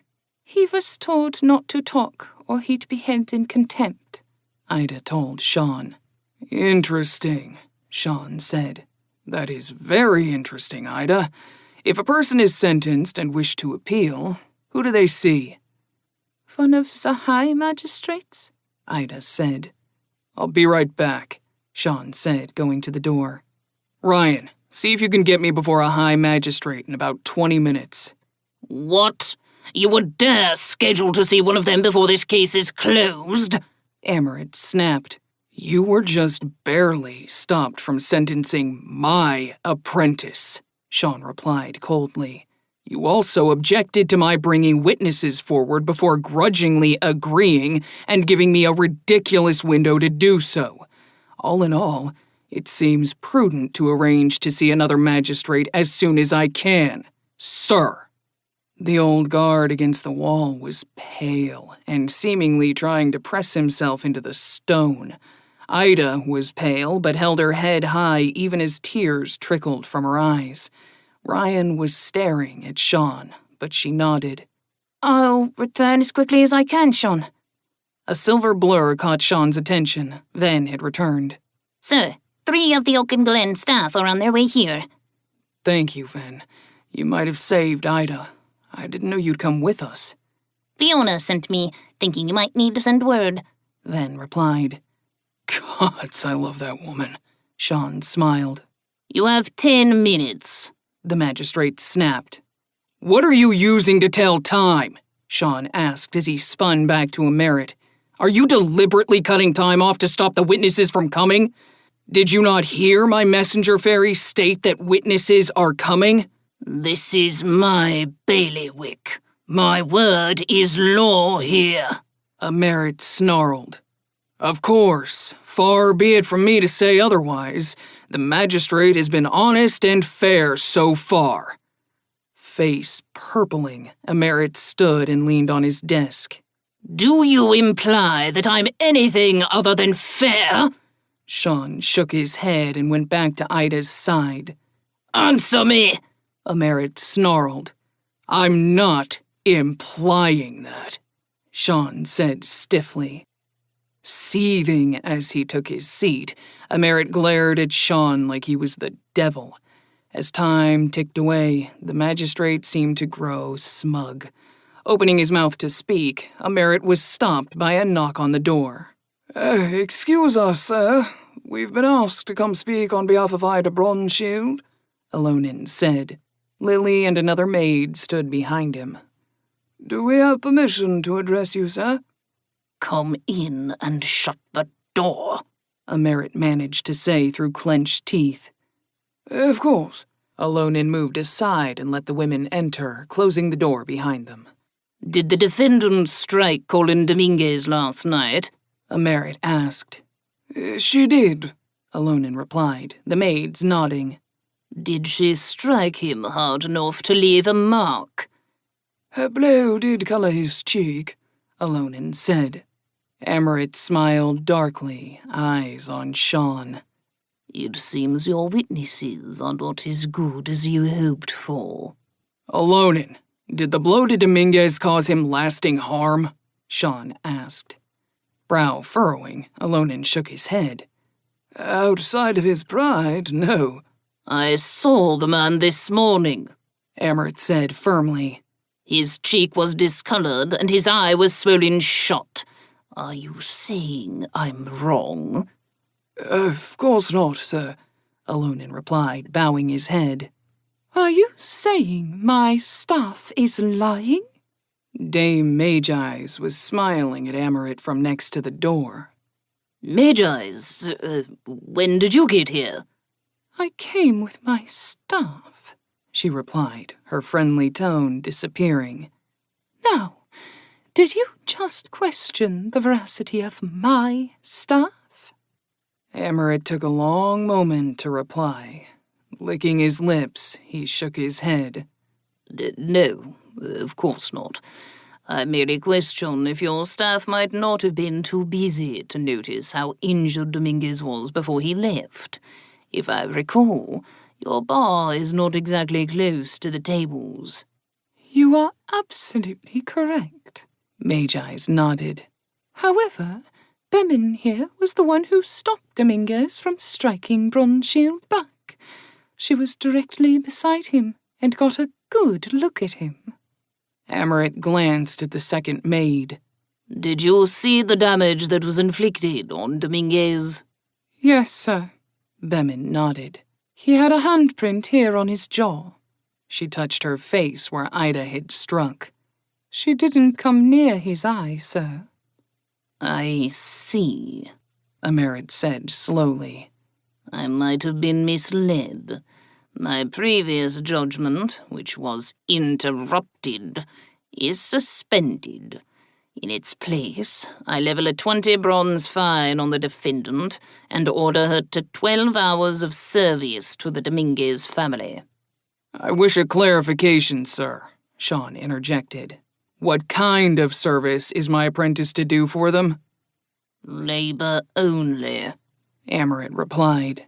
She will be acting as a cleaner or laborer during her time. Is there anything else?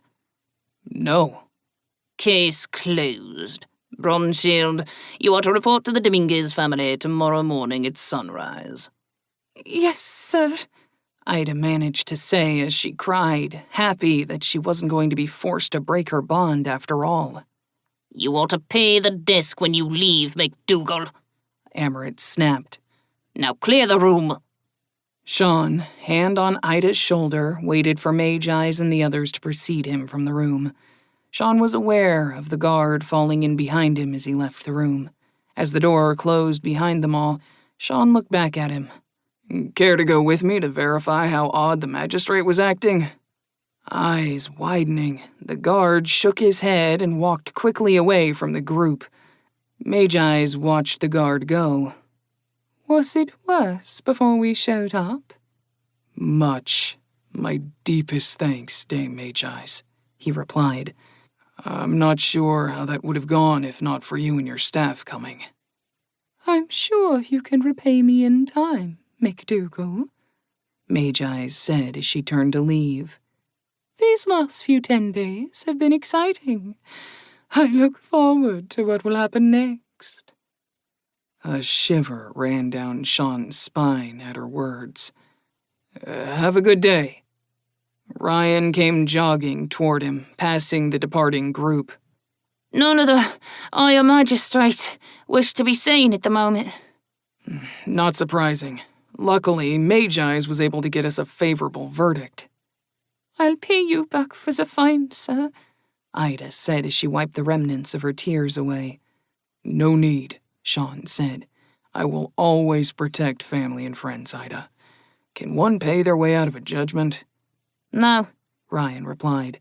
not unless the one owed the service agrees to it.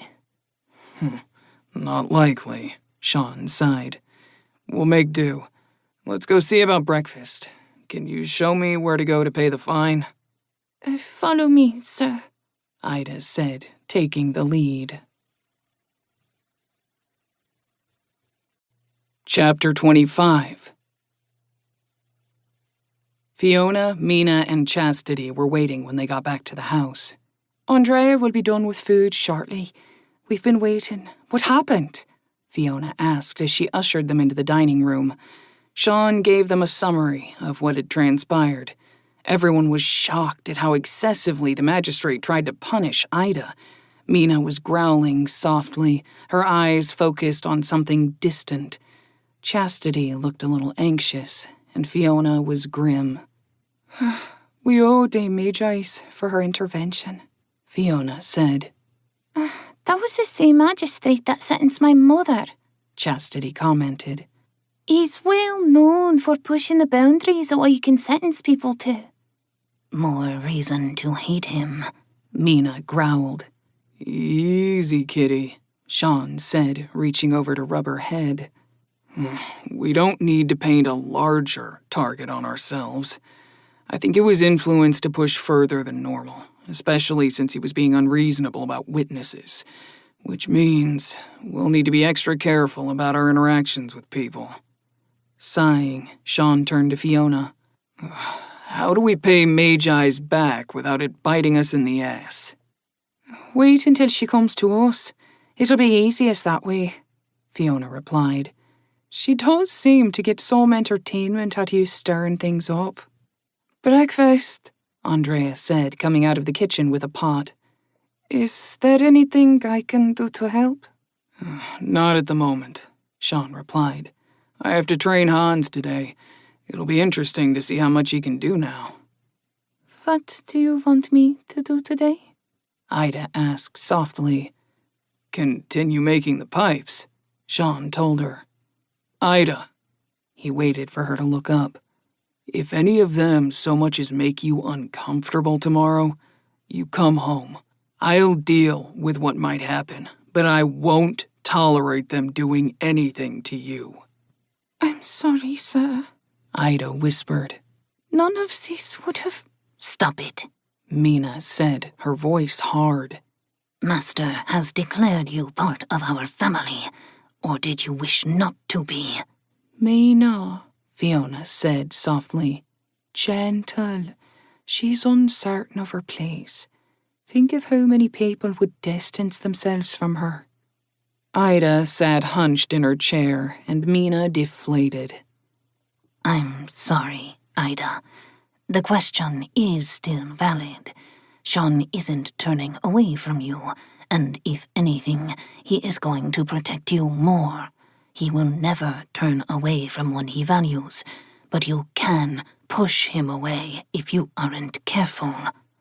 Sean glanced between the women, unsure of how to enter the conversation without making it worse. Fiona squeezed his hand on the table. You need to serve yourself so we can eat there. Doing as she said, Sean frowned as he tried to untangle his own thoughts. I'm not going to sit by and let them break the bond we have. I'll fight the fuck out of that. If Denmuir and the others want to play dirty, then I'll show them what it means to screw with the wrong guy. Sean, Ida said as she served herself. Thank you. I'll not rise to the bait again. I'll ignore all words thrown my way. Looking up to meet his gaze, her eyes were shining. I will make myself the apprentice you deserve. You already are, Sean replied. Now eat up. You have a lot of work to do today. Yes, sir. Sean, if it's all right, I'll join her in making the pipes for our bathhouse. Ryan said. Sure, Rye. You two can jump in with Andrea when she goes to spar with Mina, too. Get some extra practice in. Yeah. McLean will be by to pick up his clips. Should I direct him to Silvertouch and Gertis for the precious metals? Fiona asked between bites of frumenty. Yes, we need to strengthen those friendships. We should also see about hosting Sam's family and the Tacketts over the next few days.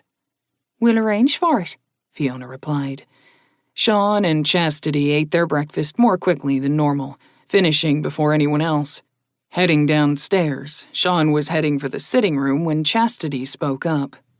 Sir, about my mother, would you be willing to pay your bond amount? I can't pay you back quickly, but I'm willing to work for you until I can. I haven't been allowed to see her when I've stopped by Weaver's shop, and I worry. Sean had stopped when she started speaking, and by the time she finished, he looked upset. He's denying you the right to see your mother? Our bond stipulates she works every day until she's paid back through her labour, or until another pays her debt off.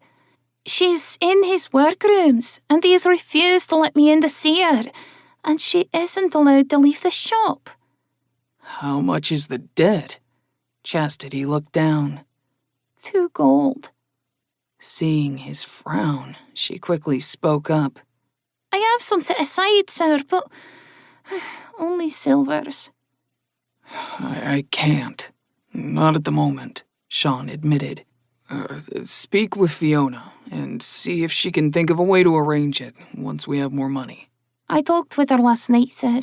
Fiona seemed like she wanted to help, but wished to broach the topic with you first. After hearing about Ida's attempted sentence today, I worry for her more. Since she didn't get the stipulations that Ida got, that she would just be doing labour. Oh, Sean said, understanding now why Chastity was so worried. Her mother could be being treated like Ryan had been by Oriv. Let Fiona know I want to make this happen, but we still need to be stable for ourselves. We might want to up production of other items and maybe adjust our price for sales. Lips trembling, Chastity curtsied low to him. Thank you, sir. I'll make it up to you. I promise it on my life. Her words sent a chill running down Sean's spine. Before he could voice his concern, Chastity stepped into the front room of the shop, opening up for the day. Shaking his head, he continued to the sitting room. I really hope that chill was just a draft and not a premonition, Sean sighed. Sean wasn't alone for long when a knock announced Hans entering the room. Morning, sir. I'm ready to learn. It's been difficult refraining from shaping the last 10 days. Good news, then, because you'll be doing that today, Sean said, letting go of the mage sight he had brought up to gauge Hans's power level. You should have enough energy now to be able to do more than just feel the metal. Once Hans was seated, Sean handed him a 1-pound bar of copper. We'll be starting slow. First, separate the bar into 10 separate and equal pieces. Letting out a slow breath, Hans picked up the bar. How am I to know if they're equal? Feel them. You'll be able to tell, Sean replied. Yes, sir. Hans was standing to leave when Ven appeared before Sean. Sir, McLean is here to pick up his packages and has asked to speak with you. Well, at least his timing is good, Sean chuckled. Hans, I'll see you in a 10-day. Until then, go easy with the shaping, but do a little bit. Sharpen an edge, round a corner, little things. Got it? Yes, sir, Hans replied, opening the door. Ven, send McLean back to me, Sean said. Have Andrea bring some tea as well. Andrea is in the backyard, sir, Ven replied. Damn. I can ask Fiona. No, I want her to come sit with us, Sean sighed. Let Fiona know I'm good for her and McLean. see if she can grab some wine and glasses. Yes, sir. Sean cleaned up the room, putting the evidence of shaping away. A knock on the door came barely a moment after Sean finished. McDougall, might I join you? Come on in, McLean. Sean smiled at Augustus. What can I do for you? Your wife asked me to wait until she could join us, Augustus said as he shook hands with Sean and took a seat. I've learned a long time ago that when your wife is happy, the world smiles. Happy wife, happy life. That's what my father used to say. Obviously a man who was married for a long time, Augustus chuckled. Sorry for the delay, Fiona said, entering the room and shutting the door behind her. After she had served them all wine, she took her seat beside Sean. Now that you're both here, let me start by saying I'm sorry. It seems you've made a number of enemies in the last 10 days. I don't know if I'll be doing business with you past today. As I've been told, you are persona non grata with many of the upper shapers. Fucking Denmure, Sean sighed. He seems to be the one leading the others, Augustus nodded. What did you do to him? I gave Ida Bronzeshield an apprenticeship. That was the start, as far as I know. Other than that, I just didn't give a fuck about him. Sean made friends with the Smiths and preferred sitting with them over Denmure and the others, Fiona clarified. When they told him to stop, he ignored them. That would tend to bother Otis, Augustus mused. Sadly, he does a bit of business with my family. Silver and gold clips are being handled through Silvertouch and Gertis, respectively, Sean said. You can still manage to get the high-end goods without much trouble. Fiona did say that, and I wanted to ask why you made such a move. If you hadn't, you could have leveraged the interest from Lady Sharp Eyes into manoeuvring room with Denmure. I don't want to deal with any lord or lady, if possible, Sean shrugged. You made a deal recently with Dame Mage Eyes, though, didn't you? I was politely told I needed to assist her, Sean replied. Ah, I see. That does explain things a bit more. Augustus sipped his wine, clearly wishing to raise another topic, but was hesitant. How's your apprentice? Still mine, Sean said, his eyes going flat.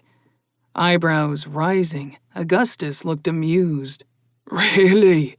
You were able to thwart the plan that was put into play? How do you know about that?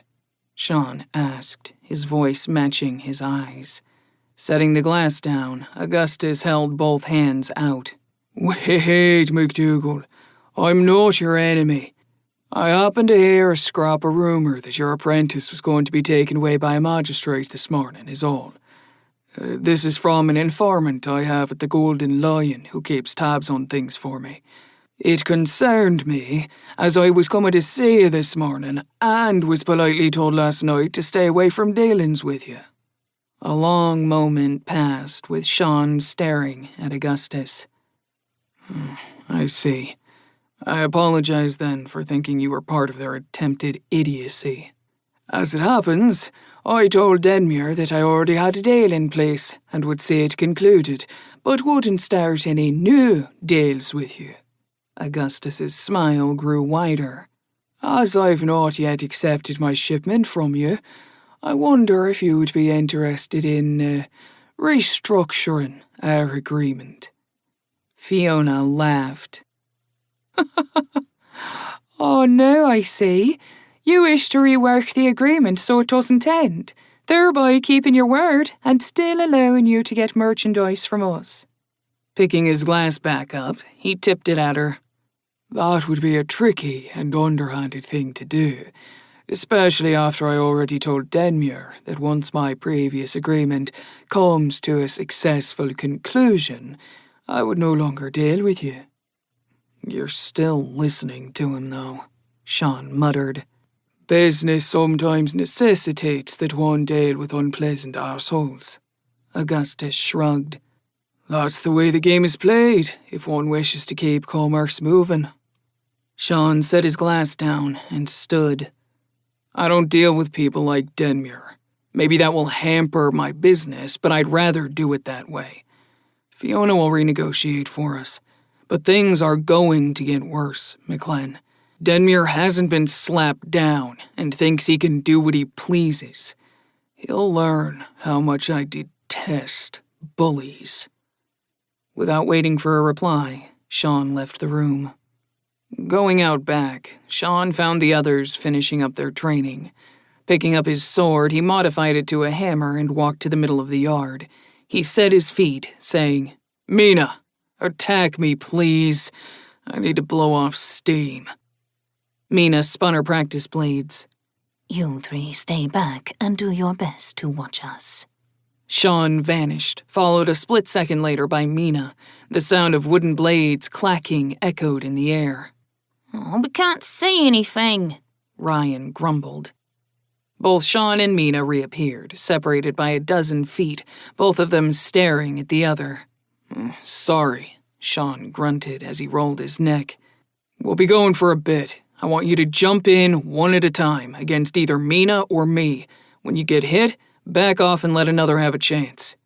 Mina nodded. That's good practice. By the time Sean had worked out his frustrations, he had a better sense of how the warhammer should be used in combat. He was also a mass of healing bruises because Mina had not gone easy on him. The others had jumped in, taking one side or the other at random, which helped Sean land some of his few hits on Mina. "That was good," Sean said, giving the three others a smile. "Not too badly hurt, I hope?"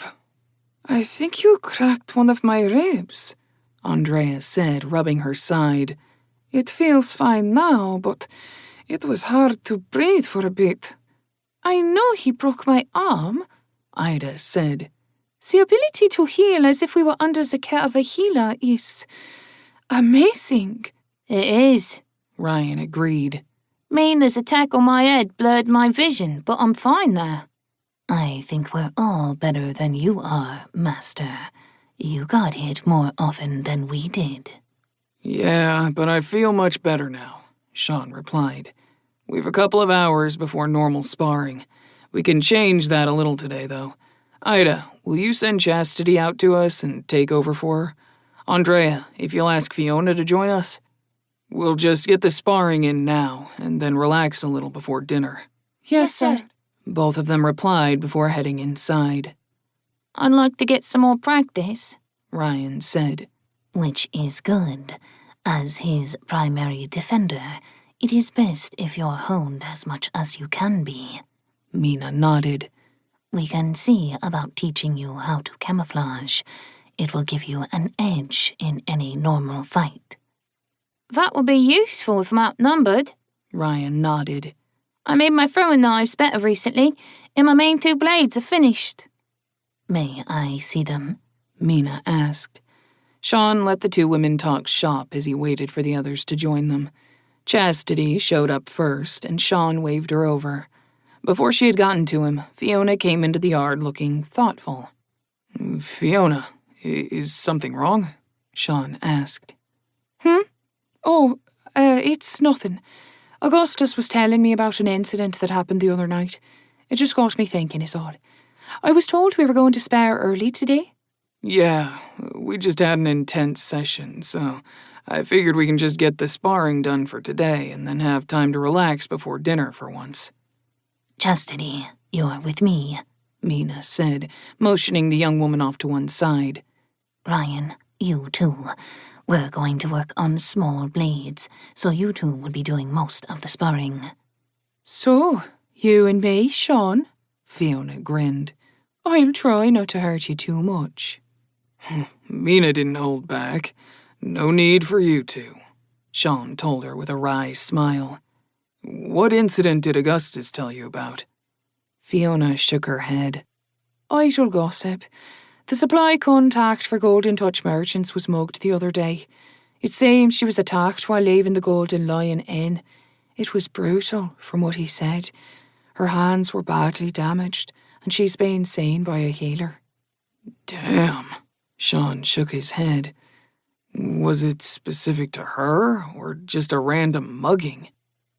Taking up a defensive stance, Fiona shook her head. No idea. It seems her attacker didn't ask her for anything, but did take her coin purse, which was found empty 2 streets over. According to Augustus, the attacker made off with nearly a gold in silver and bronze. Huh. Well, they'll likely find whoever did it spending the coin a bit too freely, Sean said as he grabbed the training shield, wanting it to face Fiona. Since it's just the 2 of us, let's use shaping to keep in practice. A broad smile came to Fiona. Oh, well, if you really want to. Shaking his head at how eager she was, Sean started to advance on her. I hope I can at least get a few good shots in. Chapter 26. Dinner ended with happy, contented sighs. The soup had helped dispel the chill that most of them felt as the day had grown progressively colder. I will stay home tonight, Master. Okay, Mina, that's your choice. Getting to his feet, Sean looked to Ryan. Guess it'll be just us. I'm ready to go, Ryan said. Be safe, you two, Fiona said. If there is a mugger running loose in the city, it's best to be on your guard. I'll keep him safe, Ryan said. I'm very glad the healed so quickly. Otherwise, I'd be too sore to move right now. You did very well today, Ryan, Mina said. You're coming along faster than I had thought possible. It's almost as if I know what to do and just need to do it, Ryan replied. Sean nodded. I think I understand. Durog's gift to me is the reason. Fiona nodded slowly. That could be it. If your innate healing works for us, then maybe the innate knowledge given to you by Durog also transfers. It seems like it works differently for us than it does you, but it would explain why my style has been shifting a bit. Yes, Mina agreed. There were a couple of times since we left Oakwood that some of my attacks have been different than what I'd been used to. They were natural and flowed easily, so I didn't question it at the time.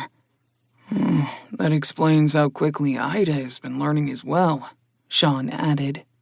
I was curious about that, Ida said. It feels natural, and I always thought that weapon training was supposed to be a grueling experience. It is, Mina replied. Now that I consider it, you've all learned the basics faster than I did. Just another way Master breaks the conventions of this world. Sean shook his head. Durog made this possible. I hope he and Misa were able to reconnect in whatever afterlife they have. Sadness settled over the group, and Sean headed for the door. Ryan fell into step behind him while the others watched them go. Once they'd made it onto the street, Ryan walked beside Sean. I'm glad I got a thicker jacket on my last day off, Ryan commented. It looks warm, Sean nodded. Doesn't seem to hinder your movements much either. It does a little, but it's not that bad, thankfully. The others have ordered some too. Fiona even ordered one for you, even though you rarely seem to need one. Could have used one before Flento, Sean admitted. It'd be good to have it on hand, just in case. Thankfully, the Queen seems to have calmed down. Thankfully. A blizzard like that wouldn't affect the city as much, but it would still be less than pleasant. At least Andrea isn't going to need to get water, Sean muttered. With 3 of us able to summon it and the purifying rune on the barrel, we'll be good even if it does get bad. I've been meaning to ask, Ryan said as they got to the square. Do you think I'll be able to summon water, like you 3 do? Possibly, since they can. It's all about believing in it, so much that the universe complies with your desire. Or at least that was how it was explained to me. I think I'll give it a try tomorrow. It boggles me sometimes how much we can do because we're with you. Sean didn't reply as they entered the inn, his steps slowing when he realized that the apprentices and shapers were not present.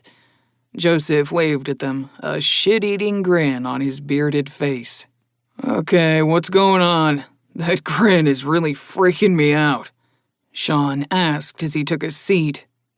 Well, you missed the fun, Joseph chuckled, mirrored by the other smiths. Let me do my best to explain. Oh, wait, here comes the others. Waving at Silvertouch and Gertis, Joseph grinned at their puzzled expressions. Before they could get to the table, Stone Eyes and Watercolor entered, also looking confused at the lack of shapers and apprentices. Once everyone was at the table, Joseph explained.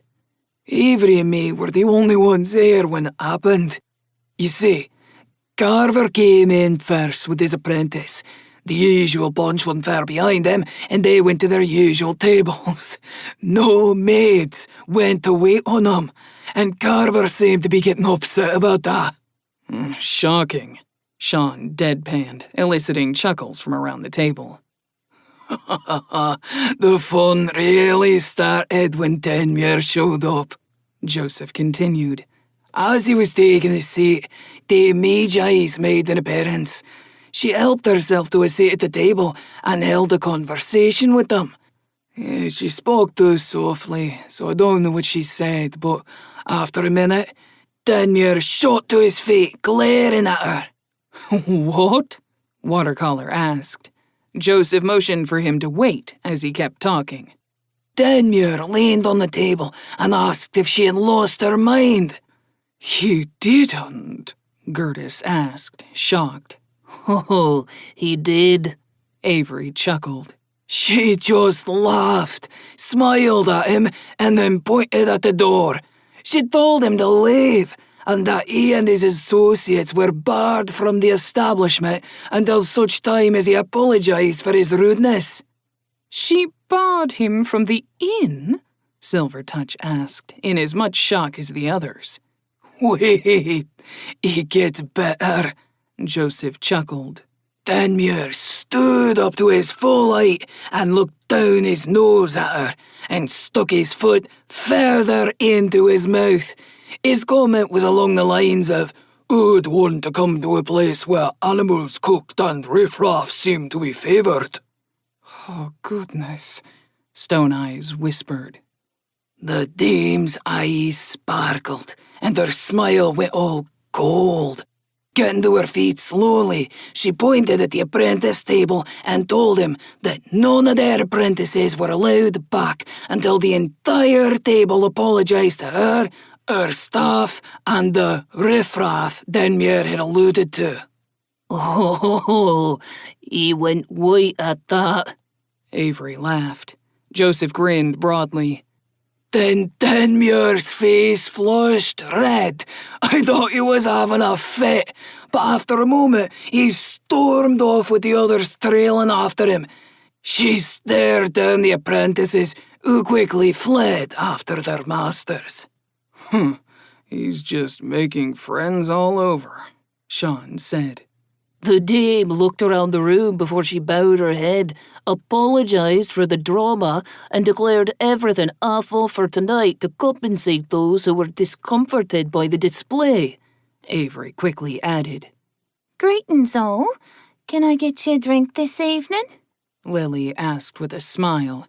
Once she had everyone's orders and went to retrieve the drinks, Sean spoke up. Let me tell you how my day started. He had to pause for the drinks and to thank Lily for showing up at the magistrate's chambers, but he finished telling them about the impossible sentence the magistrate tried to levy against Ida. Sam was shaking with anger during the tale, but had calmed down a little by the time Sean was finished. What would you have done if no one had shown up? Spoken to a high magistrate, Sean replied. I thought none of them had time for you, Gertis asked. They would have had time if he'd tried to break my bond with Ida, Sean said flatly. I will not stand idly by when a friend or family member is being taken advantage of. Sam nodded. Thank you. I can't think of anyone who would have dared to all but call the magistrate out like you did. That was a very thin line, Stone Eyes said. Lucky Magi's. Oh, you think that's why she removed Denmuir and the others? Gertis asked. I didn't think she took sides, Joseph mused. She doesn't normally, Silvertouch said. She must have been upset that it started here. She's giving them away back, even though she made it harder for Denmuir to swallow when he insulted her. What are you going to do, McDougal? Warwick asked. Hunker down, sell to the common folk, and see what happens. I'm not trying to cause issues. I truly just want a quiet life. I'll just have to wait and see if they let that happen or not. Denmuir isn't likely to let a perceived grudge go, Gertis said. As long as we don't initiate anything, it should fizzle out. I hope, Sean said. I'm going to be taking Ida over to the Dominguez family tomorrow, and I'll be picking her up. I still have a trade agreement with McClenn, even though Denmuir tried to get him to break it off. He'll be coming by to see you both shortly, I believe, Sean said directly to Gertis and Silvertouch. He saw me this afternoon, Silvertouch said. We've come to an agreement. He'll likely come by tomorrow for me, Gertis chuckled. Augustus is a wily one. I'm sure he used a loophole or two to do what he wants, while telling Denmuir his hands are tied. Sean chuckled. Worked with him before, huh?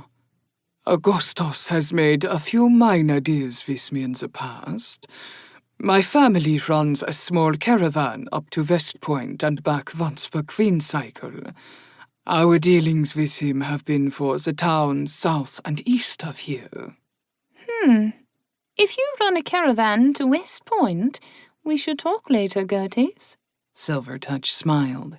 I'll have some items that need to go that way. A real smile came to Gertis. Certainly. What else besides the clips and the small kitchen items are you going to sell, McDougal? That can't be enough for you and the family you have going. Avery asked. Not sure. I have a few ideas, but it'll be a few 10 days before I can try 'em out. I need some precious metals to try 'em out. Both Gertis and Silvertouch chuckled. You'll be getting some.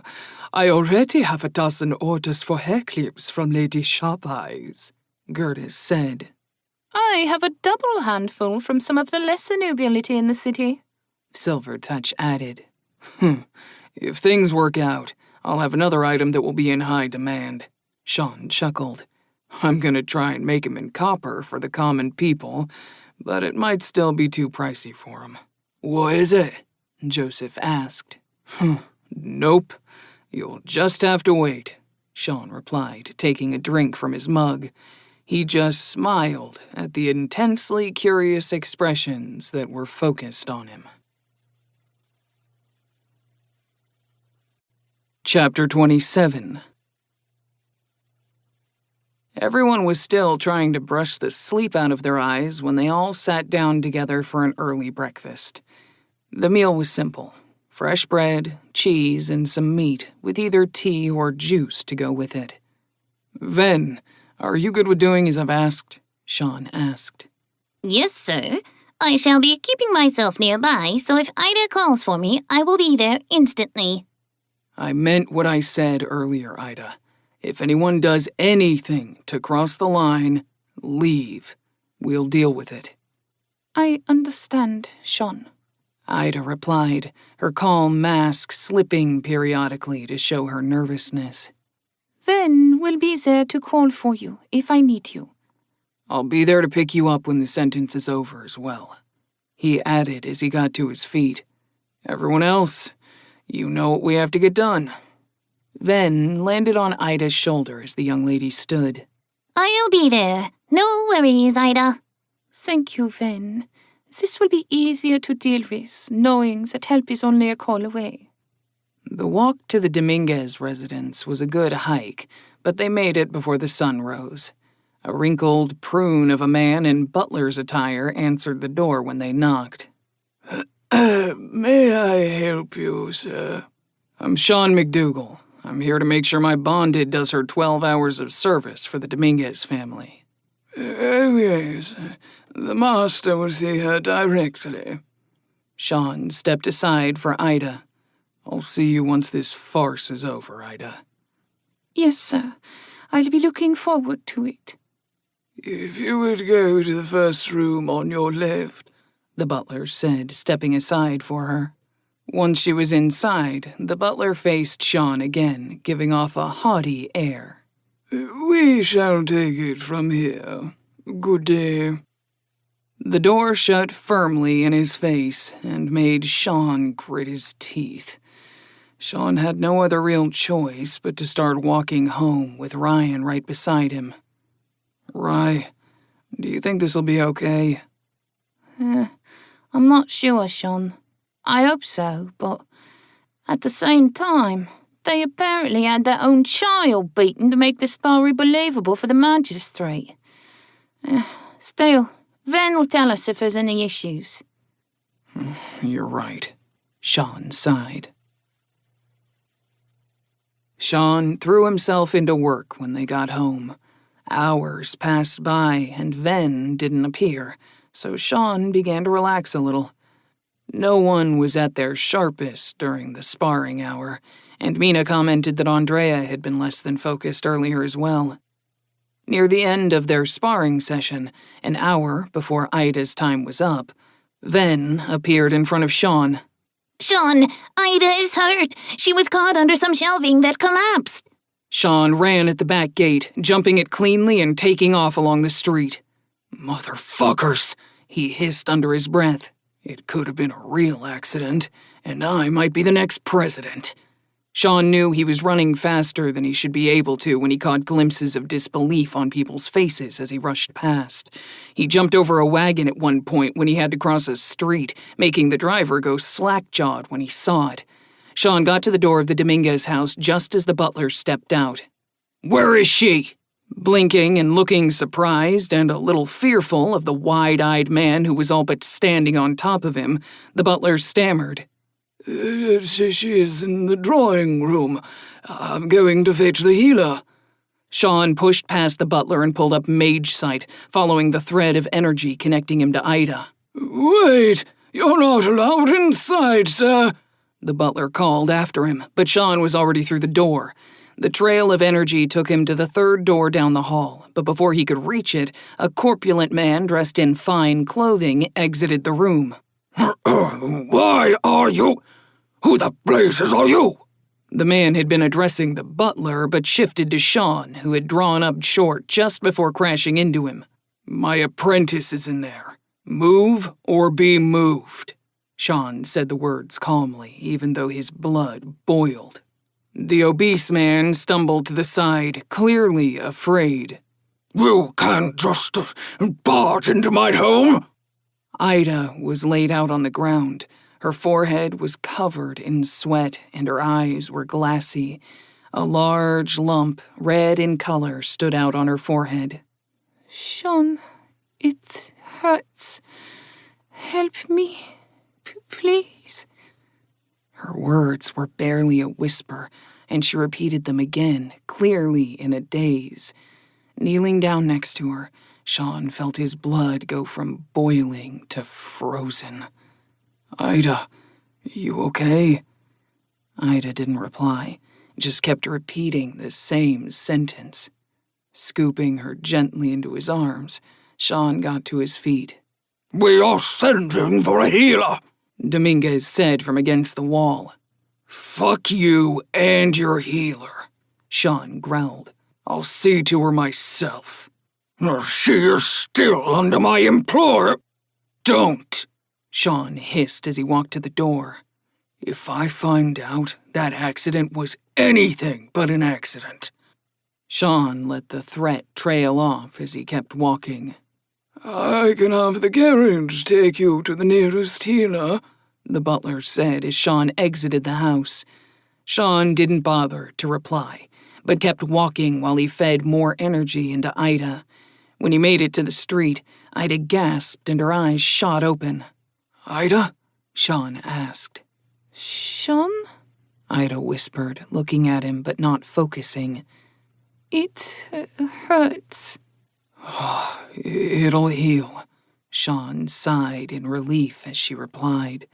His mind had gone back to the comment about Donald's head injury and how those weren't sure fixes for healers. What happened? I don't know, Ida murmured. Sleepy. Don't go to sleep yet, Ida. Talk to me, please, Sean said. You worried about me? Ida giggled softly. Maybe I have a chance then. Sean was focused on Ida, so he didn't see the looks he was getting for carrying her princess style down the street. Of course I'm worried about you. You're part of our family, right? Have to worry about family. Family. I want to be family with you. Like Mina and Fiona.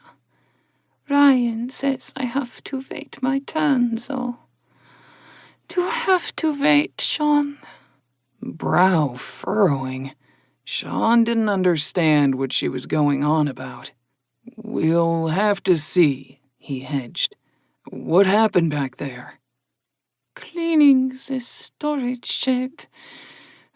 Lots of shelves. Dusty. Almost done. Almost time to see you. There was a metallic squeal, and then...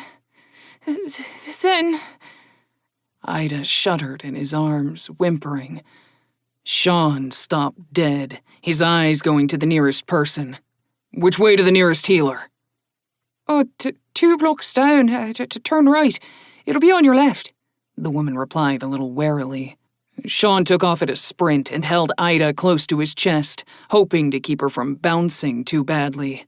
Hang on, I'll have a professional look at you. At the right building, Sean burst into the front room. I need the healer, quickly, please. A young lady sitting behind a counter stood up. What's the problem? Head injury. Some shelving fell on her. She's been rambling and whimpering, Sean replied. Go through that door. The receptionist pointed, then stepped through the one behind her.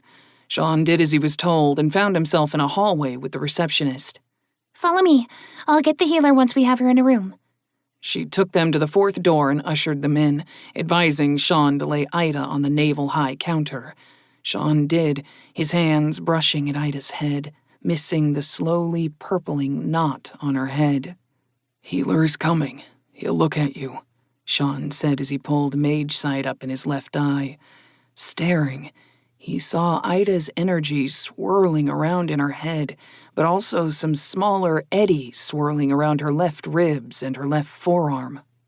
Oh, head injury, is it? A skeletally thin man asked when he entered the room. Yes, but I think her left side and arm are injured as well, Sean said, looking back to Ida.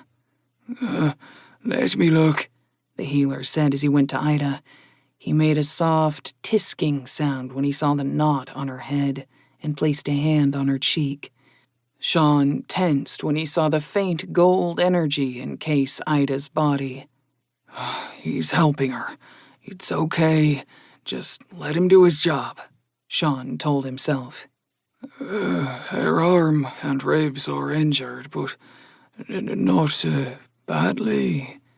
His voice trailed off as he was puzzled by something, but then the golden energy coalesced around Ida's head. The skull has a small fracture at the impact. The brain is injured, but not overly so. Her dwarven heritage is likely the reason why. I could infuse her with some ailing, but it is expensive. I'll pay whatever it is. Just heal her, Sean said tightly. Very well, the healer replied as the golden energy seeped into Ida's head. Sean could feel it, like a gentle violin playing a soft lullaby.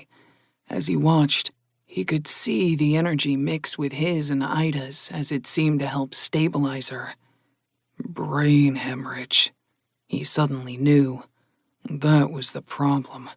The healer is helping reduce the swelling and reducing the hematomas.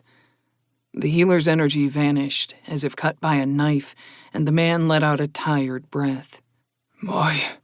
She was certainly unwell. If she hadn't been part dwarf, I wonder if she would have even survived long enough for her to reach me. Sean's eye twitched at the man's second referral to Ida's heritage, but he let it go. She'll be okay? I'd suggest letting her sleep for a few days to let her body heal naturally, but the danger caused by her head injury is past. My assistant will arrange payment with you for my service. If you will excuse me. The man left abruptly, his face a bit drawn. Sean watched him go, seeing the energy the man had possessed when he had come in was all but gone now. Thank you, Doc.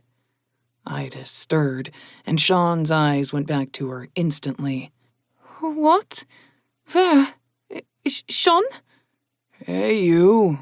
How are you feeling? Tired and hurt. Where are we? A healer. Do you recall what happened? Ida's brow furrowed. I was cleaning their storage shed. I don't think anyone else had in years from the look of all the dust. I was just getting to the end and looking forward to going home. And then... She trailed off as if trying to remember. A metallic squeal? Sean prompted. Right. There was a noise, and then the top shelving in the back came down on me.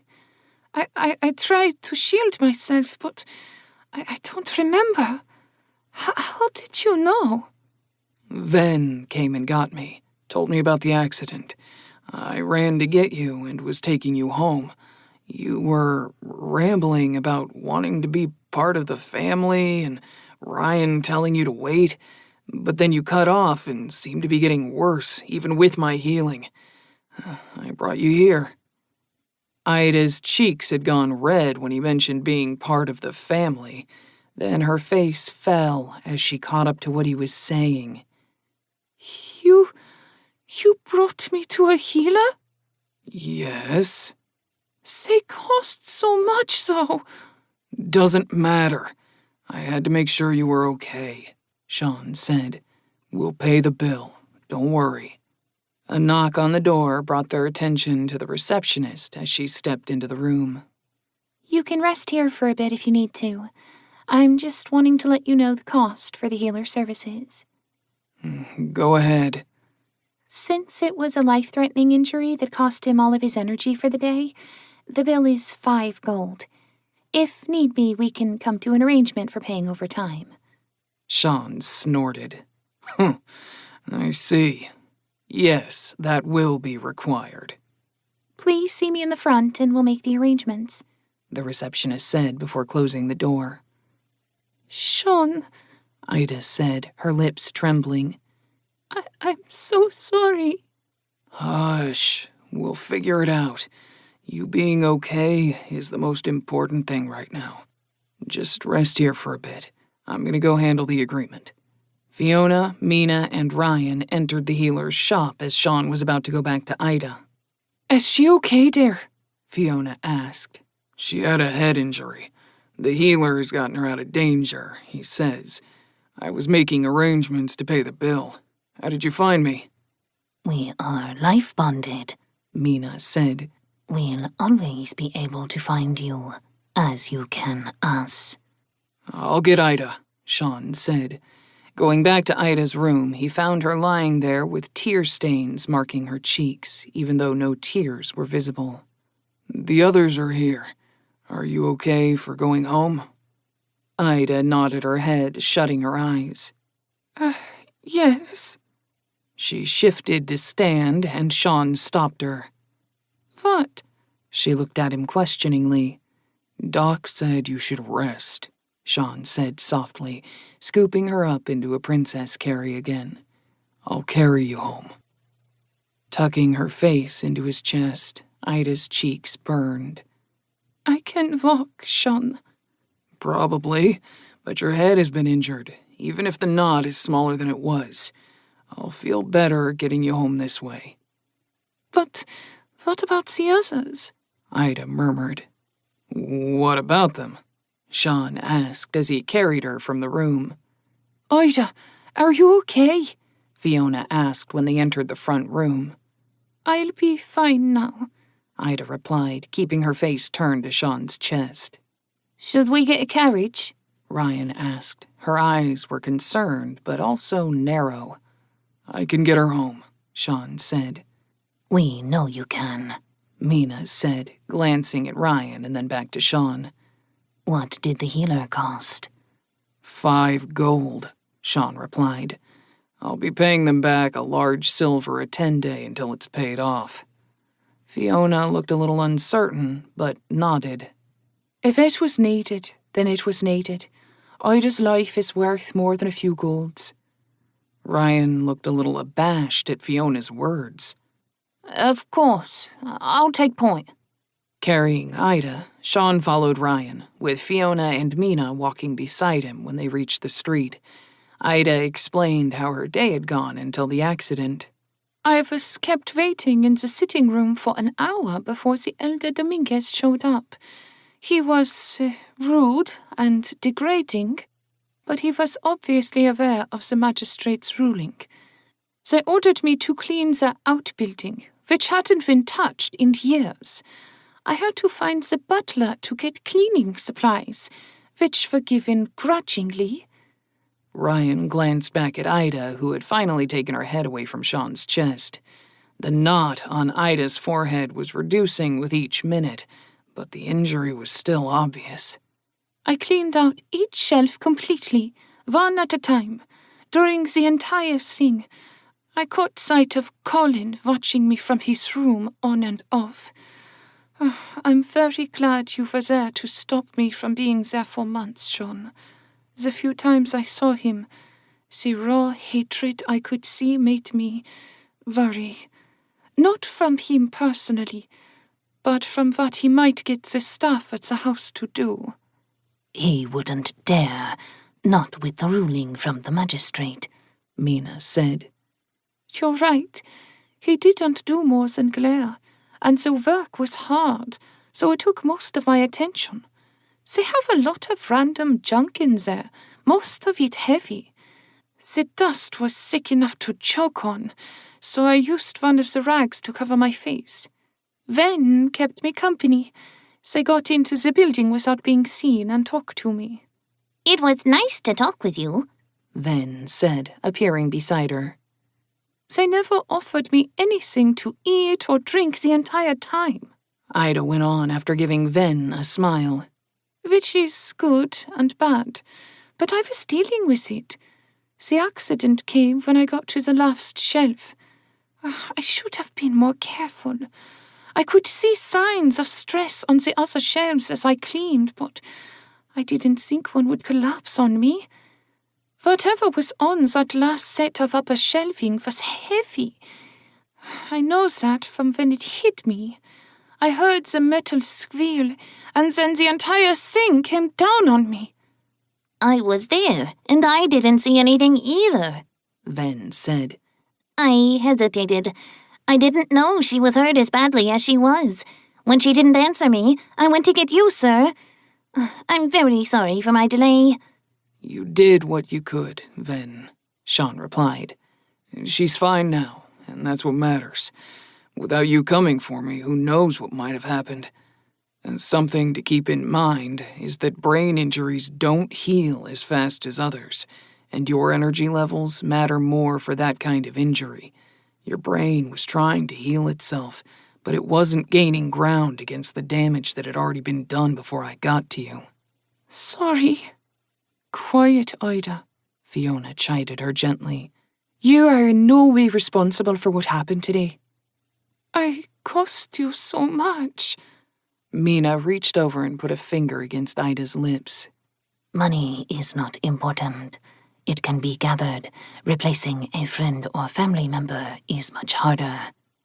We should invite Sam and her husband over to dinner so they can see Ida, Sean said. The rumors will already be starting, and I don't want them worrying. It would be a good step, Fiona nodded. Then, let Andrea know, then go and speak with Ida's mother. Yes, Fiona. Ven said before zipping off. Your arms aren't getting tired? Ryan asked Sean. I could carry you and Ida and not ever grow tired. Sean chuckled as he thought back to carrying Fiona and Mina as they fled the canine moonbound before. He can. Mina nodded, a smile on her own lips. I can walk, Ida said. Please, Sean, let me walk some. I don't... Sean, even if someone sees her, they'll chalk it up to the healer. Fiona cut him off. She wants to know if she can walk on her own. Keep an arm on her if you want to be safe. Fine, Sean said before easing Ida to her feet. We'll go slow for a bit, right? I will slow the pace, Sean, Ryan replied. Thank you, and sorry for running off like I did, Sean told Ryan. I understand why you did. I was going after you, but Fiona and Mina directed me elsewhere. I would have gone to the Dominguez house. I'm glad they told me to follow them instead. We'll talk later, Fiona told Ryan as she smiled fondly at the blonde woman. Your worry for Sean and Ida was quite touching. Ryan looked back, returning Fiona's smile. I like that. Sean kept his hand on Ida's back, ready to grab her if she started to fall. Mina watched them with a small smile, exchanging a look with Fiona that Sean missed, focused as he was on Ida. Fiona gave her a small nod back. Chapter 28. Mina welcomed the Bronze Shields into the house. Thank you for having us over, Sam replied with a smile. It was a little sudden. I'm curious about how Ida's day went. Have a seat, Sean motioned them. Dinner's not quite ready yet. Gladly, Brenda said, taking his seat. It's good to see you both, Fiona said as she came into the room with Ida close behind her. Evening, Ida said softly. Did you have any trouble at the Dominguez's? Sam asked. I ended up having an accident, Ida said, taking a seat near her parents. Ida explained her day, holding up her hand to forestall their questions when she told them about the accident. The next thing I knew, Sean was there, and I was at a healer. She is okay, right? Sam asked Sean, though she had only concern in her eyes as she looked at Ida. The healer declared her fine, and that she should get some rest, Sean told Sam. How did you get there, and why didn't you let them take her to a healer? Brendis grumbled, glaring at Sam. Well, that's where it gets complicated, Sean sighed. I'll explain it if you'll agree to never tell another soul what I'm about to explain. Agree, Father, Ida said. What he's going to tell you is that important. Sam nodded. I agree to your terms, McDougal. Brendis glowered. Fine, he snapped. I agree as well. Ven told us of her accident as soon as they could get to us from the Dominguez's house. I ran there and took her from them before the butler left to get a healer. They took that long? Brendis growled as he got to his feet. Wait, Ida said, grabbing her father's empty sleeve. He isn't done, Father. They had gotten her out of their shed and into the sitting room by the time I got there, Sean continued. But you would have had to run like a horse, Sam said, eyes wide. That's a long way from here. I can run that fast, Sean agreed. So, you took her to the healer, Brendis said, refusing to be sidetracked. Yes. They wanted to take a carriage, but they didn't have it ready, so it would have taken longer. Well, that's okay then, Brendis said, settling down some. They're paying for the bill, right? No, Sean said. I'm going to. But she was injured while working for them. It is their duty, Brendis said. They are right, husband, Fiona said, patting Sean's knee. We'll contact them tomorrow and let them know the cost. Why didn't you tell me earlier? Sean asked. Because you were wrapped up in making sure Ida was okay.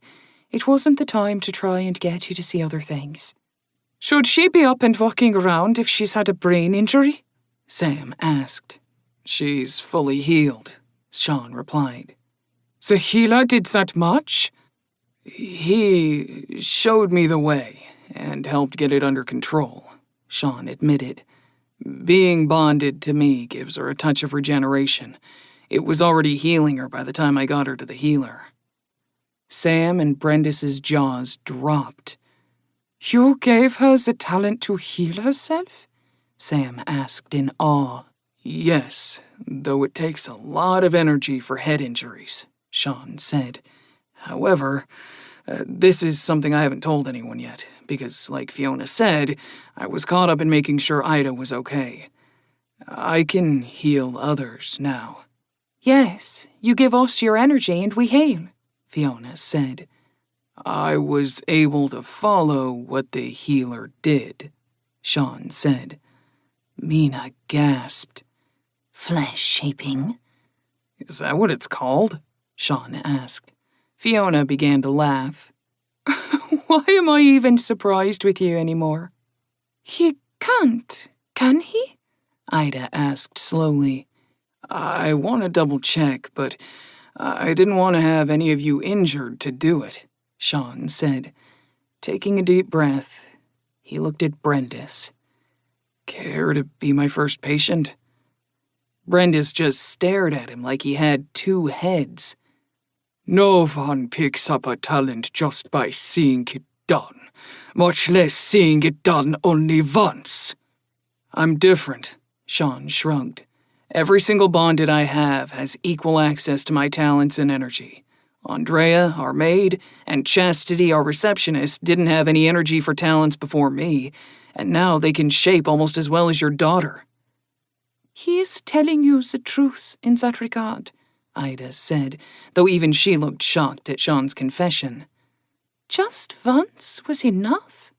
Like with stone eyes and watercolor, Sean told her. Oh, you promise not to hurt him? Sam asked. Samel, Brendis said, looking very uncertain.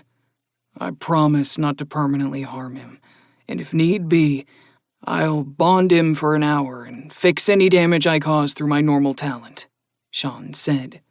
Sam held out her hand, cutting Brendis off again. If he's right, you could join me at the forge again. I've missed those days. Brendis lowered his head, clearly ashamed of his missing arm. I'm sorry, Sam. Do you want to try? Sean asked. Go ahead. I think you're a few ounces short of a bar, but feel free, Brendis said. Ida and Sam watched Sean with skeptical gazes. Sean took a deep breath as he opened up Mage Sight and reached out with his energy for Brendis. Sean frowned as he watched Brendis's energy form a shield against him. You need to relax, Brendis, Sean said. You're blocking me from doing anything. I can push through it, but I'd bet that would hurt like hell. Brendis frowned and closed his eyes, trying to relax. Sam leaned over and took his hand, whispering into his ear. Please, dear husband, let him help you if he can. Those words brought down Brendis's energy, and Sean was able to push his energy into Brendis. He directed it all to the stump of an arm that Brendis had, where it gathered but didn't seem to do anything more. Frowning, Sean watched the energy just swirl around the stump, as if lacking a direction. What do I do? I want the arm to regrow. But how does one regrow an arm? Reducing the swelling and bleeding in Ida's brain was easy in comparison, because there were things that were obviously wrong. His arm is missing at the joint, like it was sheared off there. Maybe the first order, then, is to rebuild the skeleton? Brendis gasped, teeth clenching as his arm began to twitch. Ventus frozen tits, that hurts. Sam, unpin his sleeve and get it out of the way, please. Sean struggled to say. He was holding his energy back. It had wanted to start regrowing the bone, but Brendis's pinned-up sleeve blocked the growth. Sam did as Sean asked, even though she was clearly worried for her husband. Ida went to her father's side, helping her mother get the sleeve out of the way before placing her hand on his shoulder. As soon as the scarred stump was visible, Sean let his energy go to work again. The scar tissue on Brendis's arm parted, and a clean white bone began to form, growing longer and thicker as they watched. Gasps from all around the room almost shook Sean's concentration away from what he was doing. Even he was amazed, more so by the lack of blood as the bone expanded. He truly is God-touched, Ryan whispered as she watched the arm regrowing. As soon as the bone was complete, Sean focused on muscles, tendons, and blood vessels. Chastity let out a gagging sound from where she had been quietly watching in the corner and bolted from the room. Feeling his energy spooling out faster, but not as fast as when he brought Mina back, he briefly wondered if he'd be able to finish. Have to finish.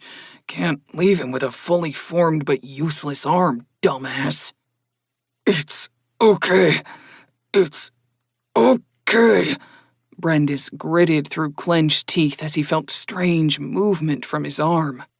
Oh, Queen's mercy. Sam sobbed. Ida's eyes were wide and full of wonder as she watched her father's arm regrowing. Oh, Father, I love you so much. The emotions of the two women bookending Brendis spurred Sean on as the muscles finished forming. Should be nerves next, but I'll do skin first, then finish with the nerves.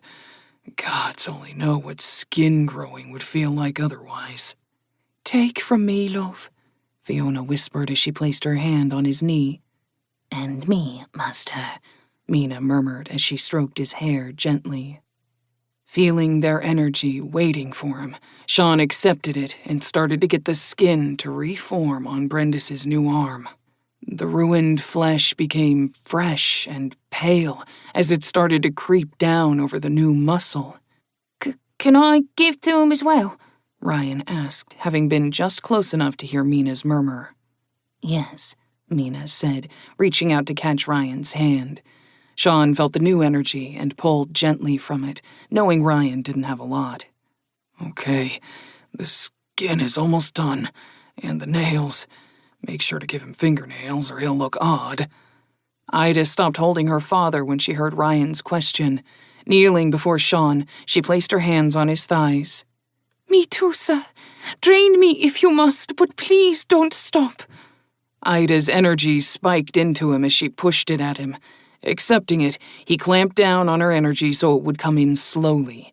Feeling all the energy from his bonded rushing into him, Sean focused on the nerves next. This might hurt even more, Brendis, but we're almost done. I can take it, Brendis hissed, his eyes screwed tightly shut. A moment later, Brendis's mouth opened to scream, but no sound came out. Body shaking, Sam leaned over and held him, tears falling from her eyes.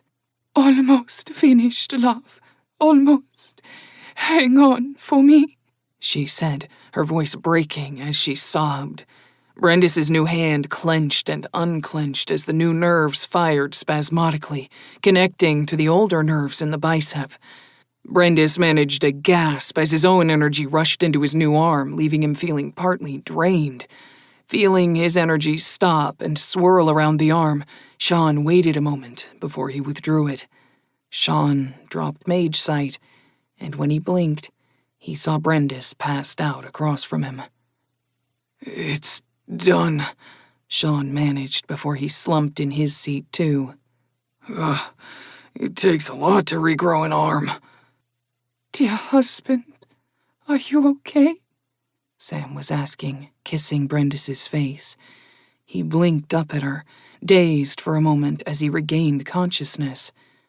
Blinking the tears from his eyes, Brendis stroked her hair. I'm fine, Samel. I'm fine. Shh. It hurt like nothing I felt before, but I'm fine now. Father! Ida cried as she sprang up. Grabbing his hand that had been stroking her mother's hair, she brought it into his field of view. Your arm! Brendis's mouth gaped open as his eyes widened. Summer's golden buttocks. Sam glanced at Ida, her own eyes glittering as she took the slowly flexing hand in hers and kissed it. You're healed. Even so they said it was impossible. Huh? Sean asked. We had a healer see him the day he lost his arm. Sam sniffled, tears of happiness leaking from her eyes. The healer said it was impossible to regrow an arm. They can fix injury, but not regrow limbs. You're welcome. Good thing I didn't know any better, Sean managed wryly. Just as no one can bring back the dead, Mina said, bending down to kiss Sean's head. Master can do anything he puts his mind to. Looking from his new hand to Sam and Ida, Brendis pushed himself to his feet. I can never repay this. Trailing off, Brendis bowed at the waist deeply to Sean. Anything you need, I will give you for this priceless gift. Sure, but I didn't do it for payment, Sean said tiredly. I did it because your daughter is my apprentice, and I help family and friends. Still, Sam said, holding her husband's new hand. We will repay you, even if it takes our entire lifetime to do so. Dinner, Andrea said, poking her head out of the dining room, not knowing what had been happening. Chapter 29. Dinner was a little awkward, in part because Brendis was getting used to having an arm again. He wasn't having any trouble with it, but he would pause every few bites just to stare at his hand. Ida's eyes were shining brightly as she watched her father, and Sam kept surreptitiously wiping tears away. Sean was very happy to have Andrea, who had managed to make up a 3-course meal on very short notice. The salad was light with a zesty vinaigrette. The main course was a savory chicken soup, the vegetables in the broth with just a bit of firmness to them. The dessert was fruit and honey spread on fresh bread. Dinner was very good, Sam told Andrea as she finished her last bite of dessert. Thank you, Mrs. Bronshield, Andrea said as she started collecting the plates.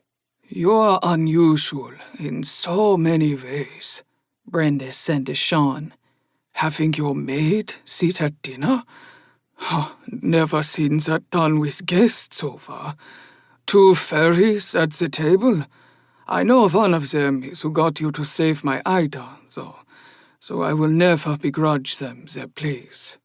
If Denmure and his lot saw this table, they would go into an apoplectic fit. Sam chuckled. It's too bad they'll never be invited over, because I think I'd pay to see it happen. None of them would be welcome in the shop, much less our home, Sean snorted. What are you going to tell people about your arm?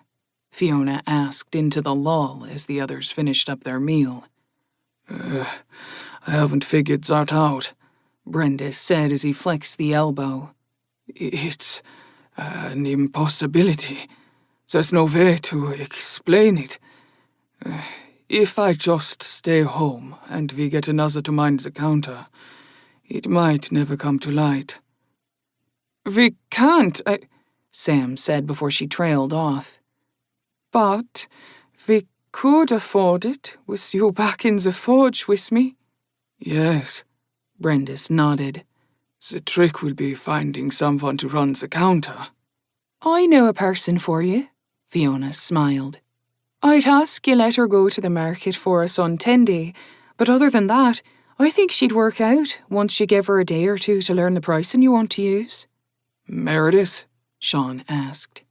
She's done the job for us, Fiona replied. I can have her stop by your place tomorrow after she goes to the market for us. Please do, Sam said. If you're vouching for her, I will give her a chance. We should head to the inn. The others will be wondering what's keeping us otherwise, Sean said. I'm sure they'll all ask about Ida, too, since it was well known that she was going to work for the Dominguez family today. Sam nodded.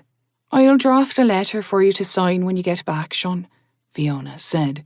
I'll have it sent over to the Dominguez family tomorrow. Okay. You coming tonight, Mina? I'm going to stay home tonight, Mina replied. Have a good night, Ida said as she went around the table to give her mother and father a hug. I told you I made the right choice. Brendis snorted as he hugged his daughter tightly. Scared me half to death with that agreement. I find it hard to argue with now, though, with him going for you and giving me my arm back. I agree with your father, dear, Sam said, kissing Ida's head. Sean has shown time and again that he is a good man, beyond his talents and power. Or maybe I should say, in spite of. I just have different standards, Sean said. Brendis shook Sean's hand as they parted. The Smith's grip was strong, but Sean just smiled.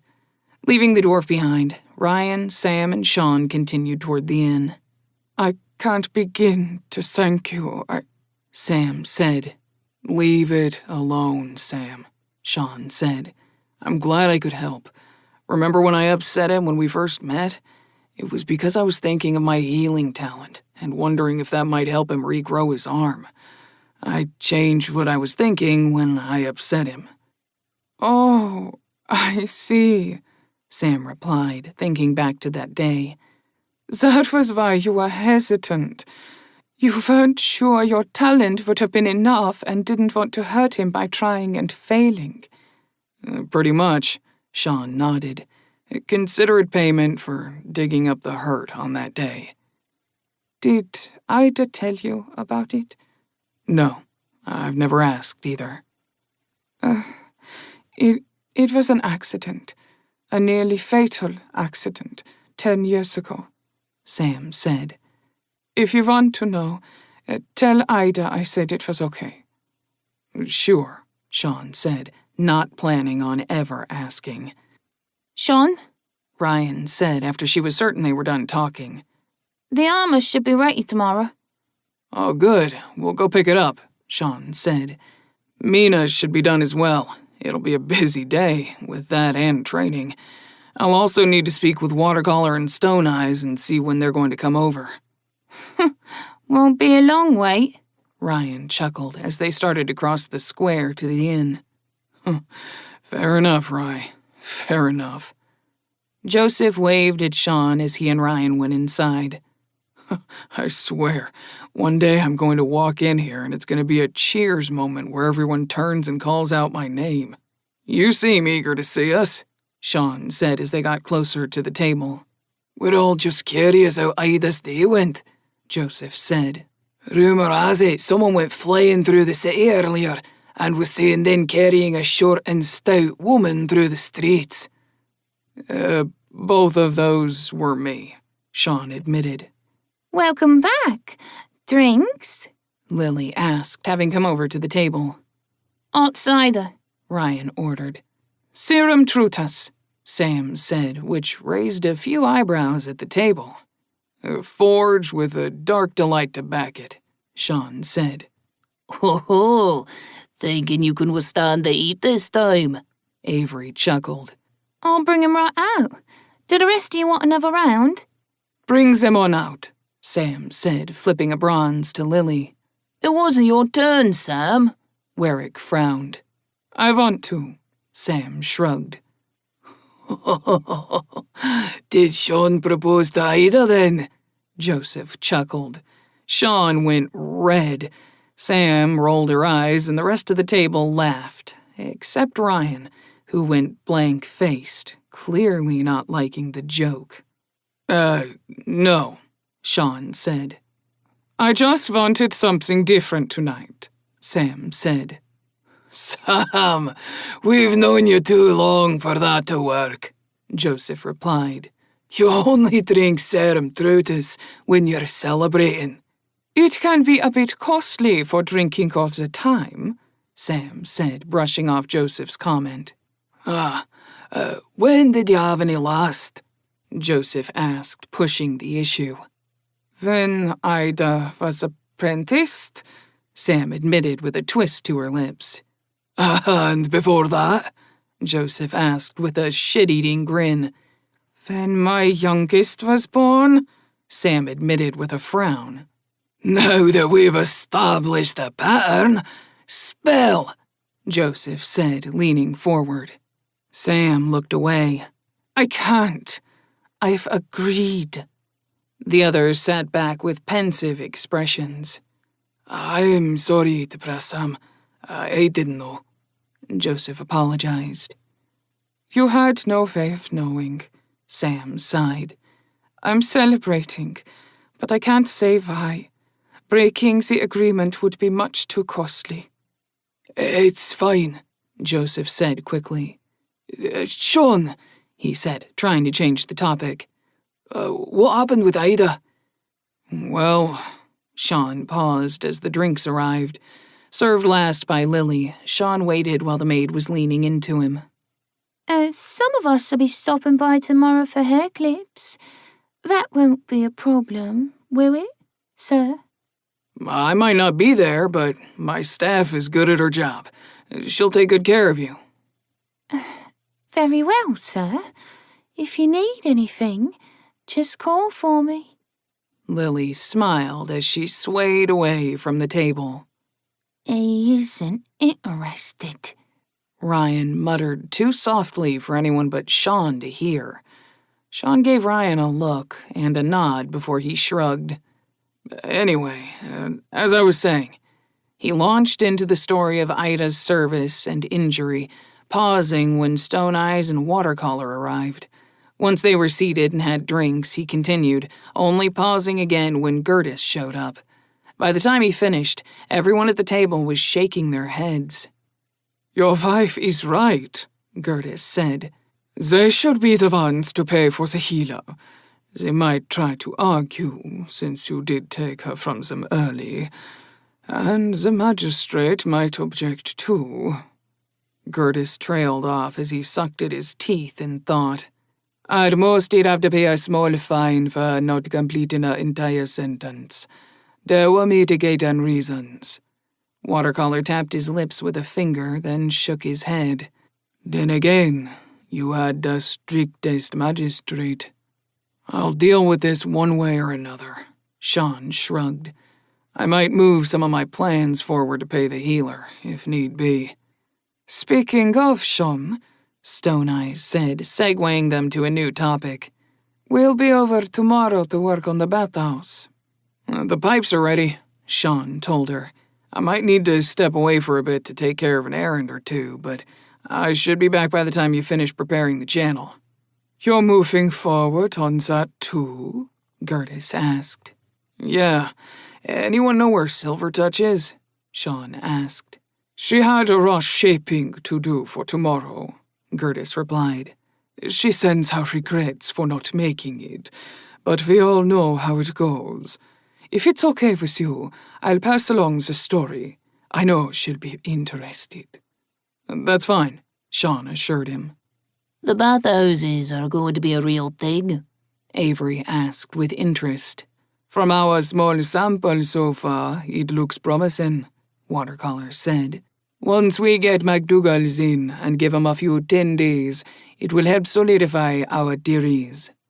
They will be expensive, but I think we might see a sudden upsurge in the bathhouses, both public and private.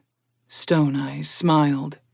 If we can make it less expensive to maintain them, I'm thinking smaller bathhouses are likely to start up. Sean chuckled. Knox, what about the place you were talking about when I was looking for a shop? You own it, right? Yeah, Knox said a little uncertainly. I hereby convene the first Smith bathhouse meeting. Sean grinned. Knox owns the property. I suggest we all chip in to fix it up and make it a bathhouse right down in our end of town. Figure out the prices we'll need to sustain it, then double that and reverse engineer how many customers we'll need to make that goal. Any extra overcost at the end of every year gets split into equal shares and passed around to those who went in equally to the endeavor. Won't I be the one with the most invested? Knox asked. Depends. I know people who can shape wood. Think about all the work that place needs, and how easy it would be for them to renovate it into what we really need, Sean said. What would the rest of us bring? Avery asked. Coin to pay these two, Sean motioned to Watercolor and Stone Eyes. And copper pipes, which I'll get into the perfect condition after you make them. I'd be interested in this endeavor, Gertis chimed in. I'd pass on the coin at the end of the year for a discounted price on bathing for my family. Your family is huge, Watercolor snickered. That might lose them everything. I said discount, not free, Gertis said. Besides, it will help cement our growing friendships. I could discount my service for the same thing, Stone Eyes commented. Fine, I'll go in too, Watercolor said quickly. This is quickly getting out of hand, Joseph said. Is everyone here interested in this idea? When everyone nodded, Joseph chuckled. Fine. Knox, it's your property. You'll have to be in charge of it. You'll get half of all the profits before we split the rest. Knox nodded. Okay. I think we'll need more wood for the shapers if we want to really make it work. I have a few unique ideas I wanted to try for my bathhouse that I'll test. If they work, our smithy bathhouse will be different than anything else in the city, Sean said, thinking of hot, running showers. It'll take me a 10-day or two to work out the kinks, but I'll get it figured out. All eyes went to Sean briefly, but Sam's laughter drew their attention. I'm in. I'll fund as much as needed. If Sean has ideas that are unique and has faith in them, I'm sold that they'll work better than we can even dream of. Strong words, Joseph said with a pensive look. Okay, we'll need someone to figure out costs first. I'll gladly take that on, Gertis said. I know the right people to have them work out what will be required. I'll have an answer on one day. Sounds like the next few 10 days just got even busier, Sean laughed. We all agree to take part and pay our fair share of getting it running. Knox will take half the profit, and the rest will be split amongst us, with Stone Eyes and Gertis passing on their share of profits for discounted use of the bathhouse. Agreed? Everyone agreed, and the weight settled over them. Knox looked stunned, but raised his glass. To our new venture. Cheers rang out around the table, causing other customers to look over at them briefly. Lily came by the table to see if they needed refills, with a smile on her face. Hours later, when Ryan and Sean were heading home, Ryan finally spoke up. Sean, was that wise, with the Eela's debt hanging over the family right now? It'll take Mina and Fiona to do some shaping at the bathhouse, and maybe me too. It'll still go faster than people think. It'll work out, because it won't cost us a single coin. I'll talk with Fiona tonight, but I think she'll agree with me. Why take the risk, though? Ryan asked. Because my friends deserve something special. If I get my ideas to work right, it'll be something special indeed. And I won't be the front man, which I like. I'll never understand you, but I find that I don't mind that. Ryan smiled. You really do care about those close to you. Yes, Sean said, patting her shoulder. I care for you all more than the others, though. Chapter 30. Ida was fully recovered the next morning, so she, Ryan, and Fiona went to look in on the proposed bathhouse to get an idea of the work that would be needed for it. Mina and Andrea headed out back to get some sparring in early. Chastity went down to open the shop for the day and to get things ready for Meredith to take to the market. Sean, kettle in hand, went to the sitting room and got things set up for training Darren Werrick. He was sipping some tea, but stood when someone knocked on the door. "Come on in, Darren." Entering the room, Darren gave Sean a broad smile. I'm ready to learn, sir. "I'm sure you are," Sean said, pulling mage sight up in his left eye. "You're probably bursting with stored energy and ready to take on the day." Energy swirled in the young man, even more than Hans had from what Sean could see. "Have a seat. We're going to have you starting with separating metal today." Once Darren was seated, Sean handed him a 1-pound bar of copper. "We'll start slow. First, separate the bar into 10 separate but equal pieces." With a growing smile, Darren cradled the bar. Do I feel the metal to see if they're equal? "That's right," Sean replied. "You're a fast learner, Darren. Let's see what you can do." Hours later, Darren had advanced past Hans in both energy levels and skill. "You're very quick on the uptake, Darren. You seem to have a real feel for how the talent should work." Beaming, Darren bowed his head. You flatter me, sir. "I don't flatter. I'm being serious, Darren. During the next 10 days, I want you to use a little shaping when you do your smithing. Don't overdo it. Just make little touches to help smooth out any rough parts." Yes, sir. Sir, is it true you're leading a new project to build a communal bathhouse? Sean snorted. "Everyone at the inn last night is going in on it. It's not me leading it." Oh, from what Dad was saying at breakfast, it was your idea, and you'd be handling most of the shaping for it," Darren said, deflating a little. "Oh, hoping to help out with that, were you?" A little, yeah. "Maybe next 10 days. If we have any pipes roughed out, we can see about perfecting them. Just remember to keep it secret from the others."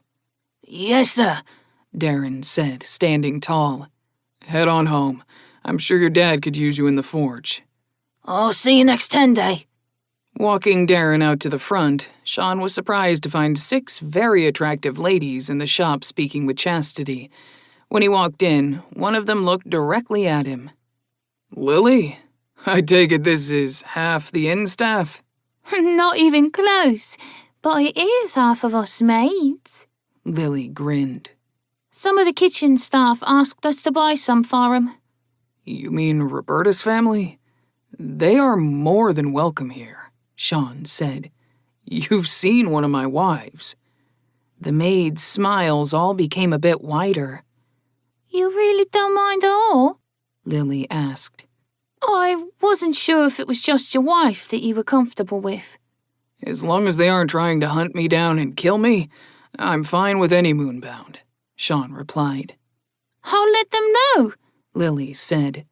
I notice that the rest of you aren't as talkative as Lily, Sean said, giving the others a wry smile. Or does she just run roughshod over you? You're her customer, sir, Bemin, the maid who had spoken up for Ida during the magistrate trouble, said.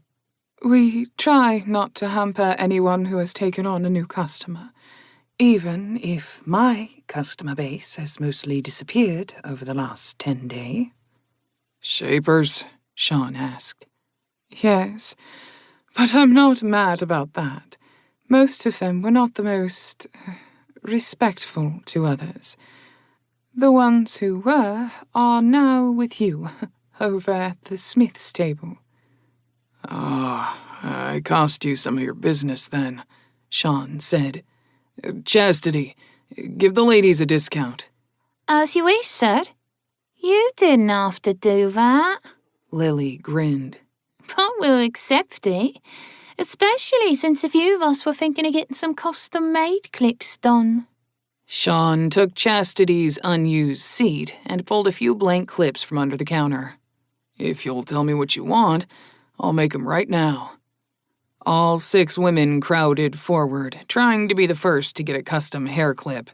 Sean held up a hand. One at a time, and we'll go by seniority at the end. Lily giggled. Looks like I'm first. Somehow I'm not surprised, Sean replied as he placed the hair clip on the counter. Now, describe to me in detail what it is you want, please. The maids all left a while later with new hair clips in hair and hand. Sean was still not sure what to make of the clip he had shaped for Lily. Why she wanted a figure of herself nude, he couldn't even begin to guess. But her shock when he gave her his best guess as to her shape still made Sean blush. We'll be sending the others down in a bit, Lily said as she paused in the door. I have errands to run, so if they take too long, I might not be here for custom orders, Sean told her. Those are the maids from the Oaken Glen? Chastity asked. Yeah. They asked if I was looking for extra work. Chastity mumbled. I couldn't wear those low-cut tops. I'm sure you'd wear it fine, Sean said without thinking. Chastity's face began to burn, and Sean realized what he had said. I meant, hell. I didn't know you looked at me that way, sir. I haven't. I don't. I mean, I'm gonna go check on the others. Sean fled the room, his own cheeks burning at his gaffe and inability to correct his sentence. Now she thinks you're a lech and a pervert. Fucking hell. I mean, she is one of the bustier women in the house, but I hadn't meant to... Ugh. He walked into the dining room and saw Mina and Andrea sitting there, having some tea. Master, is everything okay? Mina asked upon seeing him. Just sticking my foot in my mouth, Sean sighed. We need to go collect your new armor from the leatherworker.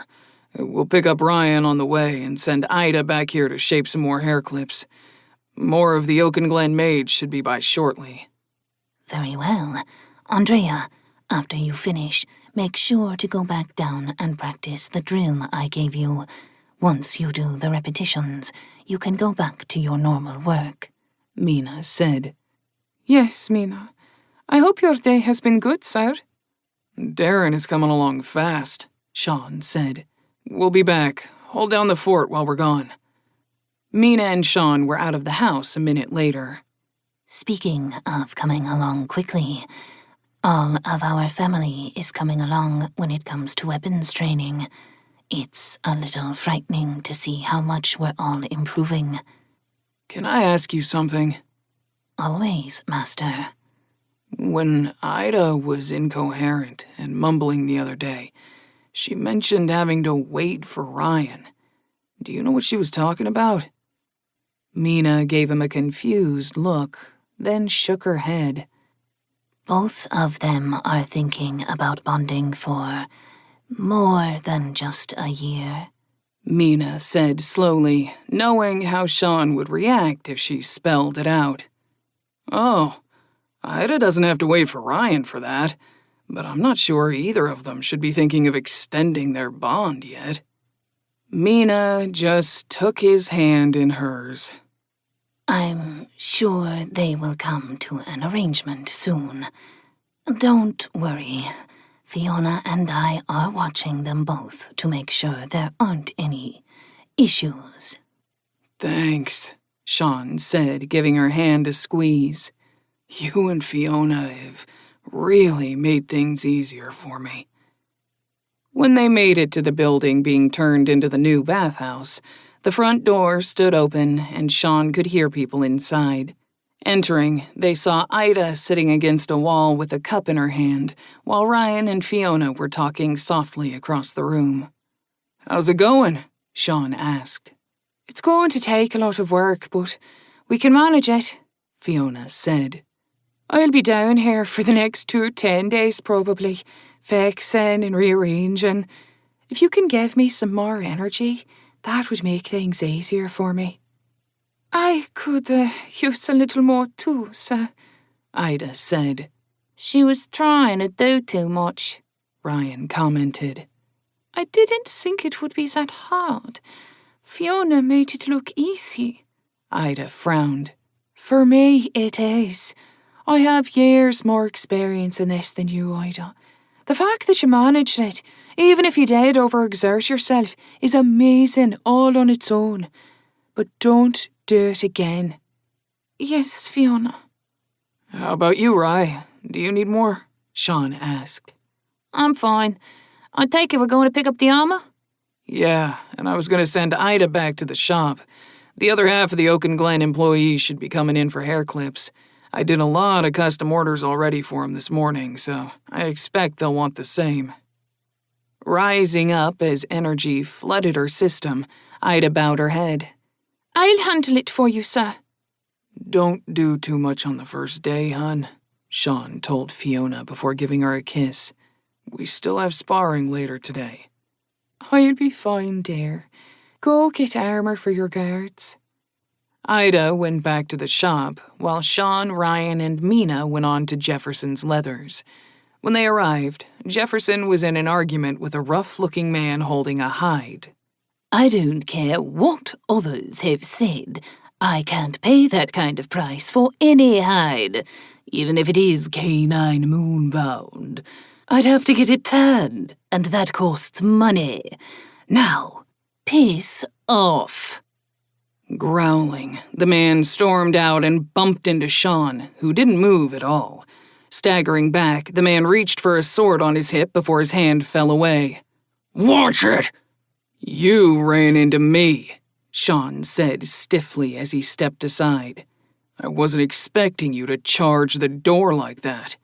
Storming off, the man grumbled and complained the whole way. Sean shook his head and gave Jefferson a shrug as the door shut. People, am I right? Them hunters are a rough lot, but he should know better than to try selling me uncured hides. Jefferson snorted. You're here about the armor and sheaths, right? Yes, Sean nodded. Come on in the back, you two. We'll double-check that it all fits like it should. Jefferson opened the door and motioned them to follow him. I'll be right here. Once you're kitted up, we'll head home, Sean said as Ryan glanced at Sean. It'll be fine. True to his word, Sean was fine the entire time. When Ryan and Mina came out of the back, Sean took a good look at them. The leather armor consisted of chest protector, helm, arm guards, and thigh guards. In Ryan's case, it also included the sheaths for her 2 blades. That looks good, Sean told him. Move okay? Everything fits perfectly, Mina said. Ryan is still getting used to the feel of it. Not used to having the extra weight, nor the straps holding it all in place, Ryan said. It all fits well. I'll adapt. Sounds good. Did my payment cover it all? Sean asked.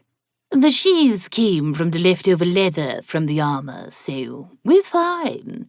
Jefferson nodded. Your wife said you might send more work my way in the future. I just feel we should all have a set in case, Mina told Sean. It will come later, but I think it's a good idea. Probably not a bad idea to get chest guards, at least. Sean nodded. We'll be back once more coin is available, Jefferson. I look forward to it. It's nice dealing with people who just pay and let me work. Ain't that the truth? Sean laughed. Let's go home, ladies. We have sparring and then the bathhouse to hit tonight. When are we getting ours? Mina asked. Tomorrow. Sean chuckled.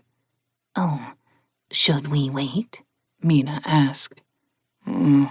Maybe a good idea, but we already asked to have it held for us, Sean said. I'd hate to be that guy.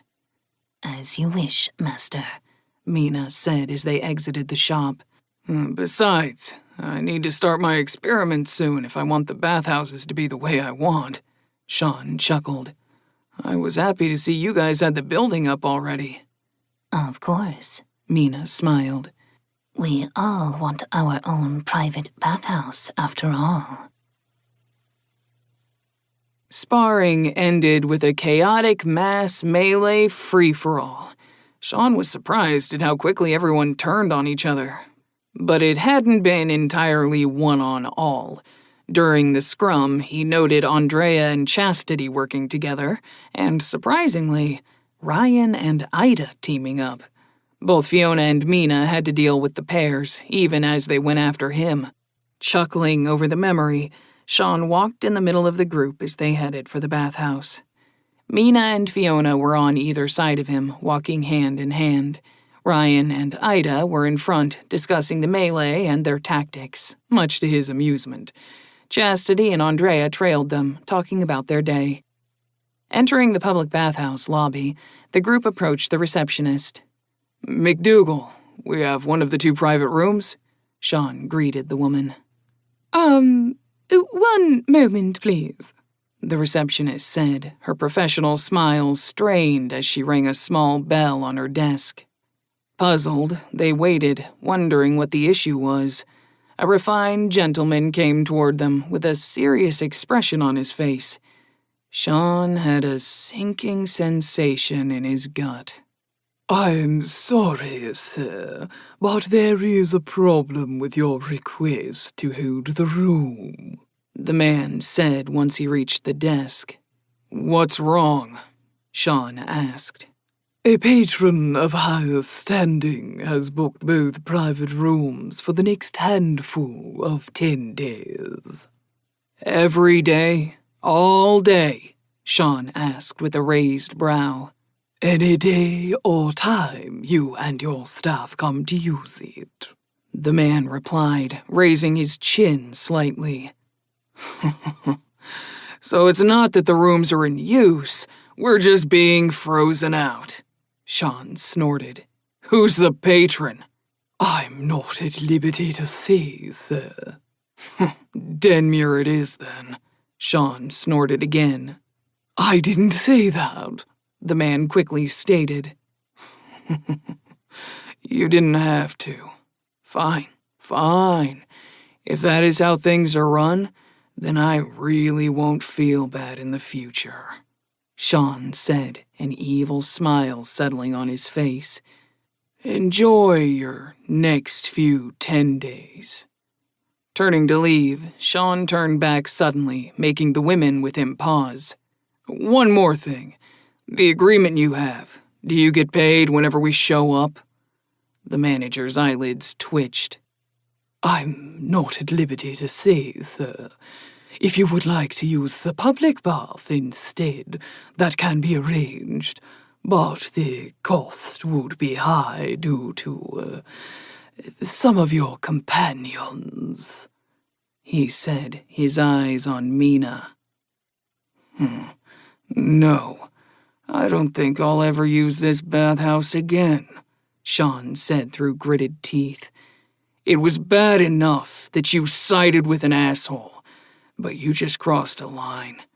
I have definite views on people disrespecting my wife." The manager gave Sean a smirk. "The nearest other bathhouse besides this one is 2 squares over. Have a good walks there." Shaking his head, Sean turned to the women. "Ladies, we'll have to make do tonight. I'm deeply sorry for this." "It's not your fault, love," Fiona said, taking his hand. Not your fault at all, husband. Mina emphasized the word with love. "Fuck these bastards," Ryan said coldly.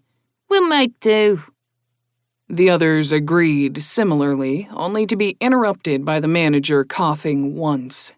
"You're all also banned from the premises, effective immediately. If that ever changes, we will let you know." Sean was about to reply, but bit his tongue and led the women from the building. When they reached the street out front, Sean looked angry but focused. "Starting on 2-day, I'm gonna need you all to pick up as much of my slack as you can. Outside of training and sparring, I'm gonna be focused on my experiments to ruin those fuckers." "We'll do what we can, dear," Fiona told him, taking his hand. "We all will," Ida added, with the others all chiming in with similar sentiments. "We'll make them sorry for this," Sean said, looking toward the future. Chapter 31. Sean was surprised to wake before Fiona and Mina. He eased himself out of bed and, getting dressed as quietly as he could, slipped from the room. Heading to the kitchen, he saw Andrea yawning as she began to gather stuff for breakfast. "Andrea," Sean said softly. With a cry of surprise, she spun around, her eyes wide. "Oh, it's you, sir. Oh, you're not normally awake at this hour." "I have a lot to do. I'm sure that Fiona or Mina will ask when they wake up. I'll be in the smithy working on stuff. Have someone come get me when breakfast is ready." "Of course," Andrea said. Sir, do you think I have enough energy now to use the monocle?" "Huh? Oh, yeah. You and Chastity should both be good, especially if I feed you some while you use it." "I'll see you at breakfast, sir." Andrea beamed at him with a brilliant smile and turned back to her prep. "See you in a bit," Sean replied as he stepped out of the room. Odd for her to ask about that now. Doesn't matter, though. I have things to work out.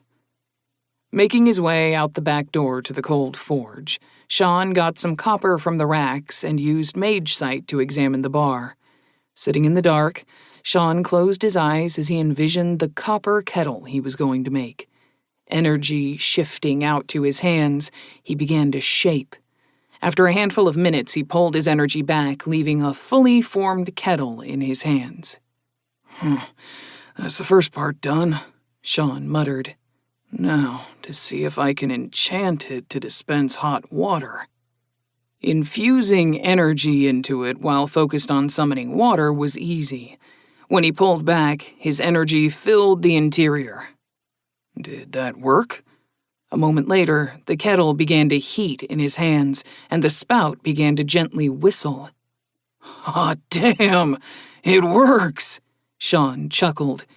His joy was short-lived when the water bubbled up out of the spout, since there was no other opening for it to escape from.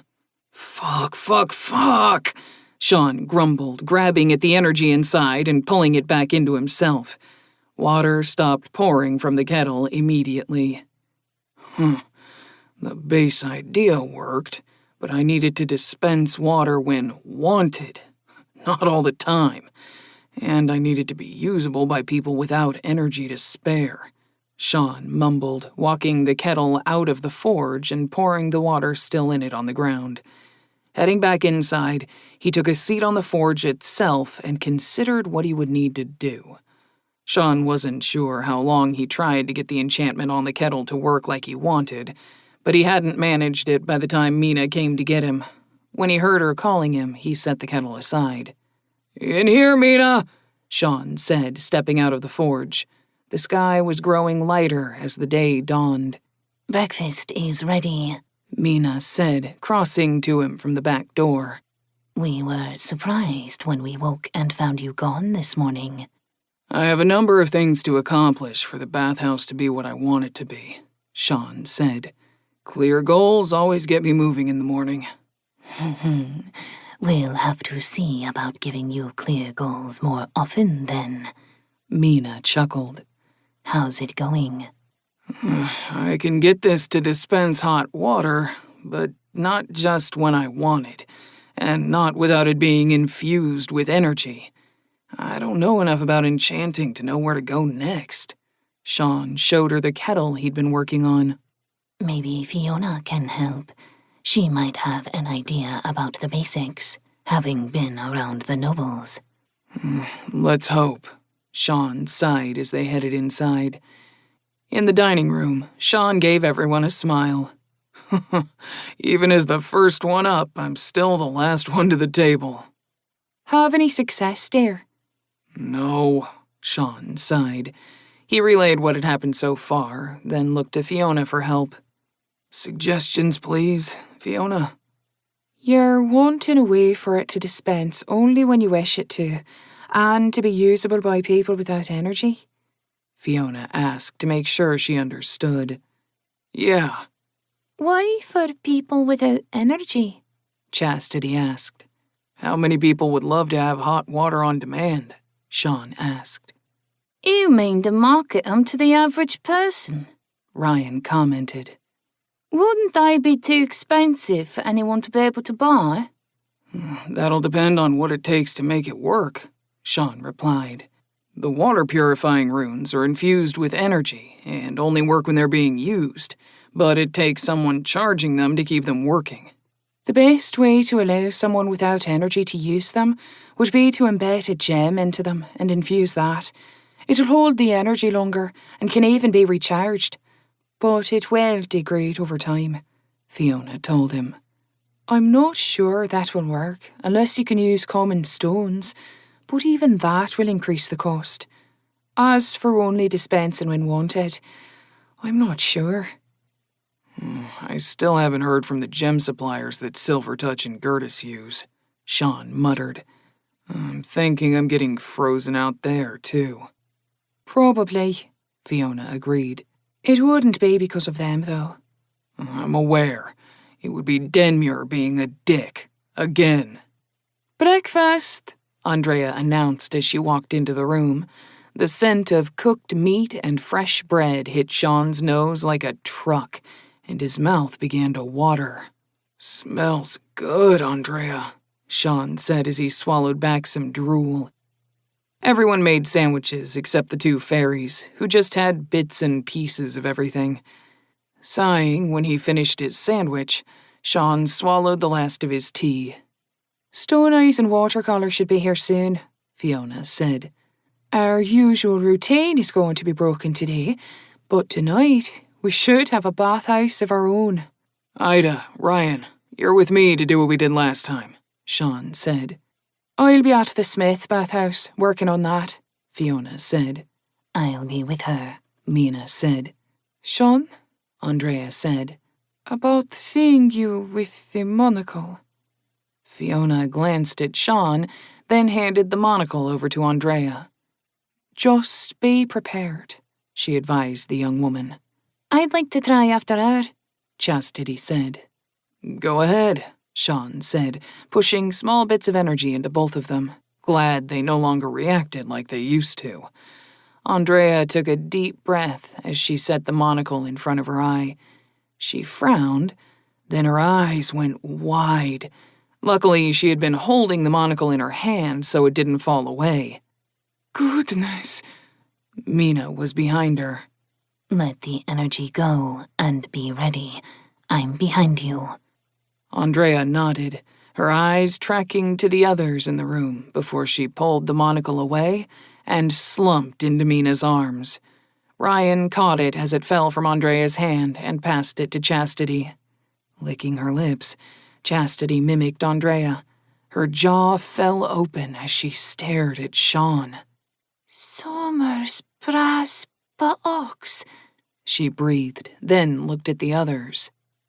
Mina did the same thing for her that she had for Andrea, who was slowly coming to in the chair Mina had set her in. Now you can understand why he can do all he does, Mina said as she handed the monocle back to Fiona. We should sell that to Silvertouch, Mina suggested. It would easily fix any money problems we have right now. That's a good idea, Sean nodded. Wait before we do, though. I might need to use it as a bargaining chip to get gems. Then vanished in a blur, coming back a few heartbeats later. The Shapers are at the back gate, sir. Let them know I'm coming, please, Sean said as he headed for the door. Let's go to work. The work was as long and as hard as it had been for Silvertouch's private bath, but Sean had multiple drains and a half-dozen tubs which made Stone Eyes and Watercolor raise their eyebrows. Stone Eyes had complained about the extra work to start with, but when she found pockets of easy-to-work ground, she perked up.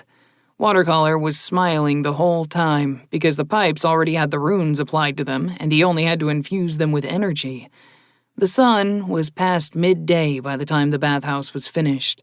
Stone Eyes was resting in a chair with some tea while Watercolor sat beside her, sipping at his own.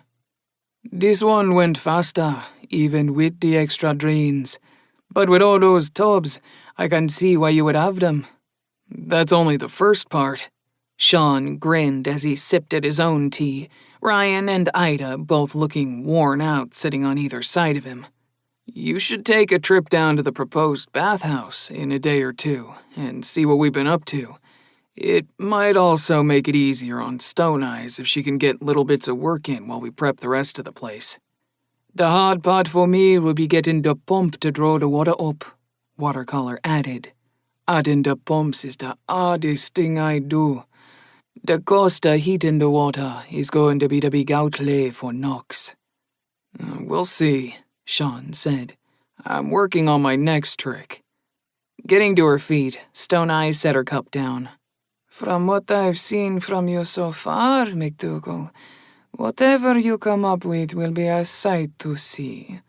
I have to check a few more things before my day is done, but I'll stop by the bathhouse and see how it's going on my way home. Watercolor popped to his feet. I should go too. We'll see you tonight, right? Yes, it'll be good to see what people have to say about the work so far. I've been told the Smiths have all stopped by already. See you tonight, then, Watercolor said as he left with Stone Eyes through the back gate. Shutting it after them, Sean grabbed a few more bars of copper and began shaping more kettles.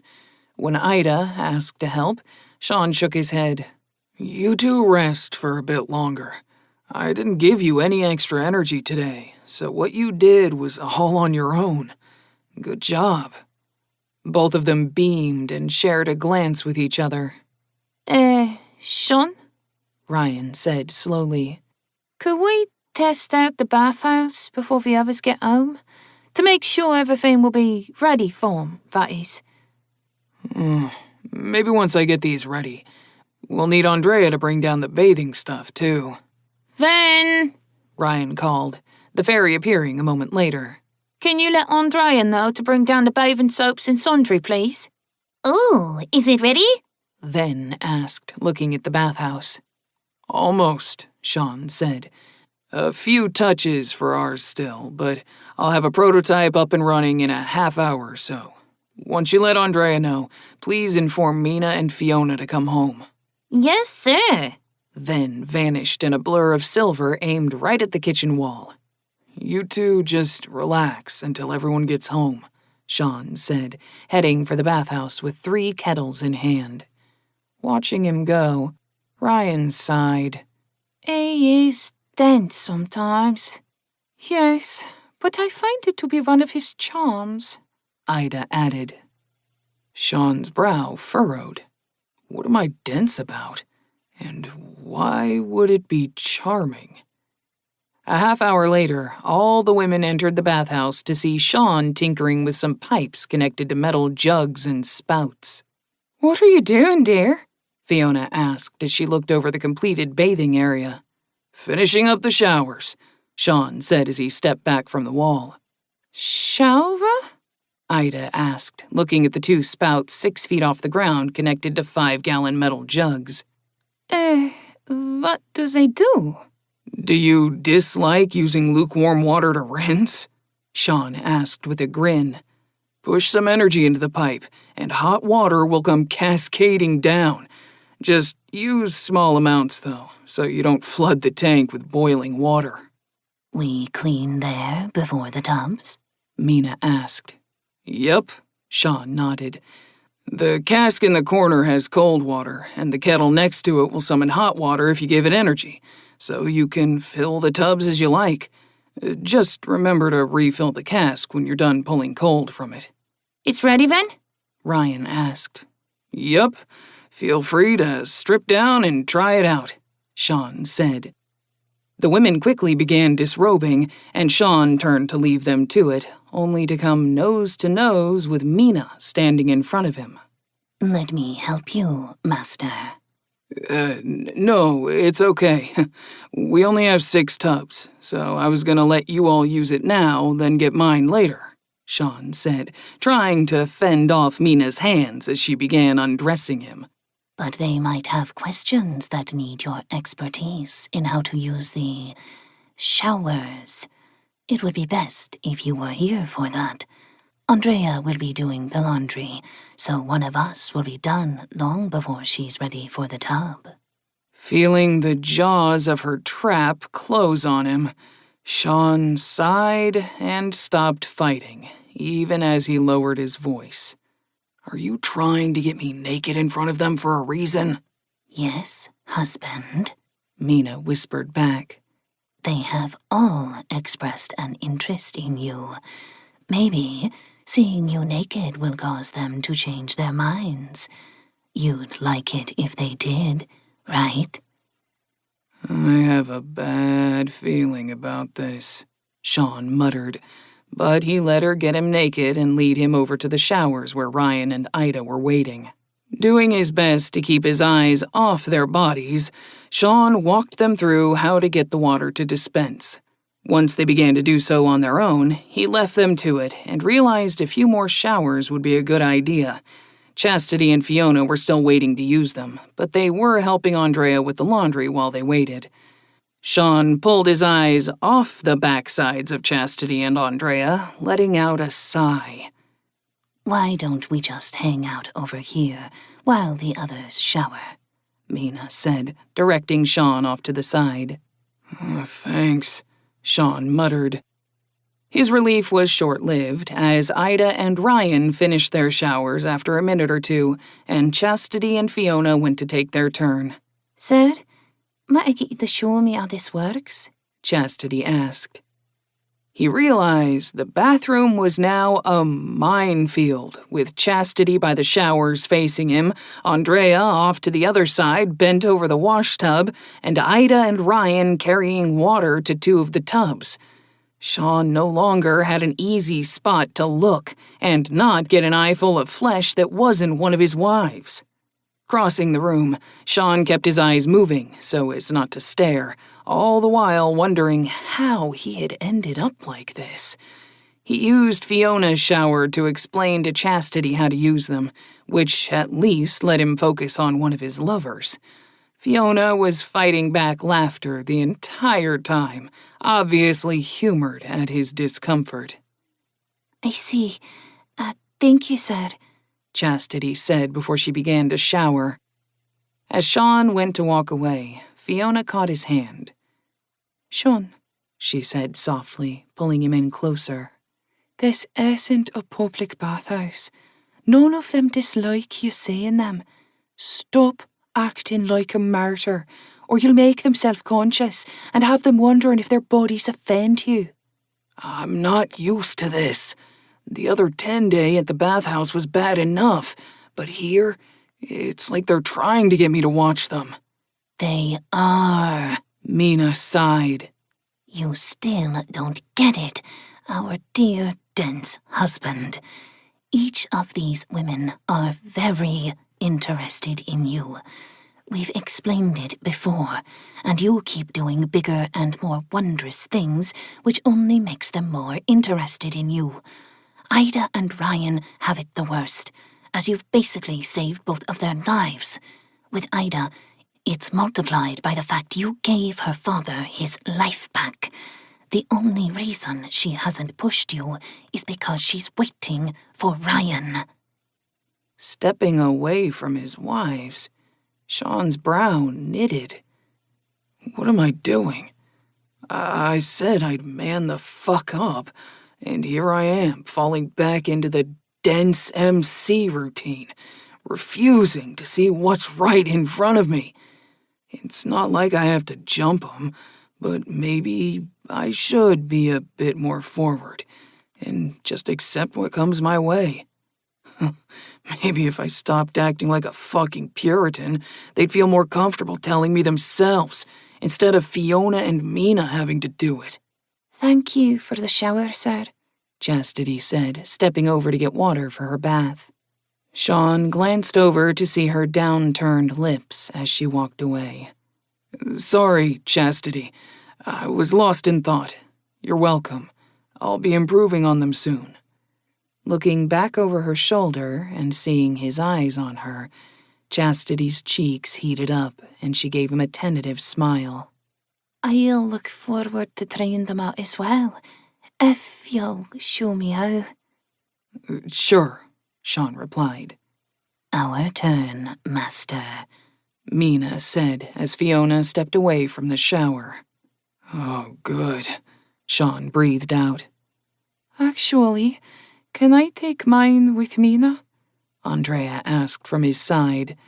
Glancing at the young woman's figure, Sean nodded. Yeah.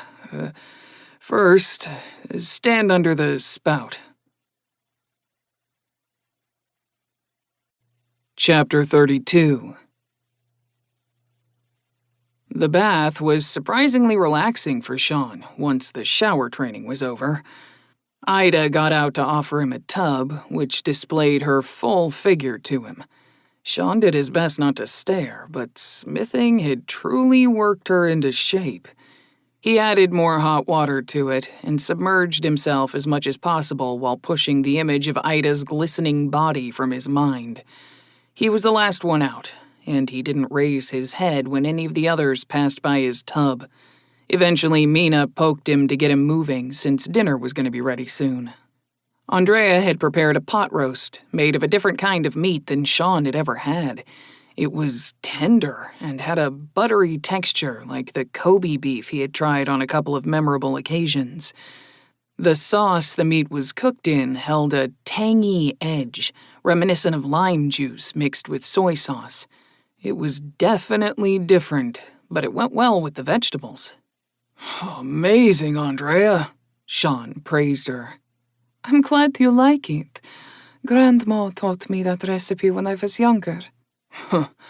Now that we have a bathhouse of our own, we'll be taking baths at least every other day, Sean said. Every other day? Fiona asked. That's a lot of bathing, dear. Where I come from, most people bathed at least once a day, Sean told her. It helps keep you healthier, and it'll make me feel better. If that is your desire, Master, I will do so. Mina smiled. I don't mind it, Ida chimed in quickly. It'll be different, but I don't object, Ryan added. Well, it looks like everyone is on board, Fiona said once Chastity, Andrea, and both fairies had also voiced their agreement. Maybe we'll have dinner a little earlier and fit bathing in after that, so Andrea can join us. Thank you, Fiona, Andrea said brightly. I need to get going, Sean said, getting to his feet. If you don't mind me coming tonight, my ban should be expired, Ida said. That's fine, Sean replied. Mina? I think I'll stay here tonight, Mina told him. I'll see you when you get home, Master. Shaking his head, Sean headed for the door. See you when I get home, silly kitty. You too, Fiona. Enjoy the conversation, dear. Fiona smiled.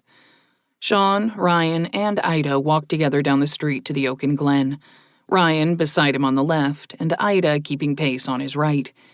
He could feel the glances both sent his way, but didn't look back at them. That was a unique idea with the hot water summoning kettles, Ida said, breaking the silence. Showers like that are commonplace in my old world, Sean shrugged. It's just going to take me a bit to figure out how to enchant them right. I'm hoping to see about the gem idea Fiona mentioned. Both Gertis and Silvertouch are likely to be there tonight, Ryan commented. If at least one of them is, I can get an answer that I'm afraid I already know. What are you going to do if you're right? Ida asked. Maybe renegotiate my deals with one or both of them to make it gems that I get instead of metal or coin. We'll find out soon, Sean said as they reached the square. McDougal! Silvertouch waved at him, coming from the direction of her home. Evening, Silvertouch, Sean called back as he slowed his pace to meet up with her. Can I talk to you for a moment? Silvertouch asked, glancing at Ryan and Ida. Alone? Ladies, head inside. I'll be right there, Sean said, stepping away from the door. Sean? Ryan said with a raised eyebrow. Just stay inside the doorway. If I yell, come help me. But it's just Silvertouch, so it'll be fine, Rye. Nodding stiffly, Ryan followed Ida into the inn. Once they were inside, Silvertouch looked to make sure no one else was close before speaking. Which of the Smiths do you think has a child that would be a good apprentice? Lips pursed, Sean was slow to answer, as the one he would suggest would be hard for him to explain away easily. I'm teaching Hans Tackett. He's come along nicely so far, he finally said. Silvertouch eyed him for a moment before nodding. If that's who you would suggest. A gut hunch would suggest Darren Werrick, Sean added, unable to hold back from suggesting the better of the Smiths that wasn't apprenticed to him. I'd suggest asking Tackett first, though. I shall do so. Thank you. After you, Sean said, motioning to the door. Of course, Silvertouch said as she headed for the door. I was down at the proposed site earlier today. I must say, I think I would like in on this idea as well. Talk to Knox and Tackett then, Sean suggested. I did. They were both there when I stopped by. Silvertouch smiled. They both said you should be consulted. Well, that's everyone, Joseph said as Sean and Silvertouch got to the table, trailed by Ryan. Sean gave Ida a sad smile, as she had no other apprentices to talk with. You're fine sitting with us? Of course, Ida replied. I'm sure other apprenticeships will happen in time. Funny you should say so, Silvertouch chuckled softly. But first, let's order our drinks. She had everyone's attention, but people ordered their drinks. Watercolor and Stone Eyes arrived while people were ordering. As Lily started walking away, Gertis showed up and added his order. Okay, we've ordered. Now spell, Joseph said. Not the best way to ask a lady to speak, Silvertouch replied with a raised brow. However, I suspect you're just anxious to hear what I plan to say. Guilty, Joseph admitted. I think we all are, Knox said. Fair. I'm going to be taking an apprentice. The other shapers at the table looked shocked, and the Smiths looked intrigued. Eva, you sure? Gertis asked. Yes, Frederick. It's fine any time. Since Denmuir is likely going to cause trouble, I have no reason to hold off taking an apprentice. Everyone here is going to be getting the same grief, so I won't feel bad about them being dragged in with me. Frederick paused, then nodded. Fair. You raise a good point, Stone Eyes nodded.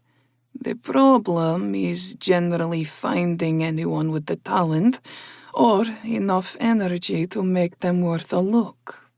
Grimacing slightly, she went on. No offense to everyone here, but none of your kids tested with either talent or latent energy, did they? Besides Ida, who's already taken. No, Joseph sighed. Oh, fuck it, Sean sighed. At least one kid from these 5 families has energy now. The 4 who were sworn to secrecy sat back at Sean's words, unsure where that left their agreement. Joseph nodded. Sean has been helping my aunts learn shaping. He's been doing so even while at the forge now. Why was I not included? Avery asked. Look at who was, Knox said. Those of us who stayed and talked the first night. Oh, Avery said, deflating. bugger. That was my worst decision ever. Cards on the table, Sean said, then stopped as Lily came to the table with drinks. Served last, as was Lily's preference, he gave her a smile. Did you tell them to come by when they wished to? Fair considering it, but I'm still a little leery. I'm sure you can understand. Lily replied. Yes. Let them know I'll give them a discount, and will personally craft at least 1 hair clip each, if they wish to buy them. Lily touched her clip, her naked body on display in her hair. I'll let them know. They were a little jealous of all of us having personal clips. Touching his shoulder, Lily gave him a wink and walked away. She's always so forward, Ryan muttered under her breath. As I was saying, Sean continued as Lily left, I've been training a son from each of their families. They all have a little innate energy now, but I've only hosted Hans and Darren for 2 sessions so far. If you want apprentices, any of the 5 will do. Turning his attention to Avery, he continued, If you want one of your kids to have a chance to learn from me, even just once a 10-day, I'll be happy to if one of the 5 get picked up for an apprenticeship. Same goes for you, Callan. If 2 of them go, I'll give you the same chance. How can you help that many people, even if only for a day at a time? Frederick asked with a curious expression. I'm an outsider. I don't follow the rules you know. If we're going to be in this cabal together, it's fair for you all to know. I can and have broken a number of preconceived notions already, and will likely continue to do so. Frederick stroked his beard. I see. That does explain the peculiarities I've noticed. Yes, like his willingness to see everyone as a person without the normal prejudices. Eva nodded. I had an inkling that he might be. If they all have some energy, Frederick mused, it would also help cement our group together a bit more firmly. I'll take an apprentice as well. I would, but mine is based off family secrets. We don't take apprentices that aren't married into the family. Watercolor sighed. I don't think many of us would balk at having one of ours marry into your family. Knox chuckled. If I'm supposed to be running this bathhouse thing, Maybe it will be best if my son married in, so he could devote himself to making sure it's always running as it should. He has a point, Ryan, Stone Eyes said with a grin. Your niece from your brother would probably consider it. Watercolor looked at Stone Eyes with a frown. If you're gonna break out the given names, then so will I, Italis. As for my niece, she's a bit, homely. My son ain't gonna win any prizes either. Knox chuckled. I should jump in here quickly then, Frederick chuckled. Take it, your son Hans. You'd be amenable to discussing terms. Of course, Joseph said. I can bring him by your place tomorrow. Warwick, Eva said quickly. Since Curtis is jumping on with the Tackets, would you mind bringing Darren by tomorrow? Sure, of course. Yes, Warwick said, clearly at a loss. It seems like everyone is getting involved. Italis sighed.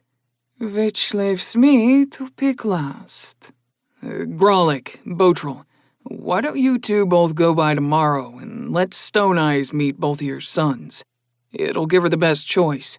I'll continue to teach whichever one isn't picked, and I'll add on Avery and Callan's sons. This is definitely turned into a more important night than I expected. Joseph laughed.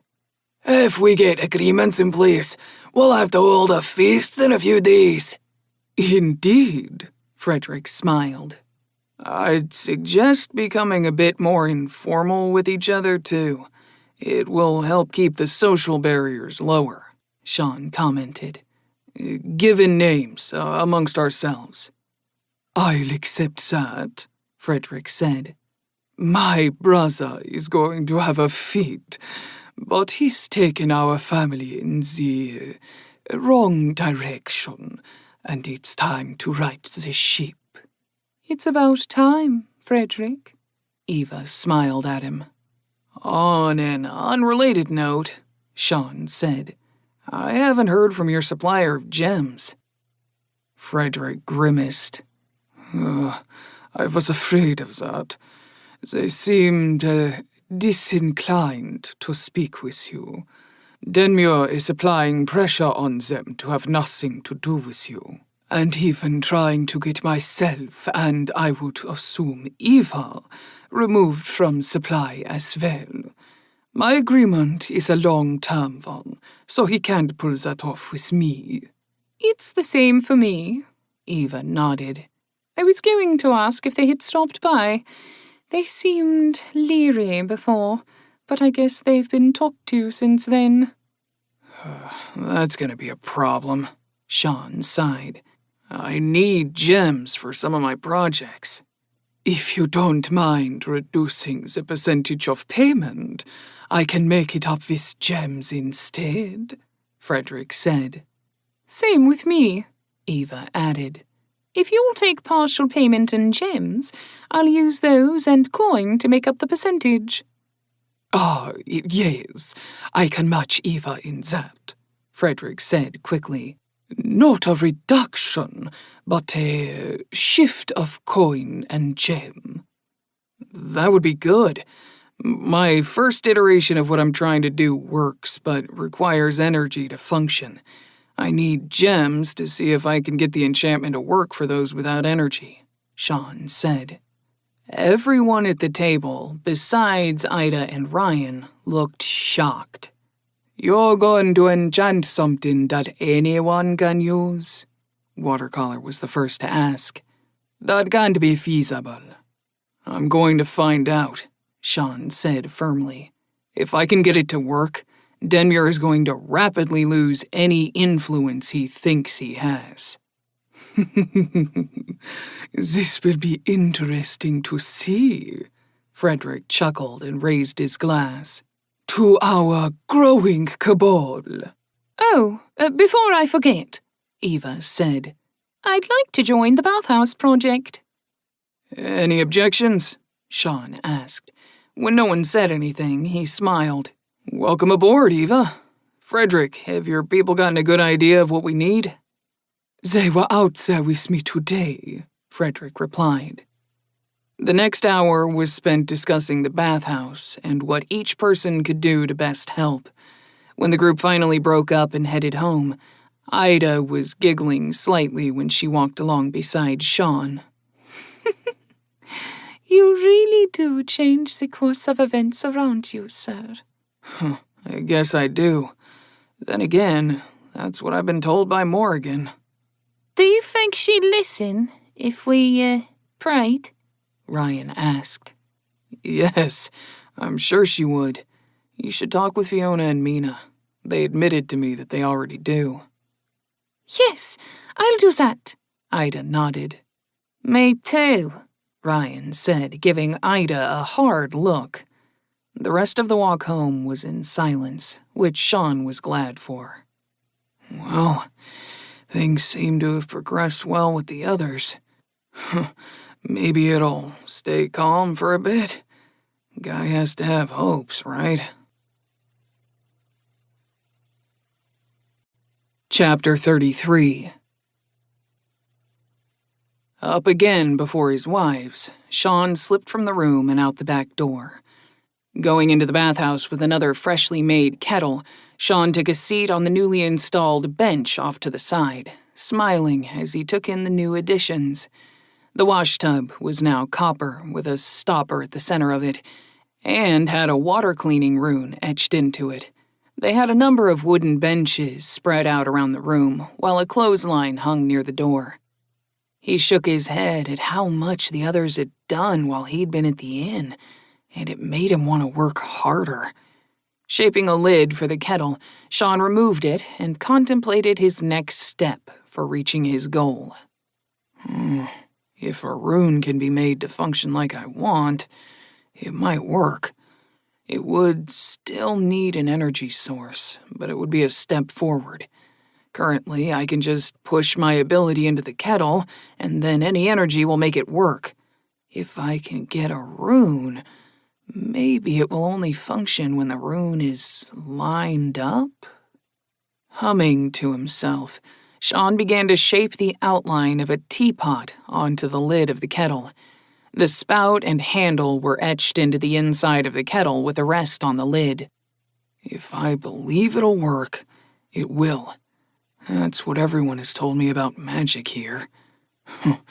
Let's see if that works for enchanting, too.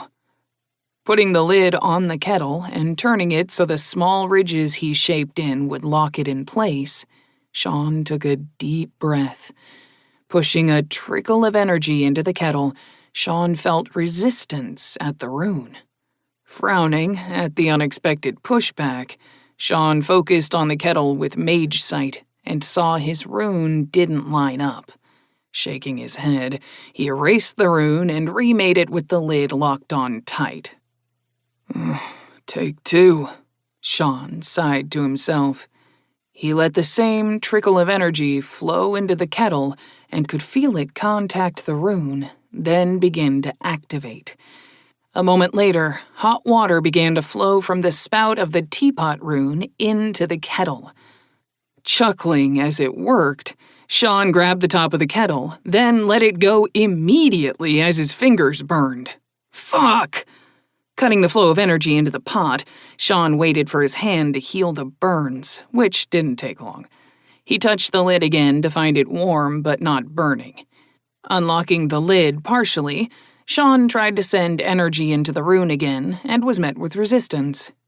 Okay, so the idea worked, but I need a way to store energy in it so others can use it. From what I've heard, gems are the best way to do that. Watercolor's rune only works when water flows past it. He said that the rune had to be perfect, which means it's unlikely my twist lid would work without a stored point of energy. Sean was sitting there, kettle in hand, when Mina came for him sometime later. Master, breakfast is going to be ready shortly. Okay, Sean said, getting up and bringing the kettle with him. Here, Tell me what you think." Taking the kettle as they walked to the house, Mina examined it. When they reached the dining room, she set it down. I take it the teapot emblem has a point. "Try giving it some energy." Everyone was looking at the kettle when Mina reached out and pushed energy into it. I can't, Mina grumbled. "Put the lid on and lock it, then try again," Sean grinned. Mina did as he said, getting the lid on firmly, then trying to push energy into it again. The sound of water flowing was audible, and steam began to pour out of the spout. Oh, it works if the lid is on, Mina smiled. This is what you wanted, right? "It's a step in the right direction, but it still takes you using energy for it to work. If I made a handful of these, I'm fairly certain they would sell to some of the rich merchants and nobles." That isn't a bad idea, Fiona nodded. Why a wood handle?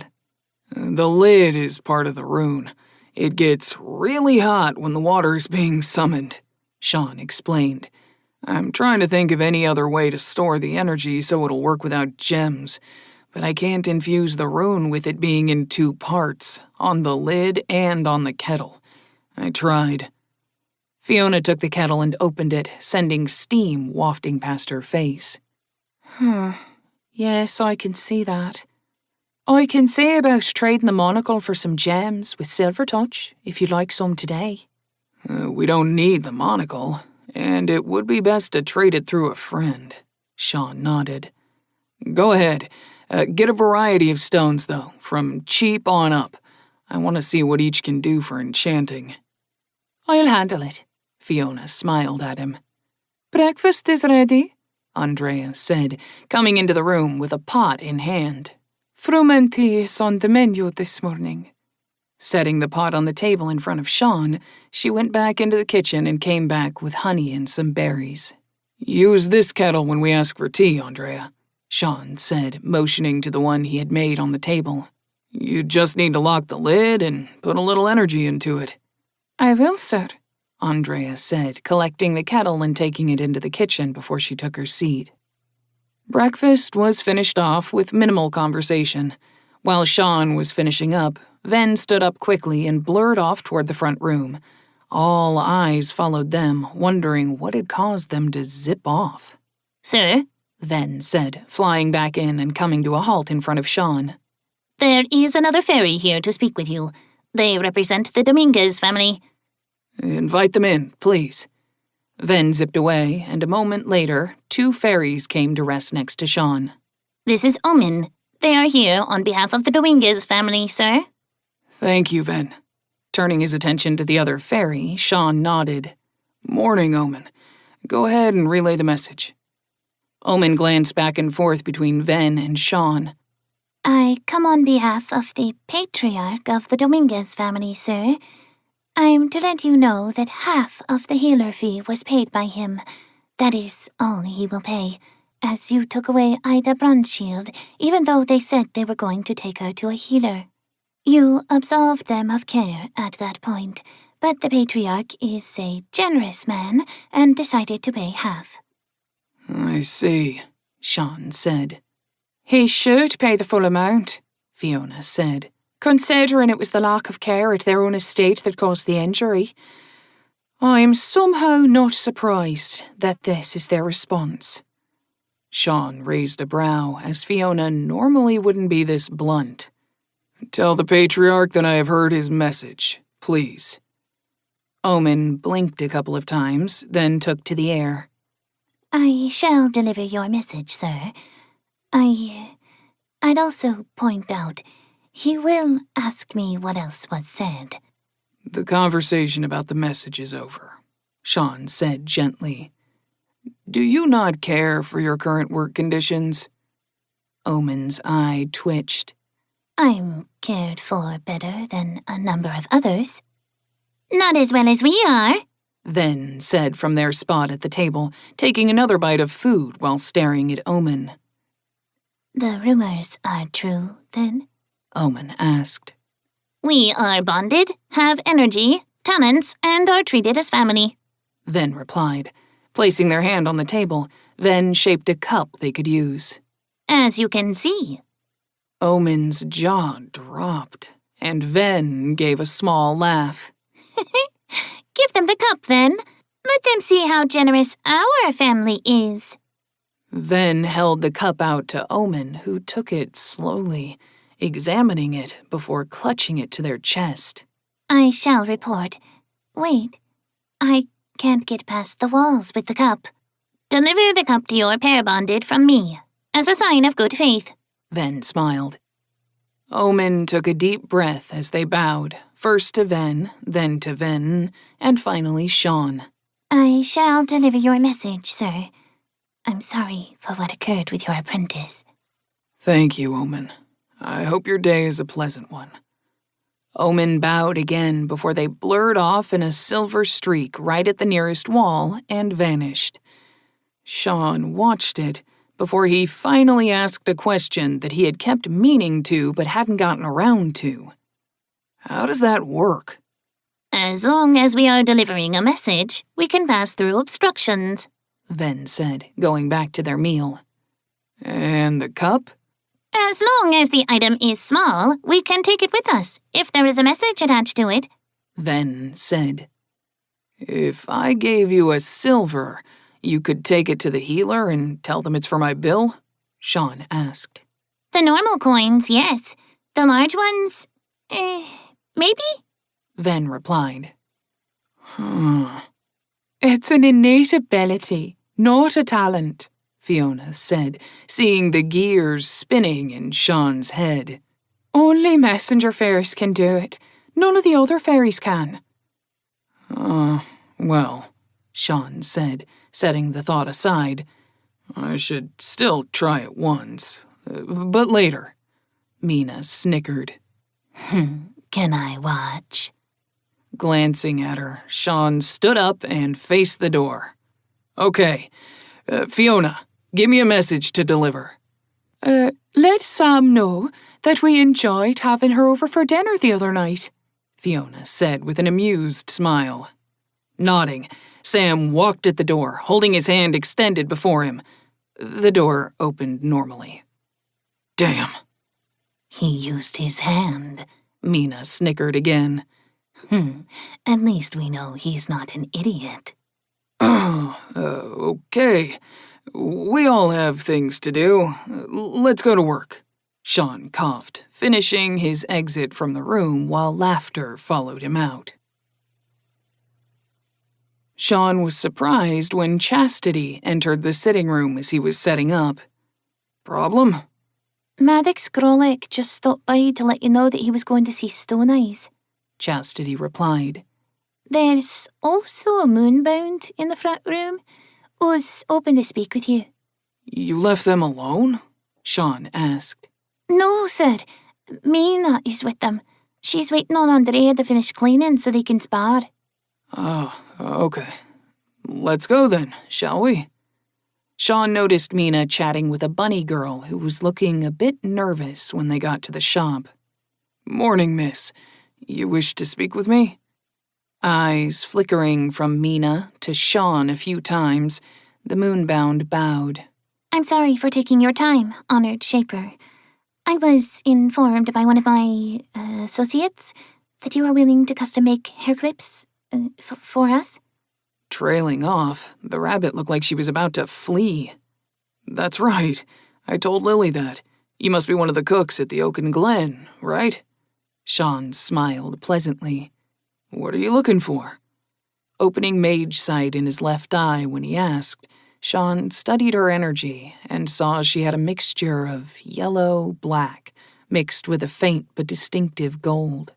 I saw the hair clips the maids had, and... can you do one that shows me cooking? Of course, Sean said as he pulled a blank clip from under the counter. Is that the only one you want? Sean asked while he took in her very short white hair. It was very similar to Mina's in everything but color. I could also make rings that would fit your ears nicely, if you'd like that as well. The moonbound seemed taken aback, but moved a little closer to him. You could? Easily, Sean said as he shaped the hair clip without looking at it. I can do them in wood, copper, bronze, or brass. I can fit them to your ears specifically. So when at the base, it would fit without chafing or pinching. You have this well in hand, husband, Mina said, kissing Sean's cheek. I'll go see about Andrea. Thank you, dear, Sean replied, handing the wooden hair clip to the moonbound. How does that look to you? Sean pushed his plate away with a contented sigh. Delicious as always, Andrea. Thank you, said. Fiona, I'll be checking the gems tomorrow morning. Thank you for getting them from Silvertouch. My pleasure, dear, Fiona smiled. Glad I made it back for the normal sparring and bathing. I'm really beginning to like having our own private bathhouse. It is very nice, Ryan nodded. I never thought I'd be lucky enough to take baths daily. It's a luxury I never expected to have, Ida agreed. Or I, Chastity chimed in. Since my family owns an inn, I was a bit spoiled in that regard, Andrea said softly. Not every day, but much more often than many. It'll be even better if we can get my plan worked out, Sean shrugged. Anyway, I'm off to the inn to celebrate with the Smiths on their apprenticeships. I'm going to come with you tonight, Fiona said. There's a party at the Lord's Manor tonight, so Dame Magi shouldn't be at the inn. How do you know that? Sean asked. Silvertouch let me know, Fiona replied. I would like to make an appearance there, and this is a good chance to do so. I'll start up the new apprentice table tonight. Ida smiled as she got to her feet. I'm going to stay behind tonight, Master. Please, enjoy the time with our loving wife. Silly kitty. Sean smiled, giving her ears a quick rub. Have a good night. We'll be home later. Enjoy yourselves, Andrea said as she began to gather the plates. Let me help you, Andrea, Chastity said, gathering the cutlery. Sean, Fiona, Ryan, and Ida soon found themselves on the street. Sean was smiling during the walk to the inn with his arm around Fiona's waist. Ryan and Ida were ahead of them, speaking softly. Have you considered asking either of them, dear? Fiona asked just loud enough for Sean to hear. No, I'm not going to ask them. You and Mina are really okay with the idea of more wives? As long as they are life-bonded, yes. That way, we'll know they will always have your interests ahead of theirs. Before their years are up, they will ask. Both of them have asked to pray with Mina and me to Morgan. Yeah, they asked, and I told them to speak with you. You seem awfully sure that they'll ask to life bond. I was sure that life bonded were looked down on, so why would they do that? They honestly care deeply about you and have asked us how to proceed, since we are your wives. We told them the only way is through a life bond. That is our condition to anyone who would wish to join our family in a more, intimate way. You know, I'm not really thrilled with the idea of life bonds, Sean sighed. I know, and I'm sorry, but it's for the best. You do trust me, right? With my life. Thank you, dear. Just trust in what Mina and I are doing. Sean nodded, but didn't say anything more as they had reached the inn. Following the other two into the building, Sean saw that everyone else was already present. Heading over, he watched Ida head for the table where Hans, Darren, and the other youths he had been teaching all sat. There he is, Joseph said loudly. Let's welcome the man who helped get our children apprenticed to shapers. All the Smiths at the table stood up and applauded him. Sean looked away, only to see all eyes in the inn on him, causing his cheeks to redden a little. Knock it off, he grumbled as he got to the table. Told you, Eva laughed lightly. for a man who shapes the world around him, he truly dislikes being the center of attention. Welcome. Lily said, getting to the table. The cooks have been hard at work making a feast of desserts for you. It'll be out shortly. Can I get you something to drink, sirs and ladies? Lily got their drink orders, but before she left, she gave Sean a hug that put his head firmly into the overabundant flesh of her chest. Thank you for taking care of our friends, sir. The others will be by over the next few days. Gasping for air when she let him go, Sean's face was beet red. The table was laughing at his lost look, and Fiona patted his leg. I see that Mina was telling me the truth. You've been attracting the maids. Sean started to object, but cut off when Fiona claimed his lips with hers. When she broke the kiss, Fiona gave him a wink. Shush now, husband. Men who do great things will always have women who are attracted to them. She'd never accept the conditions for being with you. Conditions? Eva asked with a smirk. Life bonded, Fiona said loudly enough that Lily heard her as she came back to the table. Any woman who wishes to be with Sean will have to life bond with him, as Mina and I have. I dare say that not many would accept that easily. I would say not, Eva said. Though I wouldn't be surprised if a few close to him did.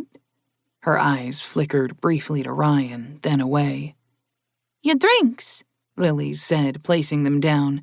Serving Sean last, Lily touched Sean's shoulder lightly. Sir? Is what your wife said true? Sean paused, then nodded. Yes, I won't accept everyone who asks, but I won't marry or accept a relationship with anyone who isn't life-bonded. Lily's lips dipped a little, her eyes glancing to the band on her wrist. I see. The food will be right out. So, who apprenticed to who? Sean asked, cutting off any further conversation along the previous line. I've taken Hans Tackett under my wing, Frederick said. I was glad to welcome Darren Werrick, Eva said. I'm surprised at how far along he is. Brenda Knox has agreed to apprentice to me and be betrothed to my niece, Ryan Watercolor said. My brother is quite happy. I've taken both Maddox and Gino as my apprentices, Italis commented. That means I have no students left, Sean chuckled. Avery and Callan began to speak up, and Sean held up his hand to stop them. I'll come over tomorrow, and we can talk. About our agreement, Joseph said, the other Smiths all nodding. I hereby agree to dissolve the agreement between me and any Smith whose child is now apprenticed, Sean said. The 5 Smiths whose sons had been apprenticed today agreed to dissolve the previous agreement with Sean, and an unseen weight lifted from his shoulders. The food, Lily said, coming to the table, followed by 4 moonbound, all of which had rabbit ears. If you need anything else, don't hesitate to ask. Chapter 34. Mina murmured sleepily as Sean got out of bed. Waiting a second, her sounds turned back into happy purrs when she pulled his pillow into her face. Stifling his chuckle, Sean quickly dressed and left the room, the satchel of gems over his shoulder. Swinging by the kitchen, Sean noticed Andrea pouring herself some hot water from the new kettle. I was hoping to get a cup for myself as well, he said once she set the pot down. She let out a small gasp and braced against the counter. Oh, you gave me a start again, sir. I thought I might, which is why I waited for you to put the kettle down, Sean said. "You are making tea, right?" Yes, Andrea said, picking up the mug she had filled. You can take this one. I'll pour myself some more once my heart stops racing. Sean took the mug from her, seeing the tea ball at the bottom of the cup. "Black and steeping nicely. Thank you." I'll get used to having you up in the morning, about the time you stop, I don't doubt, Andrea replied as she took another mug from a cabinet.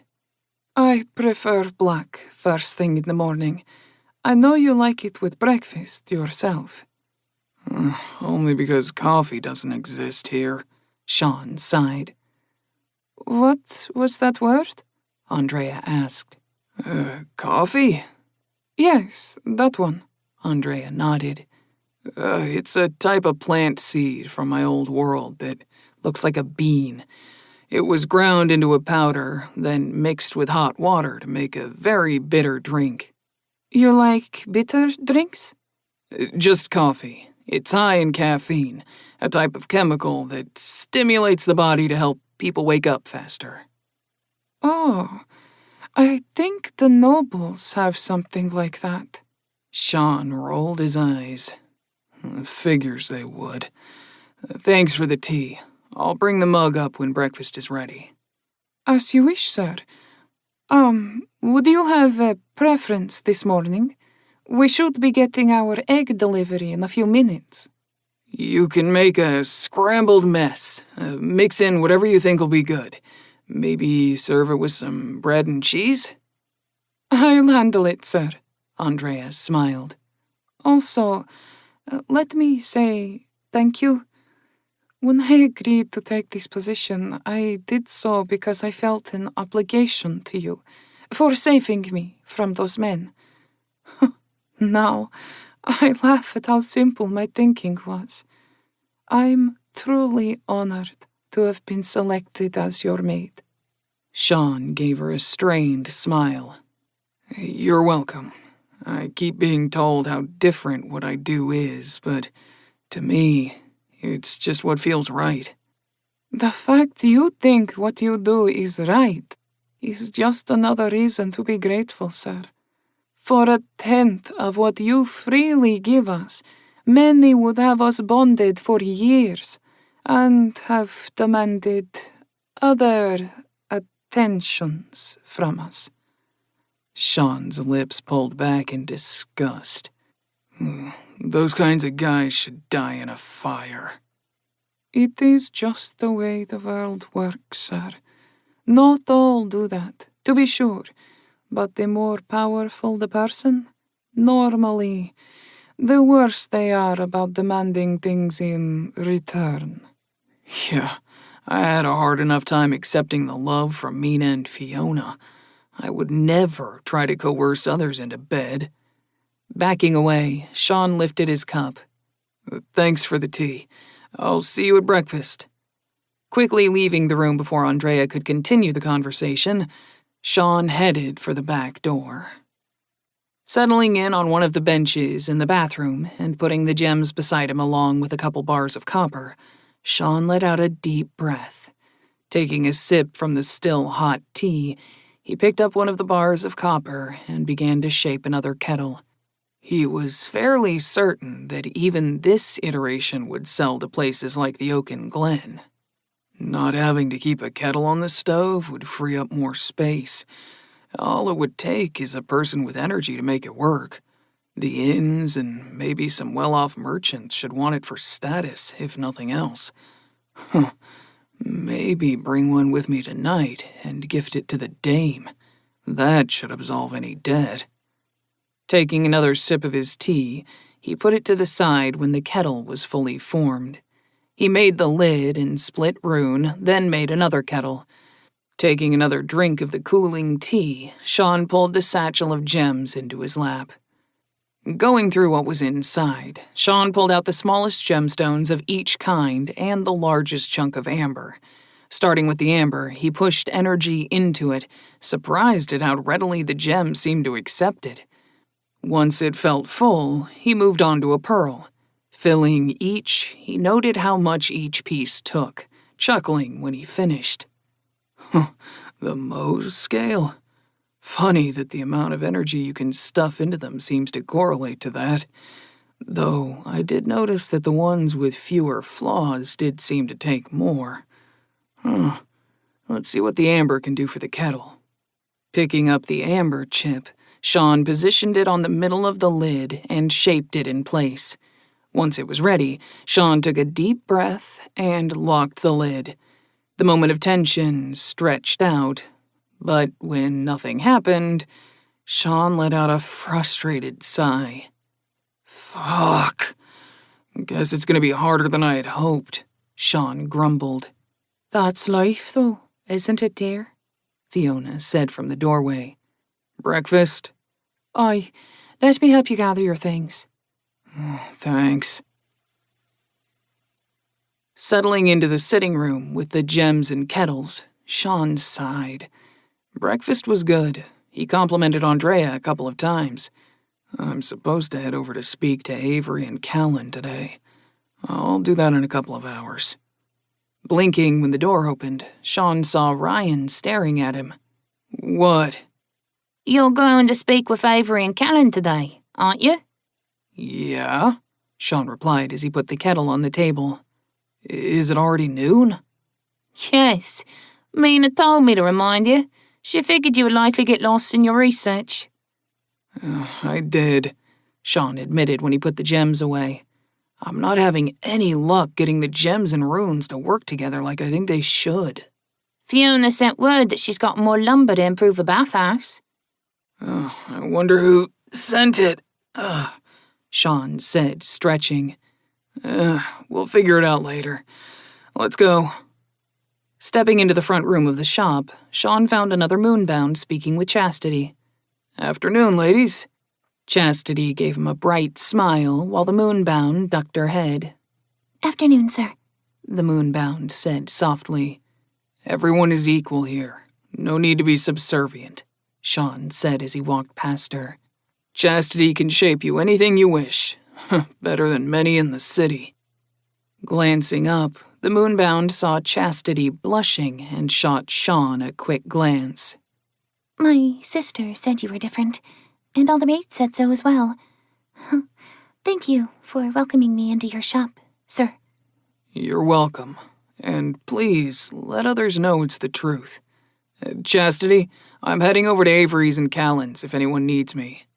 I understand, Chastity said, her blush fading. Sean sighed as he started down the road. Ryan fell into step beside him, her eyes moving from person to person, assessing threats. Problem, Sean? No, Sean said. Just getting used to everything still, he added softly. I understand. Ryan nodded. I never thought I'd be happy under bond again. Not after Arif bonded me, that is. Since I met you, I've been happier than I ever have, since I reached my majority. It makes me wonder about the year ending. Scares me a little, actually. That's still a long time off, Sean said, placing his hand on her shoulder. I'm sure everything will work out in the end. I've had no complaints about you being with us, so you'll have the option to extend the bond when the time comes. Thank you, Ryan said, her eyes locking briefly onto a nondescript man until he crossed the street away from them. I'm just letting my fears get the better of me. I know you're not Arif, but... I get it, Rye. I truly do. I have my own issues with accepting things. I've decided to accept what comes. I need to embrace the idea that this life is different and wonderful and not stay stuck in my old ways. Maybe I should too, Ryan murmured. This is the place, Sean said, tapping her shoulder. I don't think this will take long. Sean was right, and making agreements with both families did not take very long. Heading home afterward, Sean rolled his shoulders.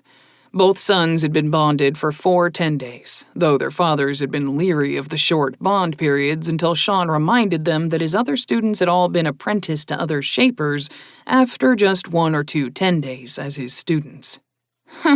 It'll be good to work on pipes again, Ryan said as they walked home. I'm glad that both of them are working on finishing the pipes. We'll need to improve them and ruin them, but that still makes it less intensive for us.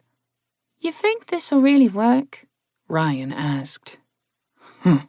If I can get the damned enchantment to work, it'll revolutionize the way bathing happens. Sean chuckled darkly. Denmuir is gonna hate me. And I find that I like that idea a little more each day. How is the research coming? Ryan asked. Sean sighed. Badly. I'll figure it out, even if it takes me a few days, or 10 days. I have faith in you, Ryan said. Dropping her voice, she moved a little closer to Sean. Last night, after praying the Morrigan, I had a dream. Does that happen to you? A dream of Morrigan? Sean asked back. Yes. Once or twice. What did she say? Just that she was glad that I had faith in her and to keep you safe. Sounds like her, all right, Sean replied. We need to stop by the guild on the way back so I can patent the kettles. Not that I think anyone can duplicate them. Sean felt his frustration wash out of him as the hot water flowed over him. All day, and he still hadn't figured out how to get the gem to integrate with the rune. His frustration had carried over to sparring, and he had paid for his lack of focus with a couple of bruises. Master, Mina said from beside him. What's the matter? I thought I could get it to work, and it's still not, Sean sighed. I'm frustrated. I'd gotten used to not failing. Turning the water off, Sean grabbed the bar of soap and began to scrub up. You are trying, Andrea said from where she was scrubbing their clothing. We all believe in you. You'll get it to work, sir. Sean dropped his head, muttering under his breath. No pressure, right? None at all, Mina said as she stepped behind him and began to scrub his back. Now, stay still. I'm going to get your back, and then you can get mine. That isn't a bad idea, Fiona said from where she was soaking in a tub. Maybe we should introduce a rule. Get each other's backs under the showers. Last one to shower does Andrea too. A prickling sensation ran along Sean's spine as he felt 6 pairs of eyes staring at him. Sir? Ven said from near the washtub. Do you think you could make a smaller shower and tub for Ven and I? Looking over at the sexless figure, Sean nodded. I'll do it tomorrow morning, Ven. They both look like dolls. No hint of gender at all. Sean thought as he went back to scrubbing his front. Done with the laundry, Andrea said with a happy sigh, pulling the last shirt from the tub and hanging it up. I'm done cleaning your back, Master. Mina purred in his ear. Go claim a tub. I'll scrub Andrea down this time. Touching the pipe to summon more water, Sean's cheeks heated slightly as he pushed the image of Mina scrubbing Andrea from his mind. Once the soap was sluiced from him, Sean went to one of the tubs and began to fill it with hot water. I'll act on it. Just give me a chance to accept it a bit more first. I'm afraid it'll lead to people being hurt more than anything, Sean thought as he finally climbed in. Entering the inn with Ida and Ryan at his side, Sean waved to the others. Instead of heading to them, he headed to the bar. Olonin, is Dame Mage-Eyes in? Sean asked the bartender. I shall have one of my maids check, sir, Alonin replied. Stepping away, Alonin went into the back and came back barely a moment later. I will let you know once I have been told, sir. Sean nodded and leaned against the bar, placing the kettle on it. I'll just wait here until we know. Alonin looked at the kettle, but went off to help fill drinks for another maid. Bemin came out of the back and gave Sean a smile. Sir, if you will follow me, the dame will see you now. Sean picked up the kettle and followed Bemin. Walking through the back halls, Sean spoke up. Thank you again, Bemin, for testifying at the magistrate. It is my pleasure, sir, Bemin said. I've collected a few new patrons, and the dame has been kind enough to help offset my loss. Your loss? Sean asked. We are all bonded for a year at a time. During our tenure, we get a small amount of pay, but also a percentage of what we sell. Losing the Shapers has cost me some coin, but the dame is offsetting that for me. It seems they upset her. Something I would advise you never do, sir. I'm hoping to do just the opposite, Sean said earnestly. Halting before the office, Bemin knocked, then opened the door when told to. Dame, Sean McDougal to see you. Show him in, Bemin. Sean walked into the room, thanking Bemin and taking the seat across from Dame Magi's. Thank you for seeing me, Dame. I'm surprised you wish to, McDougal. What can I do for you tonight? I'm hoping to pay back my debt with a new device, Sean said, setting the kettle on the table. Clamping down on his energy, he tried to dull it from being as bright as it normally was. This is my repayment, at least in part. Dame Magi's glanced at the kettle. A kettle, no matter how well made, isn't repayment. Would you put a little energy into it for me, please, Dame? One eyebrow rose, but the dame touched the kettle. A moment later, both of her eyebrows rose. Oh, what is this? Pulling the lid off, she looked inside. Hot water? It will produce hot water as long as the lid is secured and energy is pushed into it. As you felt, it doesn't take a lot, either. I figured a couple of these would free up more space for your cooks, since you wouldn't need to keep water boiling. These are the first of this new line of products. My thanks to you for letting your people help me with my apprentice. Oh, if you gave me 2 more of these, I would call us even, Dame said, sitting back and watching him carefully. 2? Yes. If that's what it takes, I'll have them delivered tomorrow. Sean grinned. Squinting, Dame eyed him and shook her head. Interesting, and yet disappointing. I would have thought you to be much stronger than you seem to be. I've never seen that color before, though. Color? Sean said, playing dumb. Mage sight. My talent lets me see the strength and type of aura people have. Did you not know this? I knew it let energy be seen, but not exactly how it worked, Sean said. I see. Is that all you wish to see me about, McDougal? Standing, Sean bowed from the waist slightly. That is all, Dame. Learning how to address those of higher status, I heard you made deals with Gertis and Silvertouch to avoid having to do so. Why the sudden desire to start now? You've surely heard that Denmuir has decided to freeze me out of the city, Sean replied.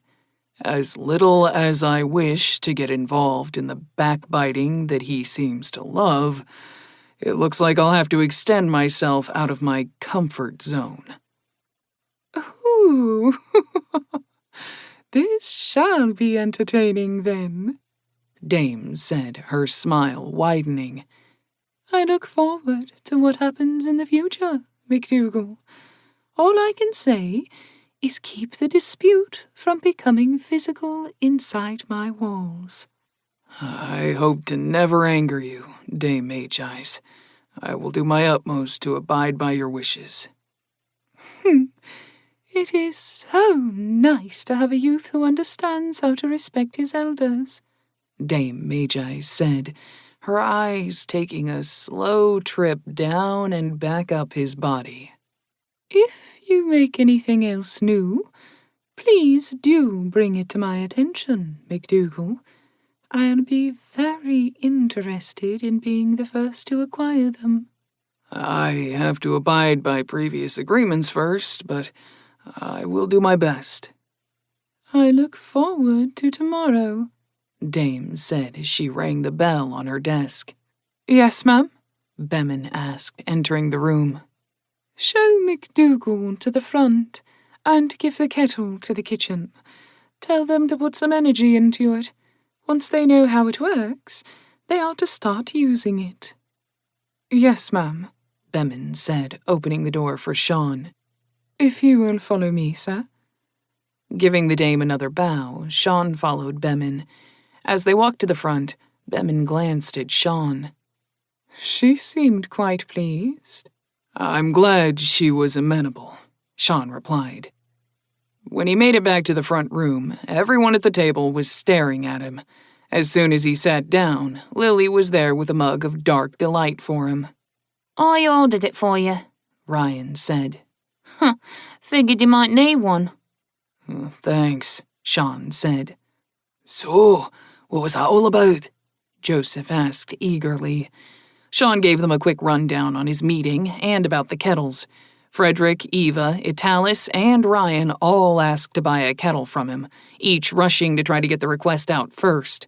Sean promised them all a good deal before he continued with his story. By the time he finished, the Shapers were all lost in thought. It shouldn't even work like it does, Ryan said. No one summons hot water. Even still, attaching an energized stone should work, but you're using a broken rune or emblem, so maybe that's the trouble, Frederick mumbled. For the rest of the evening, the Shapers kept coming up with ideas for Sean to try.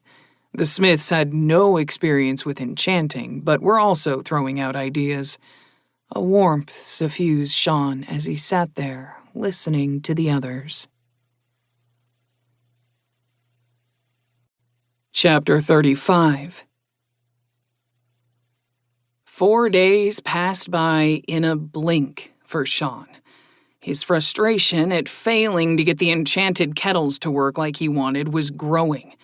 Taking a deep breath to clear his mind, he thought back to how happy the others had been over the last few days when he had brought kettles for each of them to buy, and 2 more for the inn. I wonder if Fiona has finished her dealings with Augustus, Sean mused. He had been surprised when the merchant showed up asking about the kettles. Good thing Fiona was in the shop with me. She'll get a better deal than I would, besides the fact that I've been less than great company over the last few days. Fucking stupid enchanted kettles. I still wonder how he found out about them. Putting the kettle down beside him, Sean grumbled as he leaned against the bathhouse wall. I've tried fucking everything.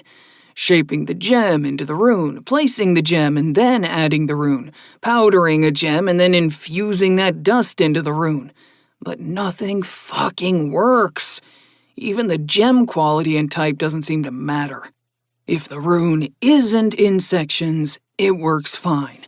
But then it doesn't shut off. Shaking his head,